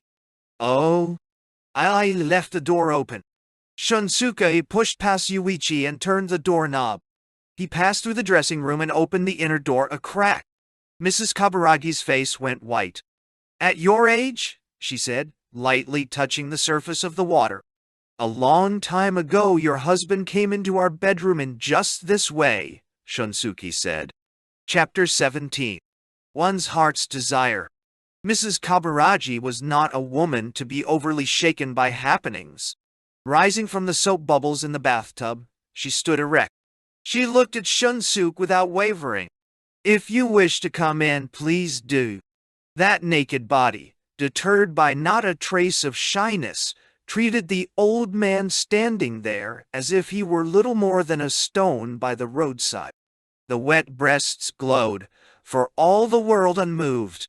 Shunsuke's eyes were assaulted for a moment by the beauty of the body that had filled out and ripened with the years. But then, coming back to himself, he thought of the dumb humiliation he himself was experiencing, and all his desire to look further fled. The naked woman was serene. The old man before whom she stood exposed was the one to blush in embarrassment. For a moment, Shunsuke felt as if he understood Yūichi's pain. "I just don't seem to have the capacity for revenge. My potency for revenge, too, is gone." After this blinding confrontation, Shunsuke silently drew back and closed the bathroom door. Yūichi, of course, had not entered. Shunsuke found himself alone in the little dressing room with the light out. He closed his eyes and saw a bright vision. a vision evoked by the sound of hot water. Shunsuke was tired of standing, yet too embarrassed to return to Yūichi. He sank into a squat, grumbling in reasonless discontent. Mrs. Kaburagi gave no sign of getting out of her bath. After a time, Shunsuke heard her rising from the water. The door opened roughly.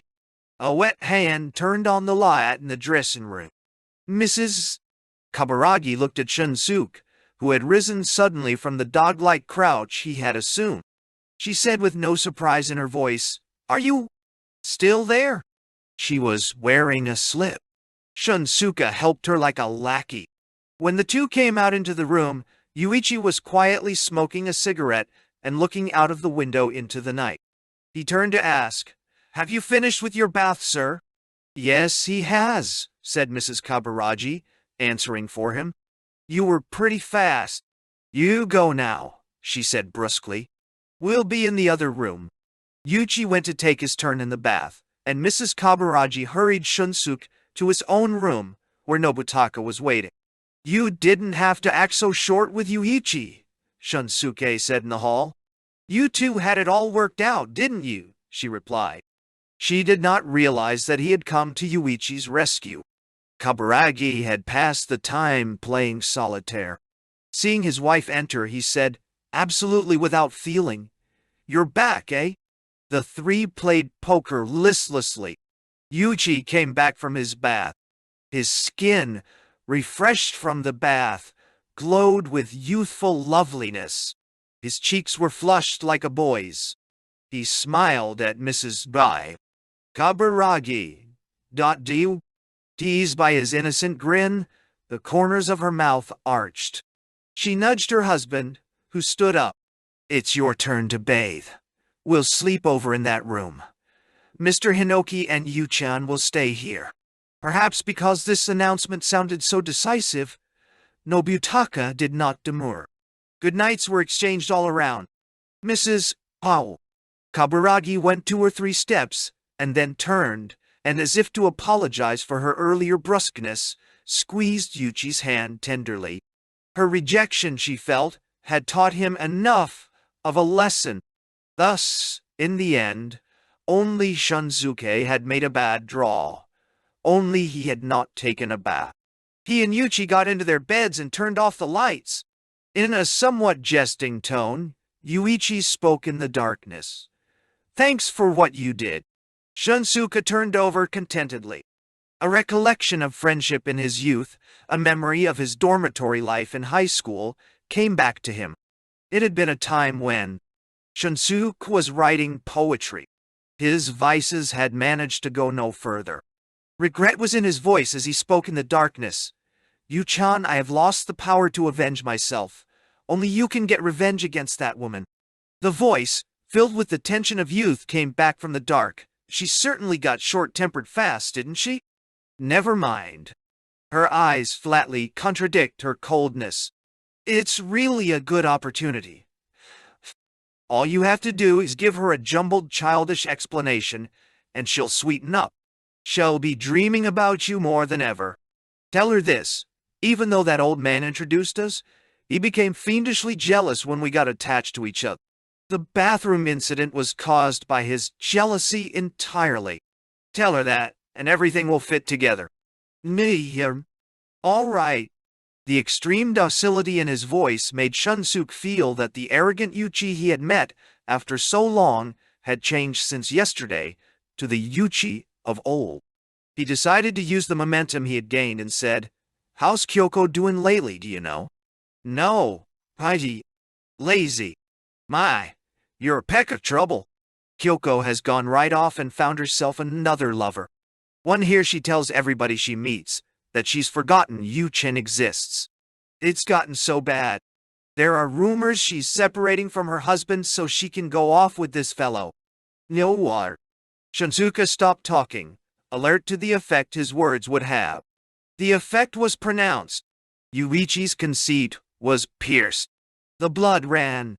His murmured response after a moment, however, couched words that did not come from a young man's heart. "Fine, if that makes her happy." As he said these words, the youth, in honesty to himself, could not help recalling his manly vow when he met Kyoko in the door of the shoe store. All right, I'll really make that woman unhappy. This paradox of a knight was repenting for neglecting the mission in which he was to lay down his life for the unhappiness of womankind. Another anxiety, half superstition, nagged at him. Whenever a woman treated him coldly, he could not help wondering if she had discovered his distaste for her sex. 198. Shunsuke detected a cold ferocity in Yūichi's voice, and he breathed easier. Then he casually said, "As far as I have observed, though, the only thing wrong with her is that she can't forget you. Several things make me believe that. So when you get back to Tokyo, why don't you call Kyoko up? It certainly won't lower you in her estimation." Nice yaka. Yūichi did not reply. Shunsuke felt the youth would certainly call Kyoko when he returned to Tokyo. The two were silent. Yūichi seemed to have dropped off to sleep. Shunsuke did not know quite how best to show the fullness of his heart, and turned over again. The bed creaked. The warmth was exactly right. All was right with the world. He had come to realize how mad it would be to make a trial of what had occurred to him in a daring moment. "I shall let Yūichi know that I love him."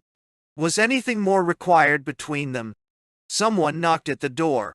After 2 or 3 raps, Shunsuke called, "Who is it?" "Kaburagi. D. Come in." Shunsuke and Yūichi turned on the lights at their pillows. Nobutaka entered, in a white shirt and dark brown trousers. With forced cheerfulness he said, "I'm sorry to disturb you, but I left my cigarette case behind." Shunsuke sat up. He told Nobutaka where the room light was. Nobutaka switched it on. The plain hotel room with its 2 beds, a night table, a vanity, 2 or 3 chairs, and other furnishings sprang into light. Nobutaka crossed the room with the ostentatious gait of a juggler. He picked up a tortoise-shell cigarette case from the table, opened it, and arranged its contents. Then he went to the mirror and pulled down one lower eyelid as if to see whether his eye was bloodshot. "There. Excuse me. Good night." He turned off the light and departed. "Was that cigarette case on the table all the time?" asked Shunsuke. "I didn't notice," Yūichi said. Back from Kyoto, Yūichi felt his heart riven with unhappiness whenever he thought of Kyoko. As Shunsuke calculated, the proud youth called her up. She hemmed and hawed sulkily for a time, wondering whether she could and whether she couldn't, but when Yūichi was about to hang up, she hurriedly told him where and when she would meet. Examinations were near at hand. Yūichi was cramming in the economics, but when he compared his present work with his performance in last year's exam, he was amazed at his inability to absorb it. He had lost the pure rapturous joy he used to get when he plunged feverishly into differential calculus. This young man, learned in the techniques of being half in touch with reality and half in contempt of it, under the influence of Shunsuke, preferred to find in all thought only pretense, and in all life only the spell of custom that devoured it. The miseries he saw in the adult world since he had come to know Shunsuke were entirely unexpected. The men with position, fame, and money, the 3-in-1 on the marquee of the masculine world, of course did not wish to lose them, but it staggered the imagination to see how at times they seemed to despise them. Shunsuke's behavior amazed Yūichi at first. He trampled on his own reputation as if he were a pagan treading on a tablet designed to detect Christians, without a care, or worse, with a burst of sadistic laughter in the pleasure of it, the joy of it. On the appointed day, Yūichi arrived 15 minutes late at the store where Kyoko was waiting. Kyoko was standing on the sidewalk in front of the store, fidgeting. She pinched Yūichi's arm hard and complained about his lack of consideration. Her quite ordinary charm, it must be said, served somewhat to dampen Yūichi's enthusiasm. It was a fair day in early spring, though cold. Even in the bustle of the street, a certain limpid quality could be felt. The air was for all the world like transparent quartz against the skin. Under his navy blue coat, Yūichi wore his student uniform, so his high neckband and white collar stood out above his muffler. Kyoko looked at the neckband. That formed a line with his shoulders as he walked beside her. She saw the white collar neat upon the soft-shaven skin and caught the scent of early spring. Her dark green overcoat was pinched in at the waist. Inside her turned-up collar, a salmon-colored scarf protected her throat. Where? It touched her neck. Traces of flesh-colored powder clung. Her cold, red little mouth was amiable. This giddy woman had not said one word of complaint about Yūichi's silence, and he was held captive by the uncomfortable sense that something was missing, like a boy 200, whose mother is silent when he expects to be scolded. In spite of all the months and days that had gone by since their last rendezvous, she possessed no sense of rupture, evidence that her passion passed along a fixed, safe track. As from the beginning, be it as it may, the light-hearted appearance of a woman like Kyoko served the purposes of concealment and self-control. It was always her way, actually, to be taken in by a frivolous exterior. They went to a nearby street corner where a new Renault was parked. A man sitting in the driver's seat, smoking a cigarette, indolently opened the door from the inside. When Yūichi paused, Kyoko invited him to get in and slid in beside him. She introduced them swiftly. Cousin Kaikon, Mr. Namiki. D. Namiki, who seemed about 30, turned in the driver's seat and nodded. Yūichi was suddenly cloaked in the guise of a cousin, and without a by your leave his name had been changed, but Kyoko's game, he knew, had not started here. Intuitively he perceived that Namiki was Kyoko's rumored lover. His own position comforted him considerably. He almost forgot to be jealous. Yūichi did not ask where they were going, so Kyoko slipped her arm under his and quietly took his gloved fingers in hers. Then she spoke softly in his ear. Don't be angry. We're going to Yokohama today to buy some dress material for me. On the way back, we'll stop somewhere and eat. There's nothing to get upset about. Namiki, though, is mad because I wouldn't sit in the front seat. I'm going to break it off with him. I brought you along on this trip as a demonstration. No, I'm sure you do. Why? You're demonstrating against me too, I suppose. Silly. I'm the one who should have suspicions about you. Are you keeping busy in your work as private secretary? Kyoko and Yūichi whispered together throughout the 30-minute journey along the Kihin National Highway to Yokohama. Namiki said not a word. Indeed, Yūichi played well the part of the ardent rival for the love of a lady. Today Kyoko seemed like a woman whose giddiness would always prevent her from falling in love. She chatted about useless things, she left out the essentials. The only saving merit of this shallowness was that she failed to convince Yūichi of all the happiness that was hers. The world is in error when it refers to unconscious conceal what meant of this kind practiced by an unsophisticated woman as coquetry. With Kyoko, flightiness was like a fever. Only in the midst of her ravings could the truth be heard. Among the coquettes of the metropolis, there were many who hail become coquettes out of shyness. Kyoko was one of them. Since she had last seen Yūichi, Kyoko had slipped back into frivolous thoughtlessness.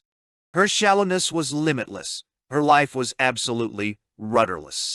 Her friends loved to come by and watch the life she led, but no one had the wit to notice that her frantic activity at this time was like the frivolity of men dancing barefoot on red-hot iron. She didn't think about anything. She couldn't read a novel all the way through, but after reading 1/3 would skip to the last page. There was something disorganized about the things she said. When she sat down, she would soon cross her legs. Even then, her leg would tremble as if she were bored. When she happened to write a letter, the ink would stick to her finger or her dress. Since Kyoko did not know what love was, she mistook it for boredom. She passed the months and days she did not see Yūichi, wondering why she was so bored. As ink stuck to her dress or her fingers, ennui clung to her everywhere. They passed Surumi, and when the sea became visible between the yellow warehouses of a refrigeration plant, Kyoko squealed like a child. Oh, water! The ocean! An old steam engine in the harbor passed between the warehouses, pulling freight cars and blocked the sea from view. By the time the men looked again, there was nothing to exclaim about. The port sky in early spring was smirched by soot and smoke, and a forest of masts. Kyoko was sure that the two men riding with her were in love with her. It was her unshakable conviction. Or was it only an illusion? Yūichi, observing the passion of a woman with the feelings of a stone, his body incapable of responding to her, had become involved in the paradoxical process of thinking that since he could not make any woman who loved him happy, the only thing he could do for Kyoko, the only spiritual gift he could give her, was to make her unhappy. As a result, he felt not the slightest moral compunction about the purposeless revenge he held in store for Kyoko. The three got out of the car in front of a little store that sold women's dress material on a corner of Yokohama's Chinatown. Here, imported goods could be bought cheaply, so Kyoko had come to select her spring fabrics. She draped stuffs she liked over her shoulder one after the other and went to look in the mirror. After that, she came over to Namiki and Yūichi and asked, "How does it look?" The two offered not very useful comments. They teased her by saying things like, "If you go out of here with that red material over your shoulder, you'll drive the bulls wild." Kyoko looked over 20 fabrics, but she didn't like any and left without buying a thing. They went to the second floor of the Bancaro, a restaurant serving Peking specialities, and the three ordered an early dinner. While they talked, Kyoko asked for the plate in front of Yūichi. "Cousin Yu-chan, would you be so kind as to—" He could not help seeing the expression on Namiki's face as she unexpectedly said these words. That flashily dressed youth twisted the corners of his mouth slightly. A smile of mature cynicism passed over his dark face. Then he looked from Kyoko to Yūichi and skillfully changed the subject. He spoke about a football game concerning Yūichi's college when he had participated during his college days. It was clear that he was aware of Kyoko's lie about Yūichi, or Kaikon, and had been aware of her ruse from the beginning. Moreover, he had simply forgiven the two of them. Kyoko's expression at that time was something laughable. Not only that, there was the tension in the words. "Cousin Yu-chan, would you be so kind as to—" It betrayed the fact that the slip had been deliberate. The earnestness of her expression, so like that of a woman scorned, was almost pitiful. Nobody in this world loves Kyoko, Yūichi thought. Then the cold heart of this youth, who could not love women, justified the fact that no one loved this woman, justified also his own lack of feeling for her, as well as his desire to make her miserable. In addition, he couldn't help regretting that she was already unhappy without his help. After dancing at the cliffside dance hall by the harbor, they took the same seats they had before and drove back on the Kihin National Highway to Tokyo. Kyoko made another trite remark. "Don't be angry about today. Mr. Namiki is really only a friend. Nor redodalnangular, Konrichi." Yūichi was silent. Kyoko was sad. She felt he still didn't believe her. Chapter 18. Sightseer's Misfortune. Yūichi's exams were over. It was already spring by the calendar. On an afternoon when the gusty wind sent the dust dancing, and the street seemed to be wrapped in yellow mist, Yūichi dropped by at the Kabaraji home, on the way home from school, as Nobutaka had directed him to do the previous day. To get to the Kabaraji home, he had to leave the train at a station not far from the college. It was not really out of his way. Today, Mrs. Kaburagi was to go to the office of an important foreign friend to pick up some licensing documents required in a new venture by her husband's corporation. It had been arranged that when she came home, Yūichi, who would be waiting there, would take them to her husband's office. The documents were readily available thanks to the exertions of Mrs. Kaburagi. due. Only the hour when she would pick them up was not clear, so Yūichi had to wait until she arrived home. When he got there, Mrs. Kaburagi was still home. Her appointment was for 3 p.m. It was still only 1 o'clock. The Kaburagi home was in the steward's house of the old family mansion, which had survived the fires. There were many nobles of the highest rank who did not have a traditional mansion in Tokyo. The father of the present Kaburagi household had made it a fortune in electrical enterprises during the Meiji era. He bought one of the lesser mansions of a daimyo and moved into it. Something quite exceptional. After the war, Nobutaka disposed of this in order to pay his estate tax. He evicted the man who had succeeded to the steward's house and settled him in a rented dwelling. Then he planted a new hedge as a barrier between himself and the alienated main house and set up a Beojiwa gate at the end of a little lane that turned off the street.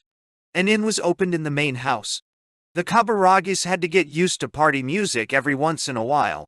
Through the gate that Nobutaka long ago passed under when brought home from school by the family tutor, to whom he had entrusted the heavy knapsack he had carried. Now limousines passed, carrying geisha from long distances away, circling the drive, depositing their fair passengers at the impressive porch entrance. The carvings that Nobutaka had made in the pillars of his study room were gone. The map of Treasure Island that he had hidden under one of the stones in the garden 30 years ago, and forgotten, had undoubtedly rotted away, though it had been drawn in colored pencil on veneer. The steward's house had 7 rooms. Only the room above the western entranceway was over 8 mats in size. That western room served both as Nobutaka's den and guest room. From the windows of the room, one could look squarely into what had been the serving room in the second floor, rear of the main house. But that serving room had been made into a guest room, and a blind installed in the windows facing Nobutaka's den. One day, while they were renovating the main house, he watched them tearing out the serving shelf. In the old days when they held functions in the grand hall on the second floor, the shining black serving shelf had seen much activity. Gold lacquered bowls stood in rows. Maids came and went busily, trailing kimonos. The sound of that shelf being destroyed came to him like the echoes of countless eventful banquets. It was a sound of some deeply buried memory being uprooted. Nobutaka, who had not so much as an atom of sentimentality, slid down in his chair, put his feet on the desk and cheered, "Rip it apart!" And again. Every inch of that mansion had tortured him in his youth. Upon the secret that he loved men, that moral mansion always rested with an unbearable weight. He did not know how many times he had wished for the death of his father and mother and the destruction of the house by fire. But it now struck Nobutaka's fancy to see the mansion undergo the blasphemous alteration of having drunken geisha sing popular songs in the hall, in which his father used to sit with a glum look, rather than have it burned in an air raid. After they moved into the steward's house, the couple renovated the whole house in Western style. In the alcove, they put up bookcases. They took out the sliding partition and hung thick damask curtains. They moved all the Western furnishings out of the main house and placed the rococo chairs and tables on rugs, spread over the tatami floors with these changes. The Kaburagi home came to look like a consulate in the Edo era or the apartment of a foreigner concubine. When Yūichi arrived, Mrs. Kaburagi was wearing slack and a lemon-colored sweater, over which she had draped black cardigan. She was sitting beside the stove in the sitting room, which was raised a few steps. With her red-nailed fingertips, she cut a deck of Viennese cards. The queen bore the letter D, the jack, B. The maidservant announced Yūichi's arrival. Mrs. Kaburagi's fingers went numb. The cards stuck together as they had paste between them. Lately she was not able to stand up to greet Yūichi when he came. When he came to, she would turn her back. When he went around and stood in front of her, she would finally have the strength to lift her eyes. Yūichi would meet her unwilling, sleepily raise eyes. The youth always had to hold himself back from asking if she was ill. "My appointment is for 3 o'clock. There's still plenty of time." Have you eaten? She asked. Yūichi said he had. There was a short silence. The glass door to the veranda rattled annoyingly in the wind. The dust accumulated on all the mullions was visible from within. Ever the sunlight streaking across the veranda seemed dust-laden. I hate to go out on a day like this. When I get back I'll have to wash my hair. She suddenly ran high fingers through Yūichi's hair. My, that dust! That's what you get for putting on too much pomade. The fault-finding that entered into her words as she said this confused Yūichi. Every time she looked at Yūichi, she wanted to flee. She felt almost no joy in meeting him. She could not imagine what it was that kept them apart, what it was that kept them from coming together. Chastity? Don't make me laugh. The lady's purity? Make room between the jokes to allow for laughter. Then Yūichi's purity. He already had a wife. No matter how hard she tried, with all her womanly 206 faculties, Mrs. Kaburagi could not come to grips with the cruel truths in the situation. She certainly did not love Yūichi so completely because he was beautiful. It was because he did not love her, nothing more. Men whom Mrs. Kaburagi had gotten rid of within a week had at least loved her with body or soul, if not both. With all their various and sundry endowments, they were alike in at least this respect. But in Yūichi, this lover in the abstract, she could not find anywhere a quality she had seen before. She could do nothing but grope in the dark. When she thought she had cornered him, he turned out to be over there. When she thought she was far away, he was close. She was like one tracking down echoes, like one trying to take in hand the image of the moon reflected in the water. It was not that there never were times when circumstances conspired suddenly to make her think Yūichi loved her. There were times when, her heart filled with happiness, she knew well that what she was looking for was not happiness or anything like it. Even the horrendous farce of that night in the Rakuno Hotel was rather easier for her to explain by the theory that Yūichi had taken part at Shunsuke's instigation than the theory that, as he explained it, Shunsuke had done it all out of jealousy. Her heart, intimidated by happiness, began to lean toward loving only evil portents. Whenever she met Yūichi, she prayed that his eyes would reflect loathing, hatred, or superiority, but instead she was cast down to see in those eyes a clarity that knew no cloud. Pregnant with dust, the wind deposited its burdens on the strange little garden, consisting only of rocks and pines and cycads, and rattled the glass door. Mrs. Kaburagi looked fixedly through the vibrating glass, her eyes feverish. "The sky is yellow, isn't it?" said Yūichi. "I can't stand the wind in early spring," she said, her voice a little high. "Nothing is clear." The desserts she had prepared for Yūichi were brought in by the maid. It helped her somewhat to watch Yūichi's childlike consumption of the hot plum pudding. The familiarity of that young little bird, eating the bait from her hand. The joyful pain of having that hard little bill peck her palm. How good it would be if what he was eating like that were the flesh of her thigh. "Delicious," Yūichi said. He knew that open guilelessness helped his charm. To ingratiate himself with her, he took up both her hands and started to kiss them. An act Tai could only be interpreted as an expression of gratitude for the dessert. She crinkled her eyes. She made a terrible face. Her body stiffened and trembled. She said, "No, no, it hurts me, no." If the Mrs. Kaburagi of a decade earlier had seen the kind of game she was now playing, surely she would have laughed her habitual dry, high-pitched laugh. She had never dreamed that just one kiss could provide so much nourishment for emotion, that it could be filled with such deadly poison, that she could wish almost instinctively to avoid. To make matters worse, this cold lover was observing the earnest expression on the face of this impure woman, desperately fighting off a casual kiss, as if he were watching through a glass barrier, the ridiculously agonized expressions of a woman drowning in a tank. Yūichi was not, however, displeased to see before her such clear evidence of his power. He was rather jealous. Oh, the drunken fear, the woman was experiencing. This narcissus was unhappy that Mrs.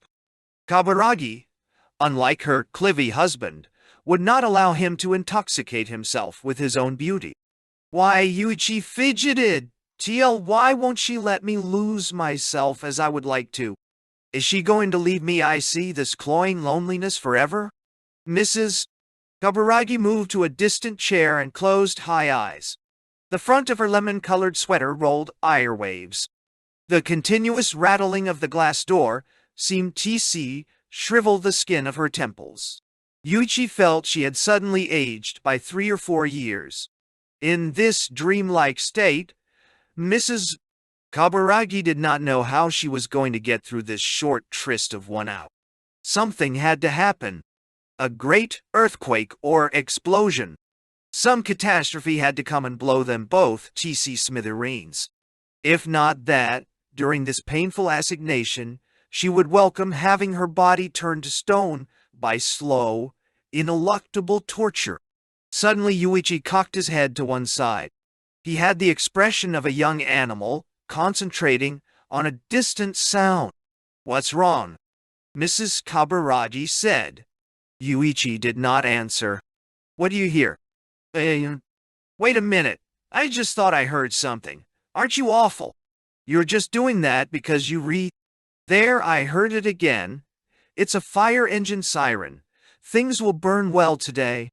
You're right. They sound as if they're coming down the road by the gate. I wonder where. The two looked at the sky. All they saw was the second story of the main house, now an inn, towering on the other side of the hedge of the little garden. The siren approached with a clamor. In the wind, the sound of the wildly beaten alarm bell rose and suddenly retreated. Again, there was only the rattling of the glass. Degree. Mrs. Kaburagi got up to change her clothes. Yūichi idly went to the stove that was only faintly warm and stirred the coals with a poker. It sounded as if he were stirring bones. The coal was all but consumed. Yūichi opened the door. He bathed his face in the wind. My, this is good, he thought. This wind doesn't give you. Pound Kinjiki appeared. She had taken off her flax and put on a skirt. In the dimness of the hall, only the freshness of her lipstick was visible. She saw Yūichi sticking his head out into the wind but said nothing. Her last-minute primping, her way of holding up her spring coat in one hand and of signaling simply that she was going out, made her look as if she had lived with this youth or a year. This phony, wifely affectation seemed to Yūichi to be an insinuation of some kind. He walked as far as the gate with her. There was another little garden gate along the path that led from the entranceway to the street outside. On either SD stood a hedge, the height of a man. The hedge was covered with dust. Its greenness had no strength. On the other side of the garden gate, the sound of Mrs. Kaburagi's high-heeled shoes along the paved stones halted. Yūichi, wearing a pair of the sandals that were kept in the entranceway, followed her, but was stopped by the closed gate. Thinking she was playfully holding dosed, he pushed against it. She resolutely passed the bodice of her lemon sweater against the woven bamboo to the gate and held it closed with all her strength. There was a hostile earnestness in her effort. The youth drew back. "What's wrong?" he asked. "It's all right. This is far enough. If you come with me any farther, I won't be able to go." She walked parallel to the hedge and stood on the other side. The hedge hid the lower half of her from sight. Her hair, she wore no hat, waved in the wind, clung to the edges of the leaves of the tight-clipped hedge. She wore a gorgeous watch that looked like a little gold snack around her wrist. Her white hand moved and loosened it. Yūichi stood in front of Mrs. Kaburagi with the hedge between them. He was taller than she. He placed his arm lightly on the top of the hedge, then bent his face toward it and looked at her. His face was hidden, except for high eyes. The wind again came down the dusty little path. "I must Mrs. B." Kaburagi's hair blew it around her face. Yūichi lowered his head to shield his eyes. "This is the way it is, Mrs. Kaburagi thought. Even in this short period when our eyes try to meet, something commage between us. The wind let up. The two searched each other's eyes. Mrs. Way. Kaburagi no longer knew what emotion she wished to read in Yūichi's eyes. I love something I do not understand in the slightest. Something dark, she thought. Clear, limpid darkness. As for Yūichi, he was uneasy to think that everything he couldn't fathom hung on the slight emotional displays of such moments, that other people would not stop finding in him something that went beyond what his consciousness was able to detect. That truth revolved again and enriched his consciousness. It was almost as if he were thinking about someone else. Finally, Mrs. Kaburagi burst out laughing. It was a forced laugh, a laugh of parting. This separation, even if it ended with her return in 2 hours, was like a rehearsal for a complete break, Yūichi thought. He was reminded of the many solemn rehearsals for military inspections and graduation ceremonies in his middle school days. The representative of the class would carry an empty lacquered tray, containing no diploma, and back away respectfully from the principal's chair. After Mrs. Kaburagi left, he went back to the vicinity of the stove and picked up an American fashion magazine. Presently a telephone call came from Nobutaka. Yūichi told him his wife had departed. Nobutaka decided to give the conversation a personal turn. He broke into his ridiculous cat-petting tone. Who was the young man I saw you walking with in the Ginza the other day? He always asked wheedling questions like this on the phone. Yūichi would sulk if he put them TTF his face. Yūichi answered, it was just a friend. He asked me to come with him to look at some suit materials, so I did. Do you walk with just friends with your pinkies hooked together? You don't seem to have any business to talk about. I'm hanging up. Wait a minute. Yu-chan, I shouldn't have said that. When I heard your voice, I couldn't resist. I'm coming to see you right now by car. Don't go anywhere until I get there. Well, answer me. All right. I am waiting, Mr. Chairman. Nobutaka arrived 30 minutes later. In the car, Nobutaka realized that in all he could remember of Yūichi in the past several months, there was never a false note. Whatever the luxury or the splendor, he met it all without surprise. What is more, he never seemed to be guilty of the flimsy expedient of deliberately warning himself not to be surprised. He wanted nothing, and so one wished to give him all, but one never found he was any the more affectionate in his gratitude. Even if one took him among nobles and monks, the hoi polloi, the good breeding of this beautiful youth, and his complete freedom from pretense made people take him at the highest value. In addition to all that, he was spiritually cruel. This was the reason Nobutaka's dreams were built to a height greatly beyond necessity. Nobutaka was a master of concealment. He had succeeded in seeing his wife every day without ever being caught red-handed. He gave himself up to the joy of savoring his own slyness. But he was becoming extremely deficient in prudence. Without so much as removing his overcoat, Nobutaka proceeded up to his wife's sitting room, where Yūichi waited. The maid saw that he had not taken off his coat. She stood behind him in confusion, wondering what she was supposed to do. "And what are you gawking at?" he said testily. "Your coat, sir," she said hesitantly. He tore the coat off and flung it into her arms. Then he said to her loudly, "Go down there, and if I want anything 111 call." He tapped the youth's elbow, led him to the concealment of the curtains, and kissed him. Whenever he came in contact with the roundness of Yūichi's lower lip, he went mad. The gold buttons on the chest of Yūichi's uniform collided with Nobutaka's tie, clasped with a sound like gnashing teeth. "Let's go upstairs," said Nobutaka. Yūichi pulled away, looked him in the face, and giggled. "My, you do like it, don't you?" 5 minutes later, the two of them were in Nobutaka's den, conferring. It must be said it was no accident that Mrs. Kaburagi got home earlier than planned. In her hurry to get back to Yūichi, she looked for a cab and found one right away. When she got to the office, her business was rapidly transacted. Then, too, that friendly foreigner offered to drive her home. His car sped. When he dropped her off at their gate, she invited him in, but the foreigner was pressed for time, and promising to come another time, drove off.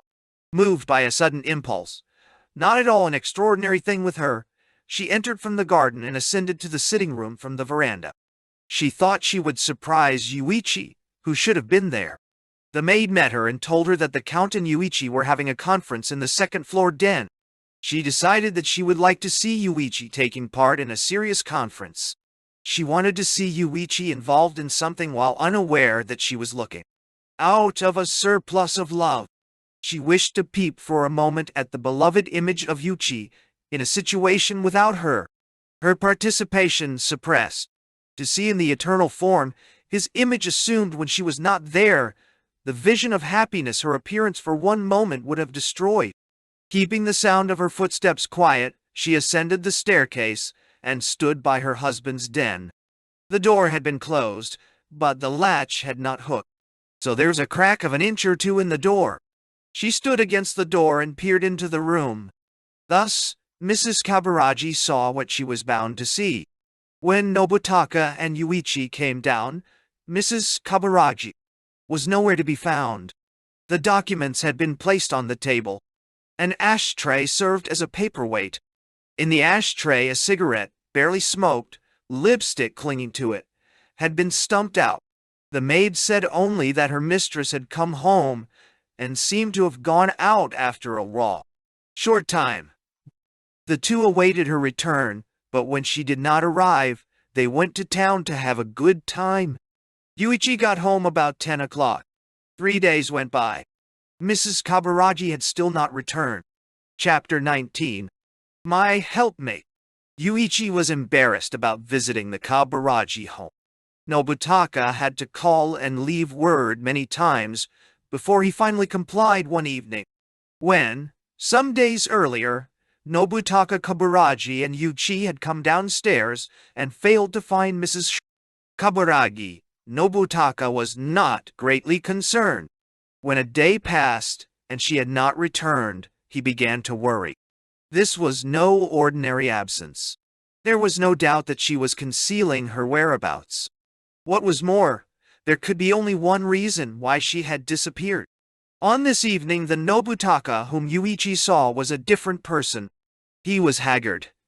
He needed a shave, a state Yūichi had never seen him in before. The cheeks that always had such good color were baggy and had lost their glow. Hasn't she come back yet? Yūichi said. He sat down on the arm of the sofa in the den and tapped the end of a cigarette against the back of his hand. That's the way it looks. We were seen. This laughable solemnity was so unlike the usual Nobutaka that Yūichi agreed with him purely out of cruelty. I suppose so. That's the way it looks. I can't think of anything else. Actually, Yūichi had noticed that the latch was not in place and had realized immediately what might have happened. His extreme embarrassment had come to be diluted after a few days by a sense of liberation. At the same time, he fell into the coldly heroic state of feeling neither embarrassment for himself nor sympathy for Mrs. Kaburagi. This was why Nobutaka seemed ridiculous in Yūichi's eyes. He suffered pain and lost weight only because he had been seen. Have you notified the Missing Persons Bureau? I don't like to do that. It isn't that I don't have some idea. Yūichi observed that Nobutaka's eyes were misty, and he marveled. Then Nobutaka said, I hope she hasn't done anything regrettable. These words, incongruously sentimental as they were, pierced Yūichi's heart. There had never been one word to indicate so clearly the spiritual harmony between the strange couple. Only a heart, forced to feel tremendous understanding of the love that his wife felt for Yūichi, would be capable of such many powers of the imagination. That same heart would have been wounded in the same degree by his wife's spiritual unchastity. In the consciousness that none other than his own wife was in love with the person he himself loved, Nobutaka became a cuckold twice over. What is more, he tasted the pain of using his wife's passion to whip up his own. The wounds of this heart Yūichi now saw for the first time. This is how necessary Mrs. Kaburagi has been to Count Kaburagi, Yūichi thought. Perhaps it was beyond the youth's powers of understanding. However, through these considerations, Yūichi momentarily arrived for the first time at a supremely tender feeling toward Nobutaka. Did the Count see this ever so tender look in the eyes of the one he loved? Nobutaka looked down. He was worn out, his confidence gone. His corpulent body, in a flashy dressing gown, was slumped in a chair. He held his downturned cheeks in both hands. His hair, generously oiled and too abundant for his years, made the baggy skin of his unshaven face seem grimy. He avoided the youth's gaze. Yūichi Dai, however, studied the wrinkles across his neck. Suddenly he remembered the faces of the fellows he had seen in the streetcar that first night in the park. From that moment of gentleness, Yūichi returned to a more appropriate cruel coldness. I shall become more and more cruel to this man. That's what must happen, he thought. The Count forgot the existence of the cold lover in front of him. He thought earnestly of the missing helpmate he could not forget, and of the long years they had lived together and sinned together, and he wept. Left behind as they were, he and Yūichi shared the same sense of isolation. They were like two castaways on a raft. For many minutes they exchanged not a word. Yūichi whistled. Nobutaka lifted his head like a dog that has been called. But he saw only the teasing smile of a youth. Yūichi poured cognac into a glass. Holding the glass, he went to the window, opened the curtain. There was a banquet going on with many guests at the main house this evening. The light from the great hall showered down on the evergreen trees and on kobushi flowers in the inn garden. The sound of singing, so out of place in this residential quarter, was faintly audible. It was a very warm evening. The wind had died down. The sky had cleared. Yūichi felt an inexplicable freedom throughout his body, a freedom like that of the traveler who in his wanderings at last feels refreshed in body and soul, his breathing easier than ever before. He felt the wish to drink a toast to this freedom, to disorder Banzai. The youth blamed his lack of concern over Mrs. Kaburagi's disappearance on the coldness of his disposition, but this was not necessarily true. Perhaps something intuitive helped him to rationalize his uneasiness. Mrs. Kaburagi's Karasuma family also had noble antecedents. When about the 14th century, Nobui Kaburagi was connected with the northern court, Tadachika Karasuma was connected with the southern court.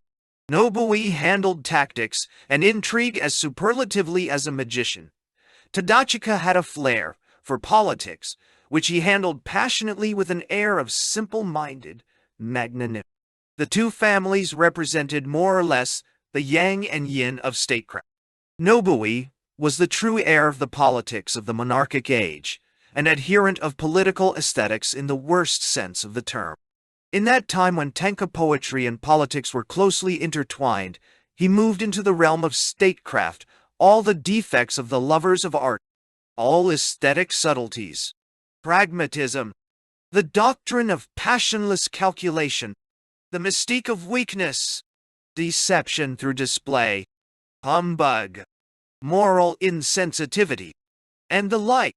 Nobutaka Kaburagi's spiritual refusal to fear degradation, his brave refusal to fear base actions, was chiefly the gift of this ancestor. On the other hand, Tadachika Karasuma's utilitarian 216 idealism was always troubled by self-contradiction. He perceived clearly that only through passionately refusing to look at oneself directly does one have power enough to realize oneself. His idealistic political theory depended more on fooling himself than on fooling others. Later on, Tadachika committed suicide. Dao. At this time, a relative of Nobutaka, who was also his wife's great-aunt, a noble ancient lady, was the superior of an old nunnery in Shishigitani in Kyoto. This old lady's lineage contained the historical point of fusion of the opposing Kaburagi and Karasuma essences. The successive generations of her Komatsu family were made up of a top-rank priest who stayed out of politics, an author of a diary with literary value, an authority on ancient court and military practices and usages. In short, in every generation, men who took up positions as critics and revisionists in opposition to new customs. Now, however, after the death of this old superior, her line would be no more. Nobutaka Kaburaji, surmising that his wife had fled thither, dispatched a telegram there on the day after her disappearance. On the evening that Yūichi granted him a visit, there was still no answer to that telegram.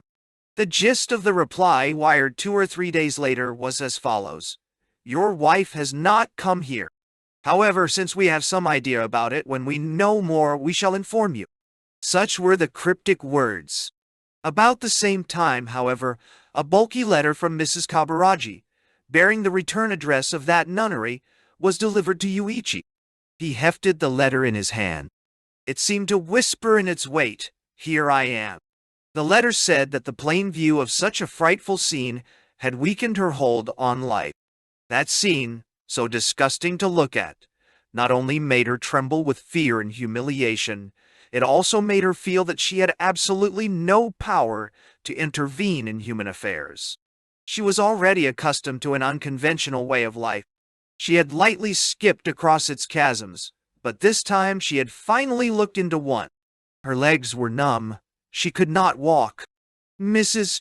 Kaburaji was contemplating suicide.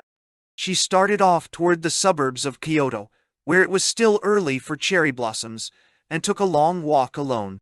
She enjoyed seeing the great bamboo groves rustling in the wind of the early spring. How vain, how vexatious, these bamboos in their greatness, she thought. And then, what stillness! The greatest manifestation of her unhappiness lay in her conviction that if she was going to die, she should not think too much about being dead. When people do this, they escape death. For suicide, whether a lofty thing or lowly, is rather a suicide of thought itself. In general, a suicide in which the subject does not think too much does not exist. If it happened that she couldn't die, her thoughts took the opposite tack.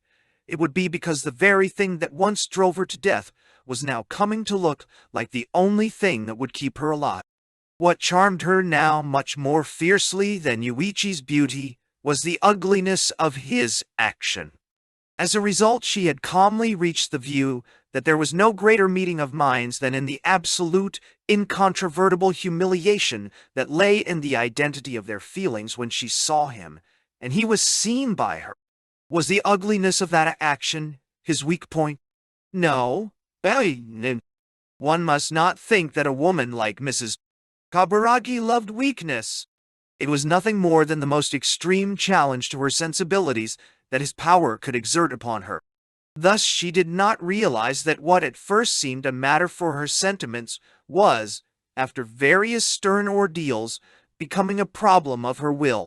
"There is not so much as a scintilla of gentleness in my love," she reflected, incongruously.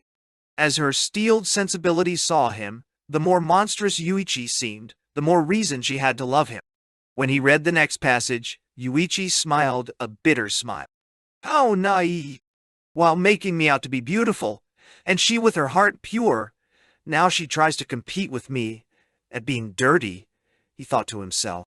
Nowhere so much as in this interminable whorish confession had Mrs. Kaburagi's passion ever come so close to being maternal. In trying to equal Yūichi's sins, Mrs. Kaburagi laid bare all of her own sins. In order to mount to the height of Yūichi's immorality, she laboriously piled up her own immorality. She produced evidence to show that she and he were blood relatives. She was like a mother gladly taking guilt on herself in order to protect her son. She laid her own misconduct bare. In her disregard of the effect her confession would have on the youth, moreover, she practically attained the egoism of maternity. Did she divine that this resolute bearing of her soul, by rendering her completely unlovable, would provide the only means by which she could be loved? Frequently, a mother-in-law is driven to be cruel to her daughter-in-law by a certain frantic impulse to make herself less lovable in the eyes of a son who already does not love. Before the war, Mrs. Child Kaburagi was only another commonplace lady of the nobility, a little promiscuous, but far purer than people thought. When her husband met Jackie and immersed himself quietly in the affairs of that street, and began neglecting his functions as a husband, she accepted a state of affairs that seemed not at all different from that of the normal couple. The war rescued them from boredom. They could take pride in the fact that they had had no children to bind them hand and foot. It became clear at this time that her husband not only recognized her waywardness, but indeed incited it. Nevertheless, she found no joy in the 2 or 3 casual affairs she experienced. She tasted no new emotion. She came to consider herself as indifferent, and as she did so, her husband's insupportable attitude toward her became a source of annoyance. He interrogated her about it, point by point, and realized that the indifference he had nurtured in her over a long period of time was not wavering ever so slightly, and he rejoiced. There was no certificate of chastity like this stony indifference. At that time, there was always a group of silly admirers around her. There were middle-aged gentlemen, businessmen types, artist types, younger generation types. How ridiculous that phrase sounds! Like the types of women in a whorehouse. They were representative of the idle life at the height of the war, a life that knew no tomorrow. One day in summer, a telegram came to the Shiga Heights Hotel, bringing one of her coterie his draft call. On the night before he departed, Mrs. Kaburagi yielded this youth something she had not yielded to the others. Not because she loved him. At this time, she knew this young man needed not a particular woman, but an unknown woman. Woman in general. She had the confidence to play the part of that woman. In that respect, she differed from ordinary women. The youth had to leave in the morning, on the first bus. They rose in the dawn. The youth was amazed at the sight of this woman busily packing his bags. I've never seen her act so much like a housewife, he thought. In one night. That's how I changed her. That's the feeling you get from conquest. One should not take too seriously a man's feelings on the day he is being inducted. Beguiled by sentimentality and pathos, confident that whatever he did would be dismissed as harmless, he felt that any stupidity would be forgiven him. Youths who find themselves in this position are more complacent than middle-aged men. Room service came in with the coffee. Mrs. Kaburagi averted her gaze when she saw the utterly prodigal tip the young man gave. Then the youth said to her, "Oh, I forgot, ma'am, to ask for a picture." "What picture?" "Yours, dear." "Why?" "To take to the front with me." Mrs. Kaburagi burst out laughing, in laughter that knew no control. While she laughed, she opened the French doors. The dawn fog whirled into the room. The soldier-to-be turned up the collar of his pajamas and sneezed. "It's cold. Close the door." The tone of command in which he concealed his resentment upset Mrs. Kaburagi. "Well, if that makes you cold, soldiers never have it that good," she said. She made him put on his clothes and rushed him to the door. He didn't get the picture. In fact, the tearful youth didn't even get the goodbye kiss he requested from this so suddenly ill-tempered lady. "Well, I can write you, can't I?" The youth, nervous about the other well-wishers, whispered in her ear as they were about to part. She smiled in silence. When the bus melted away into the fog, Mrs. Kaburagi, her shoes soaked through, followed a little path to the boat dock of Maruki Pond. One rotted boat was half filled with water. There was about this place, too, the lonely neglect of a summer resort in wartime. In the fog, the reeds looked like the ghosts of reeds. In one place, the fog, lighted faintly by the rays of morning, seemed to be a reflection of the surface of the water floating in the air. To give one's body when one does not love. Mrs. Kaburagi thought, picking at the hair that had become twisted at her temples as she slept. What comes so easy to a man, Why is it so difficult for a woman? Why is it only prostitutes are permitted to know about it? Oddly, she realized now that the vexation and the laughing disdain that had suddenly welled up in her for that young man were caused by his extravagant tip to the waitress. I gave my body free. I had a little spirit left. I had my pride, she rationalized. If he had paid for my body with that money, I would certainly have been able to see him off with a freer spirit. Just like a whore at the front lines, I would have thrown open my body and my soul to a man's last desires, with a free spirit, filled with conviction. She heard a faint sound at her ear. The mosquitoes that had been resting their wings at the tips of the reeds through the night buzzed by her head. There was something strange about the existence of mosquitoes here on the plateau. They were, however, light blue and delicate seeming. It was hard to believe they would suck one's blood. Soon a cloud of mosquitoes ascended softly into the morning fog. Mrs. Wall, Kaburagi realized that her white sandals were half filled with water. In that time by the lakeside, the thoughts that flickered through her mind clung to her wartime existence. To be forced to think that a simple gift was mutual love was surely to commit an inevitable sacrilege against the pure act of giving. Every time she committed that offense, she tasted the humiliation of it.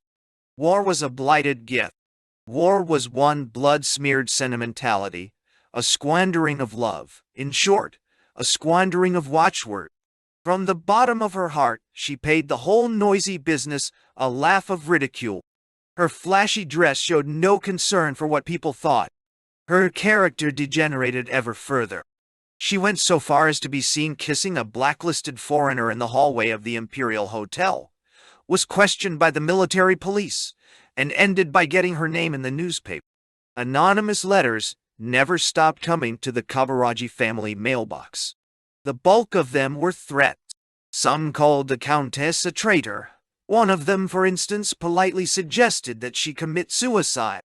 Count Kaburagi's guilt was not heavy. He was only a laggard. The time when Jackie was interrogated on suspicion of espionage was many times more upsetting to the Count than the occasion of his wife's investigation. But even this affair ended without any real ill effect on him. When he heard just a rumor of air raids, he fled with his wife to Karuizawa. There he made connections with an old admirer of his father's, now the commander of the Nagano District Defense Forces, who was so good as to deliver them once each month an abundance of army rations. When the war ended, the Count looked forward to limitless freedom. Moral disorder to be inhaled easily as morning air. He was drunk with indiscipline. Now, however, economic troubles and the tightness of money stole the freedom from his hands. During the war, Nobutaka had been elevated for no good reason to the chairmanship of the Federation of Marine Products Industries Association. As one of the perquisites of his office, he set up a small company, selling bags made of moray leather, which fell outside the leather controls of the time. That was the Far East Marine Products Corporation. The moray has an eel's body with no scales, and is yellowish-brown in color with horizontal stripes. These strange fish, which grow to 5 feet in length, live among the reefs of nearby waters. When men come near them, they stare with languid eyes and open wide their jaws, lined with sharp teeth. Guided by members of the association, Nobutaka went one day to visit the seaside caves where the moray live in great numbers. For a long time, he watched them from a little boat rocking in the waves. One of the creatures, slithering among the rocks, opened his mouth wide and menacingly at the Count. This strange fish caught Nobutaka's fancy. After the war, controls were suddenly lifted. Far East Marine Products business declined. The company altered its articles of incorporation and diversified to Hokkaido kelp, herring, Senriku abalone, and other marine products. At the same time, it specialized in products that were used as Chinese foodstuffs and sold them to Chinese merchants in Japan, as well as to smugglers in the China trade. Then assessment of the estate tax forced the sale of the Kaburagi mansion. Far East Marine Products too was low on funds. At this time, a man named Nozaki, who said that Nobutaka's father had helped him long ago, appeared from nowhere and advanced him funds. except that he was a former follower of Michiru Toyama in China, and that Nobutaka's father had put him up in his home during his student days. This man's lineage and history were obscure. Some said that while the Chinese Revolution was going on, this man had gathered some former Japanese artillerymen and plunged into the revolution. He contracted for a certain amount per direct hit. Others said that after the war he loaded false-bottom suitcases with opium, smuggled them into Shanghai and sold them through his followers. Nozaki appointed himself president. Nobutaka was installed as chairman of the board and was given 100,000 yen a month to keep far away from the management of the business. From that time, Far East Marine Products assumed a vague, amorphous character. Then Nobutaka took lessons from Nozaki in buying up dollars. Nozaki entered into agreements with the Army of Occupation on behalf of heating companies and packing companies. He lined his own purse with the commissions.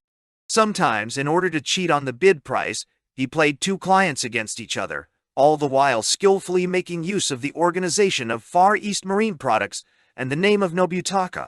At one time, when the families of the Army of Occupation were departing in great numbers, Nozaki's efforts to secure a contract in favor of a certain packing company were balked by the veto of the colonel in authority. He decided to fall back on the social talents of the Kaburages and invited the colonel and his wife to dinner. Nozaki and the Kaburages went to meet them. The colonel's wife was ill and did not appear. It was on the next day that Nozaki visited the Kaburagi home on what he said was a private matter and asked for Mrs. Kaburagi's help. She told him she needed till the next day to make up her mind. "After I speak to my husband, 111 give you our answer," she said. The thunderstruck Nozaki leaped to a common-sense interpretation. The forwardness of his request had angered her. Still, she smiled. "Don't give me that kind of answer. If it's no, say no. If you're angry, I apologize. Let's forget the whole thing. I'll talk to my husband. Our house is different from others, you see. My husband will say yes, I'm certain." "Ha, ha. Just leave it to me." "Of course," instead, Mrs. Kaburagi said in a businesslike and thus disrespectful tone. "Instead of that, if I throw in with you, and the contract is signed, how about giving me 20% of the commission you get?" Nozaki's eyes became round. He looked at her with confidence. Then, in Tokyo dialect that lacked a certain nuance and showed that the speaker had worked long elsewhere, he said, "Right, you're on." That evening, in a tone she might have used while reading from a primer, Mrs. Kaburagi straightforwardly reported to Nobutaka that day's business discussion. He listened with eyes half closed. Then he glanced at his wife and mumbled something. This inscrutable pusillanimity on his part angered her. He looked delightedly at his wife's provoked face and said, "Are you getting angry because I'm not stopping you?" "What are you talking about now?" "Mrs. Crowds." Kaburagi knew very well that her husband would not interfere with her plan. And it was not true that she hoped somewhere in her heart that he would be upset with what she was doing and oppose it. The reason Poundy was angry was only her husband's abject supineness. Whether he stood in her way or did not stand in her way amounted to the same thing. Her own mind was made up. It was just that at this time she wished, with a humility that surprised her, to confirm the strange tie that kept her from breaking away from a husband in name only. The indefinable tie she felt inside herself. Nobutaka, who had trained himself to affect an indolent sensibility when he was in front of his wife, had overlooked this quite noble feature of hers. Never to believe in misery, in that characteristic nobility lies. Nobutaka Kaburagi was frightened. His wife reminded him of an explosive about to go off. He took the trouble to stand up and put his hand on her shoulders. "I apologize. Do as you wish. It's all right." From that time, Mrs. Kaburagi despised him. 2 days later she drove to Hakone with the colonel. The contract was sealed. Perhaps because she had been caught in a trap unconsciously set by Nobutaka, contempt somehow set Mrs. Kaburagi up as her husband's partner in crime. The two would now always work hand in glove. In order to catch unsuspecting pigeons, they set the snares of their blackmail arrangement.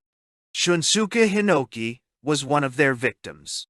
Men in high places in the army of occupation who had dealings with Nozaki one by one became Mrs. Kabaragi's lovers.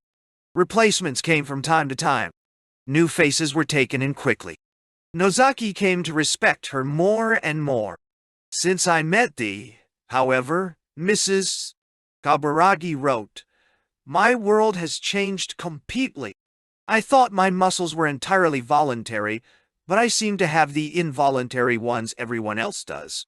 Thou wert a wall, to barbarian armies a fortress thousands of miles long. Thou wert a lover who would never love me. For that reason, I adored thee. I still adore thee as then. When I say this, I should say that besides thee I had another great wall, Kabaragi. When I saw that, I understood for the first time. That is certainly why I have not been able to leave him until now. But Kabaragi is different from thee. He is not beautiful. Since I met thee, I have given up all my mock harlotries. That Nozaki and Kabaragi have coaxed and wheedled, striving to get me to alter my decision, thou canst well imagine. Just the same, until the other day, I got by without listening to them.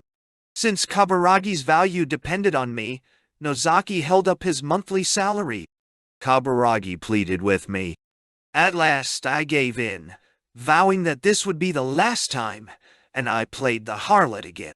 If I say that I was a prophet, thou wilt laugh, I suppose. When I came back with the document I had garnered on that day, I happened to see that. I got together just a few jewels and left for Kyoto. I will sell those jewels in order to live for the present, and will find myself a respectable job. Fortunately, my great-aunt has told me I can stay here as long as I like. Without me, perhaps Kabaragi will lose his job. No man can five on the pittance he gets from that sewing school. For several nights in a row I have dreamed of thee. I would really like to see thee. For the time being, though, I had better not. I don't mean to say do this, please, or that, please, when thou readest this letter. I won't say now, go on loving Kabaragi, and I won't say throw Kabaragi over and love me. I want thee to be free. Thou must be free. How could I wish to make thee mine? It would be like wishing to own the blue sky. The only thing I can say is that I adore thee. If ever thou shouldst come to Kyoto, be sure to come to Shishigatani. The temple is just north of the tomb of the Emperor Rizai. Jun, D. Yūichi finished reading the letter. The mocking smile was gone from the corner of his mouth. Quite unexpectedly, he was moved. He had received the letter when he came home at 3 in the afternoon. After he read it, he reread the important passages. The blood rose to his face. His hand shook involuntarily from time to time. First and foremost, and most unfortunately, he was moved by his own sensitivity. He was moved by the realization of how little volition there was in his feelings. His heart had jumped like that of a sick man who has recovered from a serious illness. I am sensitive. He pressed his beautiful, burning face against the letter. In this mad paroxysm, he found ecstasy. Drunker than if he had drunk sake, he was drunk on intoxication. At the same time, he began to feel that within him, an emotion that he had not yet discovered was forming. He was like a philosopher who, before writing a treatise, happily smokes a cigarette. He took pleasure in deliberately putting off the discovery of this emotion. On his desk sat the clock left by his father, clutched by its bronze lion. He strained to hear the interplay of his heartbeats and the sound of the clockwork. He had an unfortunate habit of looking at the clock whenever he encountered a new feeling. He would wonder how long it would last, and no matter how joyful a sensation it was when it passed before 5 minutes had gone by, he would feel strangely relieved. His eyes closed in terror. Mrs. Gall, Kabaragi's face hovered before him. It was a truly clear vision. Every line etched, the eyes, the nose, the lips, every feature was distinct. Was he not still the same Yūichi, who in the train with Yasuko on the way to their honeymoon, had been so reluctant to sketch her face in his mind as she sat by him. The clarity of his recollection was mostly caused by the desire awakening within him. Mrs. Kabaragi's face, as he recalled it, was truly beautiful. He felt as if he had never in his life seen such a beautiful woman. His eyes opened wide. The late afternoon sun was shining on the camellia tree in full bloom in the garden. The blossoms of the eightfold camellia gleamed. To that emotion that he had deliberately discovered so late, Yūichi, in full control of his senses, gave a name. As if thinking it was not enough, he whispered it. I love her, that at least is sure. Certain emotions turn false as soon as one articulates them. Yūichi had learned from bitter experience. He was subjecting his new emotion to the acid test. I love her. I can't believe that is not true. With all my power, I cannot deny this emotion. Am in love with a woman. He did not try to analyze his emotions. He was raptly confusing imagination with desire, memory with hope. His joy had gone mad. He was going to take his penchant for analysis, his consciousness, his fixed idea, his destiny, his innate understanding of truth, put them all together, curse them, and bury them. Of course, these are what we commonly refer to as the symptoms of the disease of modernity. Was it an accident that in the midst of this tempest of emotions, Yūichi should have remembered the name of Shunsuke? That's it. I must see Mr. Hinoki right away. That old man is just the person for me to confess the joy of my love to. Why? Because if I make this confession to him so abruptly, he will sympathize with my joy, and at the same time the old fellow will have the terrible revenge he has been plotting so diabolic. I see sorry. He hurried into the hall to the telephone. On the way he met Yasuko, coming from the kitchen. What's the hurry? You certainly look happy, she said. How can you tell? Said Yūichi, in the best of spirits, with a cruel magnanimity he had never displayed till now. He loved Mrs. Kaburagi and did not love Yasuko. His emotions could not possibly be more natural or more honest. Shunsuke was at home. They agreed to meet at Rudon's. He waited for the streetcar, hands in his coat pockets like a cut purse watching, awaiting his chance, kicking the stones, stamping his feet. He whistled shrilly but cheerfully at a bicycle rider who whizzed by. The slow pace and the sideward motion of the old-fashioned trolley was well suited to this visionary passenger. Yūichi leaned by a window. Thus he could look out at the rows of houses darkening in early spring and dream. He felt his imagination spinning swiftly, like a top. If a top does not keep spinning, though, it will fall. And can one reach out one's hand and whip up its flagging revolutions as it spins? When the power that propelled it spent itself, that was the end, was it not? Thus he had misgivings about having only one reason for his joy. Now that I think about it, I have loved Mrs. Kaburagi from the beginning, surely, he thought. It's so. Why did I avoid her there in the Rakuyo Hotel? That reflection was enough to send cold shivers down his spine. Of course, fear, cowardice itself was to blame, Yūichi rationalized. He had fled from Mrs. Kaburagi in the Rakuyo Hotel all because of cowardice. Shunsuke had not yet arrived at Rudon's. Yūichi had never waited for Shunsuke with such impatience. Again and again he felt for the letter in his inside pocket. When he touched it, it had the effect of a charm. He felt that when Shunsuke arrived, his passion would not have abated at all. There was something majestic in the way in which Shunsuke pushed open the door of Rudon's this evening. Perhaps Yūichi's impatience had something to do with it. He was wearing an Inverness over a kimono. Even that was a variation from the flashiness he had been affecting recently. Yūichi was surprised to see him exchange bows with boys at the tables here and there before he took the chair beside him. There was not a boy among those present this evening who had not been entertained by Shunsuke. Well, it has been a long time. Shunsuke thrust out his hand with youthful vigor.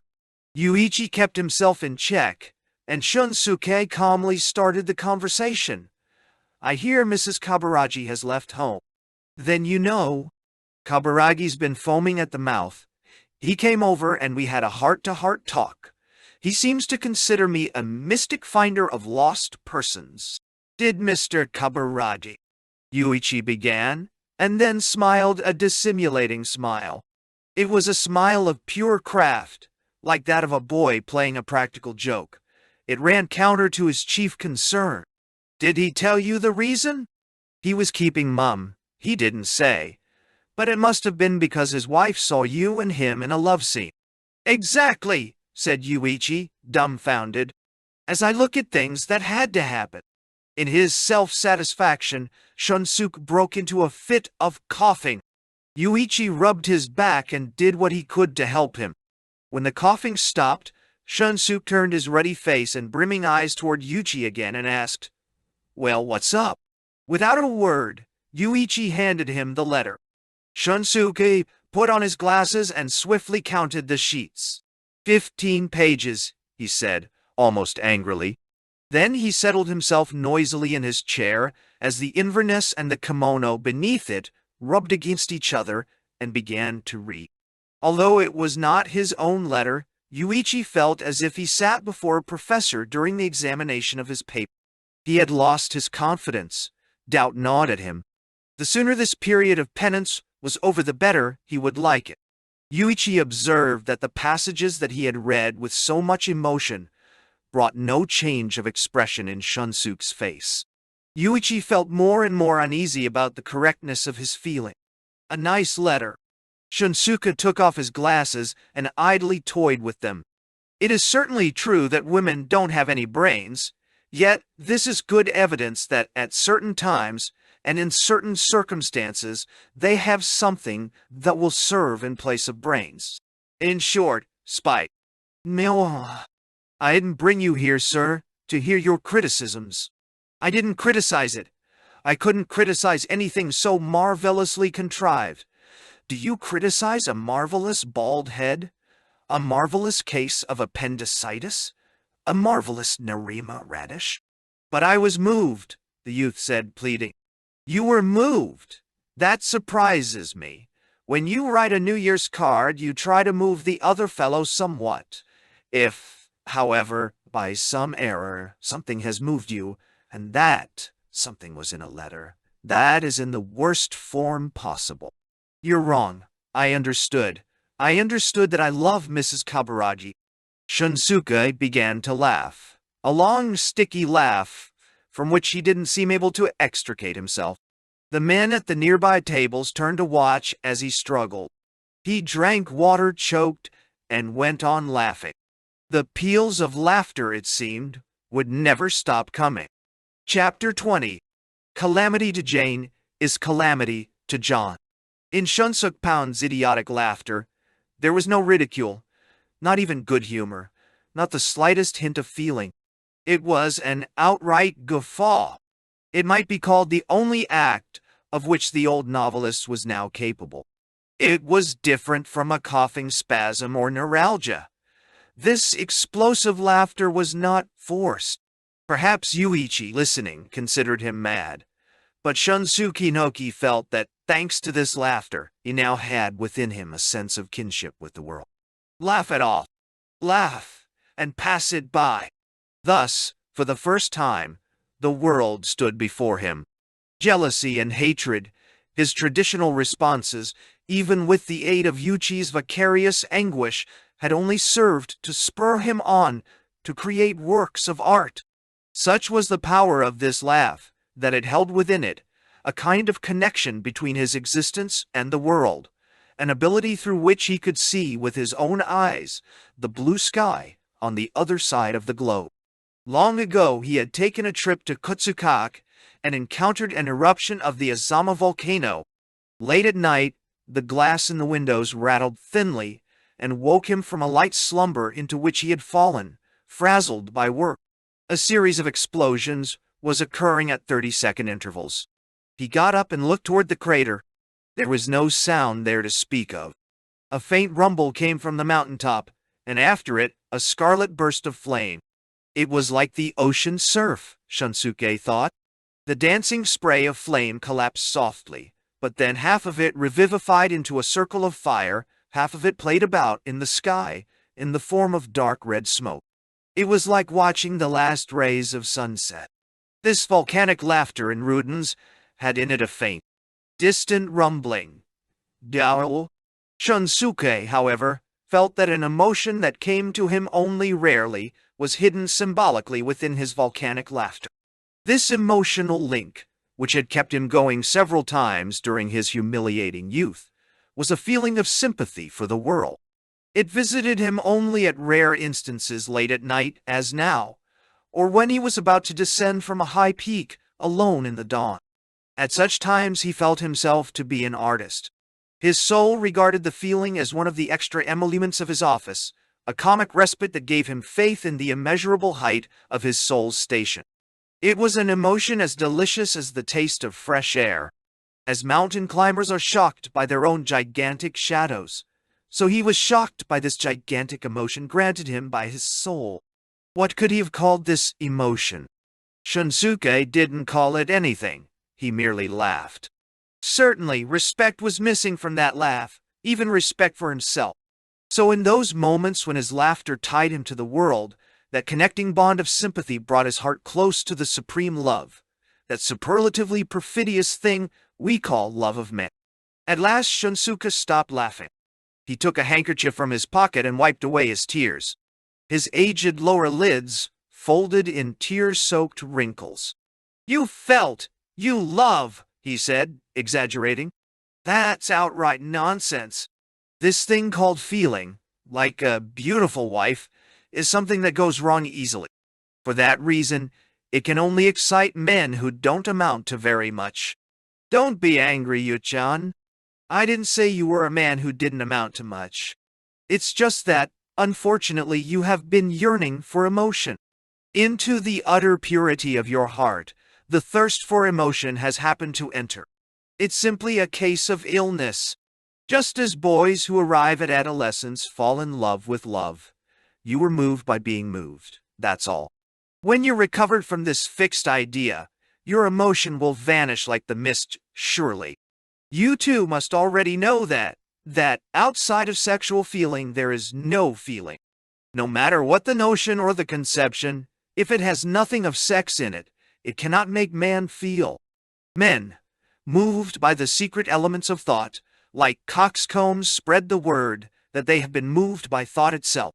It would be better if we stopped using vague words like emotion. I know I'm being picky, but I'll try to analyze your testimony. First, you testified, I felt. Then you testified, love Mrs. Kaburagi. What do these two things have to do with each other? Briefly, you know very well that there is no such thing as emotion that is unconnected with sexual attraction.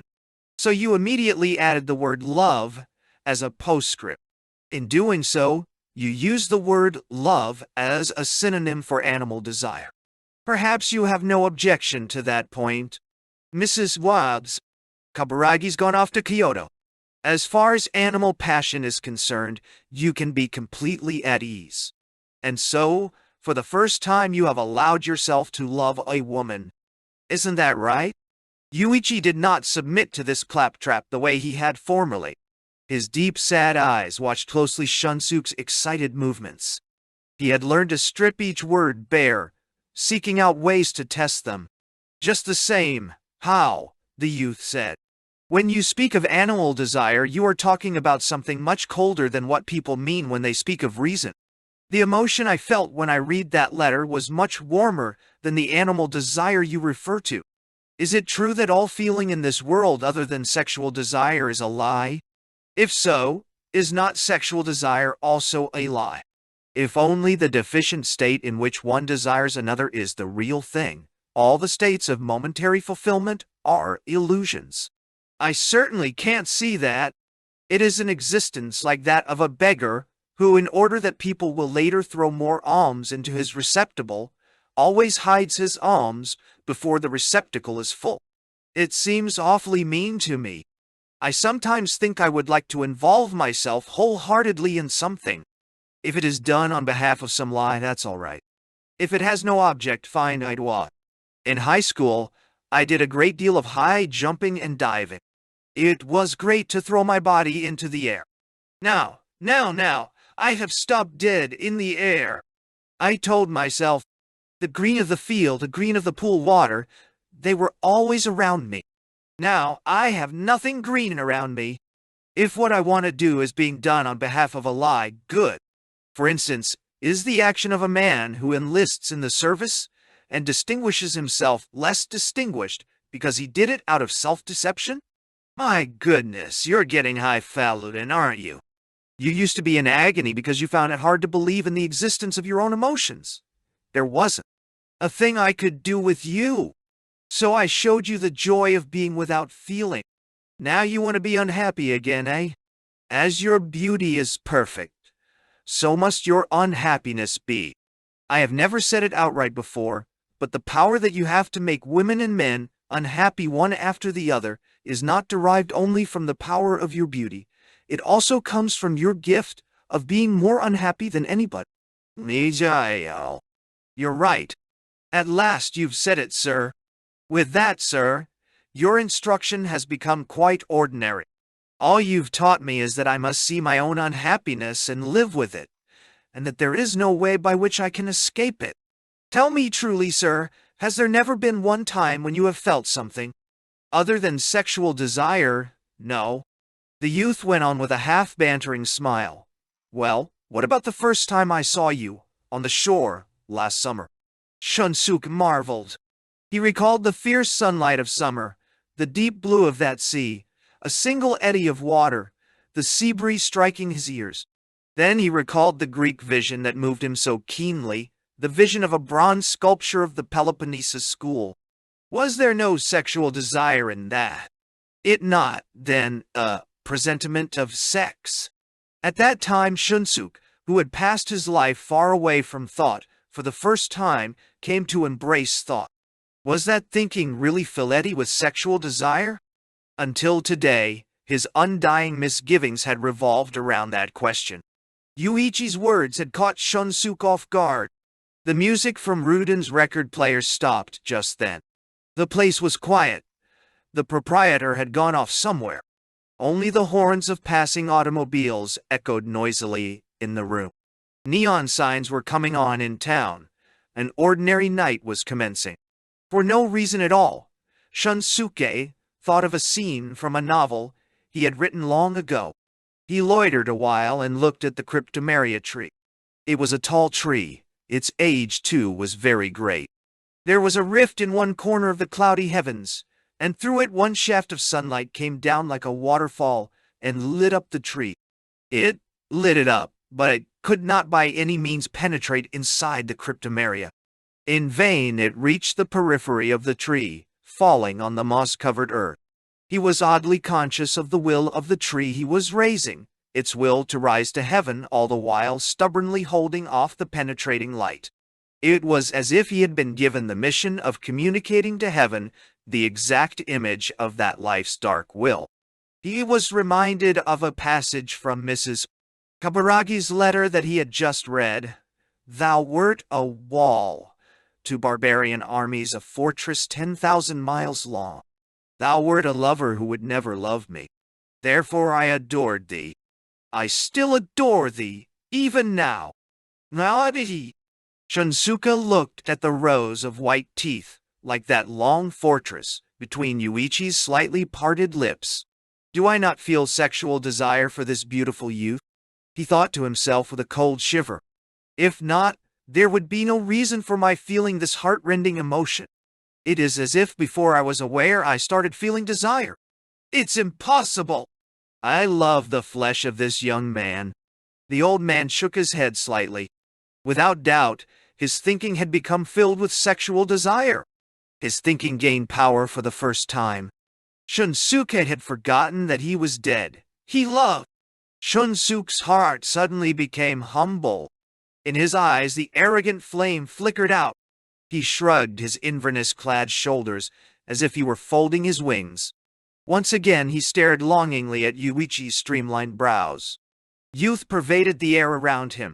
If I love this youth sexually, he thought, and if this impossible discovery is possible at my age, I cannot say that Yūichi cannot love Mrs. Kaburagi sexually. How do you like that? Perhaps you do love Mrs. Kaburagi, for all I know. When I listen to your voice, I somehow get that impression. Shunsuke did not realize how bitter was the feeling in his words. The thoughts he was expressing affected him as if he were stripping the skin off his body. He was jealous. As a teacher, Shunsuke was a little too honest. Thus he said what he did. Those who teach young men are completely aware of their youth and know that what the teacher says will be taken as if he had the opposite end in mind. Sure enough, Yūichi, having been spoken to thus directly, 234, took the opposite tack. Without help from anyone, he somehow had the courage to look directly within himself. No, that isn't so, he thought. I can't love Mrs. Kaburagi, that's sure. For all I know, I was in love with a second me, a beautiful young man with a beauty beyond possibility in this world, whom Mrs. Kaburagi loves so much. That letter certainly had power enough. Anybody receiving a letter like that would have difficulty in thinking of himself as the subject of it. I am not Narcissus, he rationalized proudly. If I were in love with myself, I might without difficulty see myself and the subject of that letter as the same thing. But I am not in love with myself. That is why I fell in love with Yu-chan. Because of these reflections, Yūichi felt a somewhat confused affection for Shunsuke. The reason was that, in this moment, both Yūichi and Shunsuke loved the same person. You like me, I like me. Let's be friends. This is the axiom of egoistic affection.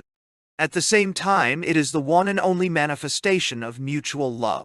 No, that cannot be. I understand now. I do not love Mrs. Kaburagi, Yu-chan said. Shunsuke's countenance overflowed with joy. That thing called love is very much like a fever, even with the long period of incubation. During the incubation period, the various sensations of malaise await the onset of the illness, when for the first time the symptoms are plain. As a result, the person coming down with the disease believes that the underlying causes of all the problems of the world are explicable in terms of fever. War occurs. That's the fever, he says with a gasp. A philosopher suffers to resolve the pains of the world. That's the fever, he says, suffering under his high temperature. When Shunsuke Hinoki recognized that he desired Yūichi, he knew the cause of his sentimental pining, of the jealousy that pierced him from time to time, of the life which came to be worth living when there was the possibility that Yūichi would phone, of the mysterious pain of frustration, of the pain of Yūichi's long silence that led him to plan the trip of Kyoto, of the joy of that trip to Kyoto. This was, however, an ominous discovery. If it was love, he thought, in the light of his past experience, failure was inevitable. There was no hope. He must wait for his opportunity. He must hide his feelings as much as he could. These were the things this old man, so very deficient in confidence, told himself. Free of the fixed idea that had held him fast, Yūichi discovered again his happy confessor in Shunsuke. His conscience was slightly troubled, and he said, "A little while ago, you seemed to know about me and Mr. Kaburagi, sir. I didn't want to tell you about that. How long have you known it? And how did you find out?"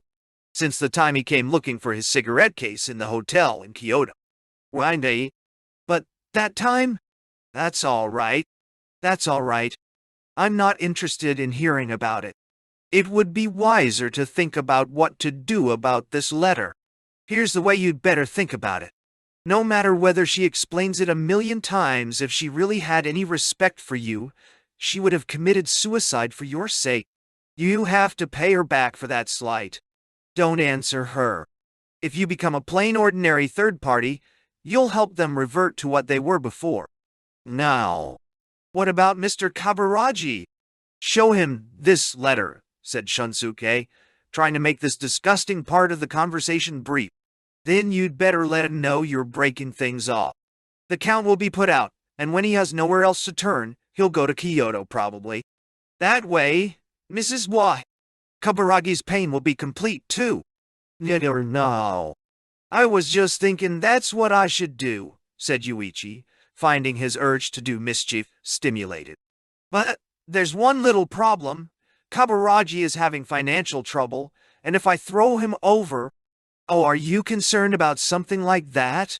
Shunsuke said, looking with pleasure at this youth over whom he seemed to be regaining his power. Then he went on, happily and strongly. If it were true that you let him do as he pleased with you because of his money, that's another matter. But if that's not true, it's no concern of yours whether he has money or not. At any rate, you'll probably not get any salary from now on. You're on my way. To tell you the truth, I barely got last month's salary the other day. See what I mean? Just the same. You're not sweet on Kabaragi, are you? 236. Cut it out. He almost shouted it. His pride had been wounded. I'll let him have my body.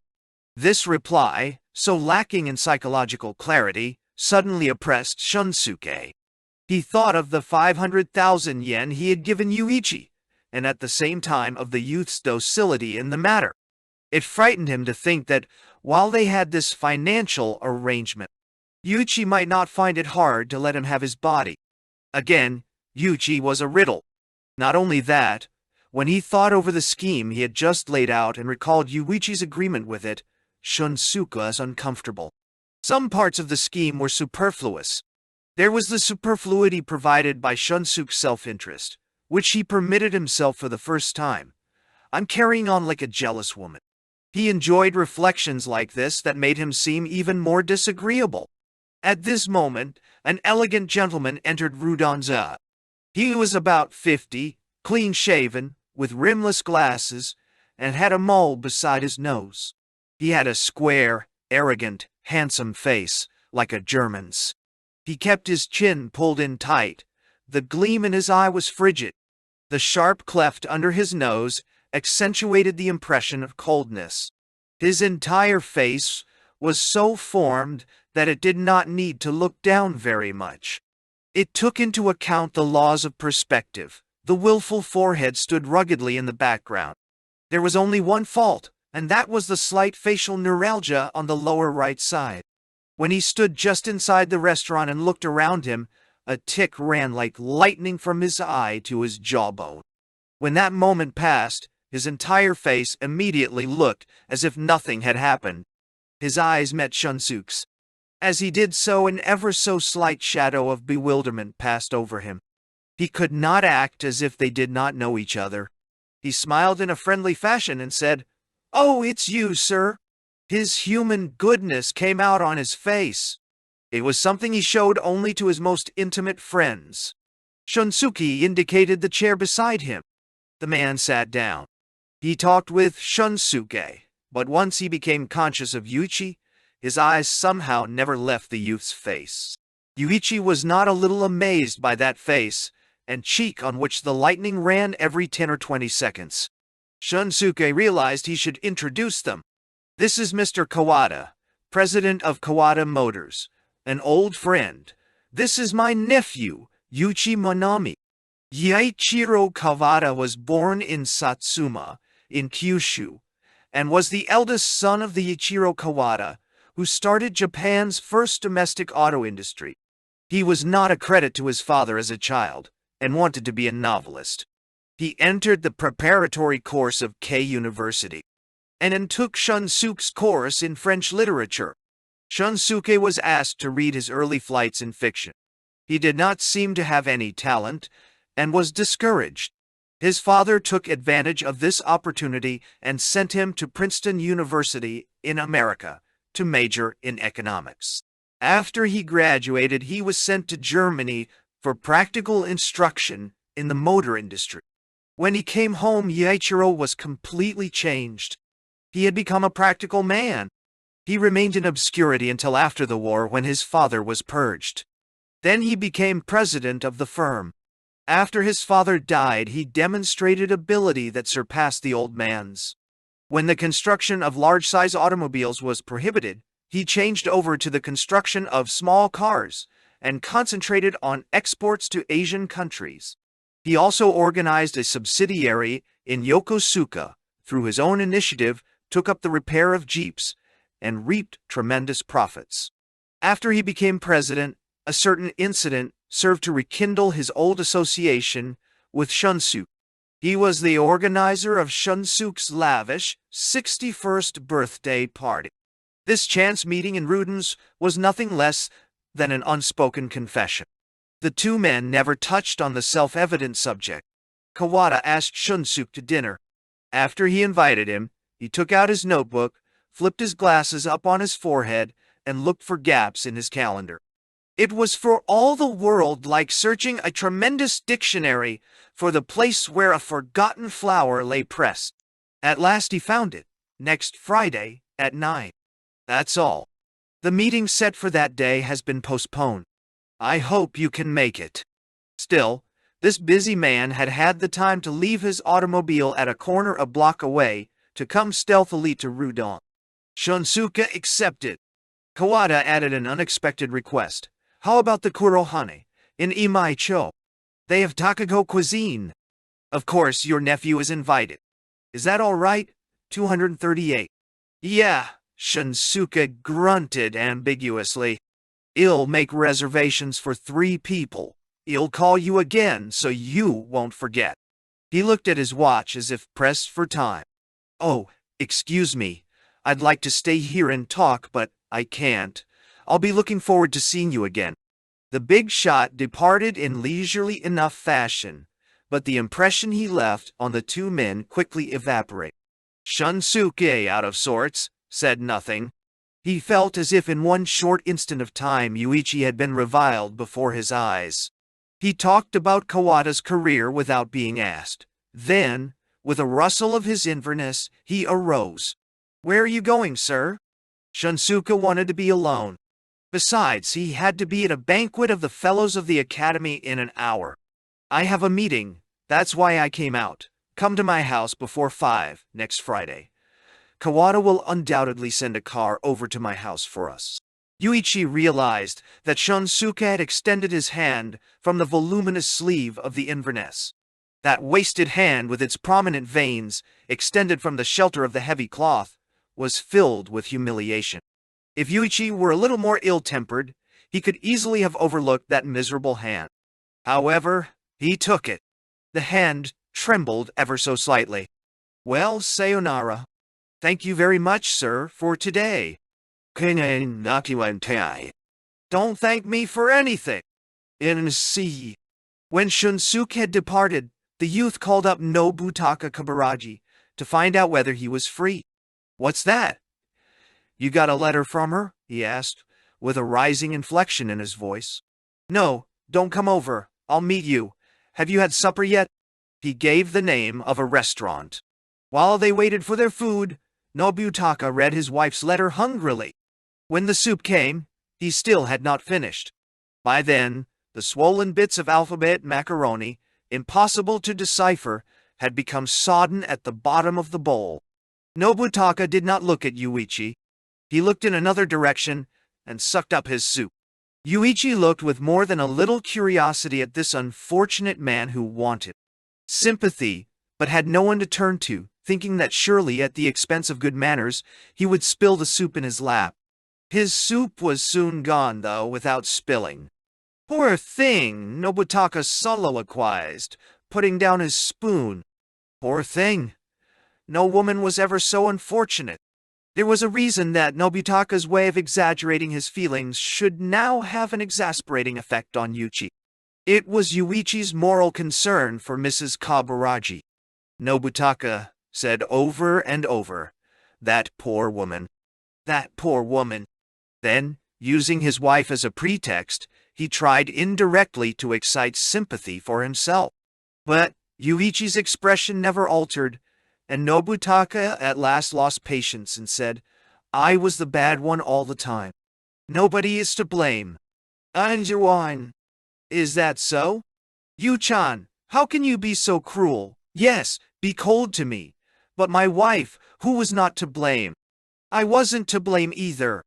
The Count carefully picked the small bones from the fish on his plate and placed them on the edge of his dish. He said nothing. After a time he said, almost weeping, "You're right. I'm finished." This was more than Yūichi could stand. This hard-shelled, middle-aged homosexual was amazingly deficient in candor. The unseemly behavior which he now displayed was 10 times worse than candid unseemliness. He was trying to make it look noble. Yūichi looked around him at the other diners. A very prim young American couple ate their supper facing each other. They said little. They smiled almost not at all. The woman gave a little sneeze and hurriedly covered her mouth and said, "Excuse me." Elsewhere, a group of Japanese, related to one another, who seemed to have come for a memorial service, sat at a big round table. They were exchanging slander about the deceased and laughing loudly. The voice of a woman of about 50, evidently the widow, dressed in blue-gray mourning clothes and wearing rings on every finger, spoke shrilly. "My husband bought me 7 diamond rings altogether. I sold 4 of them without his knowing it, and substituted glass stones.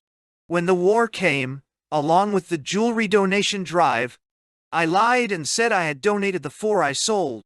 I kept the 3 genuine ones as my share. Here they are."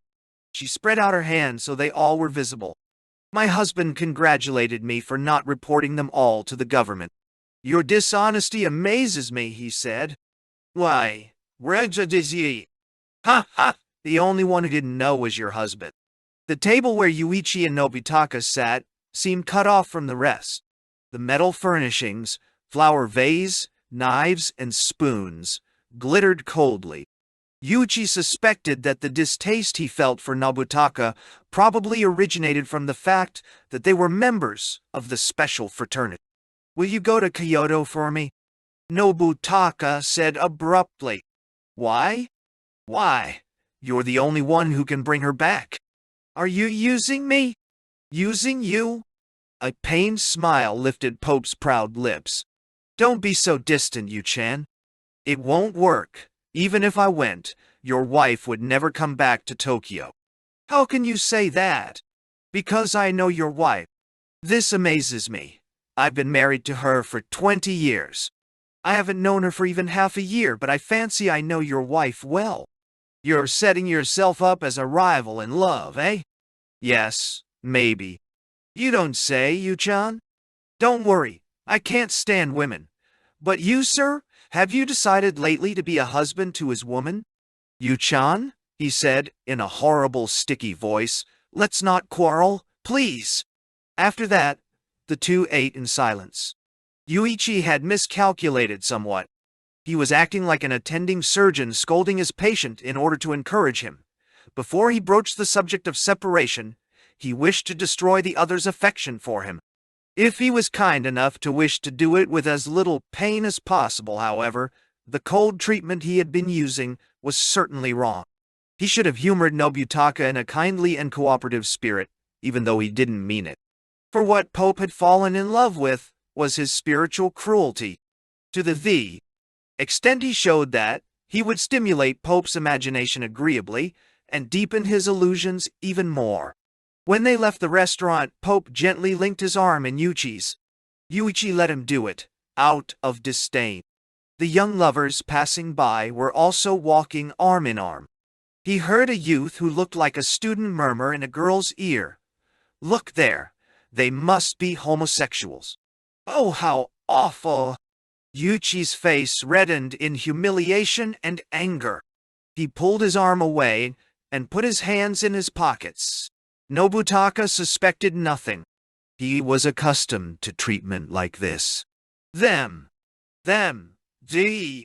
Yūichi ground his teeth. They who pay 350 yen for a lunch hour together in a hotel bed and have their great love affair in the sight of heaven. They who, if all goes well, build their rat's nest love nests.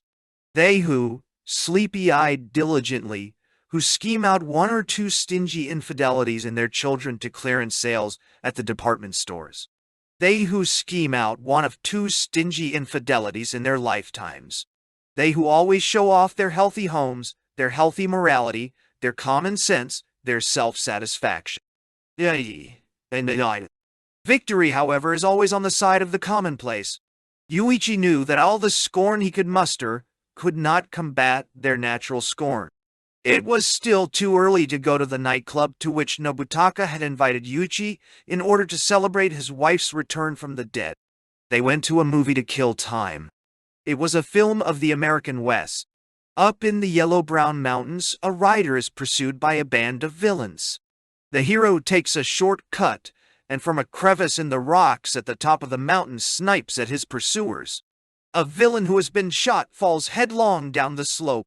Yonder, at the horizon overgrown with cactus, the tragic clouds shine. With mouths slightly open, the two men looked aghast at this world of undeniable action. When they went out, the street at 10 on that spring evening was cold. Nobutaka stopped a taxi and ordered it to Nihonbashi. Tonight they were celebrating the opening of a nightclub featuring service until 4 a.m. in the basement of a famous Nihonbashi stationery store. The manager, in a tuxedo, stood at the reception desk, greeting the guests. What Yūichi found out when he got there was that Nobutaka, an old friend of the manager, had been invited this evening for a free party. This evening's celebration was to be on the house. A number of so-called famous people came. Yūichi uneasily watched Nobutaka passing out his cards from Far East Marine Products. There were artists and literary men. It almost seemed as if Shunsuke's meeting would be this one, but of course, he was nowhere here. The music blared constantly. Many couples danced. Hostesses who had been rounded up for the opening wore their latest style hired dresses buoyantly. Their evening gowns were certainly unsuited to the interior decoration of a mountain hut.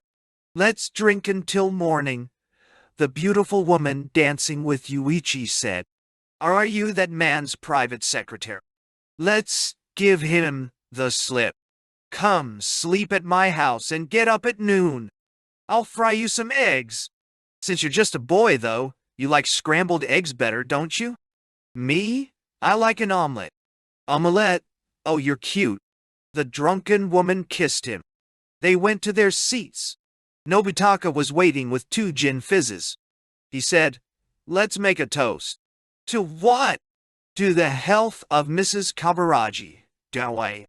The curiosity of the women was piqued by this toast, so full of hidden meaning.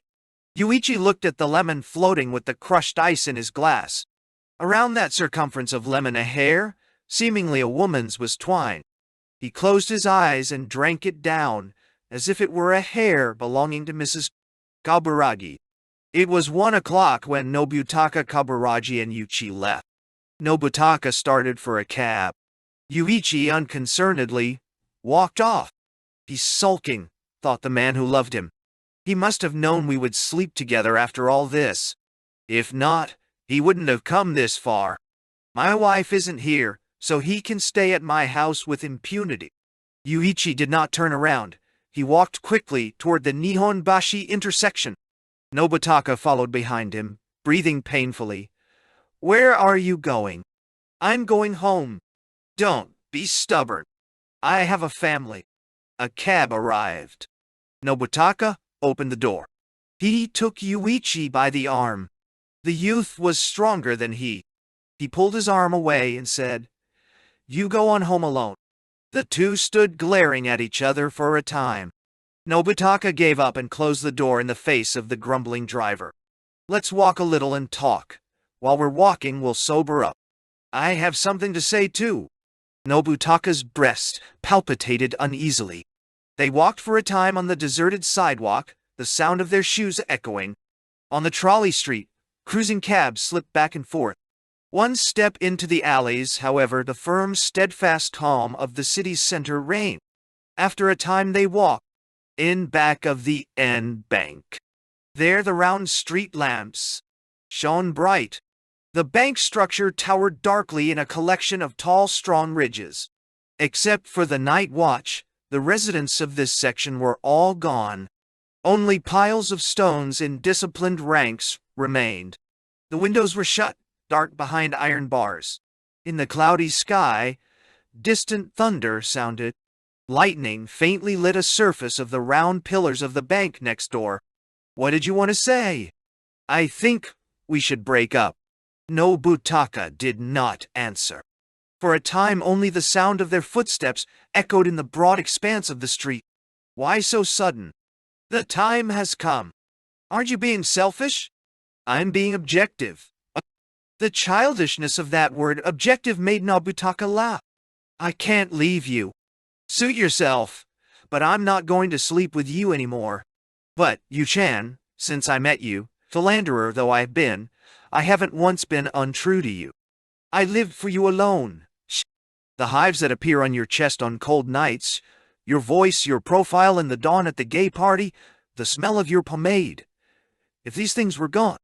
The youth muttered in his heart, then buy the same 244. Pomade it and smell it to your heart's content. How's that? He found the pressure of Nobutaka's shoulder against his distasteful. They suddenly realized that the river was just in front of them. Several boats tied up along the pier were incessantly emitting heavy, squeaky sounds. Headlight beams of the automobiles on the bridge across the way crisscrossed and threw out great shadow. They turned back, walking again. Nobutaka talked constantly and excitedly. He stubbed his toe against something that went rolling off with a faint, dry noise. It was a branch of an imitation cherry tree used as decoration for a department store sale. The dirty paper cherry tree rustled with the sound of waste paper. Do we really have to part? Do you mean it? Yu-chan, is our friendship really at an end? Friendship? That's odd. If we were friends, we wouldn't have had to sleep together, would we? We'll be able to meet as friends from now on, if that's what we are.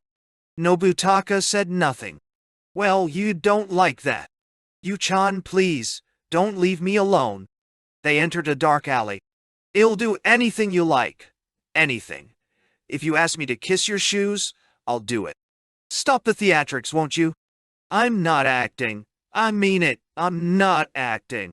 Possibly a man like Nobutaka is only himself on the occasions when he is involved in a big act. In front of a candy store, its iron grating pulled down over its display window, he knelt down on the sidewalk. He embraced Yūichi's leg and kissed his shoe. The smell of shoe polish threw him into ecstasy. He even kissed the toes of the shoes, which had become dusty. He unbuttoned the youth's coat and attempted to kiss his trousers, so Yūichi bent over and with all his power tore himself free from Pope's arms, which were clinging to his calves like a trap. Terror took possession of Yūichi. He started running. Nobutaka did not follow. He got up and brushed off the dust. He took out a white handkerchief. He wiped his lips. The handkerchief was smudged with shoe polish. Nobutaka was already the Nobutaka he had always been. He walked off in his affected turn-a-screw walk gait. On one street corner he could see the far-off shape of Yūichi stopping a taxi. The cab moved off. Count Kaburagi wanted to walk until the night brightened. His heart called not Yūichi, but the name of his wife. She was his partner in crime, and also his partner in calamity, in disappointment, and in grief. Nobutaka thought he would go to Kyoto alone. Chapter 11. Shuta in old age. Now spring suddenly became itself. It rained often, but between the rains it was very warm.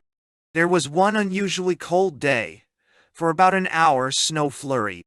The day approached when Kawada would take Shunsuke and Yūichi to dine in the Takajo style.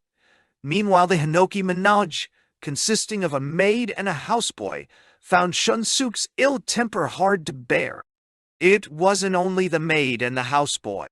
When the admirer-turned-chef was called one evening to cook for Shunsuke's guests, he was treated to a surprise. Usually Shunsuke would praise the skill of his cooking in friendly fashion. He would never forget to have a drink with him and thank him for his pains. The man was amazed this time, therefore, when Shunsuke, without a kind word of comment, went up to his second-floor study and shut himself in. Kaburagi came over to announce that he was going to Kyoto and to leave a keepsake for Yūichi. Shunsuke accorded him a lukewarm reception and sent him packing. Shunsuke thought so many times of phoning Kawada to call off the date. But he could not. Why, Shunsuke himself could not explain. Yūichi's words, "I only let him have my body," nagged him. The night before, Shunsuke worked very late. He had stretched out on the little bed in the corner of his study. The night was far gone. When he bent his knees and tried to sleep, they suddenly became acutely painful. His right knee had required medication lately because of frequent seizures of neuralgia. He still used the analgesic Pavanol, morphine in powdered form, which he washed down with the water from the bottle on his night table. Although the pain stopped, he remained wakeful. He arose and went to his desk again. He relighted the gas heater which he had earlier turned off. The desk is a mysterious piece of furniture. Once a writer faces it, he is mysteriously seized by it and held fast. After that, it is only with great effort that he can tear himself away. Shunsuke's creative powers were returning to life like the reviving flowers. He had written 2 or 3 fragmentary books brimming with the mysterious energy. They were recrudescences of the time of the Taiheki, novels filled with arabesques like the display of decapitated heads, or the burning of monasteries, or the revelation of the child of the Hanya temple, or the love affair of the great priest of the Shiga Daitoku temple, and the great imperial concubine of Kyogoku. They also turned to the ancient world of the Kagura songs, and touched upon the heartbreak of the man who must relinquish the boy wearing the hairlock of childhood. The long occasional piece named Even a Spring Day, patterned after the Ionian melancholy of ancient Greece, had behind it also the paradoxical influence of an actual society like that of the plague-infested Medes of Empedocles. Shunsuke put down his brush. He had been attacked by wild, unhappy imaginings. Why do I look on with arms folded? Why? The old man thought. Am I acting the craven part of Shuta at my age? Why don't I call up and cancel it? Now that I think of it, it's because Yūichi himself consented. Not only that, he and Kabaraji have already broken up. In short, I am upset that Yūichi belongs to nobody. If so, why don't I? Oh, it's not right that I should. It would never be right. It would not be right for me who can't even look directly at myself in a mirror. Besides, a work of art is by no means the property of its creator. Now and then the crowing of roosters was audible. Hearing those bursting voices was like glimpsing the redness inside the roosters' mouths. Dogs, too, barked fiercely from place to place. They were like a band of thieves, each tied up separate from the others, all gnashing their teeth at the ignominy of their bonds and exchanging shouts with one another. Shunsuke sat down on the sofa that served as a window seat and smoked a cigarette. The collection of old ceramics and the totem doll stirred no emotion in him as they stood around the window in the dawn. He looked at the pitch-black garden trees and the purple sky. When he looked down, he noticed that a rattan lounge chair the old maidservant had forgotten was lying in the middle of the lawn at an angle. Morning was born from the yellowish-brown rectangle above this aging rattan. He was very tired. The lounge chair in the garden, gradually brightening in the morning mist, taunted him. It was like a long rest floating in the distance, a long layoff forced upon him by death. His cigarette was burning to its end. He defied the cold air, opened the window, and threw out the cigarette. It did not reach the rattan chair but fell into a Cameo cryptomeria and came to rest in its foliage. A point of fire burned an apricot color for a while. He went downstairs to his bedroom and slept. In the evening, Yūichi arrived early, and Shunsuke immediately told him the story of Nobutaka Kabaragi's visit several days before. After Nobutaka had arranged to sell his house to the inn that occupied the main house, to be used by them as an annex, he had immediately set out for Kyoto. Yūichi was somewhat disappointed that Nobutaka had not said much about him. He had said that the corporation had fallen into bad straits, and he was going to work for the Forestry Bureau or something in Kyoto. Shunsuke gave Yūichi the keepsake from Nobutaka. It was the cat's eye ring Nobutaka had received from Jackie on the night when Yūichi first became his. Well, Shunsuke said, with a mechanical cheerfulness brought on by lack of sleep. This is your party tonight. If you had seen Kawada's look the other day, you would know that I am not the guest of honor, but really you are. Even so, it was fun the other day, wasn't it? Our relationship must have been cause for some wondrous suspicions. No, let's keep it that way, shall we? Somehow lately I am like a puppet, and you are the puppet master. Just the same, I took care of Mr. and Mrs. Kabaraji, just as you told me to. By some blessed chance, Kawada's car arrived. The two waited for a time at the Kurohane, and before long Kawada joined them. He was very relaxed from the moment he sat down on a cushion. Gone was the awkwardness of the other day. When we meet men of differing occupations, we like to affect ease like this. Kawada's old student-teacher relationship with Shunsuke helped. He was trying to exaggerate for Shunsuke the way in which the air of the boorish man of affairs had replaced the literary sensitivity of his youth. Thus he deliberately made mistakes in the French classics he had learned long ago. He confused Racine's Phèdre and Britannicus and sought a ruling by Shunsuke. He told a story of the Phèdre he had seen at the Comédie Française. He recalled the pure beauty of that youth, closer to the woman-disdaining Hippolytus of ancient Greek tradition than the elegant Hippolyte of traditional French drama. He seemed to be uttering a long, tedious, self-centered statement of opinions in order to demonstrate his complete lack of literary sensibility. At the end he looked at Yūichi and remarked, "It would be a pity if you don't take a trip abroad while you're young." Who in the world was there to help him do it? Kawada had been calling Yūichi nephew-san constantly, going by the statement Shunsuke had made the other day.